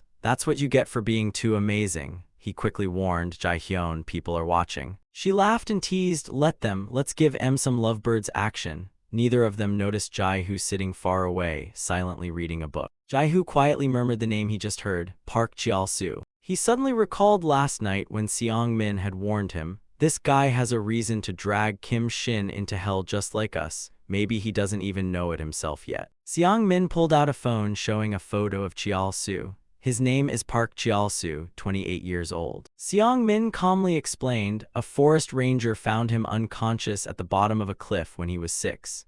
He was taken to the hospital and remained in a vegetative state for a year. His voice continued, Although he regained consciousness, his brain had suffered so much damage that he couldn't remember anything before the fall, not even his own name. Jae-hoo listened in silence, then frowned in confusion. All right, enough of the long backstory. Why exactly did you pick this guy to be an arrow? Seong-min gave a strange little smile, because the one who took everything from him. A peaceful scene appeared of a mother and son walking happily down a long road, with the mother's name and the boy's identity revealed. It turns out that Cheol-soo was actually Shin as a child. Everything he once had, he used to be Kim Shin. The scene shifts back to Cheol-soo happily chatting while walking. Nighttime walks are the best, not even cold at all. Jae-hyun smiled and nodded in agreement. Yeah, it's almost spring after all. He gently glanced at her, blushing as he spoke his thoughts. Jae-hyun, thank you for always waiting for me. But she understood him so well, she smiled softly and replied, Waited for what exactly? He fumbled, unsure how to explain. I mean, I've got nothing to offer, even our dates are just walks in the park. Jae-hyun, clearly an amazing woman, immediately comforted him. Excuse me, walking with your lover in the park is the peak of happiness, okay? I don't care about fancy places or expensive meals. Just hearing those words made him melt with happiness. As long as I'm with you, I'm happy anywhere. Under the dim streetlights with few people around, he softly called out, Jae-hyun. Cheol-soo got down on one knee, ready to propose. I'm only happy when you're by my side. He quickly pulled out a ring and asked, Will you marry me? I want to see all the beautiful things in life with you and grow old together. Seeing the ring right in front of her face, she was completely shocked. Wah, what are you doing all of a sudden? He smiled as if he had waited forever for this moment. I've thought this through. I've waited until life was a bit more stable to finally tell you this. He looked around at the scene. Right here, where we first met at the company filled with memories, I just want you to manage my paycheck for life. Jae-hyun beamed with joy and teased, So someone's been daydreaming instead of focusing on work, huh, you dummy. Tears of happiness streamed down her face. Do you have any idea how long I've waited to hear those words? Cheol-soo continued his vow. I may not be able to give you the joyful life others can, but I'll work hard for you. But clearly, all she cared about was him and their future together. You dummy, who said you have to carry the burden alone? I'll work hard too, and if things get too tough out there, come home, I'll feed you, okay? Hearing that, he gently slid the ring onto her finger. Thank you, let's never let go of each other, okay? As the ring slipped onto Jae-hyun's finger, he was overwhelmed with joy. I love you, Jae-hyun. Just as everything felt perfect, a random stranger suddenly bumped into Cheol-soo. And just like that, the golden ring was knocked out of his hand, falling to the ground. The ring immediately bounced and rolled down onto the street. Coincidentally, the ring rolled right up to the foot of a strange man. Cheol-soo frowned a little but didn't want to make a fuss, sighing, You dropped the ring, huh? Next time watch where you're going, there's plenty of space out here, man. The strange man quickly picked the ring up from the ground. I'm sorry. Turned out that strange man was Jae-hoo. He slowly handed the ring back to Cheol-soo. Apologies for interrupting your moment of happiness. Truly sorry. Taking the ring back, Cheol-soo just nodded and let it go. It's all right, really. But then something felt off, his vision blurred and his eyes lost focus. And just like that, he collapsed to the ground, making Jae-hyun scream in panic. Hey, are you okay? She was terrified seeing him pass out right in front of her. What's wrong? Wake up. Meanwhile, Jae-hoo just stood there calm as ever. It was as if he had no reaction to any of this chaos. He simply stared at the ring lying cold on the ground while she kept shouting, Wake up, Park Cheol-soo. She immediately called for help, frantically reporting, Hello, 119. My boyfriend suddenly collapsed in the middle of the street. Jae-hyun was crying helplessly, full of panic. We're at Wangsan Central Park, please hurry. The more she explained, the shakier her voice became.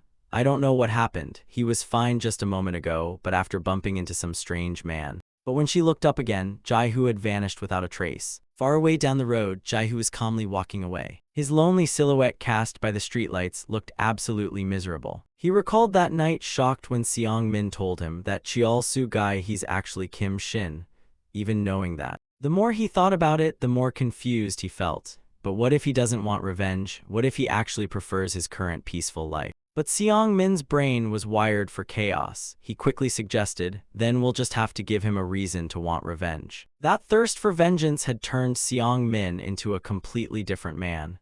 We'll make sure revenge is the only thing he can think about. Jae-hoo stayed silent, replaying everything in his mind. Even though he didn't want to do this, we have to turn him into a monster just like us. Meanwhile, Cheol-soo was still totally knocked out, blissfully unaware of what was coming. The scene shifted to a peaceful memory of a mother and child holding hands with 3 sheep in a small house. The boy Little Shin was happily playing with his mom, Papa Sheep, Mama Sheep, and Baby Sheep. His mother laughed and started singing, praising how strong and sturdy Papa Sheep was. They walked down a long road together, full of joy. Mama Sheep was gentle and warm, and Baby Sheep was adorably growing up so fast. But that sweet dream gave Cheol-soo a weirdly uncomfortable feeling. Slowly, he opened his eyes and looked ahead. The first thing he saw was Jae-hyun, still bawling her eyes out. You're awake, are you hurt anywhere? He struggled to sit up, confused. My head, is this a hospital? What happened? She sighed. You fainted in the park out of nowhere. Her face was full of despair as she cried again. And the hospital found drugs in your system, too. Cheol-soo was completely floored. Drugs, what the? Just then, a police officer approached and introduced himself. Mr. Park Cheol-soo, I'm Kim Young-min from Kwangsan Police Station. We'd like a word. After checking everything, the officer explained, the test results show you're not a regular drug user. Cheol-soo nodded, finally catching on. Got it. Before leaving, the officer added, just write a simple statement as the victim and you're good to go. Later, outside the hospital, Jae-hyun was nervously supporting Cheol-soo like he was a wounded war hero. As she supported him, she nervously asked, Can you walk? Should I call a taxi? He smiled and shook his head. It's okay, I want to walk for a bit. Thinking about everything that happened made her sigh in fear. I thought scary stuff like this only happened in movies. That was terrifying. She was furious, especially because drugs were involved. But Cheol-soo remained completely silent. Suddenly, Cheol-soo recalled what the police officer had told him. It was a trendy new drug called Spring Dream. It lets users relive their happiest, most beautiful memories through dreams. That explanation had left him stunned. Happiest memories for real. The officer nodded seriously. Yes, I don't know why someone used it on you, but you need to be careful. This drug has connections to major criminal cases. His expression turned deeply worried as he warned, even one use can be highly addictive.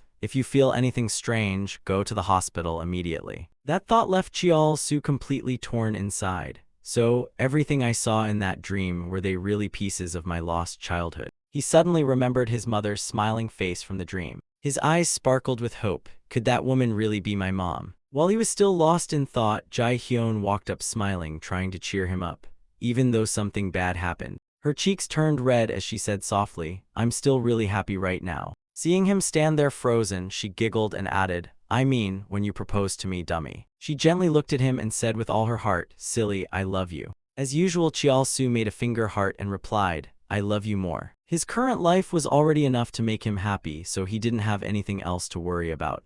"Let's make sure we stay happy, okay?" As time passed, Cheol-soo began having terrible nightmares every night. Even in his dreams, he couldn't find peace, waking up drenched in sweat. Just remembering what had happened made him scream in fear as the story slowly unfolded. It had been 3 days since the incident. When Cheol-soo suddenly sat up, he was shocked to realize it was all just a dream. Park Cheol-soo hadn't been able to sleep properly for 3 straight nights. His eyes were filled with terror, haunted by everything he'd seen in his dreams. Every time he closed his eyes, the same nightmare replayed over and over. In it, a giant hand with a wicked smile kept pushing him off a cliff. Oh, and the hand had 6 freaking fingers, demonic deluxe edition. Without a chance to defend himself, he fell straight down the rocky abyss like a sack of potatoes. He had no idea all of it had been prearranged, symptoms of withdrawal, exactly like the police had warned about. Just recalling it all made Cheol-soo gasp for breath in exhaustion, but he still stubbornly refused to go to the police or hospital for treatment. He remembered the happy scene of walking with his mom, strong papa sheep, warm mama sheep, and those memories he couldn't let go, even if it meant clinging to the last 22-year search for his lost mother. Remembering the melody from his dream, Cheol-soo mumbled the lyrics, "Little lambs are so adorable." He was still lost in thought when Jae-hyun suddenly called out, "Hey, are you even listening?" which startled him a bit. She continued, "I said we need to book the wedding hall in advance." Her face lit up with excitement about the wedding, though she seemed a bit frustrated. "Bookings are insane lately, and it's even harder to get a spot in autumn." She sighed as she laid out her entire plan. "I read online that we should taste the food first before choosing. You only get one wedding, and if the food sucks, it's embarrassing." Cheol-soo still had no idea what was going on, but nodded anyway. "All right, let's go try it out this weekend." As he was still dazed, a student's voice called out, "Teacher," making him finally lift his head. Some of the female students approached and told him, "Class is over, it's break time now. Are you okay, sir?" The students looked genuinely worried. "You've been sitting there lost in thought the whole class." Sweat kept dripping down his face, adding to his confusion. "Wait, I'm at school. Sorry, kids. I'm not feeling well today." As he tried to gather his thoughts, a voice whispered in his ear, "So, you're working as a teacher now, huh?" Somehow, he was now meeting both families. Jae-hyun's dad smiled and said, "I've heard a lot about you. You've come a long way despite the tough circumstances. Good job, young man." His words made him seem even prouder of this future son-in-law. "I've got no complaints as long as you two love each other." Jae-hyun leaned in and whispered, "See, I told you my dad's chill." After that, her dad grinned and added, "Let have a few drinks to celebrate. The raw fish here is amazing."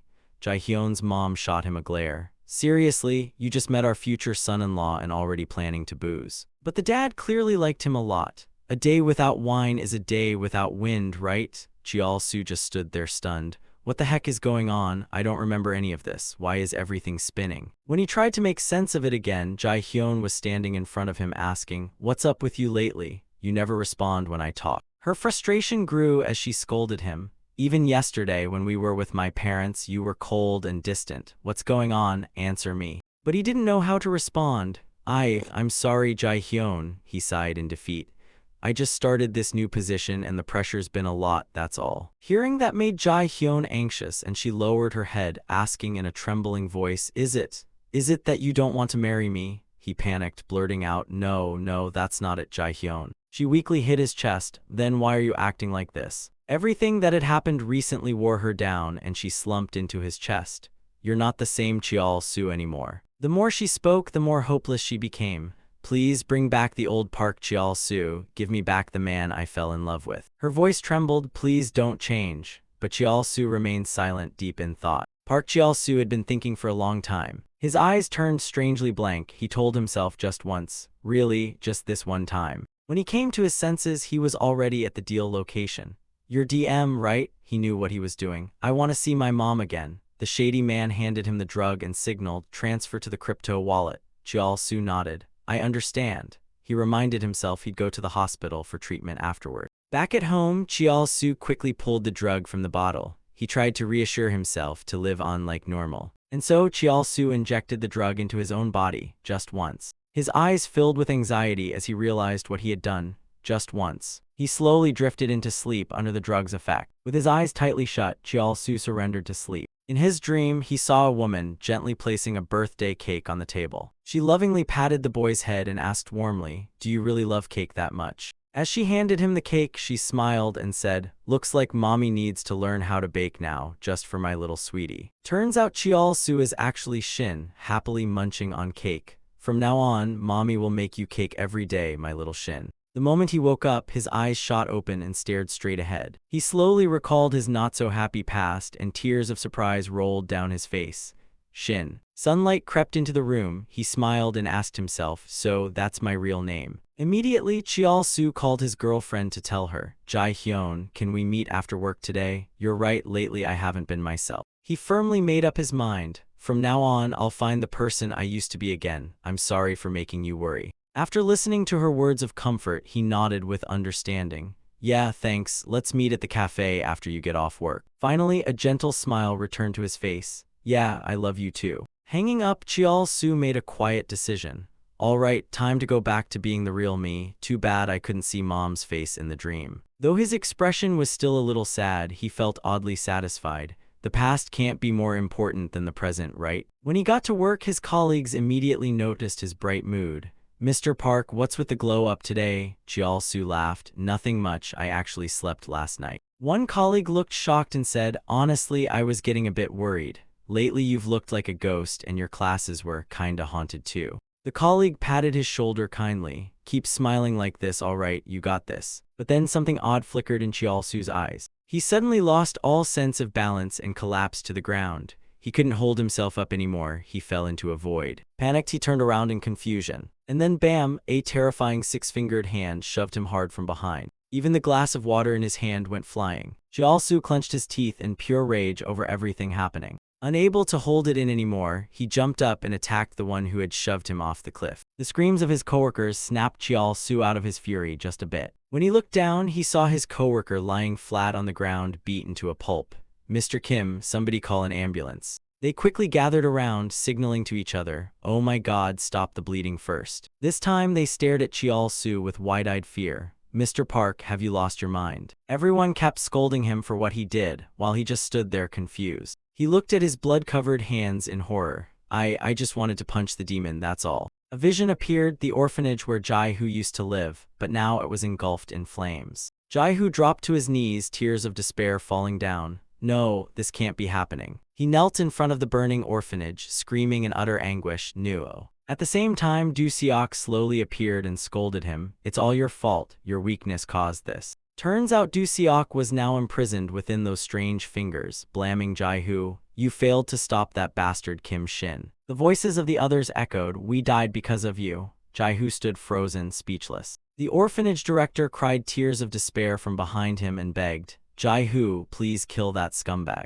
Do-seok chimed in like a vengeful hype man. "Yeah, go get him, Jae-hoo." All the innocent kids who perished in the fire began chanting, "Brother, kill Kim Shin, take him down." These ghostly fingers seemed to hypnotize Jae-hoo, chanting endlessly, "Kill Kim Shin, avenge us, kill Kim Shin, kill, kill, kill." Back to reality, for all these years, Jae-hoo had never found peace after everyone's death. He slowly opened his eyes, returning to the harsh present. Realizing reality was worse than his nightmares, he let out a defeated sigh. "Did I fall asleep again? Another freaking nightmare." His eyes turned heavy as he muttered, "Even with Dream Spring, I keep having nightmares. And the more I dream, the fuzzier everything becomes." Jae-hoo gripped his little pliers tightly. Humans never know how to be happy with what they have, huh? Standing in front of a strange man, he didn't care anymore and just voiced his sorrow.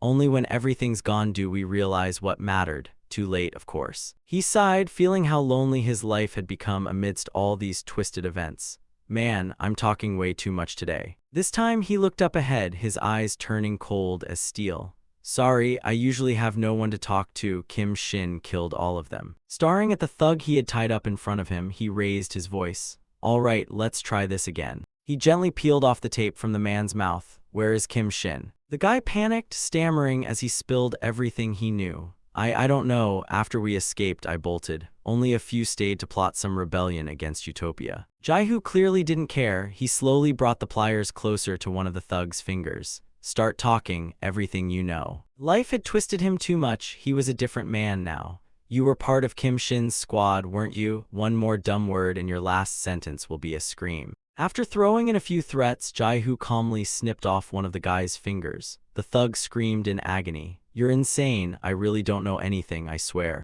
Seeing the guy still clueless, Jaihu just sighed. Is that so? Well, let's try the next finger then. Pain exploded through the guy's body. He cried out, wait, please, I'm begging you, I really don't know anything. Jaihu wasn't buying it. He kept cutting one finger at a time, slicing through to the guy's soul. Realizing he wasn't getting any usable intel, Jaihu sighed again. Whatever, if you don't know, that's fine too. His eyes turned icy as he added, because every time I kill one of you scumbags, I sleep a little better. Scene shifts back to Chial-su, who stood powerless, overwhelmed by what he had done.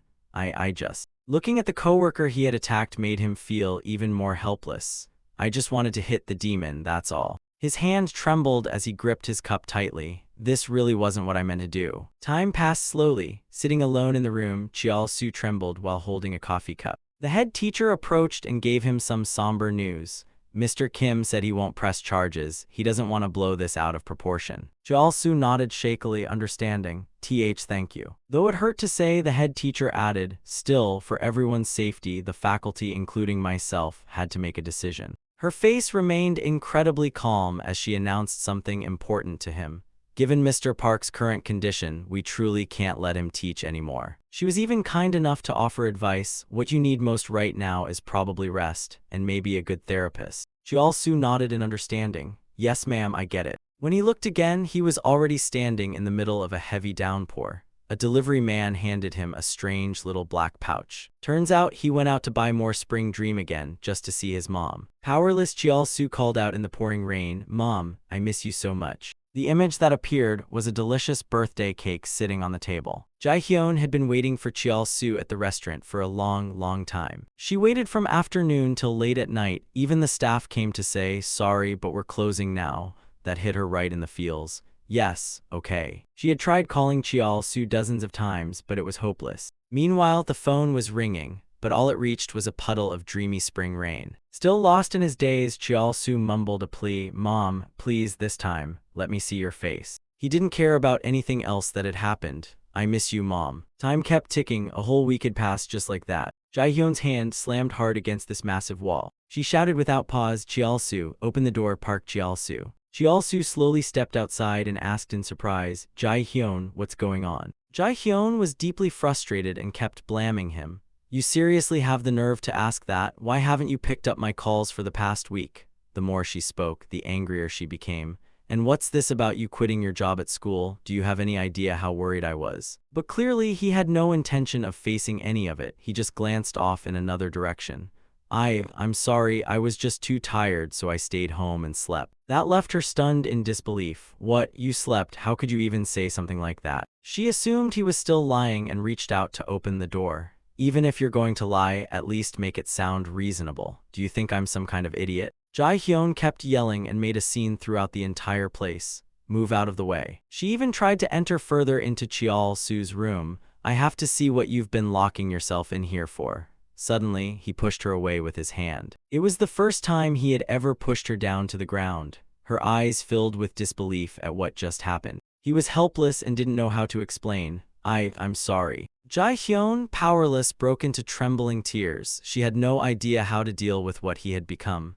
Even if you want to break up with me or hate me, I don't care anymore. Her voice now sounded like she was begging Chial-su. But please, just go back to being the Park Chial-su you used to be. Please, I'm begging you. Hearing that, he too let tears fall, not knowing what to say. You came here. His eyes were filled with despair after all these days, to find the old me. But even so, he still coldly slammed the door shut. Sorry, I'm just really tired now. I need to sleep. Jae-hyun continued crying nonstop over the drastic change in the man she loved, Park Chial-su. She had tried to wake him up, but it all seemed useless. I'll wait for you. His eyes had become strangely different, almost unrecognizable. No matter what, I'll wait. He slowly closed the door, leaving her still standing there. until the park Chial-soo I've always loved comes back. The door slammed shut right in front of Jae-hyun's face, leaving her feeling utterly helpless. No matter how long it takes, I'll wait. Time kept moving, and just like that, another month passed. Chial-soo once again used Spring Dream to see his mother. All right, this will be the last time. On the ground now lay scattered empty bottles of Spring Dream. Because I missed Mom, I've spent all the money I saved up. He quickly injected the stimulant into his body, and this time, his eyes were filled with anticipation. Please let me see your face, Mom, please. He then gently closed his eyes, drifting into sleep. Please. What appeared was a happy image of mother and son holding hands and walking along a long road. There are 3 little sheep in the small house saving Dad and Mom. Shin smiled warmly, turned back, and sang a song with his mother and the baby sheep. The mother also smiled and turned around to talk. Saving Dad, he's strong and healthy. This time her face was gentle and kind, singing warm melodies nonstop. The mother sheep was calm and gentle, and the little sheep was adorably cute. Chial-soo had finally seen this face of his mother, Mom. In the lonely man's dream, he hoped to meet his mother again. I finally got to see your face, Mom. In that dream, she kept praising him. Shin, you're amazing, you sang the whole song. This time, she quickly held his hand and pulled him along. Now let's go eat some cake. You want some? He nodded in understanding. Yes, I do. But when he looked again, it turned out the fake Shin had replaced him without him noticing. Mom. His trembling hands slowly reached out toward his mother. Who are you holding, Mom? Everything slowly changed as the fake Shin stole everything from him. I'm right here, that kid isn't your son. When he turned around, even his mother had completely transformed into someone else. I'm your son. Remembering that dream made Chial-soo cry out in desperation. Mom. He woke up from the dream, tears streaming uncontrollably down his cheeks. I'm your son, Mom, it's me. At the same time, Jae-hoo also walked over and spoke. Did you just have a nightmare? Seeing a stranger appear in his room made Chial-soo panic and quickly back away. Who are you all of a sudden? The man remained silent, unable to say a word. Suddenly, he recalled the moment Do Seok handed him a cigarette. Do you smoke? Still cautious, he raised his head and asked the man, Uncle, who are you? The man stayed calm amidst everything happening and introduced himself quickly. I'm someone just like you. Back to reality, Jae-hoo gently spoke up, trying to help him. Those words left Chial-soo frozen in shock. The man stood in front of him and declared, give back everything I had to endure. This time, he extended his hand toward him, like proposing something important to the bastard who stole his mother and even his name. Chial-soo still didn't know what to do in this situation. Become my arrow, Kim Shin. The scene shifted to a cemetery where the ashes of the unfortunate were kept. Jae-hoo brought Chial-soo there and informed him that during the time Kim Shin was in prison, his mother had to live in a mental hospital. He also explained everything. Exactly 2 years ago, when that bastard escaped, she was murdered by him. Chial-soo just stood silently, staring at the urn before him. Thinking about his mother's death only deepened his despair. Is this really my mother? This time, he gently touched the cold urn resting there. This headstone doesn't even have a single flower on it, so this is. He suddenly remembered his mother's warm smile while walking him through the city. Chial-soo hugged the urn, his mother's remains, and shed tears of despair. This is my mom. As if making a firm decision, he turned around and spoke up slowly. You mentioned that arrow earlier, didn't you? I'll do it. His eyes now completely changed with hatred. Whatever it takes, I'll do it. As long as I can kill that bastard Kim Shin, I'll do anything. Seeing that his goal had been reached, Jae-hoo calmly nodded. Good, then listen closely. He quickly explained everything. From now on, you're no longer just an ordinary person, you're an arrow. Harsh training began once again. A large hand slapped Chial-soo square in the face. Not satisfied, the thug followed up with a punch straight to his stomach, making him feel intense pain. Turns out he had picked a fight with a known drug dealer who mocked him. This idiot, done so many drugs he's gone completely nuts, huh? The more he thought about it, the more the dealer looked down on him. A weak piece of trash like you, are you not scared coming at me like that? After getting beaten over and over, Chial-soo was completely exhausted. The man took off his helmet and declared coldly, I told you, if you want business, bring money. If you've got no cash, then scram, don't waste my damn time. Furious, the delivery guy even kicked Chial-soo's handsome face. After finishing him off, he climbed onto his motorbike and cursed, damn it. As if I wasn't busy enough, now I gotta deal with this nuisance too. After being beaten for so long, Chial-soo was too exhausted to even move. The watch on his wrist beeped with a message from Jae-hoo. You lasted 2 minutes and 30 seconds. This is just the warm-up. The target is that guy. Walking toward him, Jaihu quickly informed, "We don't have much time, you have to get stronger as fast as possible." Hearing that, sweat was already pouring down Chiaosu's face. Flustered, he hurriedly asked, "I've never fought anyone before, can someone like me even get stronger?" Jaihu, all too familiar with this, coldly signaled, "If you're an arrow, you're not allowed to think nonsense like that. Getting stronger isn't a question of can or can't." He slowly walked forward and declared, "It's something you must achieve, and I'll personally make you stronger." The training resumed as large sacks filled with rocks were continuously being lifted. Despite his weak body, Chiaosu was determined to raise those heavy things. He even had to eat nutrient porridge to help himself grow stronger. His punches were firm and drove straight into those ropes. Chiaosu was determined to change, and Jaihu constantly stood behind him, teaching him everything. Jaihu's eyes had become filled with hatred, more than anyone toward Shin. Back in a moment from the past, Jaihu shared his thoughts with Seong Min. "Let's say we get Park Chiaosu to agree to become the arrow, but how do we plant him inside Utopia?" Hearing that, Seong Min let out a soft laugh and reassured him, "You don't have to worry about that part." He even mentioned the plans he had already made in his head. "I'll make Utopia have no choice but to accept him, but first we have to make sure he stays alive." His voice continued, "Your job is to do everything you can to turn Chiaosu into the strongest arrow. Even if he dies, he better die inside Utopia." Jaihu had also become serious upon receiving this mission. Time kept moving, and Chiaosu trained in boxing until his fingers were covered in blood. But he didn't give up, continuing to train with great passion. Thinking about everything he had lost only made him more focused, training nonstop. Until he met that drug-dealing delivery guy again. This time, he punched him right in the face. Chiaosu didn't forget to return a critical kick straight to the guy's body. He had completely transformed thanks to Jaihu's training. With just a few basic moves, the guy was soon writhing in pain on the ground. Seeing the results he had achieved made Chiaosu genuinely happy. He burst into surprised laughter. I finally won." While he was still celebrating, more thugs suddenly appeared behind him. "The hell, what the F asterisk do you think you're doing?" Seeing the skinny, weak Chiaosu standing there only made them sneer. "So he called us out here for you? You got the guts to beat up one of our guys, punk." They cursed at him in anger. "You high on stuff again? Gone totally nuts, huh?" The whole situation left Chiaosu confused. He wasn't sure if he could win this time. Every move had been observed through Jaihu's lens. What, too messed up to feel fear now? Chiaosu clenched his teeth tightly, preparing to make his next move. This time he was determined to take them down. He raised his fist and attacked. That only pissed them off more. This psycho. The desperate screams continued to echo, all clearly witnessed by Jaihu. The scene shifted to another place. Delicious food had been set out neatly on the table. A woman quickly turned around and called out to her son, "Son, it's ready, come eat." Shin stepped out with a smile. "Whoa, soybean stew for breakfast today too." He opened wide and shoved a big spoonful of soup into his mouth. After tasting the delicious dish, he lit up with joy and praised it. "So good, Mom's soybean stew is the best in the world." Who knows where he found this fake mom and dad, but the fake dad chuckled and nodded in agreement.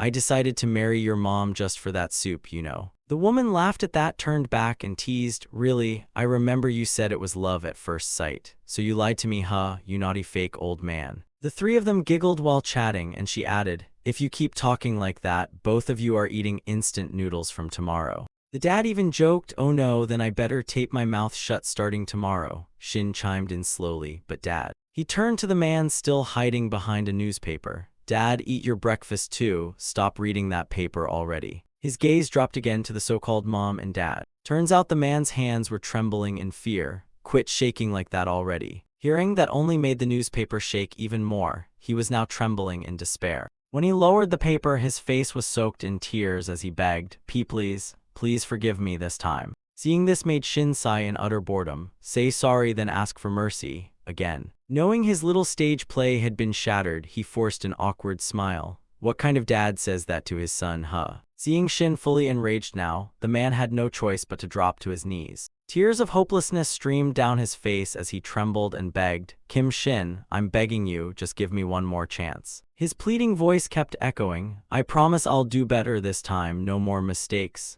Shin gripped his chopsticks tightly in anger. "Please just..." Before the man could finish, Shin jabbed the chopsticks straight into his head. At the same time, his eyes turned ice cold. This is ridiculous. A father begging his own son for mercy, that's beyond pathetic. He turned to the fake mom. "Right, Mom," she nodded, trembling in fear, her voice shaky. Why yes, Shin, your dad was totally wrong. Hearing that, Shin chuckled and slowly pulled out the bloodied chopsticks. Mom. His eyes gleamed with twisted delight as he questioned her. I stabbed Dad right in front of you and you still say I did the right thing? Seriously, Mom. This only made the woman so hopeless that she trembled, unable to move. Just a few minutes later, the poor woman finally went to meet the king of hell. One of the underlings quickly cleaned up the scene and reported back to Shin. Sir, we'll prepare a new family for you right away. Hearing that, he nodded. It's fine. He glanced at the cold corpse of the woman being dragged away. Not like I enjoyed any of it anyway. Raising his six-fingered hands forward, he sighed in frustration. I want a real family, damn it. With a cruel glint in his eyes, Shin stared ahead as if longing. Come to me quickly, Jai-Hu. On the other side, Chial-Su was exhausted from all the training. He had single-handedly taken down the group of thugs who had surrounded him earlier. Jai-Hu stepped in with praise. Now you're starting to look more like an arrow. Not giving him a moment to rest, he immediately ordered, now we begin the next training phase. His voice rang out again, failure is absolutely not allowed. Chial-Su held the knife in fear, his hands trembling. He looked at the man standing in front of him, but couldn't bring himself to strike. The man shouted angrily, what the hell, who the hell are you? At the same time, Jai-Hu informed him, target, Wudu Bill, 50 years old. Jai-Hu kept instructing through the earpiece. He once violently assaulted a bar employee while drunk. Diagnosed with mental illness, he was released after 6 years. His voice continued, now he works part-time and lives with his 8-year-old son. That made Chial-Su hesitate. A son. Jai-Hu added through the phone screen, all the combat skills you've learned until now, this is the time to use them and take the next step. His voice repeated firmly, kill him. Suddenly, Jai-Hu recalled the moment he once strangled the same man in the past. That time, he saw the man's son hiding under the bed, watching everything in terror. Jai-Hu panicked then, not knowing what to do. The boy held back his sobs as tears streamed down, trying desperately to stay silent. Back to the present, he swore he wouldn't repeat that mistake again. Failure is not an option this time. Du Bill, seeing someone approaching to attack, panicked. What the hell, what the F does this mean? Jai-Hu kept shouting through the comm, you must not turn into garbage like I did. Chial-Su's hands, holding the knife, trembled, frozen with indecision.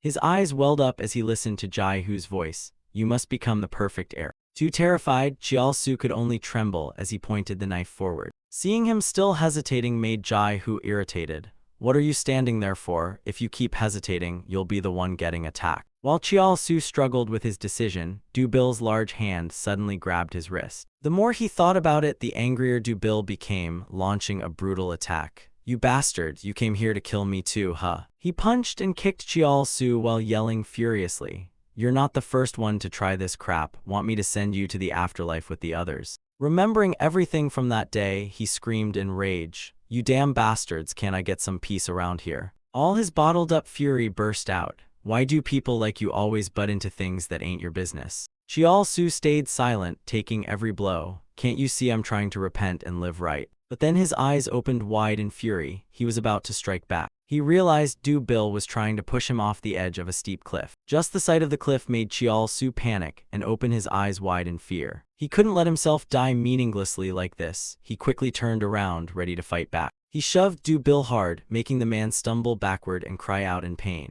He succeeded in pushing him down. Du Bill was now immobilized. Feeling pain spread throughout his body, Du Bill cried desperately, tears streaming down his face. Chial-Su then pulled out the bloodied knife in his hand. He stabbed Du Bill directly in the stomach, making him scream and clutch his chest. You filthy piece of... After delivering the blow, Chial-Su froze, overwhelmed and confused. Still trying to collect himself, he heard Du Bill begging, no, please, I've really tried to change. His desperate voice rang out, I regret what I did every damn day. Chial-Su stood frozen in place, unsure what to do, while Jai-Hu urged him through the earpiece. Finish it now. Du Bill's tears kept falling as he begged helplessly, please don't kill me. It was the first time Chial-Su had ever attacked someone and it left him shaken. Do I really have to do this? He picked up the knife again, ready to finish the job. I caw. Before he could lower it, Jai-Hu grabbed his hand tightly. Did you know that victim begged this man for her life too, and that girl was 1,000 times more pitiful than he is? Jai-Hu's voice pressed harder, do what an arrow is meant to do. And with that, Chial-Su ended Du Bill's life in a swift motion. Still stunned by what he had just done, Chial-Su stood frozen while Jai-Hu remained perfectly calm. An arrow must never be swayed by emotion. It only has one purpose: pierce the enemy's heart. Jai-Hu then pulled the blood-stained knife from Chiao-Su's hand. If an arrow wavers, it can't finish the kill. He seemed all too familiar with this situation. That would make it nothing more than a broken arrow. After taking 2 fatal blows, Du Bil thrashed around in utter despair. Chiao-Su's hands were now soaked in blood, dripping continuously. Feeling helpless, he pulled down his mask and asked Jai-Hu in confusion, "But he's still human too, isn't he?" Jai-Hu shook his head, reached into his pocket, and pulled something out. "Wrong to me." This time, he quickly handed Chiao-Su a strange-looking vial and said, "From now on, there are only 2 things: arrows and targets." Chiao-Su still didn't understand what he meant, but Jai-Hu continued signaling, "Go back to base and get some rest." His voice echoed coldly, "That's enough training for today." Chiao-Su stared at the vial resting in his palm. And so, the vial that Jai-Hu gave him was used up and tossed onto the ground. He quickly fell into a deep sleep, hoping to see something beautiful in his dream. Outside the secret base, Jai-Hu coldly reported everything to Seong-min. He's not perfect yet, but he's met some of the requirements. He didn't forget to ask, "Have you found a way to get Park Chiao-Su inside Utopia?" Seong-min laughed, lit a cigarette, and replied, "First, I'll turn him into a thorn in Utopia's side, but one they can't remove." Seong-min's voice rang out in a soothing tone, "The best way is to exploit those bastards' endless greed." Still, Jai-Hu couldn't help but feel something was off. How exactly? Smirking, Seong-min proudly took out a new vial and slowly revealed, "Someone volunteered to be my test subject, and thanks to that, I created this." Holding his cigarette, he calmly shared his analysis. "I've named it Light Dream, while Spring Dream only lets users relive their most beautiful memories." He seemed genuinely proud of the strange drug in his hand.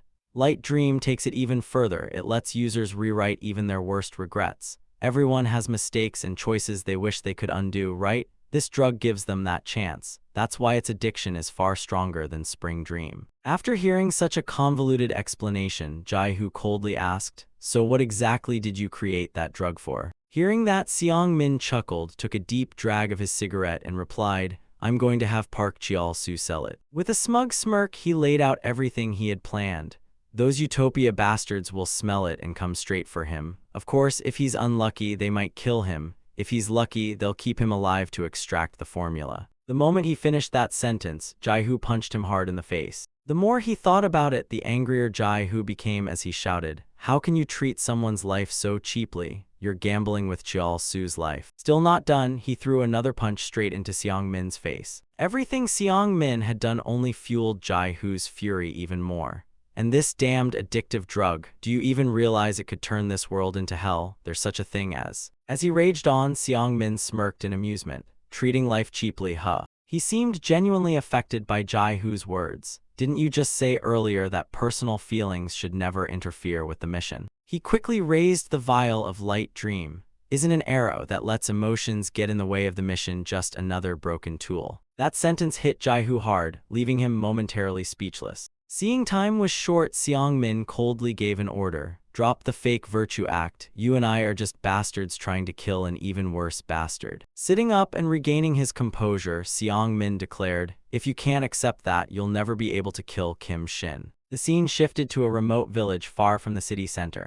Shouting matches erupted everywhere. "Let go, you bastard." The villagers were furiously fighting over bottles of Spring Dream. "Give it back, it's mine." "Screw you, don't lie, that one's mine." One man even went straight for the other's ear and bit down. "You mother f***, give it back now." The other man wasn't having it and cursed back with rage. "You damn mutt, you bit me, you wanna die, huh?" The two kept screaming, neither willing to back down. "What, you think I'm scared of you? Try me, I dare you." Feeling provoked, the man with the bleeding ear, furious, raised a knife toward his rival. While the two were still arguing fiercely, a hand suddenly landed on top of one man's head. Ho-sung coldly questioned the two of them, "What the hell are you doing?" Seeing him appear, the group turned pale with fear.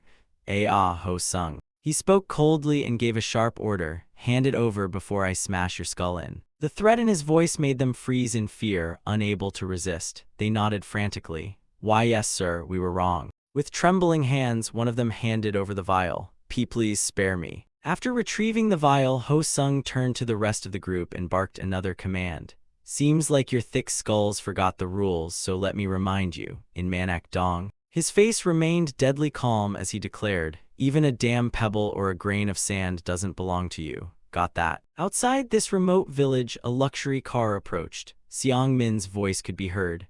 Manak Dong, a rundown village within a resettlement project. It's now a gathering place for spring dream addicts and outlaws. He scanned the surroundings and explained to Jai-Hoo, that's why this place has the highest consumption rate of spring dream. And not just that, other drugs are being sold all over here too. With a calm expression, he looked straight ahead, and the one running this whole area. The man in charge is that big guy you just saw. His name is Jang Ho-sung. Ho-sung now spoke coldly, who the hell are you? He turned back and scoffed, you come here in that lame-ass suit to put on some kind of clown show. And that man, Jang Ho-sung, was the exact target Seong Min and Jai-Hoo had in mind. He was the one Park Cheol-soo had to sell Light Dream to. Though a little nervous, Cheol-soo introduced himself. I'm here to make a deal with Manak Dong, Mr. Ho-sung. Inside the car, Jai-Hoo spoke up nervously. And what if that bastard Ho-sung doesn't agree to the deal? Seong Min chuckled confidently, like everything had already been calculated. That guy's no fool. Light Dream is a golden goose to him. As he said that, Seong Min pulled out a vial he had made himself. Don't forget, this stuff is way more addictive than Spring Dream. Inside the spacious room, Ho-sung laughed in surprise and asked Cheol-soo, you're saying you'll sell this stuff cheaper than Spring Dream? Still a bit anxious, Cheol-soo nodded in confirmation. Yes, that's right. Seeing such a sweet deal handed to him, Ho-sung laughed with delight and didn't forget to throw in a compliment. Well damn, this stuff ain't bad at all. Not bad, kid. The corner of his mouth suddenly curled into a strange grin, as if he had been scheming something all along. But guess what? Ho-sung had planned to monopolize all the medicine in Cheol-soo's hands, and he even shamelessly laid out his plan. Once you step into Manak Dong, you ain't ever taking anything out of here again. Hearing him talk so cockily made the boy unbelievably panicked. What do you mean by that? Just as he finished speaking, a large foot from Ho-sung stomped straight onto his face. With terrifying calmness, he pressed the boy hard into the ground. His eyes turned vicious as he raised his fist forward. Just so you know, you're gonna die here today, you moron. As Ho-sung launched his attack, Cheol-soo quickly dodged to the side in the nick of time, avoiding the brutal blow. His sharp reflexes left Ho-sung utterly stunned. You dodged my punch, damn not bad. Ho-sung had clearly calculated everything. Looks like you ain't just some regular pill pusher, huh? Cheol-soo clenched his fists, ready for the next round. Watching the scene only made Ho-sung laugh harder, both surprised and excited that the guy wasn't even trying to run away. He chuckled and looked at him with eager eyes. You really planning to throw hands with Jang Ho-sung? Bold move, buddy. Though he hated the idea, Cheol-soo had no other choice left. He acted calm, but inside he was more terrified than ever. He anxiously questioned himself, what did I do wrong? Why is this guy suddenly? Ho-sung stepped forward, cutting off his wandering thoughts. Looks like your life ends right here in Manak Dong, pal. A white car parked by the roadside, voices chattering inside. I'm gonna go check it out too. Why you? Jai-Hoo gazed out with cold eyes. Letting Park Cheol-soo go in there alone makes me uneasy. Seong Min didn't seem to catch that clearly. What? Uneasy? You're worried about a disposable arrow. He kept staring outside, not even bothering to answer. Seong Min frowned and gave Jai-Hoo a little advice. You're letting your personal feelings get in the way again. Don't forget we. Jai-Hoo muttered to Seong Min, isn't he our tool for revenge? His face turned grim. Until that revenge is fulfilled, at the very least, we gotta protect the tool, right? Seong Min looked like he finally understood. Ah, so that's what it is. Before they parted ways, he reminded Jai-Hoo of something.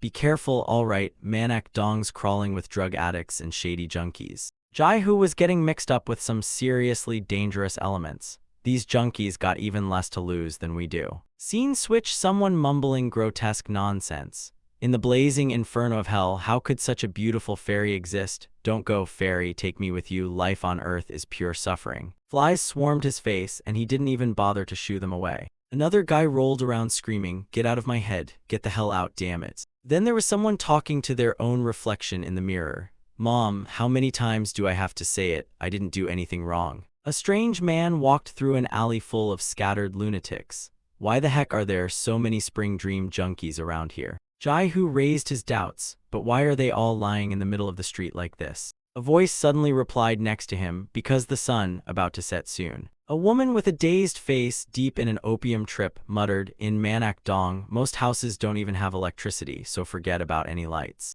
Her words were anything but optimistic. He looked at her in confusion. Darkness is the messenger of nightmares. Okay, chill lady. Suddenly, she grabbed Jaihu's arm. "You're new around here, aren't you?" The woman was so deep in addiction she'd gone nuts, using her free hand to pull her shirt down.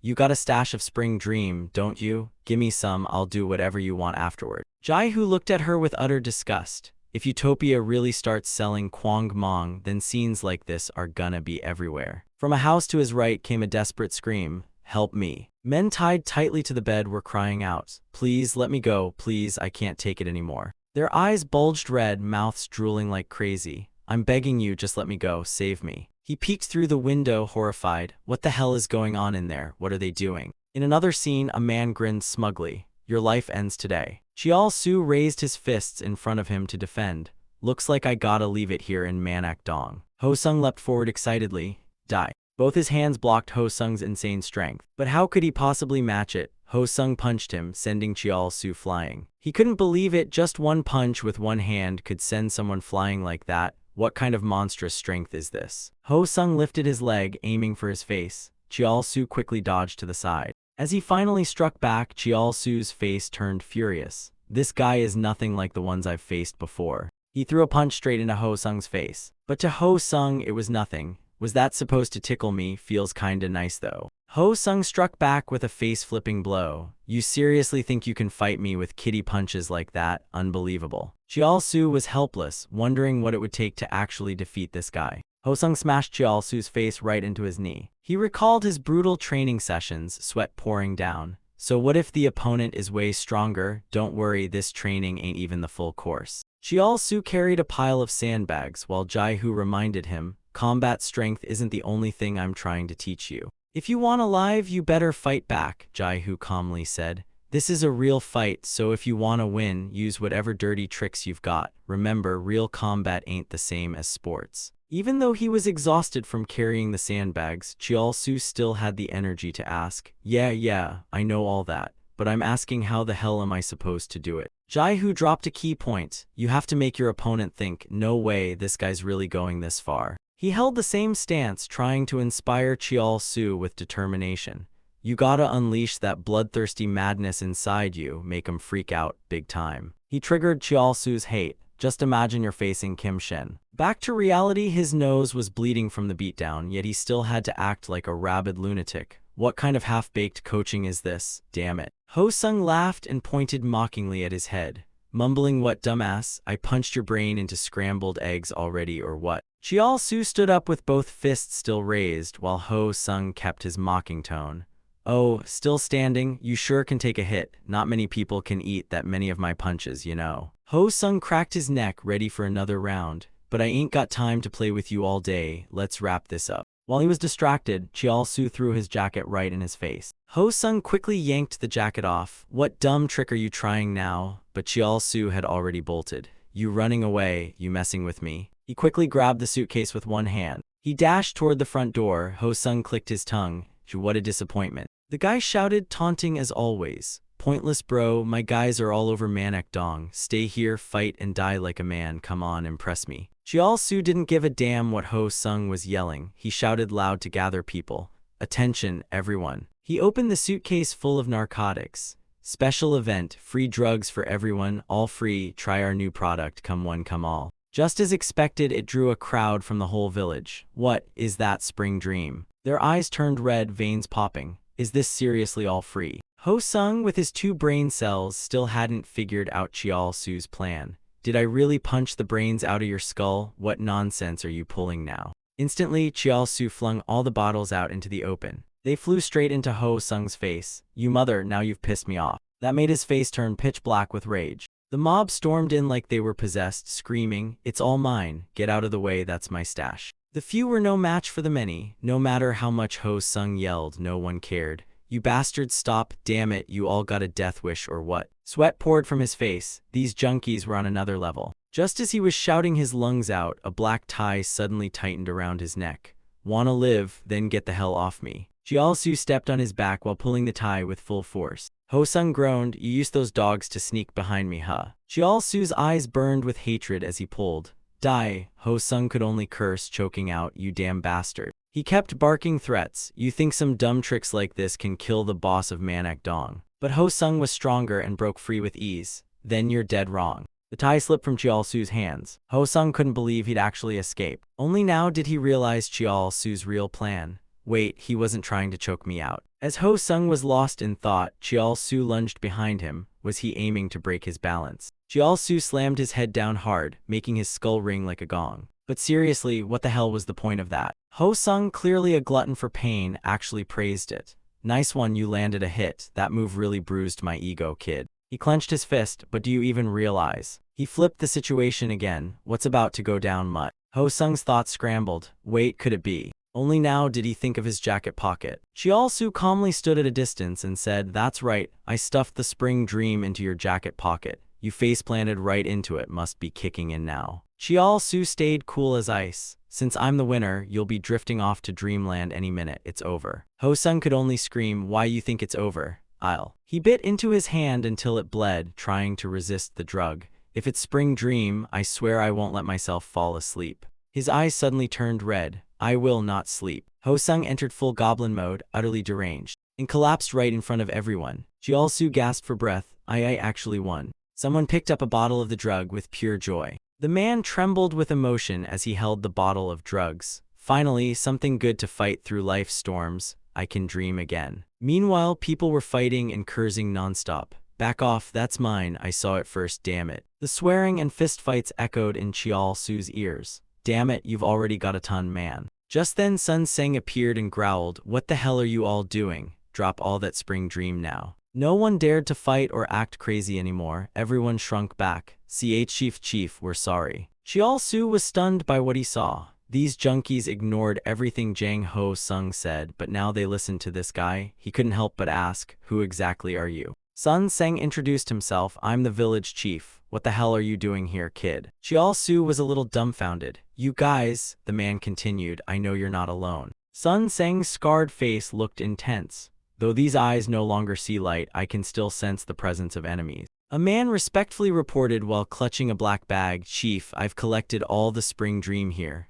Sun Seng ordered, "Put it down now." He clenched his teeth in rage. Who the hell made this disgusting stuff and brought it here to sell? He threw down his cane and stomped the ground repeatedly. "You damned dogs, how much more of this world do you want to destroy before you're satisfied?" Sun Seng lifted his scarred face. "You should thank the heavens I swore never to kill again. Otherwise, none of you bastards would have walked out of here alive." Chial-su stared wide-eyed at Sun Seng's furious actions. "What? Even Jang Ho-sung, these people really seem to hate spring dream with a passion." Then Sun Seng turned his head and yelled at someone, "Hey, you filthy rat hiding over there, you're the one who sent this guy, aren't you?" Sure enough, Jai-hu was peeking from behind a wall. The chief raised his voice, "Don't ever show your face to me again. This is your one and only warning. Next time won't be so gentle." His words dripped with killing intent. "Killing scum like you isn't murder, it's just taking out the trash." Seong Min lit a cigarette. "You said Lee Sun Seng is in Manhwa." The two men chatted amidst the eerie scene.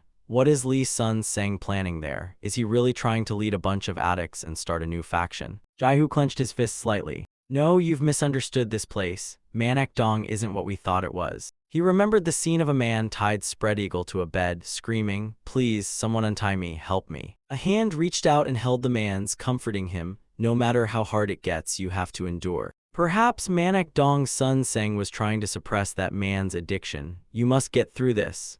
The man trembled and called, "See, Chief." Jai-hu saw it with his own eyes. It was actually a rehab center. Sun Seng encouraged the man to push past his limits. "If it gets too hard, I'll give you a small dose, but hold on. Endure as much as you can." He spoke from the heart. Only then can you escape this hell. The truth was revealed. Spring Dream was being sold there. Jai-hu gasped in shock. Lee Sun Seng you. A noble purpose was in motion. The substance was actually being diluted and used for treatment. The hands of farmers planted green seedlings. Jai-hu stood quietly to the side, observing. The gardeners looked truly happy while tending to their plants. "It's getting dark, let's call it a day. All right, folks, wash up and grab a bite before heading home." Jai-hu lowered his head, feeling a little guilty.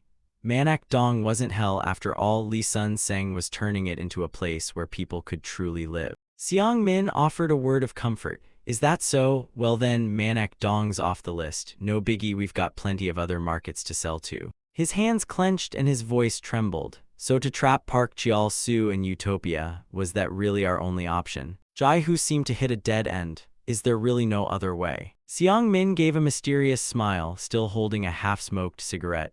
Of course there is, so quit thinking all that nonsense. He got straight to the point, and stop worrying about how messed up we're making the world. Your only thought should be, how do we kill Kim Shin? Elsewhere, two men shook hands under the camera flashes. The two businessmen were finalizing a lucrative deal. Mr. Chairman, I hope we can count on your support. This will surely become the top hotel in all of Shanghai. The bespectacled man smiled oddly. Also, the nutritional supplement you sent us last time had a great effect, far better than anything else we've tried. It even boosts the user's mood. He made a tempting offer. If you give us distribution rights, I guarantee we'll expand the business to a global scale. The other man responded humbly, that was just a small gift, a token of my sincerity. Thank you for your kind words, Mr. Chairman. The chairman replied politely, I'll discuss it with the board. At that moment, a staff member leaned in and whispered to Seung Jin, Secretary, the new factory director would like a word. He found it odd, the factory director wants to see me. Seung Jin headed down to the factory and asked politely, Director, is there something you need? So Jiang, holding a tray of items, tilted her head and greeted, Hello, Secretary. We've just developed some new products and wanted to show them to you. The shiny, adorable gummy bears on the tray had a noble purpose. We figured that injecting Spring Dream the traditional way was too much hassle, so we developed this gummy and chocolate form to make it easier for customers. She kept a friendly face, adding, plus they taste great and look cute too. Win-win. Seung Jin let out a surprised, oh, but deep down this was exactly what he wanted to hear. That's a brilliant idea, but why are you showing it to me? He humbly replied, I'm just a lowly secretary. Shouldn't you be telling this to the chairman? So Jiang leaned in closer. Come on, we know the truth. She winked at Seung Jin and hinted, in Utopia, who has more power than you, secretary? The chairman and directors are just pretty little puppets, right? He leaned in too, his face twitching with twisted amusement. Please don't say dangerous things like that. Who told you this anyway? So Jiang held the gummy in her hand. No one, I figured it out myself. The tiny object in her palm gave off a sinister intensity. It revealed the truth about this place, who was truly powerful, who was weak, and who would be the last one standing. A sinister glint appeared in Seung Jin's eyes. Interesting, definitely a Han Sun tea masterpiece. The gummy burst in his hand. Oh, so you've done your homework on me, huh? So Jiang pressed the gummy against T. Hyun's tongue, but it seems you've misunderstood a few things. He lit up like he'd won the lottery. Thank you. She raised a finger and corrected him. I'm not Han Sun T's creation. Han Sun T is mine. Somewhere else, 3 grown men were holding back 3 sobbing students. They kept pleading to be let out. Mister, please stop joking. Can you open the door for us, please? When they couldn't take it anymore, they screamed, you want money? Open up, you bastard. One schoolgirl cried her heart out, please help me. So Jiang's voice narrated, 7 years ago, I was just a regular high school girl, when the water bottle dropped along with the peanuts. They fought over scraps in that basement. Mine, back off, it's mine. So Jiang was shoved aside without mercy. How could she fight back against grown men? A weak girl couldn't stand a chance. She was pushed to the ground. Get away, I'll kill every one of you. She was a victim in that hellhole created by Han Sun T, the weakest among them all. One guy picked up everything and started cursing. He went completely nuts, holding all the drugs, ready to strike down anyone. It's all mine. The craziest part, the youngest of the 3 turned out to be the strongest. He was the only one with a weapon. People shouted at him, you greedy bastard, gonna hog it all for yourself. He still held the hammer, threatening to go berserk at any moment. Everyone around him was terrified. God damn it, this sight. Then he called out, hey Sung Jae, come here. The guy still looked super cautious. You've always been nice to me, so I'll share my peanuts with you. Thanks, man. But he added a condition, in return while I'm asleep. He wanted Sung Jae to be his bodyguard. You gotta keep watch, alright, don't let those bastards mess with me. And of course, what was bound to happen did happen, but luckily it was the rainy season and the roof of that old shack had started leaking. Droplets of water dripped from the ceiling and they had to tilt their heads up to catch them, just to survive. That was the only way to make it through. Thanks to that, we could drink water, gulping it down one mouthful at a time. But no one could hold out forever. After a week trapped in that god-awful storage room, the guy in the blue shirt wiped his mouth. Damn it, I'm starving to death. So Jiang suddenly realized something obvious. I finally understood the real nature of this game. Those fat little peanuts weren't the point, not even the water bottle. The blue shirt guy noticed something. There were so few peanuts, even if I ate them all, I'd still be starving. And those feet still wearing sneakers. So Jiang sat quietly in the prison corner. The real point, as the blue shirt guy gulped hard, was to see who would first reveal their animal instinct. And who would be the prey, who would become the predator. He was already gripping a hammer. You look way too clean and tasty. He rubbed his empty belly and his filthy face. Bet you taste real good. She hugged herself, clueless about what was going on, or who would end up being the next prey. The guy lured her in. Wanna eat some peanuts? I'll share, come with me. So Jiang slowly stood up and gently wrapped her arms around the blue shirt guy. He was still dumbfounded. Wow, this innocent-looking girl's actually thirsty for some action. So Jiang whispered into his neck, Mister, you're lookin' kinda tasty yourself. Immediately, someone behind him grabbed the blue shirt guy's head. That was the moment I understood everything. The two of them went at him while he cursed. You crazy F****************, what the hell are you doing? Get off me. Until he foamed at the mouth and stopped breathing. Let go. And she smiled wickedly as if confessing, I was born with the instinct of a predator. Sung Jiao begged desperately, please, I'm sorry, I had no choice. But the guy raised his sickle and roared, shut that filthy mutt mouth of yours. By now, the group's leader had gone full psycho, foaming at the mouth. Over a few peanuts, you really chose his side. He gave Sung Jiao a brutal blow to the head. Spit and drool flew everywhere. You think you can live peacefully after betraying your daddy? Die, you damn animal. He kept slamming the axe down over and over without mercy. Just like that, the maniac who had just killed the youngest of the group now turned that same axe on the one he saw as a traitor, until nothing was left. He kept swinging the axe relentlessly, the sound of it crashing into skull echoed harshly as blood poured everywhere. Sung Jiao kept begging, please spare me. Amid pitiful groans and pleas, he finally realized he'd picked the wrong side.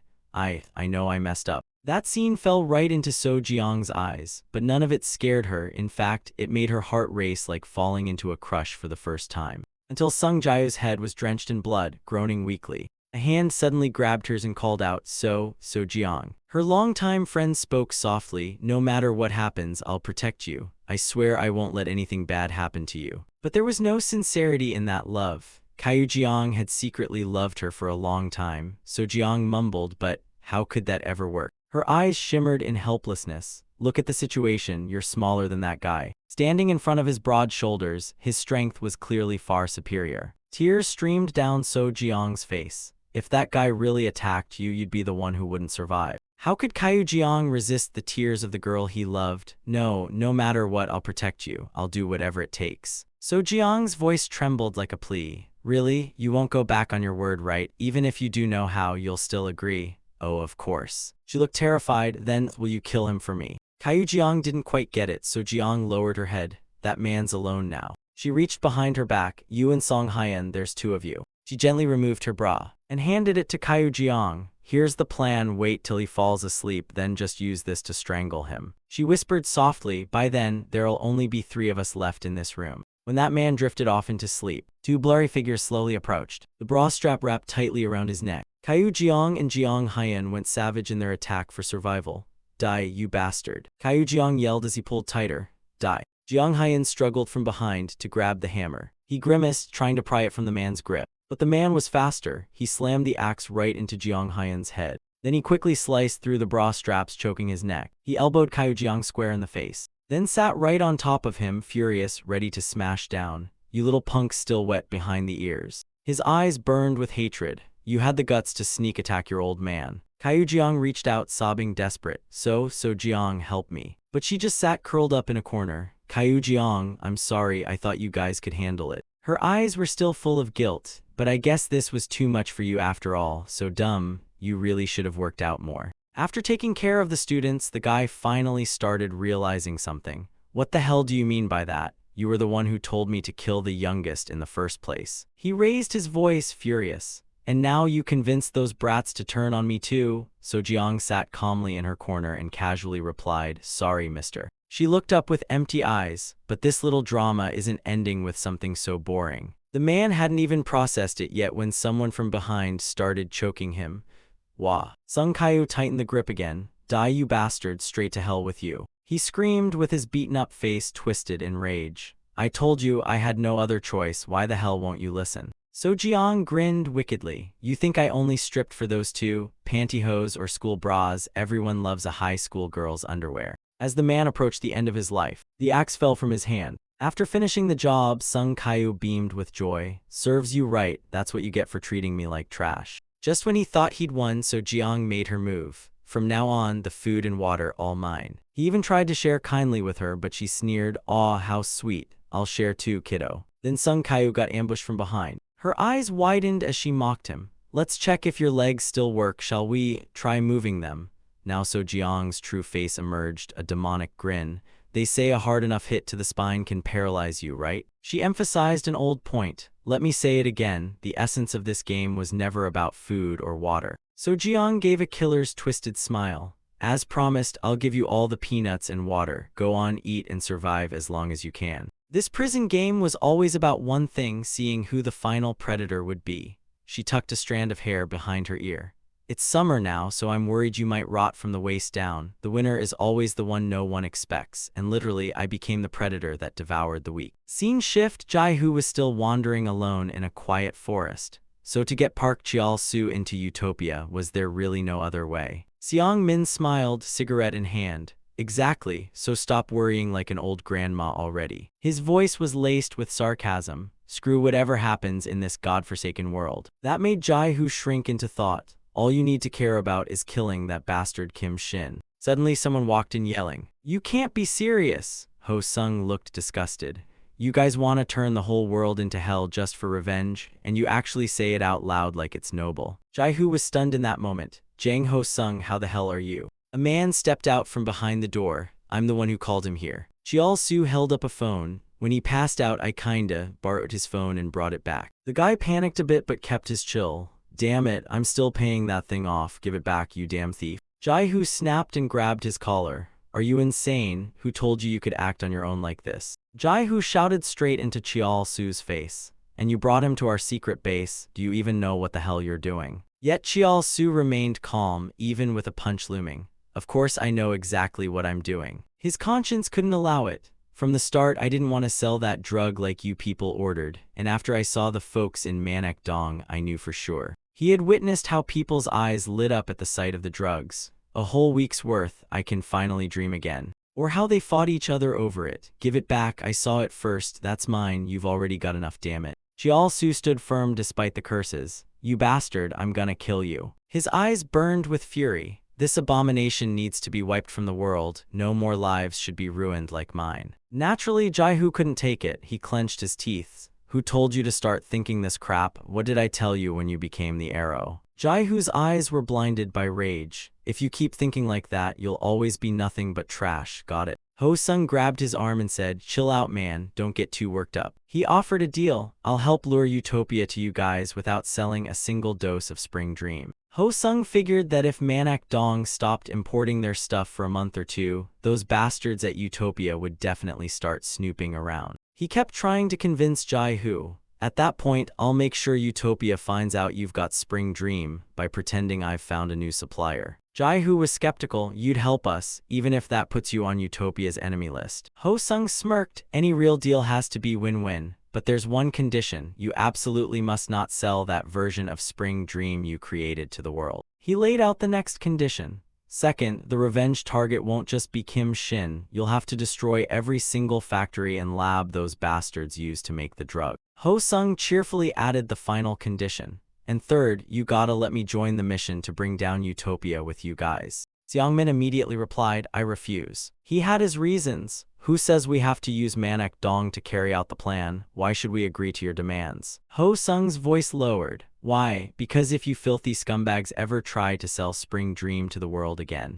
and you so much as threaten those two, then I, along with Chief Lee, will personally wipe every one of you off the face of the earth. And if we can't kill you all." He turned his head with a creepy glare straight at Seong Min. "We'll still have more than enough power to burn every one of your plans to the ground." Jai-Hu clenched his fists tightly. As Ho Sung tensed up, bracing for a possible fight, Jai-Hu finally gave in. "All right." He reached out his hand for a truce. "I'll accept your threat, deal." But his tone was sharp as a blade. "However, if anything at all goes wrong and ruins our plan." Jai-Hu's entire body radiated killing intent. "It won't just be you. Everyone in Manak Dong will die." Time quietly passed. A month later, slow, heavy footsteps echoed. Jiao-Su pulled up in a white car. He counted each passing minute. "It's time." Then a bunch of thugs grabbed him and threw him into a car despite his struggling. Jaihu watched everything unfold from the shadows. So Jiang held up the vial and gave it a shake. "You dirty little dogs trying to ruin our livelihood with this stuff." She said it with such fake innocence.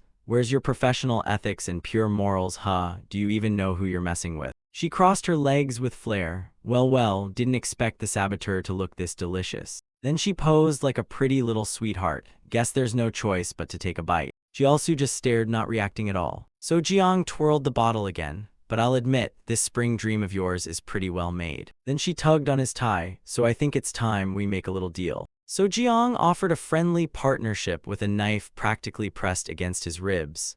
"Come work for my team, will you? I don't mind spending money on people who get the job done." No, it was clearly a terrifying threat. And of course, he could always refuse if he fancied the most peaceful death possible. Jialsu replied calmly, "I accept." He let out a twisted smile. "After all, my ultimate goal is money. As long as I get paid, I don't care about anything else." His attitude made So Jiang very pleased. "What a piece of trash. But hey, trash like you is exactly what we need." So Jiang wanted things to start immediately. "Then let's begin right now." And with that, a sack was pulled over Chial-su's head. The vehicle sped through the dark night. "Chial-su, let's work hard together and make a fortune, yeah." So Jiang gently explained to him, "All pure spring dream doses are distributed from the main factory to different regions. They're then carefully diluted and bottled, and distributed like legal goods. After that, they're handed over to affiliated organizations, then passed on to middlemen. The next step is to the local dealers, and finally, users get their fix straight from those guys."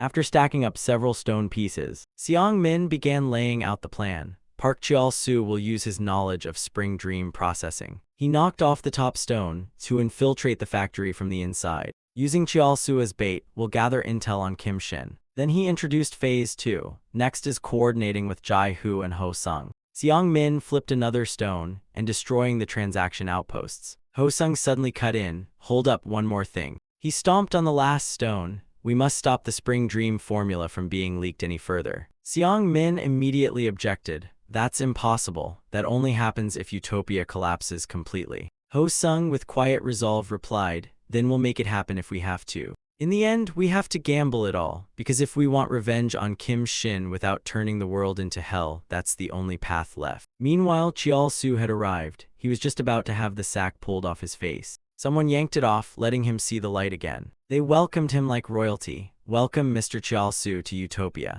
He looked around and realized this was it. The place looked like a full-scale industrial operation. "So this is the Spring Dream production facility." So Dong pinched T. Hyen's ear and jabbed, "Hey T. Hyen, what are you waiting for? Aren't you gonna greet the newcomer? Or are you so dumb you forgot how to say hello?" T. Hyen's voice trembled from the pain. But boss, I thought one research position was enough. Why do we need a newbie?" So Jiang twisted harder, crushing his earwax. "Oh wow, since when did you get so picky, huh, T. Hyen?" She let out a strange and sarcastic laugh. "If you could actually make this stuff, I wouldn't have bothered dragging Chial-su here. But too bad, you're just a useless mutt who eats and barks. So yeah, no choice." Groaning in pain, he tried to suck up to her. "Boss, why you're right, I really am a useless mutt." Then she turned to Chial-su, suddenly polite. "If you ever have any questions, just ask this dumbass. He's an idiot, sure, but he's been here long enough to know the ropes." Chial-su nodded obediently. "Understood." Just then, Seung-jin arrived. "So this is Park Chial-su, the one you mentioned?" So Jiang kept smiling. "That's right, director, you two should introduce yourselves." He extended his hand toward Chial-su with a warm smile. "Nice to meet you. I'm Park Seung-jin, head secretary. I've heard a lot about you." Chial-su was slightly surprised. "So this is the priest bastard Jai-hu mentioned." He kept a calm face. "Likewise, I'll be counting on you." They shook hands in a show of cooperation. Seung-jin seemed sharp. "Your hands, quite a lot of calluses there." He seemed to be probing. "I heard you're a teacher, but your hands say athlete. Interesting." Chial-su answered smoothly. "Can't let anything slip with these people. Yes, I enjoy working out and staying active." Yep, they'd done their homework on him. Seung-jin's tone darkened. "Production of Spring Dream will depend heavily on you. Otherwise, sparing your life would be meaningless, wouldn't it?" Moments later, a subordinate rushed in. "Secretary, urgent news, CO Kai who has been spotted in the Yongsan branch area." He didn't panic, calmly asked, "How many staff are present at that branch?" the subordinate answered politely. Most of our team is currently active there. He muttered a number. A quick count gives around 40 people. Seung Jin grinned like he had the upper hand. I think this time we've got that bastard cornered. Then he smirked, but that's still not enough. He gave a devilish grin. Bring in the other one too. I'm sure he'll be thrilled to see Jai-Hoo. A man mocked loudly. You're that bastard Jai-Hoo, right? Jai-Hoo stood still like a statue, gripping a hammer. Heard you've been biting our people a little too often lately, huh? Behind the purple-suited guy stood a small army. This dumbass seriously came alone. He got a death wish or what? He kept mocking. Today I'm gonna knock out every tooth in your mouth so you can't bark or bite ever again. But from Jai-Hoo's side, Ho Sung showed up. Too bad Seo Jai-Hoo didn't come alone today. The guy was a beast in battle, and now there was another big dog on the field. The purple-suited thug was overwhelmed, his voice trembling. Who the hell are you? Ho Sung didn't waste words. He punched him straight in the face. Don't think adding one more guy changes anything. Another punch floored the purple suit. You know what's gonna change? The number of days you've got left to live. That lit a fire in the underlings. Branch chief, let's get 'em. Just as they were about to charge, Ho Sung threw another punch. It's just two of them. And smashed it right into the second guy's head. But he seemed more worried about food than fighting. Hey Jai-Hoo, what do you feel like eating after this? Jai-Hoo paused mid-swing, hairspray in hand. Why are you asking that now? Ho Sung replied casually. Chief Lee told me to. Ho Sung kept punching one thug after another. To unlock your full strength, think about what you'll do after the fight. His battle aura was insane, fighting while chatting. Desire and unfinished plans create powerful motivation. That's why I always plan my post-fight meal in advance. Jai-Hoo mid-headlock barked at him. Maybe focus on the fight and shut up for once. Someone charged from behind with a sword. Die, you bastard. But he yelled too loud. Ho Sung picked it up instantly and dealt with him using a single punch. Then Ho Sung threw the sass back at Jai-Hoo. You should focus too, unless you want prison food for dinner. Jai-Hoo just turned around silently. Flashback to the previous night. Jang Ho Sung, why do you want to go against Utopia? Ho Sung shot back. Does the reason really matter? Jai-Hoo replied instantly. Of course it does. I need to know why I can't trust some wannabe hero who shows up out of nowhere. Ho Sung burst out laughing. Hero, me. He pulled out his phone and showed a photo. This is my wife and daughter. Then came the painful story. My little girl died last year in a car accident. It drove him into the depths of crime and despair. Jai-Hoo listened quietly. Out of grief, my wife got addicted to that damned spring dream. Then Ho Sung asked something strange. Do you know what it's like for people who live only inside dreams? He recalled softly, if a junkie dies in a nightmare, they get trapped in it forever. But with Spring Dream, you can die in a happy fantasy and stay there forever, smiling. Sadly, the worst happened. My poor wife believed that stupid fantasy. Jai-Hoo added, so that's why. That drug stole Ho Sung's wife's life. She took her own life in a locked room after overdosing on Spring Dream, saying she couldn't bear to leave their poor daughter alone in the afterlife. Tears streamed down his face. You know what? The moment she gave up her life, I was in the next room, high as a kite on Spring Dream. Ho Sung clearly carried deep regret. My reason isn't so different from yours, it's revenge. I want to wipe out those Utopia bastards and their damn dream juice from this world. Back to the present, Jai-Hoo raised both fists. He looked around, confused. Did we knock out all of them? Ho Sung sighed. Man, these underlings are seriously annoying and endless. Job done. Jai-Hoo remembered the earlier question. Wanna get some black bean noodles? Ho Sung turned back with a grin. I know a joint that makes a killer bowl of that. Jai-Hoo put on his cap, ready to head to the noodle shop. I'll treat you to dinner to pay you back for today. Ho Sung chuckled and haggled. Really? A bowl of noodles for risking my life? That's robbery. At least give me some barbecue. Something or someone caught Ho Sung's eye. He squinted at the man standing at the door. What now? The craftsman grinned creepily. Pleased to meet you, Jai-Hoo, right? He complimented Jai-Hoo's bloodied face. Handsome are ya? Might have to give that face a lil touch. The craftsman was like a ghost from the past. I've been so curious about you, wondering what T. Seop's friend looks like. T. Seop, still holding an uneaten ice cream, began talking about his dad. I don't even know what my dad looks like. I heard I was found in a trash bin in a park as a baby. His face carried a touch of tragic humor. Seriously, could have at least left me at a church or orphanage or something. Jai-Hoo looked at T. Seop with sympathy. Wrapped in a warm blanket with a note for whoever would raise me. But the mood darkened. Instead, all I got was a pitch-black plastic bag like garbage, which led to bitterness and hatred. How could someone be that cruel to a child? The craftsman extended a hand. I've always wondered what T. Seop's buddy would look like. Jaihu stared at the offered hand. Nice to meet you too, Jaihu. He stated a simple truth. That name, T. Seop, was given to him by the orphanage director. Jaihu's suspicion deepened. Are you really T. Seop's father? The craftsman's twisted smile returned. I'm the one who dumped him, so yeah, kinda. Like a ghost walking among the living, T. Seop really is my son, carrying my blood. A man who disrespects his own child, or you could say one of my creations. Jaihu raised an eyebrow, Ho Sung raised a fist. A creation, huh? Then promptly slammed that fist into the guy's face. Ho Sung yanked Jaihu. We're getting out of here now. He yelled, move it. Korean characters flashed outside the building. Both of them crashed through and leapt out with everything they had. Jaihu shouted furiously, what the hell, why are we retreating? Ho Sung muttered under his breath, it's him, it really is. His voice trembled, the scar on his left ear, the snake tattoo on his arm, and his mangled fingers, that's the guy village chief Lee said we must never face. Flashback to Sun Sang warning Ho Sung, Utopia isn't just run by a bunch of low-tier thugs, there's one guy you must never mess with. Ho Sung still didn't get it, never mess with, I don't quite understand. Sun Sang's voice softened. Because fighting him isn't a battle between men, it's like handing your soul to a beast or diving headfirst into hell. His tone was deadly serious. There's a monster in Utopia. He's no man, he's a man-eating nightmare. A nightmare so brutal. His body no longer resembles a normal human being. They call him the Butcher Artisan. The artisan pushed up his glasses and praised Jaihu. Your friend's got some quick feet, Jaihu. He watched them escaping. No worries, we'll see each other again soon enough. His creepy smile twisted even more. And when we do, I'll turn you into a masterpiece, Seo Jaihu. Bottles of opiates lined the conveyor belt. This so-called light dream was really just a remix of basic spring dream formulas. T. Hyun frowned, nothing fancy here. If I had time to tinker, whipping this up would have been a piece of cake. Cheol Su scratched his head in his lab coat.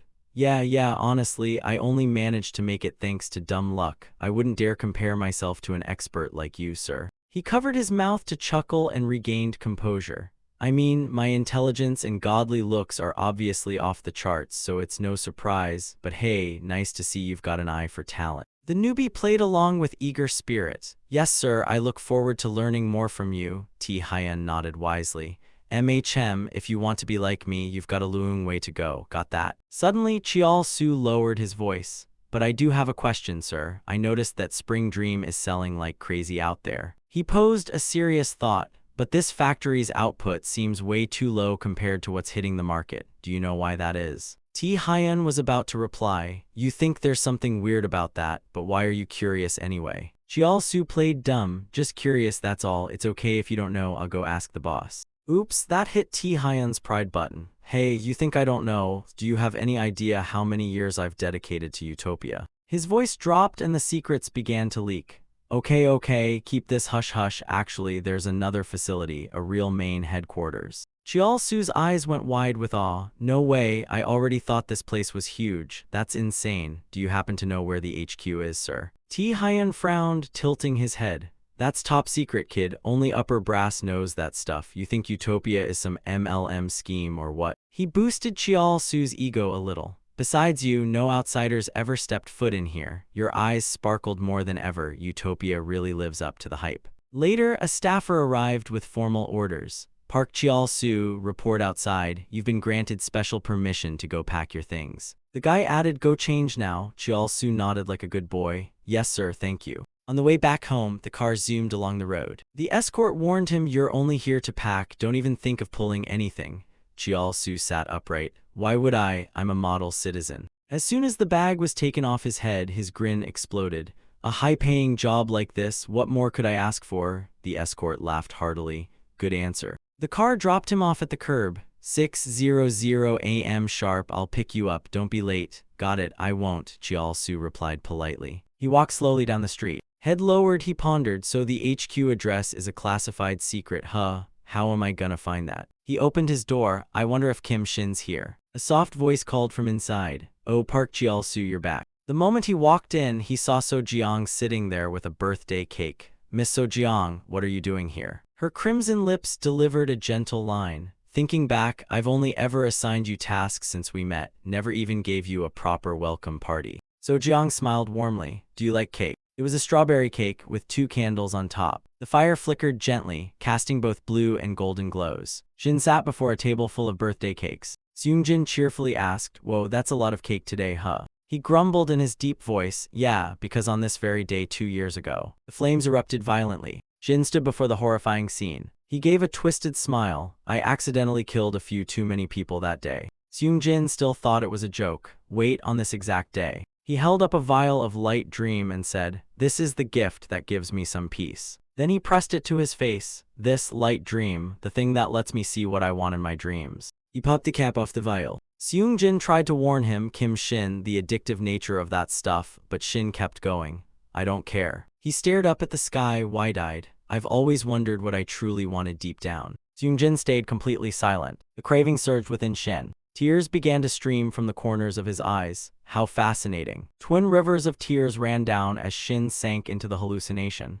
Yes, this is it. Shin tripped out hard, surrounded by dozens of birthday cakes on the table. "This is what I've always wanted. If only this wish could come true right now." Amid the dark night, the lights in that apartment still glowed. And in Cheol-su's room, hey Jae-hoo. The birthday cake was already half-eaten. Jae-hoo got ambushed, so Jeong suddenly kissed him. She devoured Cheol-su's lips like a starving beast, even bit him aggressively, leaving a bright red mark on his lips. So Jeong licked her lips, full of hunger. "You taste way better than I expected. Good thing I didn't kill you, huh?" Her hands caressed Cheol-su's face, throwing him into panic. "What the hell is this? What's this crazy lady trying to pull?" She tugged her bra slightly down. "Utopia's execs gave very positive feedback about your light dream. I always deal strictly with lazy deadweights." So Jeong tried seducing Cheol-su with her looks. "But with talented people, I know how to reward them properly too." She turned on the charm. "The higher-ups are big fans of your work, you know. Don't think I'm all punish all the time." Her shirt slipped lower, revealing her collarbone.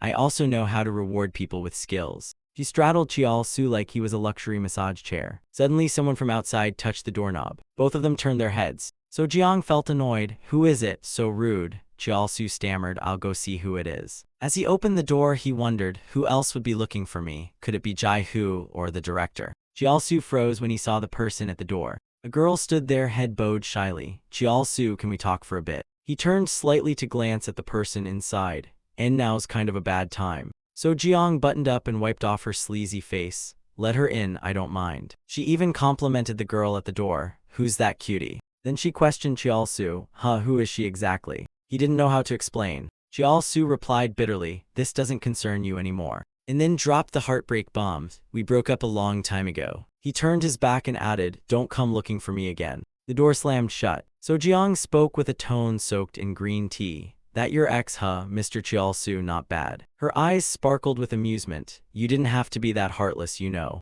Cheol-su lowered his head. "What, you think I was worried you'd kill her or something?" His hand clenched tightly. "No, I just don't want anything to do with my ex anymore." So Jeong's words got grosser by the second. "You're so cute when you lie, you know that. Makes me like you even more." And the girl outside still hadn't left. She gently held her belly. "Cheol-su, I really have something important to tell you." Tears streamed down her cheeks. "This is serious, you know. Why are you treating me like this?" So Jeong grabbed her purse. "Anyway, let's end today's session here. Not really the mood for fun anymore." She dressed properly and headed out. "See you at work, Park Cheol-su." Then it seemed she smelled something fishy. "Oh right, you asked Tae-hyun about the HQ location, didn't you?" Cheol-su turned with a goofy look. "I was just curious, that's all." So Jeong turned back, looking mischievous. "I'm curious about that place too. It's classified even for me." She gave off a chilling vibe, "But I heard there's a monster locked up there, a real scary one." She was referring to someone terrifying, someone the Secretary General personally brought in. Cheol-su was baffled. "Why are you telling me top-secret stuff like that?" She casually slipped into her high heels. It's just a rumor anyway." So Jeong squinted and added, "Besides, I really like you, Cheol-su." And finally she bid him goodbye. "Rest well, see you tomorrow." On the other end of a line, someone had been eavesdropping. "Yes, see you." Xiangmin was unsure if what she said was the truth. Jae-hoo confirmed with a darkened face. "Yeah, she was talking about that bastard Kim Shin." Ho-sung cracked his knuckles. "Problem is, how the hell do we find that place?" His hands flexed, testing mobility. Even she said she didn't know where it was. Xiangmin calmly stated, "I've already mapped out a plan." With firm resolve, he added, "If we destroy the factory where Park Cheol-su works, those important employees will surely be relocated to the headquarters." It seemed someone had arrived outside. A special guest was pushing the door open. I've also invited an expert to help us pull this off. The man spoke up, I've heard a lot about you all, never thought we'd meet like this. He asked with a sly grin, mind if I join your little revenge game? Ho-sung gritted his teeth, Kangjang Jiao. He looked like he could land a few punches right then. Aren't you that greedy old bastard who tried to cash in on Spring Dream? Been wishing you, show up, looks like today's my lucky day. Seong Min stood up trying to stay composed. Kang Jang Jiao isn't Utopia's chairman anymore, he's an ally now. Jang Jiao removed his glasses. Exactly, the enemy of my enemy is my drinking buddy, I mean ally. Now with only one eye left, he said coldly, I want to crush that scumbag Kim Shin just as much as you do. Jiao was stunned, staring at the old man. Shin once grinned wickedly at Jang Jiao. I told you, I need a place big enough to party with my friends. He pinned Jang Jiao down, so why did you keep hovering around while I was having fun? Annoying as hell, you know. With his hand circling the man's eye, Jang Jiao screamed, Kim Shin, you psycho bastard. Before he could finish, Shin jabbed him right in the eye. You dare. Like a demon from hell, he growled, I'm curious, how long can you keep singing? You didn't even finish the last verse, remember? Jang Jiao recalled with hatred how he lost his eye. Shin had left him battered, even taking his right arm. Now Jang Jiao was stuck in a wheelchair, spine shattered by that maniac. Holding onto this grudge with both hands, he declared, after suffering like this, revenge is the only thing I have left. He wanted in on Jiao's revenge squad. I'll use the very employees who once served under me to help you destroy that place. His hatred for Shin ran deeper than anyone's. Just make sure that bastard Kim Shin ends up in hell. Jang Jiao was all in. Like you, I've got nothing to lose. I'll kill that scumbag Kim Shin no matter the cost. Scene shift, a car sped down the road. Director, I know this might be out of line, but I have a question. The driver glanced back and asked, but can we really trust that King Jang Jiao guy? Seong Min, scrolling through his phone with a calm face, replied, if he's just using us to reclaim Utopia, that's fine too. Even if he betrays us, it'll be after Kim Shin gets obliterated. He was already knee-deep in this. No worries, as long as that scumbag Kim Shin ends up in hell, I'm good. Seong Min kindly told the driver, I've already transferred your salary and severance pay. The driver blinked. Wait, severance pay? Seong Min reassured his longtime companion, you know how unpredictable life is, so I sent it ahead. Once this is over, go abroad. The money I sent should be enough to live a decent, quiet life. The driver chuckled and suggested, Director, why don't you come abroad with me too? Seong Min smiled weakly. You're not sick of following me around yet. Go live freely, get married, have kids, be boring. Then he remembered something. Oh right, when this ends, I'll finally find my own freedom too. He muttered under his breath, just hang on a little longer. Gazing out the window, he told the driver, pull over here. I feel like walking a bit. Seong Min strolled slowly step by step, then stopped at a place with an old sign. It was pitch black, like the area had long been abandoned. He recalled standing in falling snow, holding a bouquet of roses. Feeling a bit wistful, he sighed, they're planning to redevelop this area. Seriously, I wonder, when this is all over, will I get to fly off to paradise with everyone? Suddenly a voice from behind asked, are you Seong Min? The artisan grinned wickedly. Oh good, you came crawling here yourself. Seong Min sensed danger. This must be the guy Jai who mentioned, the father of T Seop. With a nasty chuckle, the man lunged and gripped his neck. I heard you were real close with my boy T Seop, weren't you? The artisan tightened his grip viciously. But I'm not here for you today, I'm here looking for T Seop's friend. Seong Min's face twisted as he gasped for air, tears and snot running.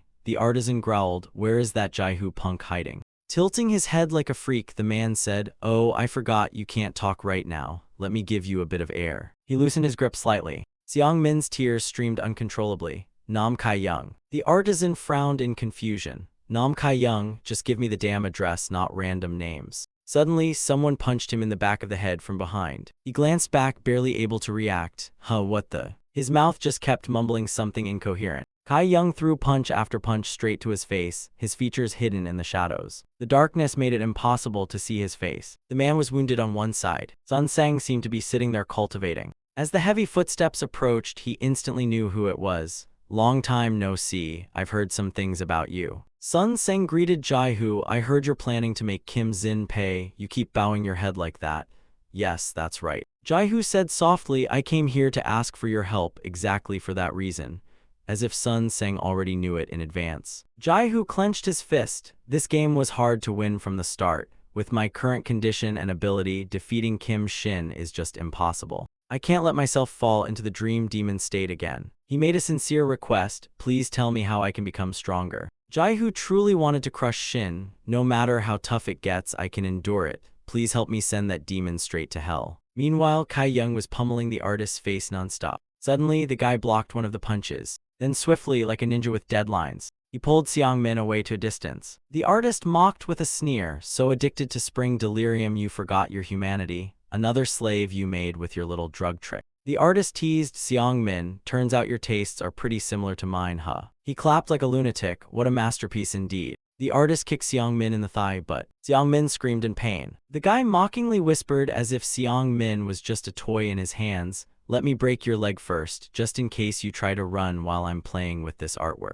He screamed Nam Kai Young. Kai Young understood he was worried, don't worry about me. He leapt up and kicked the artist, just need to kill this bastard. Meanwhile, at Sun Seng's place, Jaihu, you've already become really strong. You even overwhelmed Kim Shin before, don't you remember? Jaihu collapsed, pouring his heart out, that was only because I fell into the dream demon state. I lost because I was too weak. You can't keep making mistake after mistake, that's why people died so unjustly. Jaihu snapped, I can't even use Dream Demon anymore. Everyone who cared about me was murdered by that demon. Sun Seng calmly advised, Jaihu, don't misunderstand, Dream Demon didn't give you power. It only unleashed the power you already had. He pointed out Jaihu's true nature. Even without spring delirium, you can still release your raw power. The artist grabbed Kai Young's foot. He twisted it gently, too gently to trust. Just one little move, yet it locked Kai Young in place. He flung Kai Young's leg to the side, using it to launch a counterattack. This artist must really love his craft, truly a beautiful piece that ignored the limits of human joints.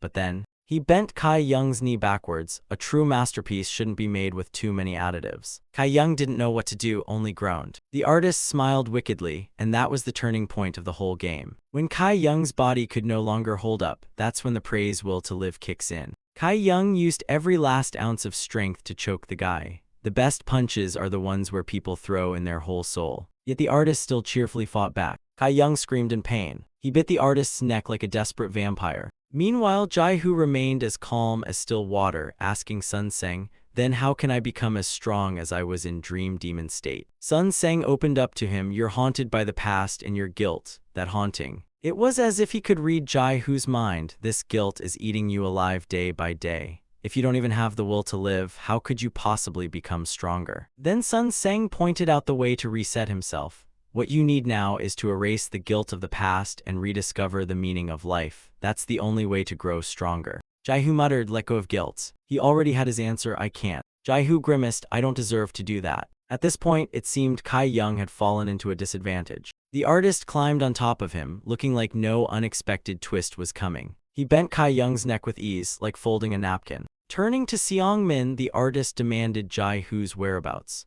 Back to business, tell me where that Jaihu guy is hiding. I don't have all day for your nonsense. Even while being beaten, Xiang Min spat back sarcastically, you think I'd tell you? The artist fixed his disheveled clothes. They all say that at first. His creepy hand reached out, but after becoming my masterpiece, they all begged to die faster and spill every secret they know. Xiang Min twisted open the bottle of spring delirium. What a shame. He drank it all in one gulp. I was planning to die after that bastard Kim Shin, you know. The artist squinted. Wait, is he trying to kill himself? Xiang Min's eyes turned bloodshot. Pain raged through his body like a roller coaster without brakes. Foam bubbled at his mouth like a fizzy soda gone wrong. His vision blurred. Hey Yen. Xiang Min's face was getting more terrifying by the second. The artist, ever the classic villain, still hadn't caught on and kept ranting. Xiang Min, if you're a businessman, act like one. Always thinking about personal gain, what kind of director are you supposed to be? He turned to look at the newly arrived car, leaving the chaos behind him. The driver trembled, DD director. Without hesitation, he slammed the gas pedal. You bastard, go to hell. Headlights beamed straight at the artist. He laughed maniacally, nice pick for a subordinate Xiang Min. The artist lunged forward, such a loyal underling. He smashed through the car window, and wow, what an idiot. Somewhere in an apartment complex on a distant hill, Seung Jin arrived to see Shin. You called for me, sir, Shin replied. Yes, I did. Shin raised his voice, seems like you've been doing things behind my back. I heard you sent someone to eliminate Jaihu. Shin interrogated step by step. That someone, was it the artist? Seung Jin obediently answered, yes, that's correct. Shin started getting annoyed. I absolutely hate when someone meddles in my affairs without permission. You should know this already. His face darkened. Why the hell would you do something that stupid? I'm seriously too lazy to kill you, you know. He easily grabbed Seung-jin by the head. Shin lifted him up aggressively. Seung-jin whimpered, I just wanted to fulfill your wishes. The grip was so strong blood trickled from his nose and mouth. I wanted to create a perfect family, so I sent the artist to kill him. Shin kept listening patiently, though clearly about to blow a fuse. I thought Jai-hoo didn't deserve to be your family. If he can defeat the artist, that means he does. This way, you two might grow closer. His words actually persuaded Shin. He let go. Seung-jin clutched his face in pain. Shin warned coldly, if you pull another dumb move like that, you'll really die next time. Seung-jin screamed, holding his face. Why does it always have to be that bastard and not me? Blood streamed from his nose and eyes. No one deserves to be your family more than I do, Kim Shin, only me. Shin bluntly replied, nope, you're not a fit at all. Every word from Shin made Seung-jin tremble. Only Jai-hoo and I can understand each other's hollow souls. Meanwhile, Jai-hoo was sitting inside his base. He was carving pieces with a knife, trying to shed guilt and find a reason to live. Carving out the loved ones who died in vain because of him, one after another. He pondered deeply, how could I do that now? I'm sorry, everyone, I just can't. Suddenly, the phone started buzzing nonstop. He picked it up to check. Jai-hoo's eyes widened as he read the messages. What the hell? The door suddenly flew open. Jai-hoo stood frozen. Beautiful, isn't it? The artist laughed at someone else's misery. I feel a bit shy saying this out loud myself, but honestly, the photo he showed was truly a piece of real art. These are masterpieces born of death, something only I can create. The artist craved Jai-hoo with mad obsession. And you, Jai-hoo, you'll be my next eternal masterpiece. Earlier, Sun Sang had confessed he once stood at the peak of glory. I was once the symbol of power in utopia. More precisely, that symbol was built upon strength and dominance. As for the artist standing here now, he's like a clown fresh out of a circus.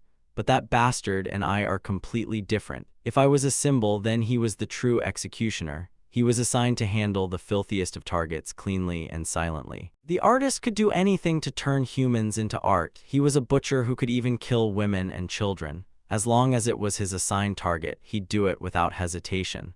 The guy's dangerously insane. Sun Sang warned him cautiously, sooner or later he'll come for you too. Jai-hoo, stay sharp. And now Jai-hoo was face to face with that man. Scum like you could never be T-Seop's father. The artist adjusted his glasses calmly. But T-Seop really is my son. The only reason I tossed him away was because I simply didn't need him. Jai-hoo clenched his fist. You think not needing someone gives you the right to throw them away. Jai-hoo stared at him with hatred. Then why the hell did you bring him into this world? The artist fogged up his glasses in the name of family. With his trademark deranged smile, he wiped the lenses and sneered. Family's always been the best disguise. Who'd suspect a sweet uncle with a normal family to be a killer? He tilted his head like it was the most normal thing. Besides, making a child was fun. That's why I keep making more. In his madness, he believed they were like his works of art. Even when the mother lies bleeding, she still calls her child's name. Blood pooled all around. T-Seop. The artist held the knife in trembling hands. I'm just returning the pain I suffered. Though in T-Seop's case, he claimed it was an accident. Tears dripped from his eyes. All of this, you brought it upon yourselves. The artist recalled, there was once a stupid bastard who came to get revenge. The mother was killed not long after giving birth, he continued.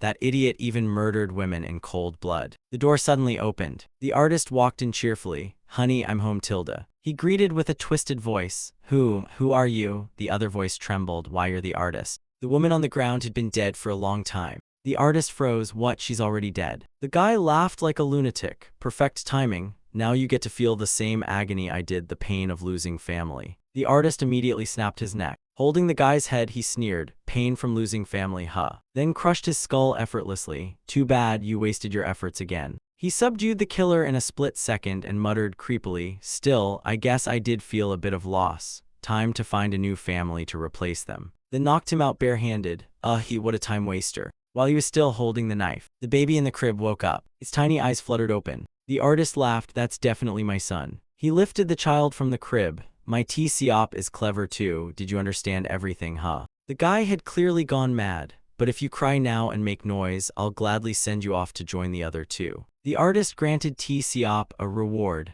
Good boy, that's why I'll spare your life this time. He was about to ramble more when Jai-hoo glared. Is it true you dumped TCOP in a bathroom trash can inside a plastic bag with just his name scribbled on it? The artist genuinely thought he was being generous. That was me being way too nice already. Any other TCOP would have been long dead. He casually revealed another fun fact. Oh right, forgot to mention, all my kids are named TCOP. I mix them up sometimes, you know. Still calm, he asked, why are you suddenly taking your shirt off? Jai-Hoo revealed his muscular build. A bastard like you is absolutely not TCOP's father. The artist was emotionally dead. Say whatever you want, not like I care. The moment he finished talking, Jai-Hoo was already in front of him. The artist dodged him with ease. Fast, aren't you? He had assumed Jai-Hoo would be an easy catch. Alright then, let me begin crafting my next masterpiece. The artist grabbed Jai-Hoo's wrist. He immediately swung his arm and landed a punch straight into the artist's face. The artist suddenly froze. What? He oiled himself up. Jai-Hoo's strike caught him completely off guard. The artist just couldn't get a grip on Jai-Hoo's limbs. Jai-Hoo unleashed a flurry of punches to the guy's face. Jai-Hoo was drenched in sweat.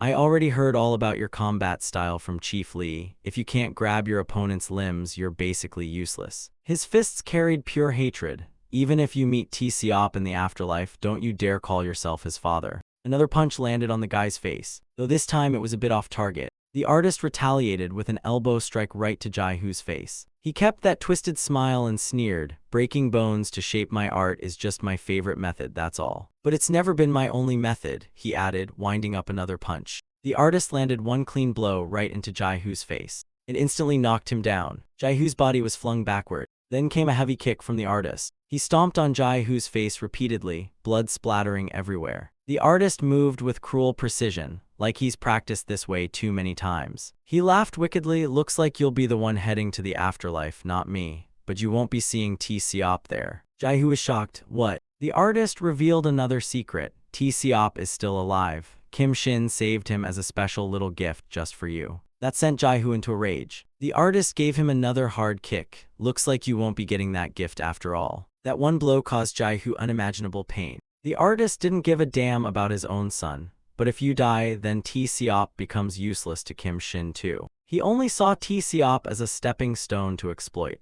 Just then, Jai-Hoo stabbed him straight in the groin, so maybe you two can still reunite in pain. The artist's trembling hand grabbed Jai-Hoo's wrist. You bastard, you dare stab me from behind. His face turned red with rage. Son of a... The artist could barely move now. You damn dog. Jai-Hoo began his counterattack, grabbing the artist's leg. The guy muttered. So there's still hope TCOP is alive, huh? Then Jai-Hoo recalled Sun Seng's words. If you want your strength back, you have to break free from the shadow of guilt first, Jai-Hoo. Sun Seng's voice echoed in his head. Find yourself a reason to keep living. Jai-Hoo kicked upwards, smashing his foot into the artist's chin. The impact slammed the guy into the ceiling. Jai-Hoo grabbed a wooden statue nearby, then drove it straight into the artist's face. Blood gushed all over the artist's face, yet he still managed to curse. You damn mutt. He clutched his bleeding face. Didn't I just beat you half to death a few minutes ago? Jai-Hoo still held the wooden statue, then shattered it right in front of him. Jai-Hoo growled, because I've finally found my reason. I have to live to see TCOP again and not die at the filthy hands of trash like you.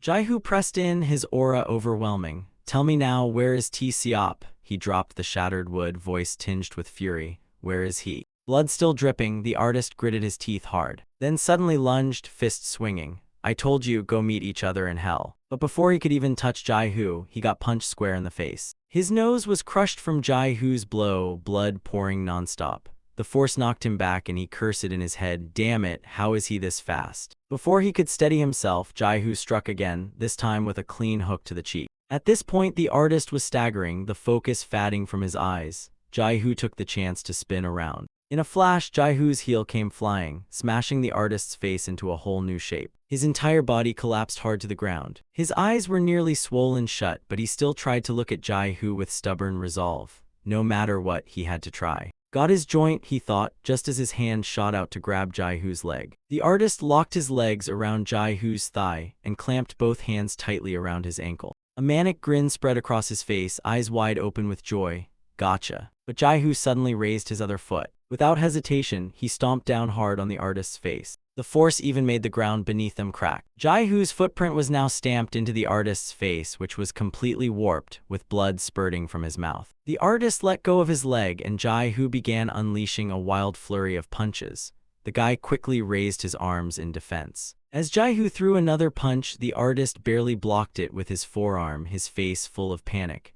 Crap, I forgot he still had arms. Struggling, the artist kicked Jaihu in the stomach. The force pushed Jaihu back and even slid the artist himself a few feet forward. Seizing the moment, the artist turned and bolted, his face now pale with fear. Crap, I messed with the wrong guy. I'm no match for this freak. Before he could finish that thought, Jaihu landed a knee straight into his spine and grabbed his hair, adding more agony. As Jaihu's blows rained down, the artist's eyes filled with red veins, his pupils trembling violently. After a brutal series of hits, Jaihu spoke coldly. I'll ask one last time. Where is T-Seop? He said, slowly lifting the artist's chin. All that was left in the artist's eyes was sheer terror. But the artist just let out a few laughs, then raised his voice. I don't know, that's not something I cared about, so I never bothered to ask. He trembled, but how the hell did you suddenly get this strong? Then glanced sideways at Jaihu, his bloodshot eyes twitching. Jaihu answered without hesitation, because I finally have something I want to protect. A piece of garbage like you could never understand.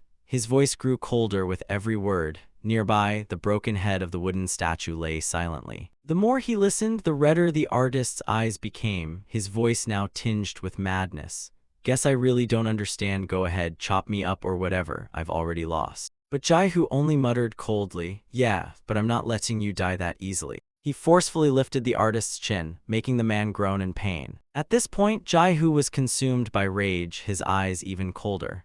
I'll let you experience it too, the feeling of becoming a work of art. But the artist suddenly chuckled upon hearing that, a satisfied smile on his lips, his voice trembling with anticipation. Good, great, just make sure it looks beautiful, all right? Moments later, his face turned ghostly pale, and his eyes lost all focus. In the dark room, his head had been twisted completely backward. Outside, a pair of feet slowly walked away. Jaihu's figure flickered in the night as he descended step by step. He was panting hard, yet still calculating in his mind. The base has been exposed. I can't stay there anymore. I need to find another hidden place. A place I can call a temporary home. As he thought that, his hand gripped tightly over his chest. Suddenly his gaze turned hollow, but then, where could someone like me find a place like that? Standing halfway up the mountain, he vaguely looked toward the brightly lit city below. Meanwhile, two young men were chatting on the street. I'm telling you, man, I'm 100% sure she likes me. Just because she smiled at you, you idiot. One of them mocked, snap out of that fantasy, bro, you've been trippin' lately. Right as he finished, the guy in the blue shirt burst out laughing, and suddenly Jaihu stumbled into their scene. They stared at him blankly. One of them looked annoyed. Yo, what the hell, man? His buddy patted his shoulder and snapped, hey, watch where you're going, you got eyes down in your crotch or what? But Jaihu didn't respond. He just kept walking, dazed and distant. He wandered aimlessly without destination, until sunrise when his feet suddenly stopped, sunlight shining directly onto them. His eyes still looked dazed. He seemed exhausted, and those weary steps had brought him to a certain place. He glanced to the side, breathing heavily. It was a place he hadn't set foot in for the past 2 years. Before him stood the orphanage, where sunlight streamed down every day, the place he always tried to avoid whenever memories crept back in. Jaihu's lonely figure stood in front of the orphanage, his eyes still fixed on that once warm place. As if a child had already recognized him and joyfully called out, "It's Jaihu." Beside the kid was the head caretaker, gently patting the child's head with a warm smile. Jaihu, you're here, come in, wash your hands and take a rest. 2 more kids nearby were excitedly showing off. We had fried chicken today. Jaihu, let's play soccer later, okay? His pupils slowly dilated as he unconsciously responded, yeah. Let's play together, but before he could finish, his whole body collapsed. But the orphanage was no longer like the memory he cherished. Inside was nothing but a wreck. He was now lying in front of the orphanage gate, and even the hat on his head had fallen off. 2 small wheels rolled slowly along the road. He wasn't the only one avoiding this memory-laden place for the past 2 years. Jaihu was now fast asleep like the dead, right in the middle of the road. Suddenly, a shadow blocked the sunlight shining on his face. He had lost even his place of refuge. A woman's silhouette stood there looking at him. Her long black hair shimmered, and her voice carried a hint of surprise. The moment she called his name, Sia's eyes widened in shock. Elsewhere, a heavy door to a building stood tightly shut. Inside, someone called out to Chialsu. As soon as he heard the voice, he turned back, yes. So Jiang gave her signature gentle smile, softly saying, "Can you come with me for a moment?" The 2 of them then walked out of the storage room together. After walking for a while, Chialsu started getting nervous. Is something wrong? Did I mess up somehow? Hearing that, she quickly shook her head. Mess up? No, no such thing. Looking back with a bright smile, she said, I just wanted to finally give you the reward I couldn't properly give you before. But hearing that left Chiaosu completely stunned. A reward. Seeing the surprised look on his face, she burst into a cheerful laugh.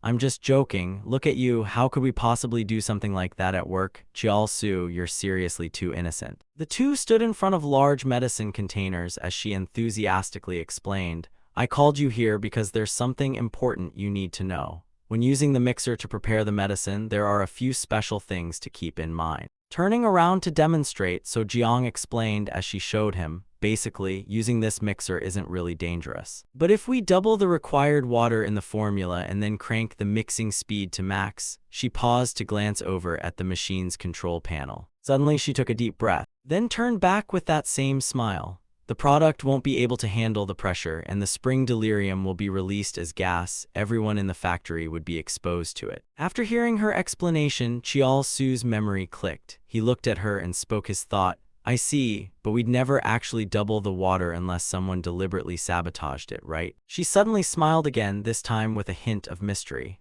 Well, who knows, maybe one day we might need to. That left him completely confused. Huh. Seeing his reaction, she dragged her words out teasingly. I'm joking again, you're way too trusting, it's kinda adorable. I just wanted to remind you to be careful at work. Because I don't want anything bad happening to the person I like. Her bold confession made Chiaosu freeze on the spot. His heart was already in turmoil, his fists clenched. She told me where Kim Shin is, now she's showing me the weaknesses in the formula and mixer too. Could it really be that she just sees me as an ally, or is there something more behind all this? He wondered as he watched her walk away. Suddenly a loud voice rang out, boss, making Sojiang jump. A chubby guy holding an axe stood below, looking anxious. Boss, you need to evacuate the research team immediately. We're under attack. Hearing that, Chiaosu, who was standing behind, froze in fear. But strangely, her voice remained completely calm. Oh dear, something big has happened. Well then, we should probably get out of here quickly, right, Chiaosu? Let the factory workers handle the mess. As she spoke, she gave him a knowing look as if reading his thoughts. Outside, a scar-faced man was yelling, What? Do you idiots even know where you are, barging in here like this? Before he could finish, an axe came down on him. Next to him, a man with a cigarette in his mouth spoke up. Of course I know where this is. Because it all used to belong to me. Zhang Jiu sat calmly in a wheelchair, surrounded by a pack of underlings. The people at the factory gate stared in shock. Deputy Director Kang Zhang Jiu. He slowly removed his glasses, his voice dripping with sarcasm. So you lot still remember my face, huh, you traitorous mutts? There was a smile on his lips, but every word from him was terrifying. Listen up, enter the factory, kill anyone you see, and burn everything to the ground. A man slumped against the wall, his body soaked in blood. He whispered weakly, Please spare me. Please, we were all once part of Utopia, and with that his pupils slowly lost focus. In front of him stood a bald thug holding an axe. One hand gripped his hair while chaos and slaughter unfolded all around them. The bald man scoffed, Where was that loyalty when you betrayed Director Kang? He raised the axe higher, blood dripping steadily from its blade. After the slaughter, Zhang Jiu's men began pouring gasoline all over the factory. Bodies covered the floor, and gallons of gasoline soaked everything beneath them. Once everything was ready, one of them lit a lighter and casually tossed it inside. Within seconds, a massive fire erupted. Sitting in his wheelchair, Zhang Jiu smiled with delight at the flames, even humming, Burn, burn brighter, my beautiful factory. And with that, he and the rest of his crew sat back and admired their work. The fire had now completely engulfed the entire facility. On Zhang Jiu's phone, he was texting someone, Factory job is done. As soon as the message was confirmed sent, he tossed the phone aside and quickly barked out, We're done here, let's move out. Then, as if remembering something, he asked, How many did we lose? Before he could hear the answer, a loud shout suddenly rang out. A hand tightly gripping a katana came slashing through the air. Mo Gun was in a frenzy, wildly swinging his blade and cutting down enemies in front of him. Nearby, another fighter wasn't falling behind. He swiftly stabbed a dagger into someone's neck, killing them instantly. The more he fought, the more manic Mo Gun's expression became. He drove his sword straight into another thug without hesitation. The other guy locked someone in a chokehold, then drove his blade forcefully into the man's body. Within just a few minutes, the two of them had wiped out everyone around Zhang Jiu with terrifying ease. Seeing the duo in action, Zhang Jiu looked genuinely shocked. The enemy. Suddenly, another person appeared, casually greeting him. Zhang Jiu, it's been a while. Director King Zhang Jiu. Seung Jin's face darkened, his voice full of accusation as he asked, "Why the hell would you do this to us?" In contrast to Seung Jin's grim face, Jang Jiu smiled cheerfully. "Why are you guys so late? I already burned this place to the ground." "I knew you bloodhounds would sniff it out eventually," he said as he swiftly pulled a gun from inside his coat. As he aimed the gun at Seung Jin, he sneered, "You Kim Shin mutts," but before he could finish, Mo Gun dashed in and slashed his arm.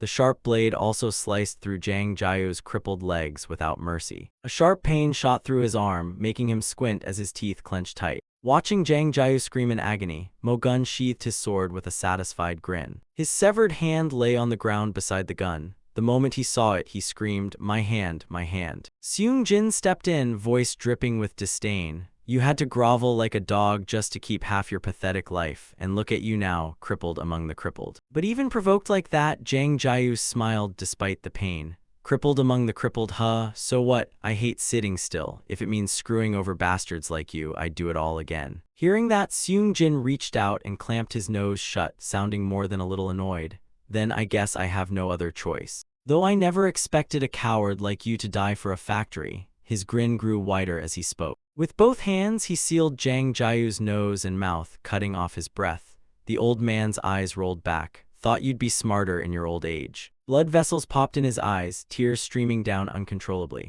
Suddenly, someone stepped up to report, "Chief, all the research staff have been evacuated." Hearing that, Seung Jin exhaled in relief but didn't loosen his grip. "Good, that's a relief." His brows furrowed, voice tinged with concern. "Then, where did they all go?" The other man replied, "They've all been moved to the main factory." Hearing that, Seung Jin's eyes slowly widened. Standing before the roaring flames, the man looked at him with worry. "Chief, are you okay?" Snapped out of it by the voice, Seung Jin mumbled, "No, it's nothing. I was just wondering how a coward like Kang Jang Jiu could go this far, driven only by hatred. It's weird, especially that look on his face when he died." As he said this, his own expression darkened, yet somehow satisfied. In that moment, Jang Jiu's face flashed in his mind, his eyes half open, lips curled into a smile. Unable to figure it out, he let it go. "Guess we'll just wait and see what that bastard was really planning." Meanwhile, Jiu was still fast asleep. His eyes slowly opened, and his face looked completely worn out. Right beside him, Si-Ah leaned in, worried. "Jiu, how are you feeling?" He turned his head and was shocked to see her. "Si-Ah." His eyes widened and he quickly sat up, asking her, why are you here?" Seeing how anxious he was, Si-Ah panicked and explained, "I just came back from the US. I suddenly thought of the old days, so I came back to the orphanage, and that's when I saw you passed out at the entrance." As she said that, a sadness flickered in her eyes. Si-Ah clenched her hands tightly on her lap and continued, "I thought calling an ambulance might cause trouble, so I brought you in here myself." Seeing her like that, Jihu gently patted her shoulder, though his hand was still trembling. "Si-Ah, you shouldn't have come here. You need to go back to the US right away. It's dangerous here." As he spoke, his eyes widened again, and the fear in his voice was unmistakable. A tear rolled down Si-Ah's cheek. Her voice trembled with hurt and accusation. "Why, is it because if I stay here, I'll end up murdered and shown on the evening news like the others I saw on TV?" The more she spoke, the harder she cried. Her heartbreak was written all over her face. Then Si-Ah looked straight into Jihu's eyes and said firmly, "I don't believe it. Jihu, I believe you're not the one who did those things. Please tell me what really happened." Faced with her heartfelt plea, Jihu fell into silence. After a long pause, he finally opened up and poured out everything that had been weighing on him. In front of the cross hanging on the wall, he told her everything, how he purposely got arrested to seek revenge on Kim Shin, and how miserably he failed. He even told her how Kim Shin killed everyone important to him. The two sat there in silence, sorrow clouding both of their faces. Jihu glanced at Si-Ah, worry in his eyes. "That bastard Kim Shin might be targeting you too. Please go back to the US while you still can." Arms wrapped around her knees, Si-Ah lowered her head. After a long silence, her heavy voice came out, "But what about you?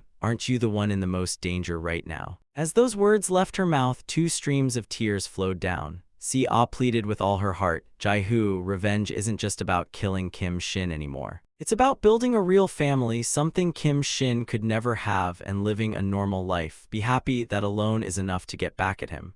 Hearing those words, even Jihu was stunned, but this time he had no idea what to say. Si-Ah's eyes sparkled, tears still clinging to her lashes as sunlight from outside lit up her back. "So, let's just run away together, okay? But Jai-Hu had already made up his mind. His lips moved softly as he said, "Thank you, Si-Ah. But as long as that bastard Kim Shin is still out there living freely, I can't live a normal life." The more he spoke, the more agitated he became, his hand clenching the still-lit phone displaying a new message. Jai-Hu slowly stepped outside. His words now carried determination, a promise. "Once I save T-Siop and end all of this, I swear I'll come back to find you." He turned to look at Si-Ah. In his eyes was nothing but resolve. She still sat on the floor, tears streaming endlessly down her cheeks. Her gaze met his with deep longing. Watching his back as he pushed the door open to leave, Si-Ah, still sobbing, made him a promise.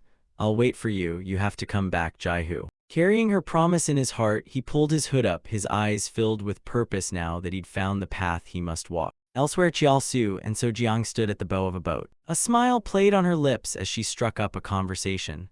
"Life really is unpredictable. You finally get to work at the main factory, the one you've always been so curious about." Hearing So-Jiang's words, he stared straight ahead. "Yeah, I didn't expect this either." Before them was an island far from the mainland, with a tall building perched halfway up the mountain. When the boat docked, the three of them quickly stepped onto the shore. Chiao-Su's polished leather shoes sank gently into the white sand. Looking ahead, he couldn't help but think, is this really the island where Kim Shin lives? And what's with that building? He wondered, eyeing the towering structure suspiciously. Suddenly, a voice beside him caught his attention. "Mom, let me carry that for you." A mother and son walked by. "This thing's heavy, let's carry it together."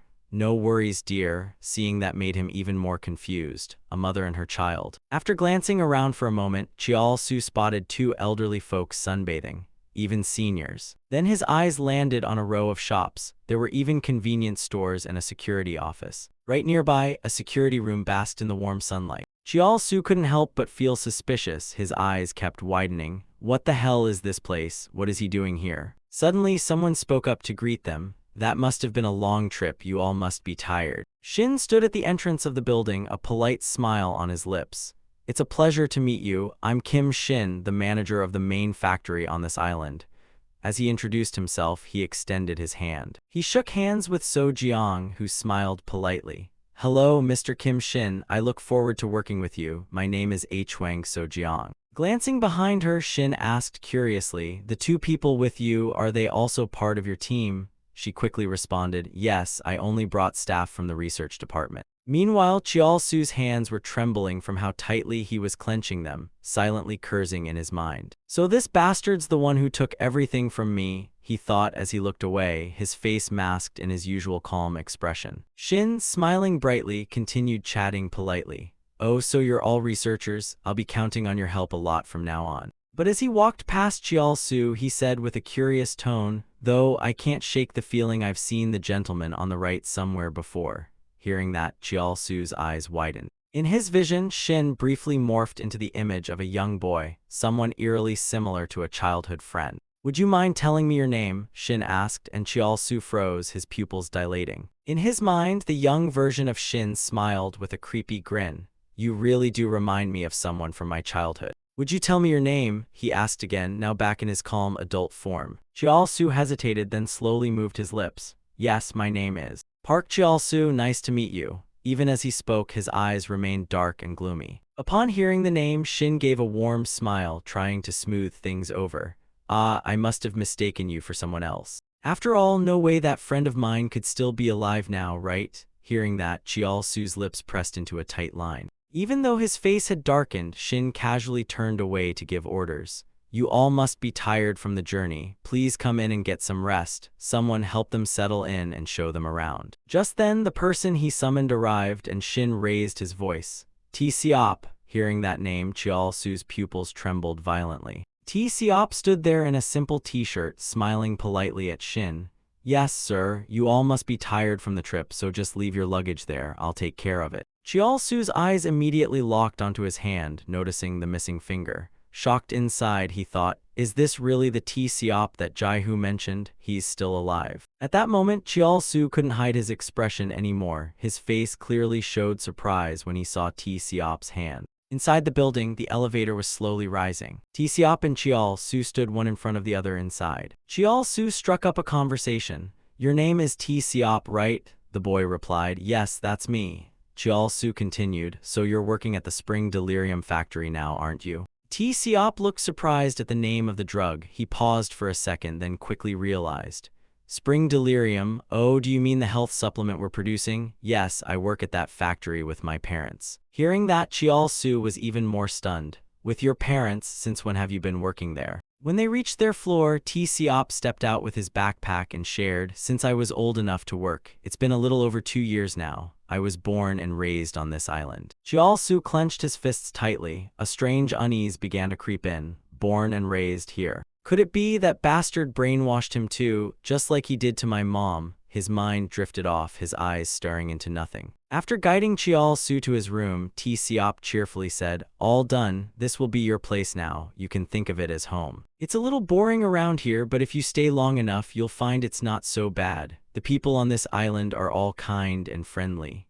As he spoke, a smile appeared on his face and pride sparkled in his eyes. Later, T-Seop was slicing radish in the kitchen. A man walked in and asked worriedly, T-Seop, what are you doing? Startled, the boy turned around. Dad, you're home. I'm just getting dinner ready for Mom. But his father shouted, his voice raised with worry. Who told you to do this? You acted on your own. What if you got hurt? T-Seop's hand paused mid-chop as his father snatched the knife. Come on, Dad. I'm not a kid anymore. It's just cooking. But his father cut him off. Nope, hand it over. Seeing how serious his father was, T-Seop could only give in. Dad, I'm over 20 now. You treat me like I'm 2. People are gonna laugh at us if they find out. His dad was the overly cautious type, always smothering him with care. His father frowned as he looked at the finger missing from T-Seop's hand.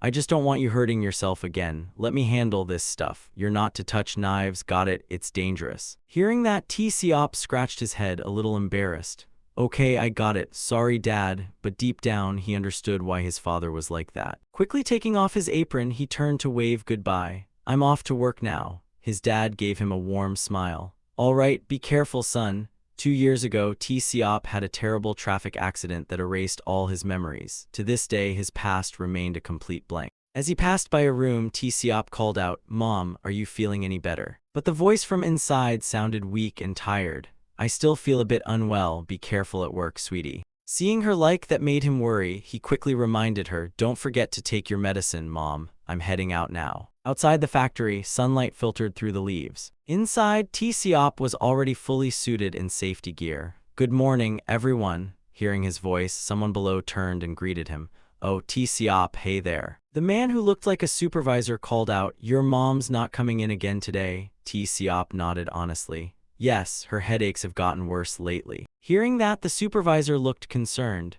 Oh no, that sounds serious. Next time the supply ship comes in, I'll ask them to bring some good medicine for her, don't worry. Seeing his sincerity, T-Seop smiled. That'd be great, thank you so much. What are you thanking me for? The man laughed. Helping each other is just what we do. Everyone on this island is kind and thoughtful. As the supervisor turned to leave, he reminded T-Seop, don't overwork yourself, all right? You're still young, take it slow. T-Seop smiled back. You too, sir.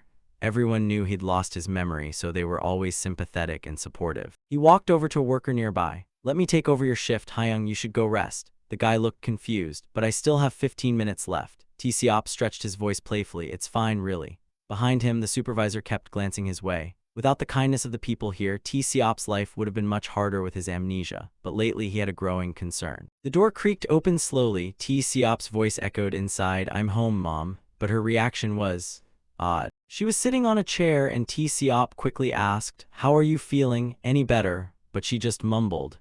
She'd been skipping work at the factory because of her headaches and they were getting worse. She was talking less and less. Her pupils were pitch black and fatigue covered her face. I already made dinner for you, Jae-hun. No, T-Seop. Hearing the wrong name, T-Seop looked at her, worried, but he didn't say anything.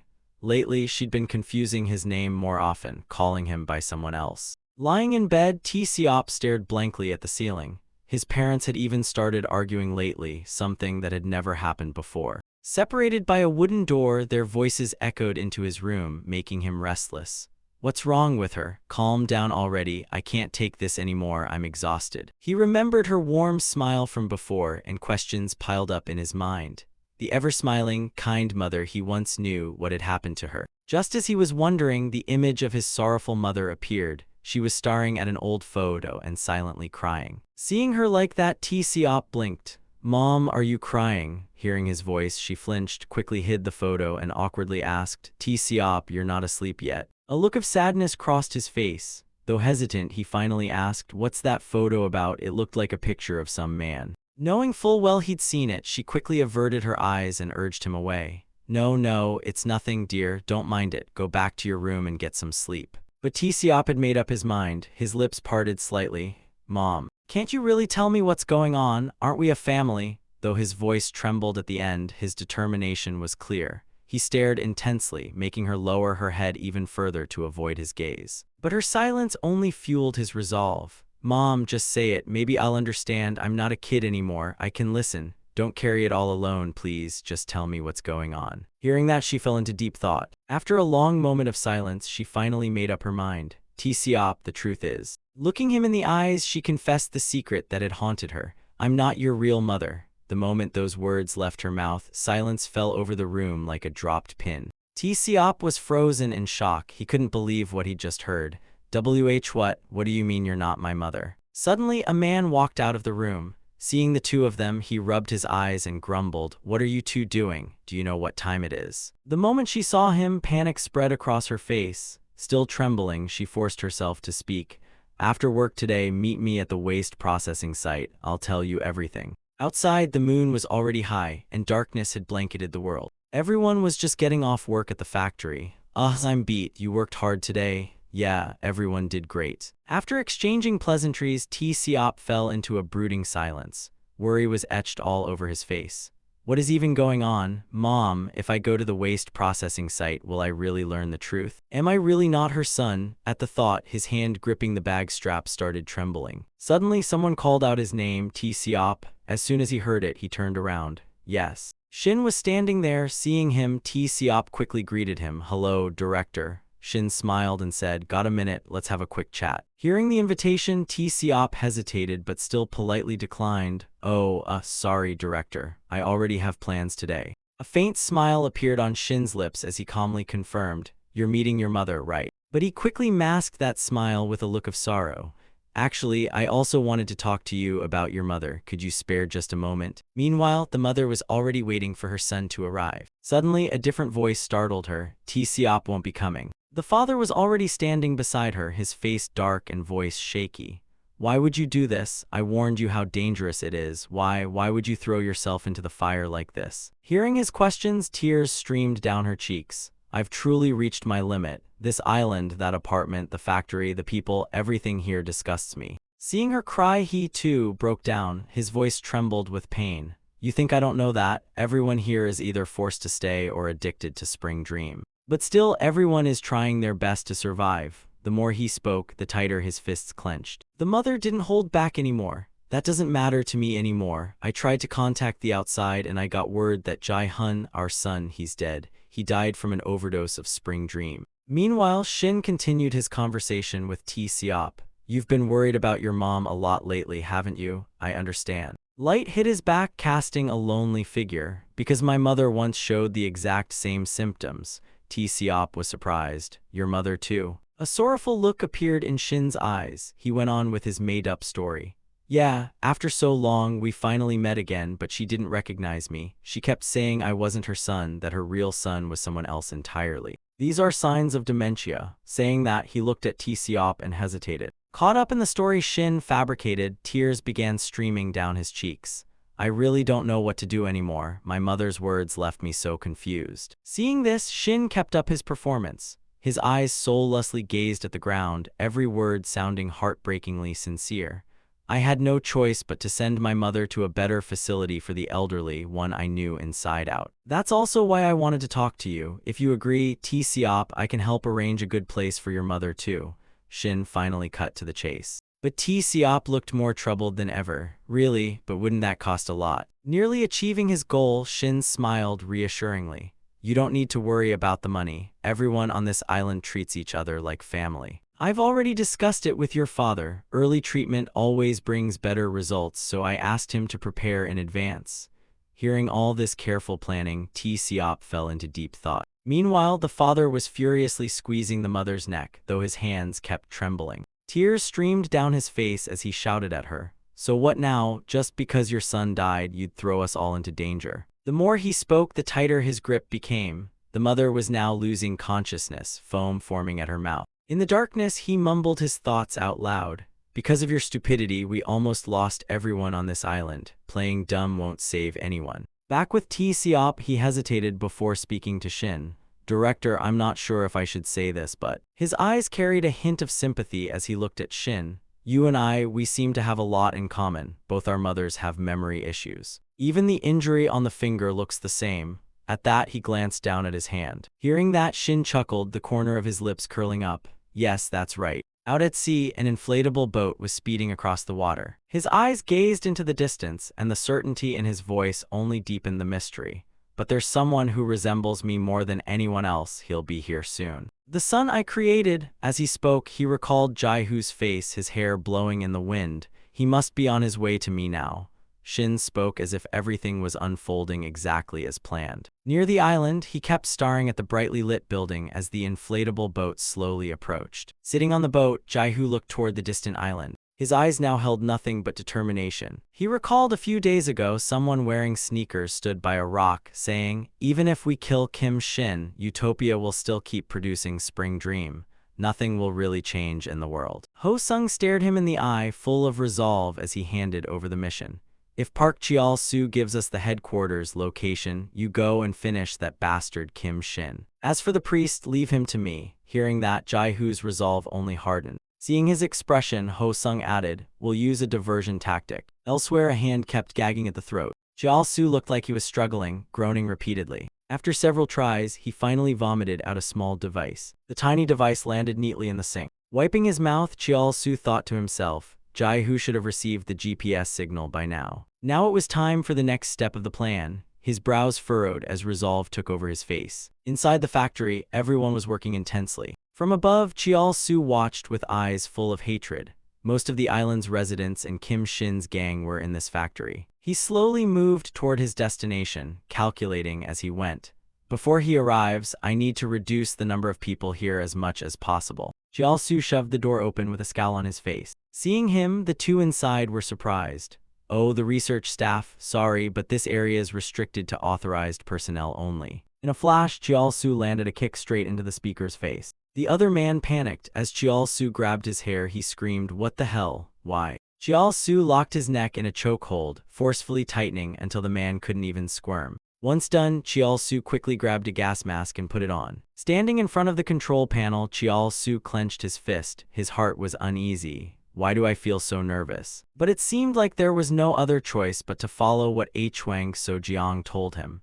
Thinking that, he regained his determination and swiftly moved his hands. Outside, the mixing machine started to shake violently. A worker nearby looked around, confused. What the heck is going on? The supervisor saw the chaos and panicked. He rushed over and shouted to someone behind him, why did the pressure in the mixer spike like that? Hurry up, contact the control room. Within seconds, the chemicals inside the mixer began to vaporize and leak outside. Seeing the scene, the supervisor screamed in fear, Spring Dream is leaking. This is not a drill. He didn't even finish his sentence when his pupils dilated and rolled back. His legs gave out and he collapsed to his knees. Dozens of workers inside the factory were dropping like flies. Cheol-soo's vision blurred. He was still in disbelief. Did it actually work? Suddenly, a voice rang out behind him, startling him.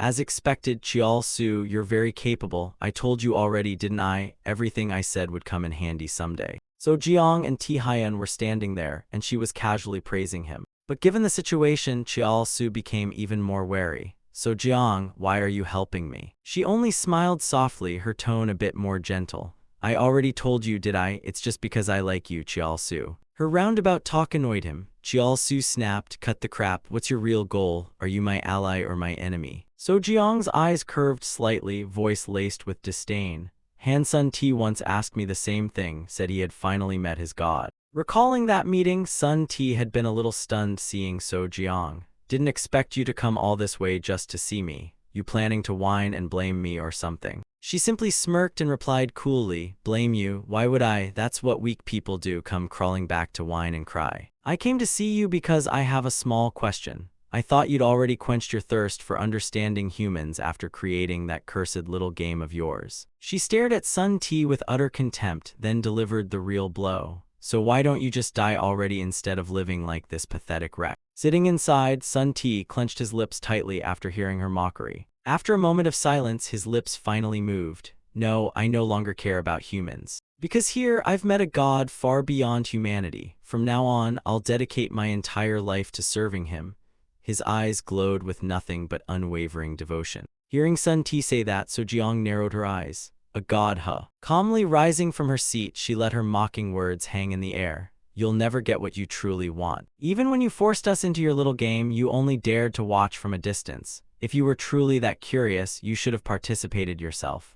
Her words grew sharper, but Sun Ti stayed calm and watched in silence. Then Sojiang laughed. She kept jabbing at him with ridicule. "Just like how you worship others as gods but never once thought about becoming one yourself. Wanna know why? Because you're just a coward." The moment she said it, his expression twisted, from indifferent to glaring hatred in an instant. His reaction only fueled her more. "But I'm nothing like you. I'm strong and smart enough to become whatever I want." Back in the present, Sojiang cheerfully raised her arms in encouragement, her eyes smiling. "So, Chiao Su and Jai Hu, do your best and kill Kim Shin. Okay, you got this." Chiao Su, now agitated, quickly pressed on. "What the hell is your real goal?" Suddenly, Sojiang screamed loudly, feigning terror. "Help me." As Chiao Su stared in shock, a group wearing gas masks rushed in. "Thank goodness you're here." One of them, seemingly the leader, swung an axe down, but Chiao Su reacted fast and blocked the first hit. Furious, Chiao Su threw a glare toward Sojiang. "Achuang Sojiang." She was calmly walking away, waving casually. "It's been such a fun time. Goodbye, Chiao Su." The axe wielder roared and raised his weapon again. Die. But Chiao Su easily caught his wrist mid-swing and held him back. With a powerful shoulder throw, he flipped the man through the air. The man's head hit the ground hard, knocking him out cold. Turning around, Chiao Su charged again. The next attacker lunged with a knife. Chiao Su dodged quickly and punched him square in the face. Cries of pain echoed as more masked men fell under his fists. Chiao Su dashed forward again. He slammed another fist into one man's face, shattering his mask into pieces. Within minutes, he'd taken on nearly 10 foes. Though starting to gasp for air, he still dropped another guy with a final blow. "Damn it, there's too many of them." Without letting anyone block his way, Chiao Su kicked the guy in front of him straight in the gut. His eyes burned with determination as he whispered to himself, "I'm an arrow. I have to keep fighting until Jai Hu arrives." Just as that thought crossed his mind, a knife stabbed deep into his stomach, freezing him mid-motion. The searing pain made him groan as he turned his gaze toward the attacker. Seeing him motionless, another guy behind him charged forward with a knife. "You're dead meat today, bastard." The guy shouted as he brought the knife down, only for a hand to suddenly block his strike. Behind him stood someone clenching their fist tightly. The punch landed like a wrecking ball, twisting the attacker's body like it was made of rubber and regret. To Chiao Su's astonishment, the man's body seemed to burst apart like cheap fireworks. Blood spilled from the impact zone, and the guy collapsed right at Chiao Su's feet. Chiao Su, still dazed, could barely process what just happened. What the hell? One punch and the guy practically exploded. Suddenly a voice rang out, "You've done enough on your own." Jai Hu looked him in the eyes, fierce and focused. "Now let me handle it. I'll send that bastard Kim Shin straight to hell." Somewhere else, a car sped down a road at full throttle. Inside, Seung-jin sat silently, clearly deep in thought. In the front seat, his close underling grinned and teased, "Still thinking about Kangjang Jiao, huh? Don't overthink it, boss." When hatred runs deep, people are willing to risk everything for revenge, even their own lives. He sounded disturbingly sure about that. Mo-gun, sitting nearby and fiddling with a Rubik's Cube, chimed in, "Yeah, and dying faces always look weird anyway. I once saw a guy stick out his tongue like he was mocking death. It was hilarious." Reassured by their twisted pep talk, Seung-jin chuckled. "Is that so? Guess I was overthinking a bit." Suddenly, headlights blasted straight into his face. In an instant, the windshield shattered, and his face twisted in pain as the impact hit. Outside, a truck had just slammed into the car Seung-jin was in, smashing one entire side to pieces. From inside the truck, a calm foot stepped out and planted itself firmly. Looking toward the overturned car, a silhouette sneered, "You bastards think you can die that easily? Stop playing dead and show yourselves." As those words dropped, Ho Sung's gaze turned ice cold, enough to freeze boiling water. From inside, Seung Jin struggled to crawl out. He was slightly injured but still managed to speak through gasps. You're Jang Ho Sung from Manek Dong, right? The moment Ho Sung saw him, he lunged with a crazed laugh and threw a punch. Wow, I'm that famous, even bottom feeders like you know my name. Seeing that punch coming, Seung Jin instinctively shut his eyes. Then suddenly, a sword struck from the side. Mo Gun had leapt out of the car and lunged with his sword, but Ho Sung narrowly dodged it. Staring at the gleaming blade, Ho Sung burst out laughing.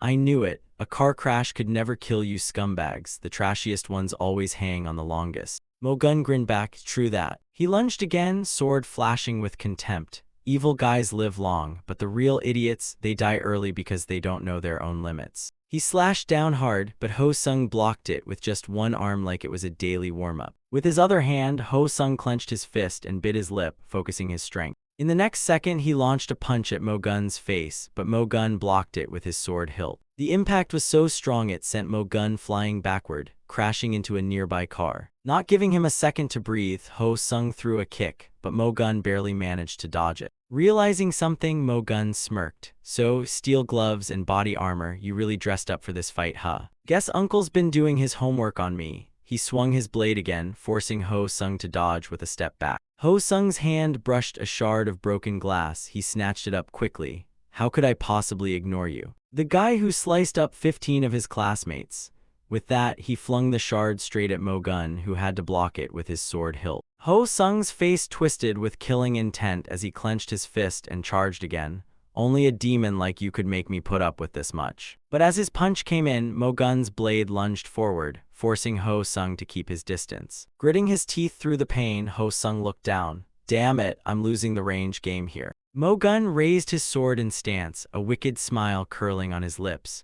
You knew all about me and still walked into this. Uncle, you're even dumber than I thought. His cold blade gleamed under the light as those dark eyes locked onto Ho Sung. 7 years ago, student Kim Mo Gun stood in thick protective gear, gripping a wooden sword in combat stance. The moment the match started, he charged in with an aggressive strike, catching his opponent off guard. He had once been a kendo prodigy with a shining future. His gloved hand clenched tightly around the hilt of his wooden sword. Mo Gun swung again with precision. He was a martial arts prodigy admired by all. At home, his shelves overflowed with trophies. Not only was he naturally gifted, he was also a relentless training nerd. But behind that gear, his eyes always sparkled with something more: excitement, even obsession.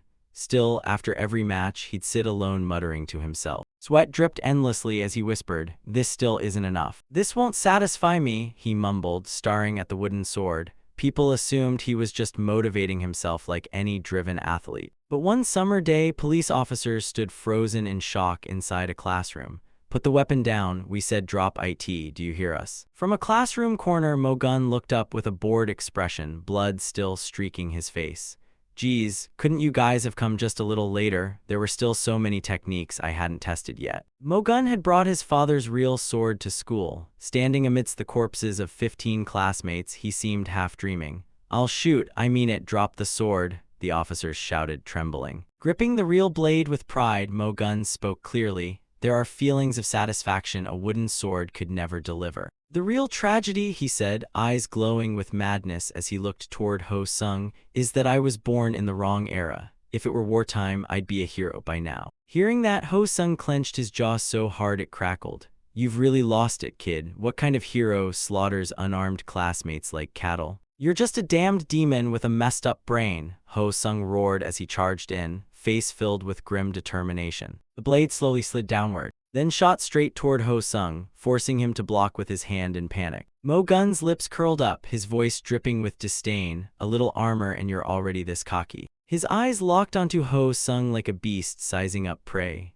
"Armor blocks sharpness, not impact. Pretty sure I just cracked a few of your ribs, huh, uncle?" Ho Sung clutched his chest, urgently recalculating. He needed to close the distance, no matter what. But just as the thought crossed his mind, the tip of the sword was already aimed dead center at his forehead. He ducked low as the blade whooshed past his head. He'd finally entered punching range. But Mo Gun scoffed at the move. "Idiot, you really think I'd let you get close?" And with that, he stabbed his sword directly into Ho Sung's leg. In seconds, the blade was yanked back up, slashing across Ho Sung's face. One of his eyes was now wounded, and the pain made him growl out in agony. 2 more slashes tore across his thigh. Even one of his ears took a hit. Blood sprayed wildly from Ho Sung's body as the relentless blade kept slicing, forcing him to block with his bare hands. Yet Ho Sung's feet kept moving forward, unfazed by the blood pouring out just a little more. Mo Gun's eyes widened in disbelief. What the hell, he's still getting closer. Feeling the pressure, Mo Gun swung his sword even faster, the air growing thick with the scent of blood. Suddenly, Ho Sung let out a furious roar, his eyes now filled with reckless determination. His ironclad fist came hurtling forward, but Mo Gun's sword stabbed straight into Ho Sung's body. Ho Sung staggered from the shoulder pain, and Mo Gun stepped back to dodge the punch. Seeing his sword had landed, Mo Gun exhaled with relief, still catching his breath. "You surprised me there. Guess the armor can't cover the joints, huh?" But in response to the taunt, Ho Sung calmly smiled. "Exactly, joints can't be armored. Which means a blade can slip right through, right?" With that, he grabbed the sword tightly. Mo Gun's hands began trembling. He was stunned. "He's not letting me pull it back." As he thought, his eyes stayed locked on the sword that was being held tight. Suddenly, the sword pierced through Ho's body, blood seeping out and dyeing his shirt red. Groaning quietly in pain, he threw a punch toward Mo Gun, ignoring the fear in the boy's eyes. In a flash, the brutal fist smashed into Mo Gun's face, distorting his features. Mo Gun flew backward, knocked off balance by the sheer force of the blow. Watching the pitiful sight, Ho Sung fiercely pulled the sword from his shoulder. On the ground, Mo Gun had started crying from the pain, tears filling his eyes as he hesitantly touched his cheek. "Ow, my jaw." Before he could let out another sound, Ho Sung hurled the sword, and it embedded straight into Mo Gun's head. Panting heavily, Ho Sung muttered, "That takes care of the nosy brat. Now it's time to deal with those filthy old geezers, huh?" The Secretary General finished his sentence with a glare aimed directly at the pastor. Looking at Seung Jin and his underling clutching their shoulders, he smirked. "Actually, shouldn't I be calling you father instead?" Suddenly, Seung Jin pulled out his shattered phone and pressed play. "Wait, check this out. While you were fighting, I sent my elite team to Manak Dong. Just one word from me and your precious Manak Dong will be reduced to ashes," he threatened calmly, looking straight at Ho Sung. But Ho Sung burst out laughing with contempt. "What level Manak Dong? Wow, I didn't think your stupidity ran that deep. Do you even know who the monster guarding Manak Dong is?" He grinned, visibly amused. Meanwhile, dozens of feet marched elsewhere, a group of fierce-looking men advancing through a narrow alley. The leader glanced at his crew and gave the order. "Boss said to kill everyone we meet. We're wiping this place off the map." Suddenly, a figure appeared, startling them all. "Did you say wipe out something? Sorry, I didn't quite catch that." Standing in the shadows, Lee Sun Seng's face emerged faintly. "Who the hell are you? Why are y'all sneaking around like hooligans this late?" The leader smirked and responded calmly. "Lee Sun Seng, can't believe you're living like a stray mutt in this dump. But you're blind now, aren't you? You won't last long against us." The alley lights went out the moment he finished talking, freezing everyone in place. Sensing the awkward silence, Sun Seng smiled lightly. "In Manak Dong, the only lights we have are from the sky and the street lamps. Most houses here don't even have electricity. Which means whether it's me or you, all we see right now is pitch black." His aura flared up and his blood-red eyes sent a chill through their spines. Sun Sang swiftly threw a punch, his massive fist hurtling straight toward them. One guy in the group had no choice but to eat a punch, and his cheek was twisted out of shape. And that wasn't the end. Sun Sang unleashed a flurry of punches, sending the group in the alley into a chorus of painful groans. Still not satisfied, Sun Sang raised one leg. He violently kicked the guy in front, and in seconds, the crowd was squeezed together like sardines. The ones in front were human punching bags, while the guys in the back panicked because they couldn't see squat. "What the hell? Why do you guys keep backing up?" "I can't see anything. What's happening up there?" Hearing their teammates squealing like pigs at the slaughterhouse, the guys in the back freaked out. All alone, Sun Sang leapt into the air. He stomped down hard on someone lying on the ground, making the poor guy yelp. But wait, there's more. His foot spun midair, landing a spinning kick that flattened another batch of unfortunate souls. One of them finally caught on and shouted, "Scatter, everyone scatter. Fighting in a narrow alley like this just turns us into bait." Lee Sun Sang was herding all the enemies into one direction, and once again, he tightened his fists. With a steady breath, he threw a textbook punch that knocked the poor sap back like a wolf cornering sheep. Sun Seng's face stayed calm as he charged in, blending into the symphony of pitiful screams from his prey. Mixed into that chaos were the vicious sounds of an old wolf tearing into his meal. He just kept pummeling everyone in front of him. One punch hit a guy square in the bones, leaving his face twisted in pain. These weren't clean, surgical attacks aimed at weak points. Another punch landed on the arm of someone trying to fight back, making him howl in agony. These were clumsy haymakers with zero finesse. And here comes another meaty fist flying through the air. The guy who had been barking orders got nailed right in the solar plexus, coughing up blood, but the brute behind those wild punches was none other than the legendary butcher Lee Sun-seng. Fallen bodies lay behind him while punching bags lined up in front. In the dead of night, the sound of his fists echoed loud and clear. Even though his pupils were blurry, every spot his fist touched turned into a fatal point. On the other side, Ho Sung stood tall, dripping in blood from head to toe. "Get lost. You think you can intimidate me with that half-dead body?" Staring straight at the guy, barely holding himself up with just a pocket knife, he sneered. Hearing those words, the man ignored the blood gushing down and gritted his teeth. "Half-dead body, huh? Did I lie, you bastard?" He snapped and lunged forward, the gleaming knife just inches from Ho Sung.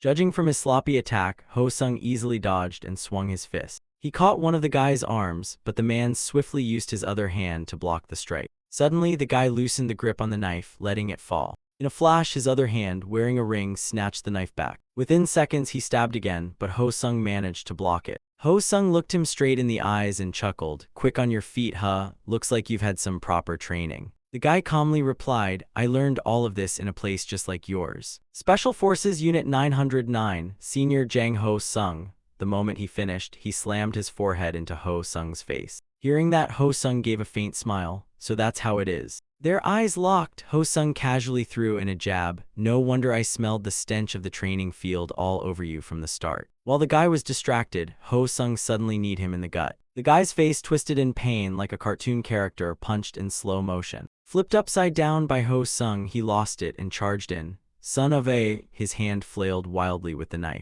Spotting an opening, Ho Sung rushed in. His punch landed squarely on the man's face and he whispered into his ear, "So, do you remember that to pass Special Forces training, you have to master assassination techniques?" He stopped right beside the guy's feet, his presence looming like a ghost from boot camp hell. Another punch came crashing down as Ho Sung coldly reminded him, "That's the standard of a Special Forces soldier." The guy's face twisted under the blow, blood pouring from his body like a leaky faucet. Yet he refused to back down. The knife in his hand spun slightly. He slashed quickly to the side, but Ho Sung ducked with ease. A smug grin tugged at Ho Sung's lips. "Too predictable. You're scared of the armor, so your only target is my head." A power-packed punch landed on the guy's ribs, making him grimace in pain. Ho Sung charged again, eyes blazing with resolve. "It's over. Time to die. I'll show you what real Special Forces are made of." The man's hand loosened, the knife slipping from his grip. Ho Sung's fist smashed right into his face, just as the guy tried to strike Ho Sung's wounded shoulder.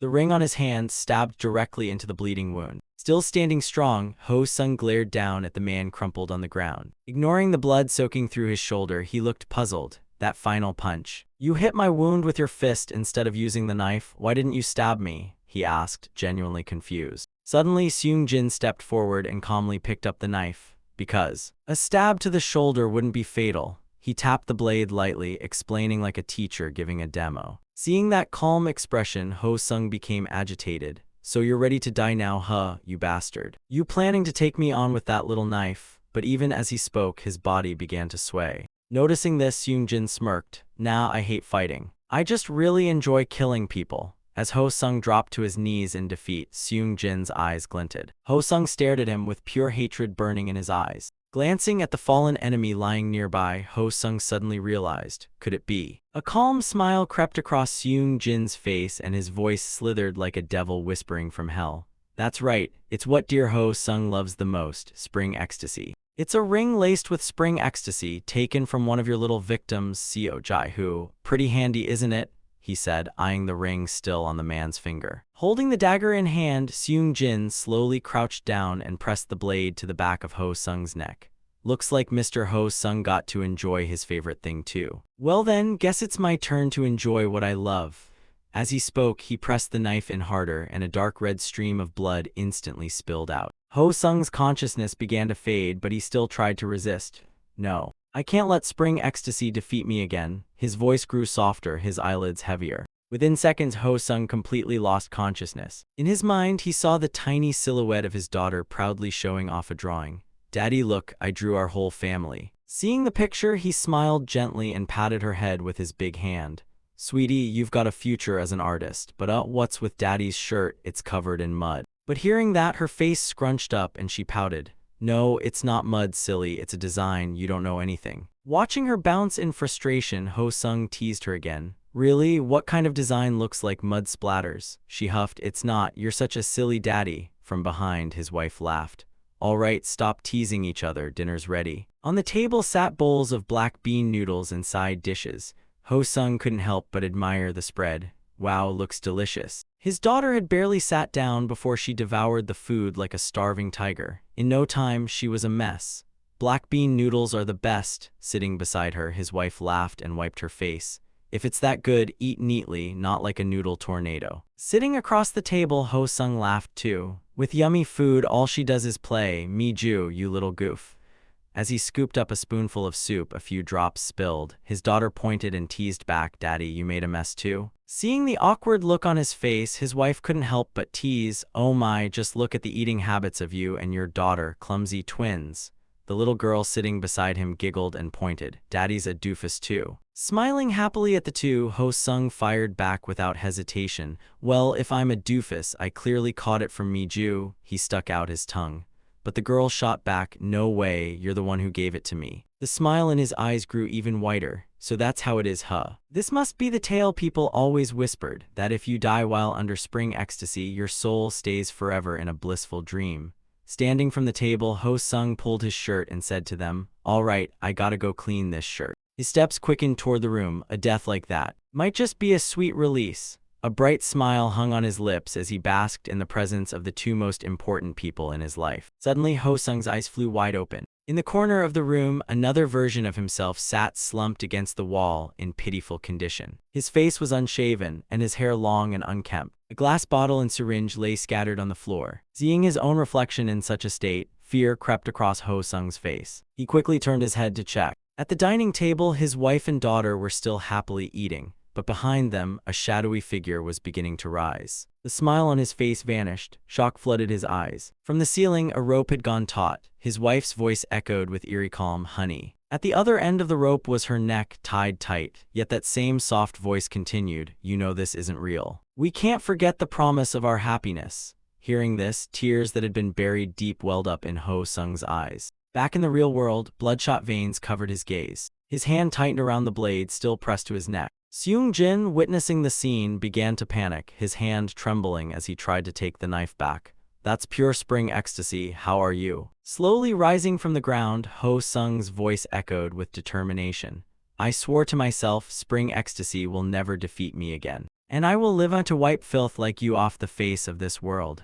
As he spoke, tears rolled freely down his cheeks. Suddenly, the release valve began leaking gas. But from the control room, someone frantically pushed the buttons, and just in time, the valve was shut tight again. A lab worker pulled off his mask, his face dripping with sweat, and spoke up, you can take your mask off now. I've shut off the gas release valve on the mixer. At that moment, the lab was a battlefield. Staff members lay sprawled all over the floor. The same worker asked, all right, so now all that's left is to kill Kim Shin, right? But Jae-hoo shook his head, no, taking down Kim Shin, that's something I'll do alone. Hearing this, Cheol-soo couldn't believe his ears. His expression darkened as he demanded, what kind of nonsense are you saying all of a sudden? Referring to the bleeding wound on Cheol-soo, Jae-hoo insisted that in his current state, he wasn't fit to fight.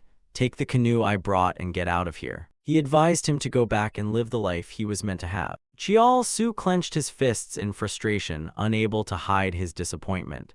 I've done everything to get to this point, and now you're saying this? He insisted that a few flesh wounds wouldn't stop him. His face turned stone cold, his eyes burning with fury and resolve. If I die, I'll die fighting. I want to take revenge with my own hands for what he did to me. Hearing that, Jae-hoo shared, there was once someone who told me that revenge doesn't always mean killing Kim Shin. The lab worker stood stunned. Jae-hoo explained, live a life that Kim Shin could never have, a normal, peaceful life. Thinking about Seo's tears, Jae-hoo suggested, a happy life is also a form of revenge. He placed a hand on Cheol-soo's shoulder and mentioned his girlfriend. She's pregnant. The news hit Cheol-soo like a thunderclap. Jae-hoo encouraged him, go back and give her the family she deserves. Help me get revenge on Kim Shin that way. For a moment, Cheol-soo was deep in thought. Then he asked, what about you? What are you going to do? Jai-Hu looked a bit melancholic but promised, when this is all over, I'll come back too. Meanwhile, with his fists alone, Sun Sang was turning Utopia's staff into mashed potatoes. Even without sight, he gave it everything he had to keep fighting. One after another, the Utopia staff pulled out knives for self-defense, only to get wrecked by Sun Sang's fists. The rest hesitated. Out of nearly 60 people, only about 10 were left standing. Now Sun Sang faced 10 knife-wielding enemies, his body already stabbed multiple times. But with every opponent he took down came another cost. His breathing grew erratic from the exertion, his body riddled with deep wounds. The burden on his shoulders now included exhaustion, and each punch from Lee Sun Sang was noticeably slower. Still, Sun Sang clenched his fists with trembling hands. Since he couldn't see, every punch required his full strength and all the will he had left. Covered in blood, gasping for air, it was clear to everyone his body had reached its limit. Sun Sang growled, What are you waiting for? Come at me. And just then, dawn began to break. Bathed in the golden light of morning, Sun Sang weakly gave the order, Come on, let's finish this. As the Utopia goons charged, the only one left shrouded in darkness was him. In a flash, Sun Sang took a painful stab. From behind, another staff member lunged with fury, driving the blade deeper while begging, Please, just die already. But Sun Sang turned and slammed a fist right into his attacker's face. Yet another blade stabbed into him, his breath grew even more ragged. In that moment, he cracked open his lifeless eye and whispered, No, it's not time yet. But the moment he said that, his body gave out, he dropped to his knees. Seeing this, the remaining staff realized the opening. Their leader announced, That's it, let's finish him off. Raising their weapons high, they sneered, thinking, We've beaten Utopia's strongest. In his final moment, Sun Sang murmured, Is this the punishment you wanted to give me, Lord? Then I accept it. But he prayed sincerely, Please bless the people of this town. If a sinner like me must burn in hell 1,000 times, I accept it gladly. His calloused, dirt-stained hands clasped in prayer, he whispered, Grant peace to the people of Manhwa. One of the staff sneered mockingly, What's with that creepy look? Are you possessed, Lee Sun Sang? As he raised his weapon and smirked, Time to die, old man. Bye-bye. A rock suddenly smacked him square in the face. What the hell? He shouted, eyes wide. Dozens of humble townsfolk charged in with water pipes in hand, yelling, Protect Chief Lee. Their leader panicked, unable to hide his shock. These damn junkies, what the hell? The villagers stormed in, beating down the staff while screaming, You scumbags, get out of Manhwa right now. The leader was beaten until his head bled, unable to fight back against the overwhelming numbers. The villagers shouted relentlessly, We don't need your damn dream ecstasy anymore. They showed no mercy, pouring out their fury while cursing at the staff. We're not afraid of your thug squad anymore, you sons of bitches. Nearby, Sun Sang weakly spoke up, No. He urged them with concern, I told everyone to run, you must not fight them. One villager rushed over and helped support his shoulder, firmly declaring, We're not running anymore, Chief. We're going to protect Chief Lee. Just like how he once protected them, they now helped carry Sun Sang with unwavering resolve. But Sun Sang stubbornly tried to stop them. You mustn't sacrifice yourselves for a sinner like me. Another villager chimed in, Chief Lee isn't someone who deserves punishment. He insisted, He's the great man who led us toward a better life. In their eyes, he was their savior. Meanwhile, clutching the knife still stuck in his chest, a voice rang out, Because I swore I'd never lose to dream ecstasy again. With bloodshot, vengeful eyes, Ho Sung growled, I'll wipe scum like you off the face of this planet. Then he sprang up and landed a punch on Seung Jin, so hard it nearly dislocated his jaw. Seung Jin's face swelled up like a balloon. Ho Sung didn't stop there. He grabbed Seung Jin's head and slammed it into the ground like a human mop. He followed up with a barrage of kicks straight to Seung Jin's gut. Ho Sung poured all his strength into his legs. Then he finished it with a direct stomp to the guy's face. Seung Jin could only clutch his face and scream in agony. Now bruised and broken, Seung Jin cried out, It hurts, I'm sorry, please spare me. Ho Sung just sneered, Oh wow, just a few punches and you're already whining like a kicked puppy. He shoved Seung Jin's head to the ground and raised his fist mockingly. Weren't you always bragging, thinking you were some big bad demon lord? Turns out you're just premium garbage. Seung Jin sobbed with snot and tears flowing. Please, I don't want to die, I'll do anything you say, please. But with killing intent in his eyes, Ho Sung coldly refused. Seeing you broken like this repays every bit of my pain.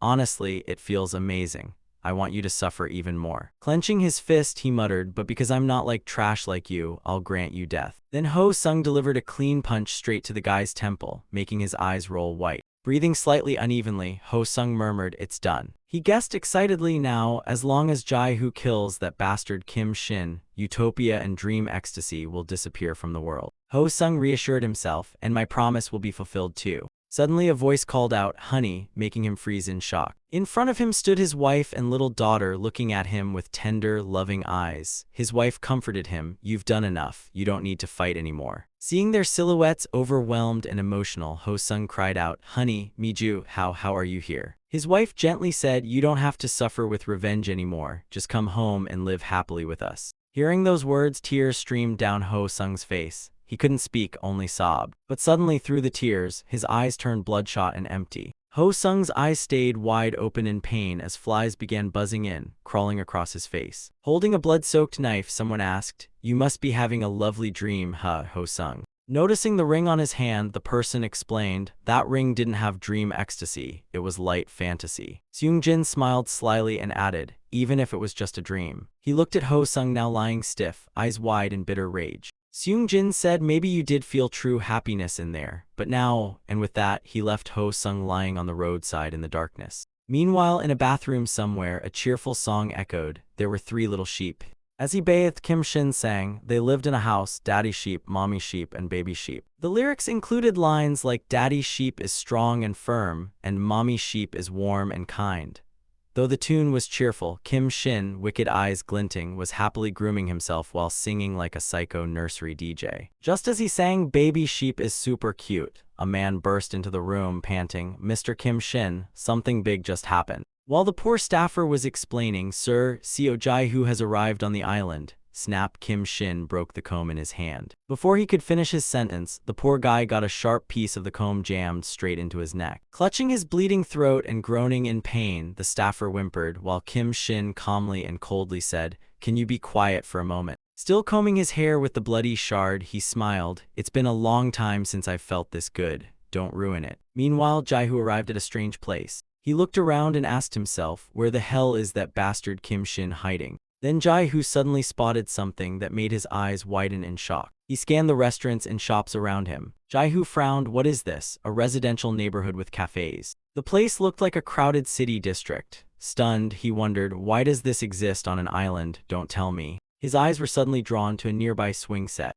Childhood memories of playing with his father came flooding back, vivid and painfully real. Jai-Hoo muttered, "Is he trying to mimic my life?" Then he looked up and froze. Right before him was the very building where he and his father used to live. Seeing that sight, the veins in Jai-Hoo's face bulged, his eyes filled with hatred and disgust. "Kim Shin, you're seriously out of your mind." From high above, peering through the glass window, Kim Shin said softly, "I missed you, Jai-Hoo." With a twisted grin, he added, "Bet you're shocked, huh? But don't worry, I've got more gifts for you." At that moment, a car pulled up by the curb. Stepping out, one of Seung-jin's subordinates rushed over. "Chief, are you okay?" He respectfully said, "Sorry we were late, sir. Please forgive us." To that, Seung-jin simply replied, "I'm fine." Loosening his tie, he asked wearily, "Got anything to drink in the car?" Seung-jin added, "My body's worn out from all that running around." Riding in the luxury car, after chugging down a whole lot of water, Seung-jin asked, "What, that Seo Jai-Hoo guy, he's already on the island?" The subordinate replied, "Yes, sir. He's also the one who destroyed our production facility." Hearing that, Seung-jin crushed the water bottle in his hand in rage.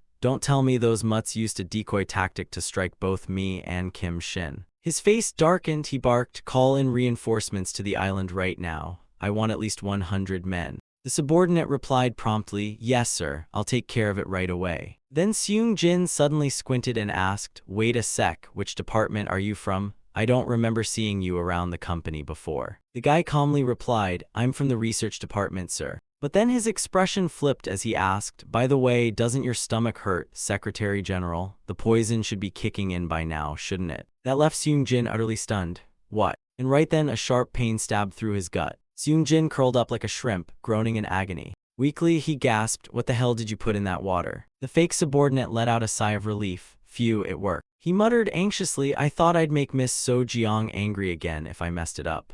At that moment, another vehicle pulled up beside Seung-jin's car. So Jiang stepped out, smiling sweetly. "Good morning, Mr. Secretary General. Honestly, I wasn't sure how to kill you, but turns out the stomach really is the highway to the grave." She added cheerfully, "Poisoning your food and drinks, well, is that your favorite method too, sir?" Now with a twisted face and bulging veins, Seung Jin could only wheeze and question, why? So Jiang calmly replied, why what? I told you from the very first meeting, I've always known who would be the last one standing. She asked slyly, aren't you curious how I knew that? Meanwhile, Seung Jin's eyes rolled back, burning with hatred, groaning. But So Jiang didn't care one bit. She grinned maniacally, thrilled, and declared, because the one who survives and takes everything in the end has always been me. Meanwhile, Jai Hu stood in front of a scene loaded with childhood memories. Clenching his fists, he muttered, this building is an exact replica of where I grew up. That must mean. Jai Hu guessed Kim Shin was also inside that place. He wondered if T Seop might be in there with him too, and started walking forward. But then a voice called out, you. A trembling man holding a knife said, are you?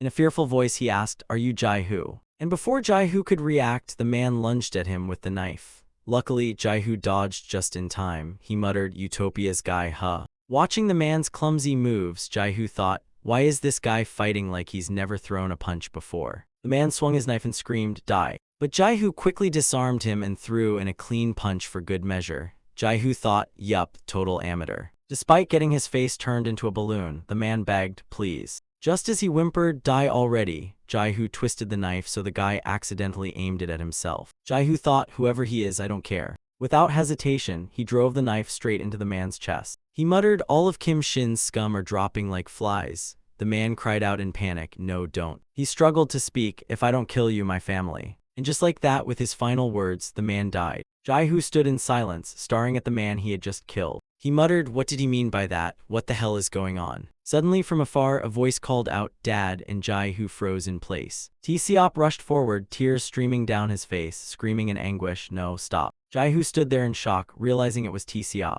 Seeing this, the people around T Seop tried to stop him. T Seop, you can't go over there. But he thrashed wildly, yelling, let me go, that's my dad. T Seop shouted in grief, that bastard killed my father. Someone beside him tried to calm him down. Please hang in there, T Seop, that guy. The man whispered in T Seop's ear, he's a ruthless killer, a real devil, making Jai Hu freeze where he stood. At that moment, T Seop furiously shoved them away, cursing, I don't care who he is. He charged with blinding rage and fury, determined, I'll kill him too. Clenching his fist, T Seop declared, I will get my revenge. He swung and punched Jai Hu straight in the face. As he punched, T Seop cried out in pain, why? He kept hitting Jai Hu, yelling, why did you do that to my dad? Blinded by anger, T Seop threw punch after punch, cursing, how could you be such a cruel bastard? Kim Shin muttered, to kill me, you had to become a monster too, didn't you, Jai Hu? Watching from above, he smirked, you've recreated everything I once did, down to the last detail. With a satisfied grin, Kim Shin marveled, truly flawless, you really are worthy of being my son. T Seop picked up a knife from the ground. Holding it high, eyes full of tears, he shouted, I'll return everything to you.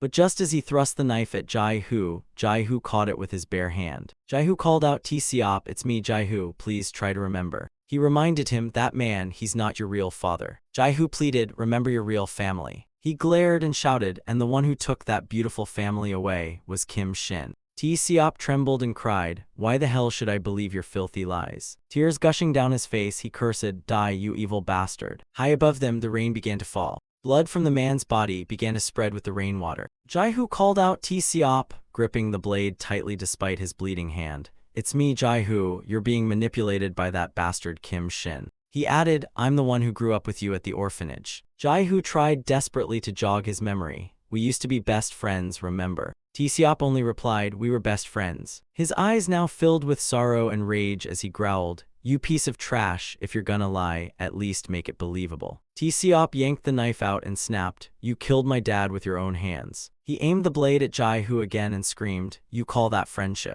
Luckily, the knife slipped past Jai Hu and stabbed into the ground near his hair, snapping the tip. But T Seop didn't stop. He swung madly, yelling, die, you evil bastard. Just then, Jai Hu shoved him backward. T Seop was thrown several meters away. Jai Hu shouted in concern, T Seop, are you okay? But T Seop gritted his teeth and snapped, don't say my name. Slashing the knife again, he roared, stop pretending we're close, you scumbag. Thankfully, Jai Hu dodged in time. T Seop charged again like a man possessed, knife in hand, screaming, die. Jai Hu quickly grabbed his arm holding the knife and twisted it behind his back to restrain him. With T Seop pinned, Jai Hu begged, please calm down, T Seop, just listen to me for a second. But T Seop, blinded by hatred, headbutted Jai Hu and snarled, let go of me. Suddenly T Seop noticed something. Another citizen stood nearby, gripping a knife. T-Seop's eyes lit up as he shouted joyfully, "Uncle, you're just in time." He screamed, "Stab this evil bastard now while we have the chance." But the knife ended up stabbing straight into T-Seop's gut. Stunned, T-Seop could only gasp, "Huh," and Jai-Hoo's eyes widened as he screamed, "T-Seop." After the stabbing, the man darted off frantically, mumbling, I did it, I finally did it." Clutching the wound in agony, T-Seop asked in disbelief, what, why? He stared blankly at the knife in his stomach, stumbling into Jai-Hoo's arms as Jai-Hoo panicked, still shouting, "T-Seop." Jai-Hoo held the wound tightly to stop the bleeding, urging him not to move. He kept repeating, "Don't fall asleep, stay with me, please don't close your eyes." But T-Seop's eyes were starting to lose their light. Eyes rolling back, T-Seop muttered, "It's so cold." He groaned in pain. But then, using the last of his strength, T-Seop kicked Jai-Hoo, despite his whole body trembling and his mouth full of blood. As T-Seop kept attacking, Jai-Hoo tried to hold him back, pleading, "You'll lose more blood if you keep moving." But T-Seop didn't care. He curled up and gave Jai-Hoo a hard kick. The intense movement made his wound bleed even more. Seeing this, Jai-Hoo desperately begged, "Please, stop struggling, just listen to me." But T-Seop refused to listen and charged forward again with clenched fists. He swung with all his might, but Jai-Hoo managed to block it. Blinded by hatred and ignoring his fatal wound, T-Seop launched a barrage of wild attacks. Jai-Hoo pleaded, "Please just stop already." With no other choice, Jai-Hoo threw a punch, hitting T-Seop squarely. T-Seop collapsed unconscious for a moment, but then he suddenly woke up, eyes burning with murderous rage. He responded with a fierce punch to Jai-Hoo's face. As he raised his fist for another hit, Jai-Hoo caught it in time and locked T-Seop down with his leg. Soaked in heavy rain, Jai-Hoo whispered, "I'm sorry, T-Seop," thinking, "but I have to get you out of this nightmare somehow." With the idea of cutting off oxygen to the brain, Jai-Hoo tightened his hold around T-Seop's neck, no matter how hard T-Seop thrashed. He struggled to lift his fist. T-Seop tried to land another hit on Jai-Hoo. Enduring it all, Jai-Hoo whispered to himself, "Hang in there, just a bit longer, just a little more, and he'll break free from the nightmare." T-Seop now looked like a wild beast being tamed. Then, thanks to Jai-Hoo's method, T-Seop's clenched fist slowly relaxed, and finally dropped. But instead, T-Seop reached for the knife embedded in his own stomach. He growled in pain as he clenched his teeth and pulled it out. Jai-Hoo screamed, "No, T-Seop, don't. If you pull it out, you'll lose more blood." But T-Seop ignored him and yanked the blade out, causing blood to gush out like a horror movie on fast forward. Blood poured from his mouth too, but T-Seop didn't care. He just wanted Jai-Hoo dead. Shaking, he lifted the knife again. He managed to gasp out a few words. Then his eyes went completely blank. The knife slipped from his fingers and fell. Seeing his friend lying in a massive pool of blood, Jai-Hoo panicked and shouted, "T-Seop." Crawling toward him in tears, he cried, "No, please no." T-Seop's lips moved faintly. He whispered a single word, "Dad." Reaching out toward the man nearby, he called again, "Dad, Dad," but soon after T-Seop fell silent. He took his last breath and Jai-Hoo trembled, muttering, "No." His tears mixed with the rain. "I'm sorry, T-Seop." Jai-Hoo blamed himself, "It's my fault." Collapsing beside his friend's body, he sobbed, "It's because of me, all of this happened because of me." He dragged himself up the staircase, his soaked and broken body stumbling as he mumbled, "It's all my fault, all of it." He believed he had doomed everyone. Jai-Hoo took another step, and suddenly his mother's smile and father's face flashed before him. With pain in his voice, he asked, "Dad, why did you save me? It would have been better if I had died with you back then." Standing at the doorstep, what greeted him was the tragic image of his father. Along with that came voices echoing. 2 steps forward, his father's smile only made Jai-Hoo more exhausted as he muttered, "If only it had been that way." Remembering that hand, he thought, "Then I wouldn't need revenge." Thinking of Du Seok, Jai-Hoo told himself he wouldn't have to become an arrow himself either. He bitterly reflected, "All the people I loved wouldn't have had to die such senseless deaths." Jai-Hoo quietly resented, "Why did you try so hard to let me live, Dad?" He opened the door to the house. Jai-Hoo stepped inside, and what greeted him was Kim Shin, cheerfully speaking, "Welcome, Jai-Hoo." He exclaimed, "You're just like me now." Kim Shin gave a crooked smile and added, "We're the kind who only bring misfortune and suffering to others." He sighed, "Really, we're so alike." Kim Shin commented, "Like father and son." As he ran his hand through his hair, it almost looked like Jai-Hoo, full of pain and torment, was slowly becoming Kim Shin. Out in the rain, Cheol-soo was pushing a boat with all his strength, but his face gradually twisted with an emotion hard to describe. Looking at the inflatable boat ahead, Cheol-soo recalled what Jai-Hoo had told him. His girlfriend was pregnant. Jai-Hoo had said, "When you get back, try to build a real family. Help me get revenge on Kim Shin by living a life he could never destroy." At the time, Cheol-soo had answered in distress, "How could I? I've come all this way, I can't just run now." He looked at Jai-Hu with conflicted eyes and declared, "I'll fight him too. I won't let you face him alone." Just as Chial-Su was about to continue, Jai-Hu shook his head. "You don't have to," he said, lowering his gaze, "because honestly, I'm just a bastard you should have hated anyway." He confessed, "The one who injected you with spring fever at the park that night was me," leaving Chial-Su utterly stunned. Jai-Hu regretfully admitted, "I was the one who destroyed your beautiful life just to drag you into this damned revenge plan." Hearing that, Chial-Su couldn't hold it in and punched Jai-Hu straight in the face. He roared in fury, "So it was you, the bastard who shoved me into this hellhole." Seeing this, Jai-Hu replied, "Yeah, it was me." He tried to convince Chial-Su, "So stop worrying about me, go back to the life that was always meant to be yours." Jai-Hu looked up with sincere eyes and pleaded, "Go find that girl, build a small family, live happily. Live the kind of life monsters like me and Kim Shin never could." Now standing in the pouring rain, Chial-Su clenched his fist. He looked off into the distance, cursing, "You damn bastard." Then muttered, "If you were gonna use me, why didn't you just finish the job?" Inside the house, in front of a crookedly photoshopped family picture, Jai-Hu, with bitter tears and eyes full of rage, cursed, "Son,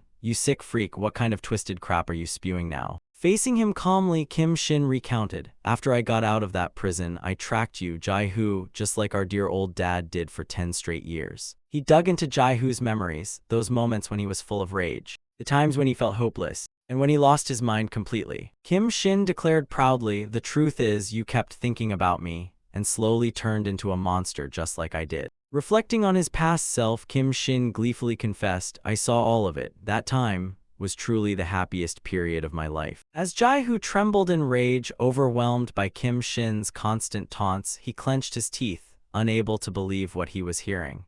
But Kim Shin calmly continued, "The one who made you who you are today wasn't your dearly departed father's. It was me," he sneered with satisfaction.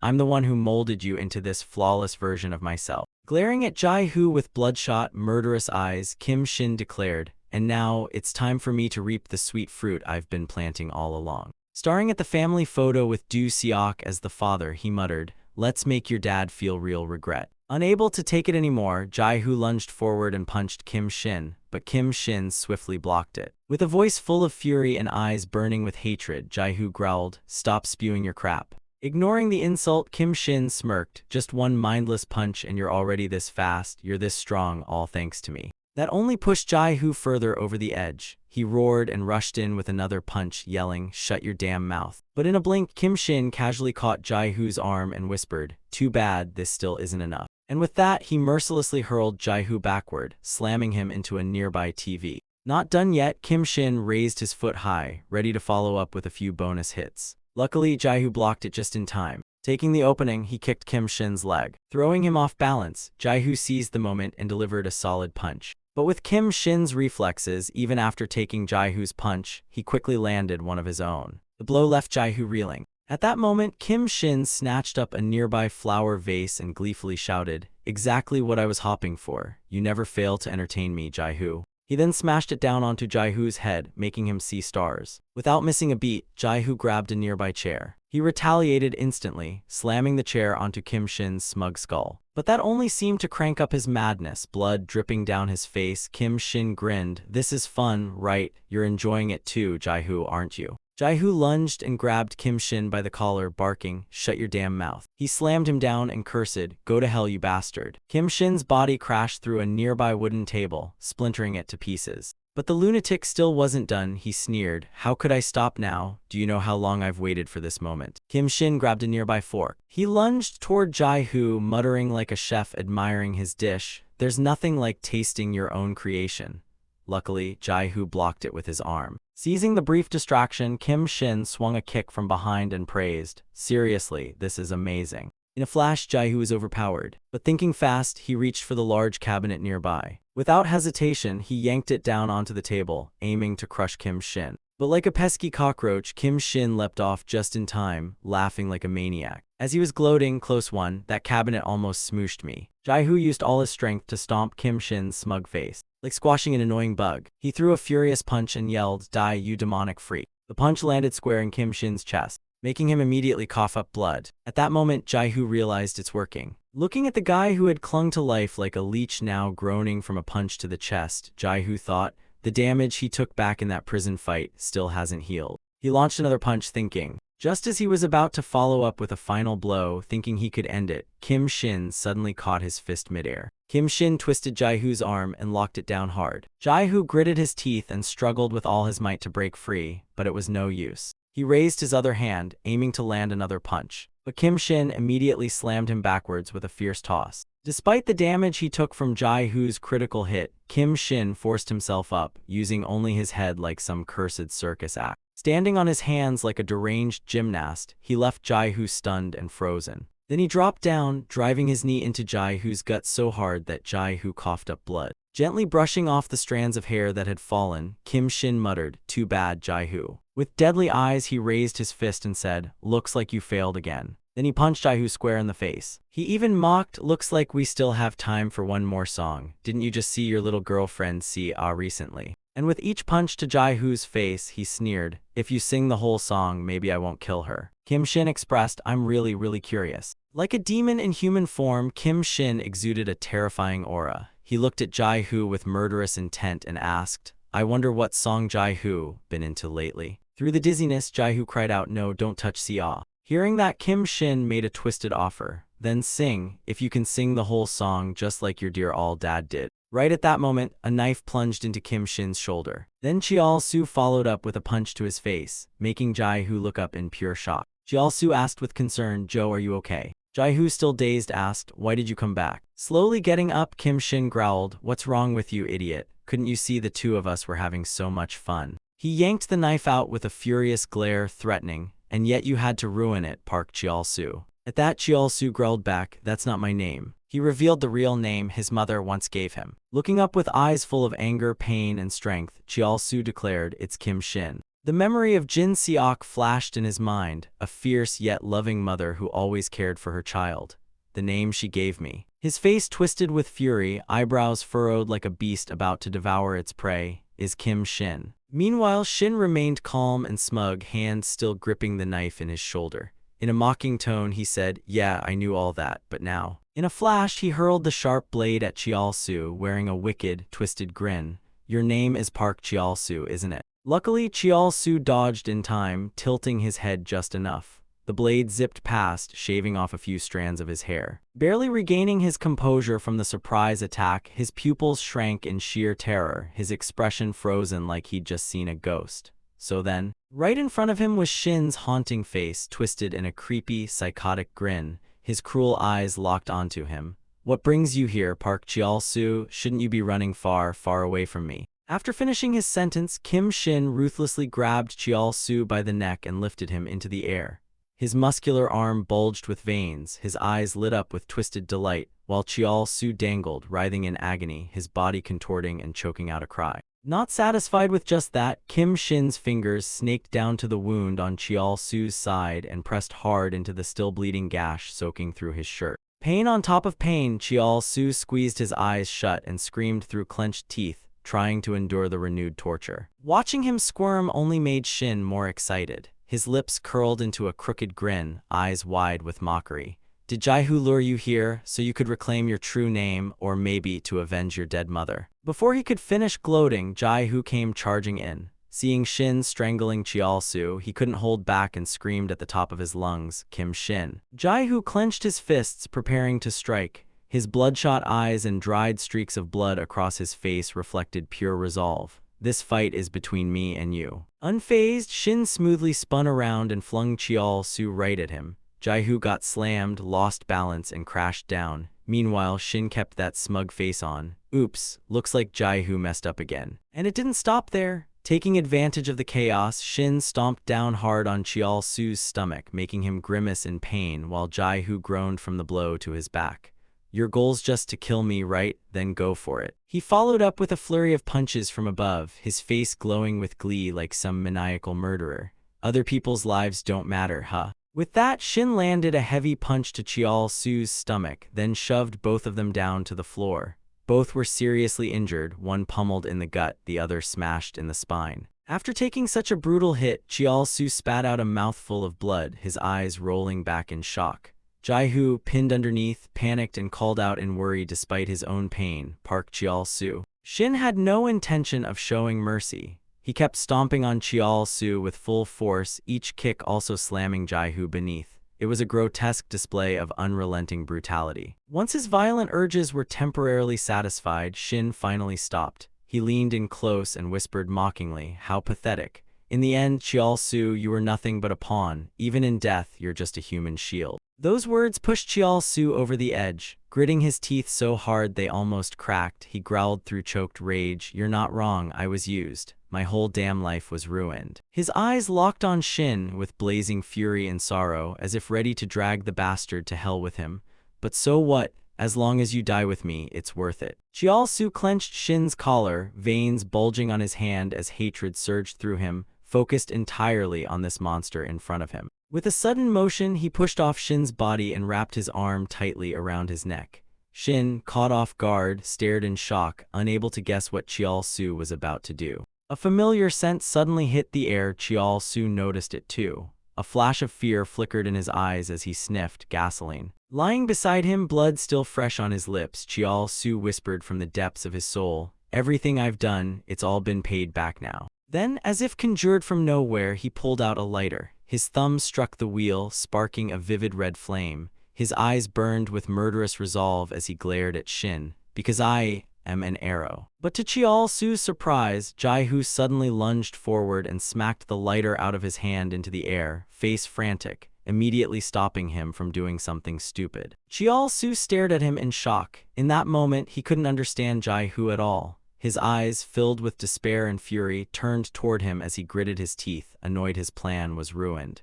"Jaihu, what the hell are you doing?" There was no time to answer. Jaihu quickly shifted his footing and took a battle stance, ready to counter whatever came next. Even though they joined forces to attack, it wasn't easy to take Shin down. He shoved Chial-su aside and caught Jaihu's punch with his other hand, his veins bulging as his face twisted into something straight out of a horror flick. The hand that blocked the attack clamped tighter around Jaihu's fist, fingers curling in with crushing force. He mocked Jaihu with a cruel grin. "Honestly, I don't get it either. That was your chance to kill me, genius." Veins popped across his forehead as he growled, a twisted sneer on his face. "If you're going to threaten me, Jaihu, you'd better think only about me. Don't even dare to care about anything else." But Jaihu fired back with a voice full of resolve. "Park Chial-su, you have to live no matter what." Still gripping Shin's arm that was choking him, Chial-su turned toward Jaihu's voice, drenched in sweat, his vision blurry, and wheezed, "Go back to the life you're meant to have for me." Jaihu's pupils trembled with tears welling beneath his eyes. His face twisted in fury, a silent scream blazing from within, "You absolutely won't die for this bastard." Then with all his might he struck back. Jaihu slammed his elbow into Shin's chest, hard enough to make the guy grit his teeth in agony. Shin had underestimated him, and now he was paying the price. His eyes widened in disbelief, blood spurting from his mouth in streams. That arm, it was supposed to be broken. Jaihu didn't give him a moment to recover. He followed up with a rapid flurry of strikes. So fast and fierce Shin stumbled backward, unable to react. Jaihu's face burned with vengeance and iron will. As he attacked, tears streamed down his cheeks. Blood and sweat mixed in a storm of pain and purpose, but he wasn't done. Crimson drops flew through the air, and as Shin looked at Jaihu's fierce, determined face, there was, if only briefly, a flicker of surprise.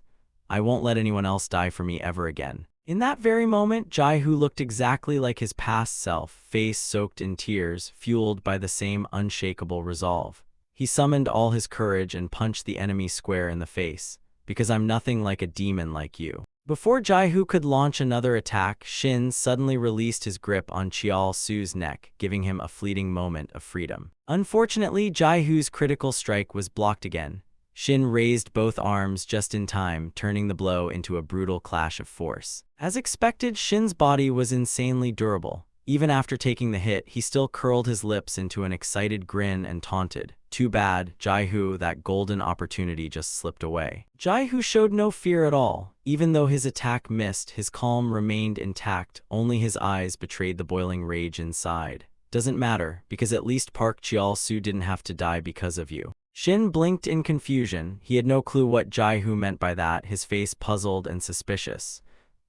Without hesitation, Jaihu suddenly charged at him, footsteps pounding faster and harder with every second. While Shin was still trying to figure out what the hell was going on, Jai-Hoo grabbed him tight and shoved both of them backward with all his might. Cheol-Soo seemed to catch on to Jai-Hoo's plan and rushed forward in panic, face twisted with fear as he reached out, desperately trying to grab Jai-Hoo's shirt. Jai-Hoo glanced back at Cheol-Soo one last time, his eyes empty yet strangely at peace, like someone finally freed. In that final moment before his life ended, memories from the past came flooding back. He saw Sun Seng sitting upright, eyes closed, earnestly advising him, "If you want true strength, first you must erase your guilt." And then, though half his body was scarred and horrifying, Sun Seng's voice remained gentle and caring, "Find your reason to live." Even Si-Ah appeared in his thoughts before the end, her tiny face stained with tears of pain and sorrow. She kept reminding him, revenge isn't always about taking a life. Light slipped through a crack in the door, casting a soft glow on her delicate face. Her eyebrows knitted as she whispered from the depths of her heart, "Live a life so happy and peaceful that a killer like him could never even dream of it. That's real revenge." Finally, Du Seok's image emerged. Though they were once enemies, when the moment came to strike, the old man hesitated. His voice trembled with regret. "I can't kill you, that's just not something." In the end, Du Seok chose to spare him. His eyes were filled with firm yet tender resolve, and his voice carried such care and worry that Jai-Hoo would never forget it. "Even if it costs the lives of everyone here, I still couldn't bring myself to kill you." The final image lingering in Jai-Hoo's memory was a blurry silhouette.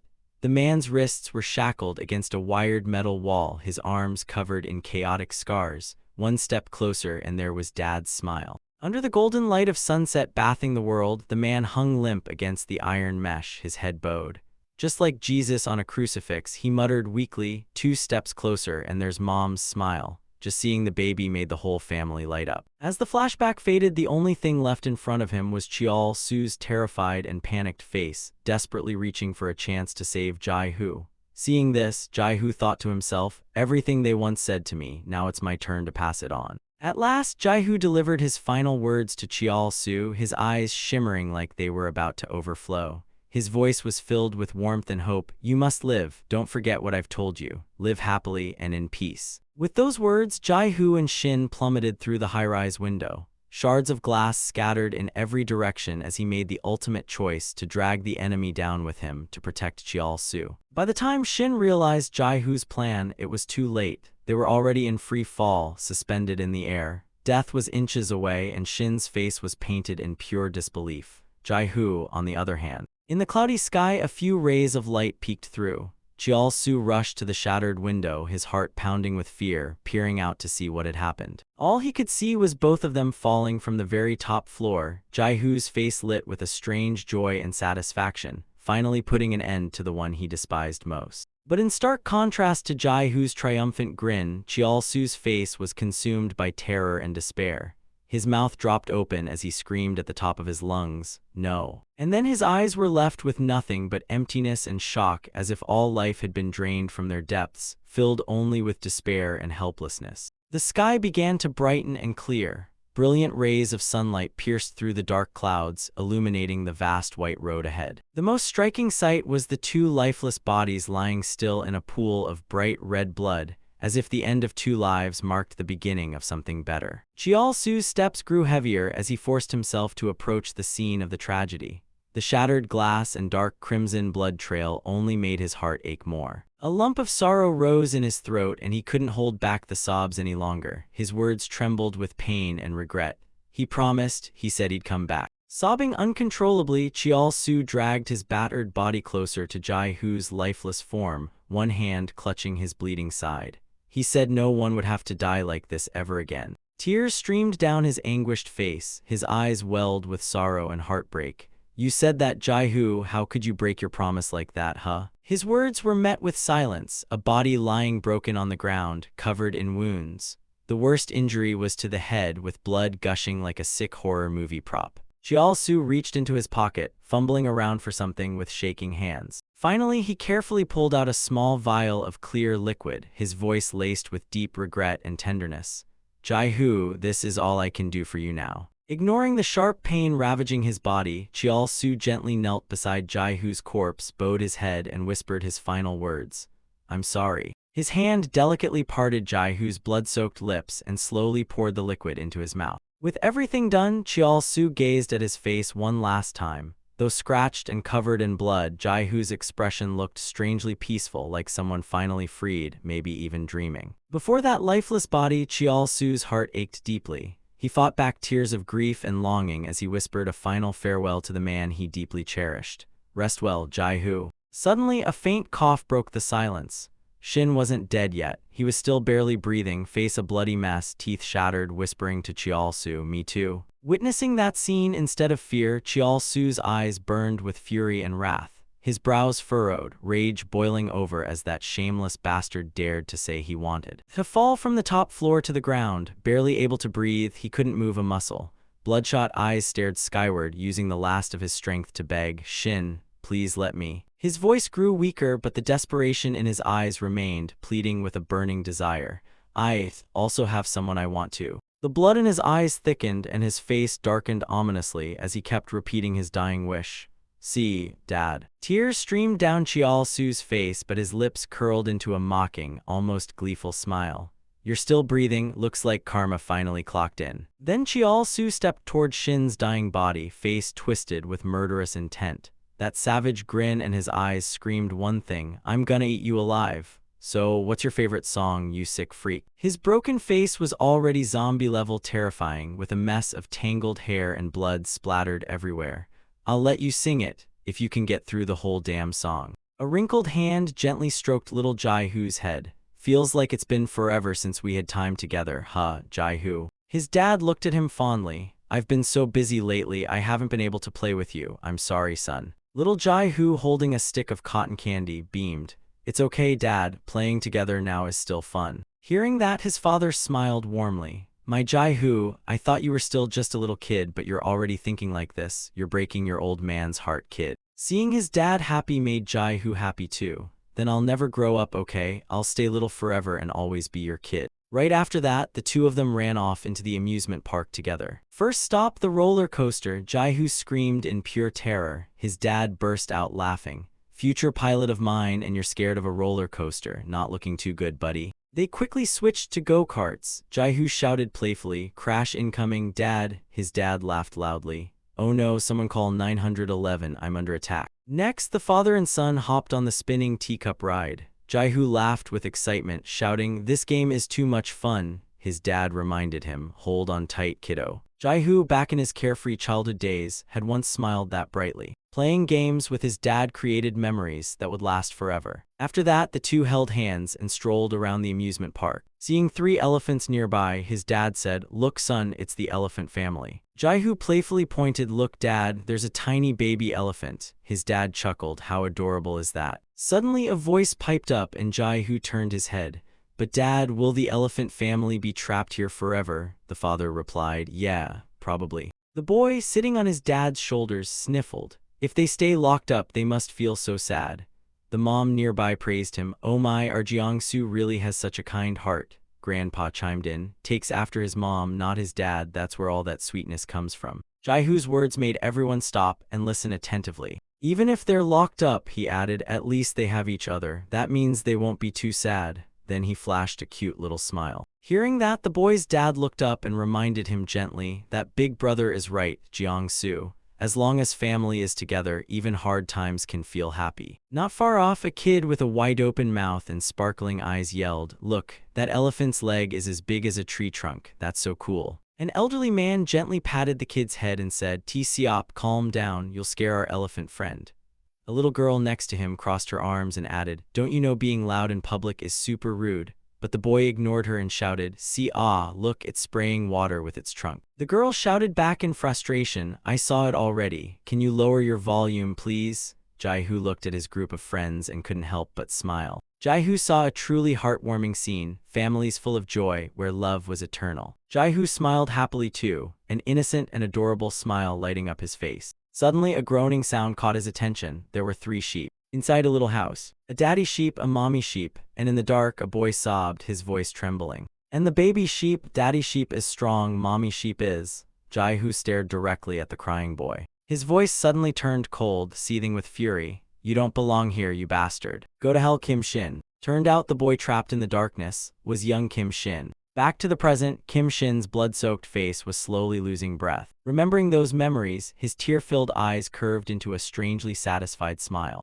Blood had pooled into a large puddle. Jiao-su looked down at Kim Shin, who was barely breathing on the cold ground, then paused in silence. His voice was tinged with sorrow. "Jai-hoo, it's all over now. Let's go home," Jiao-su said softly while carrying Jai-hoo's cold body on his back. Looking down at the ground, his eyes filled with grief. "You told me, didn't you, to live a normal life?" Jai-hoo once said, "Build a family, live a peaceful, happy life. That's how you'll get revenge on Kim Shin, by giving him something he'll never have. Until now, you still haven't killed anyone." Jiao-su clenched his teeth, eyes glistening, clearly furious. Another scene resurfaced in his mind. Jai-hoo had reminded him, "Take care of yourself. Go home, don't stain your hands with blood. Even the man you stabbed that day, it wasn't truly your choice." Jai-hoo's serious face reappeared. "Remember this, don't turn into a demon like me or Kim Shin." All those memories replayed one by one. Jiao-su, full of longing, said, "Thanks, Jai-hoo. I promise I won't lose myself. I'll go back to the normal life I used to have."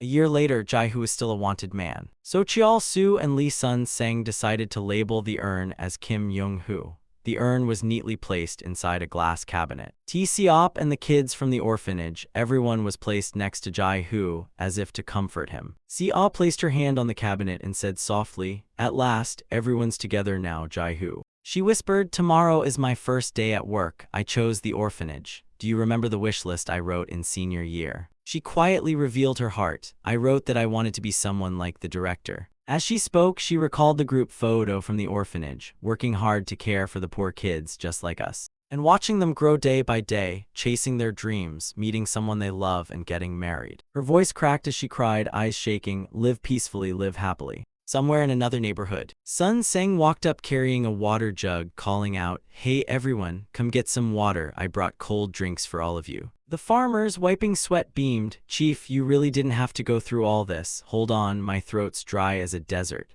On a hot day like this, nothing beats your homemade fermented rice water." They quickly gathered, scooping the water into golden bowls. After drinking, they cheered, "That's the stuff. If Chief Lee bottled this rice water, he'd be rich in no time." Sun-seng humbly replied, "A blind fool like me can't do manual work, so at least let me do something useful for everyone." A woman shouted, "Oh, Chief, don't be modest again. If it weren't for you, the people of Manak-dong wouldn't have the life they do now." While pouring more water, he said, "No, it's the villagers who saved me, saved Lee Sun-seng from living in a hell of guilt." Then he placed one more bowl of rice water on the ground. A man nearby asked, "Why another bowl, Chief? You mocking us or something?" Sun-seng chuckled, "That one's got an owner." With a somber face, he added, "I'm drinking rice water with everyone, but I can still feel your presence.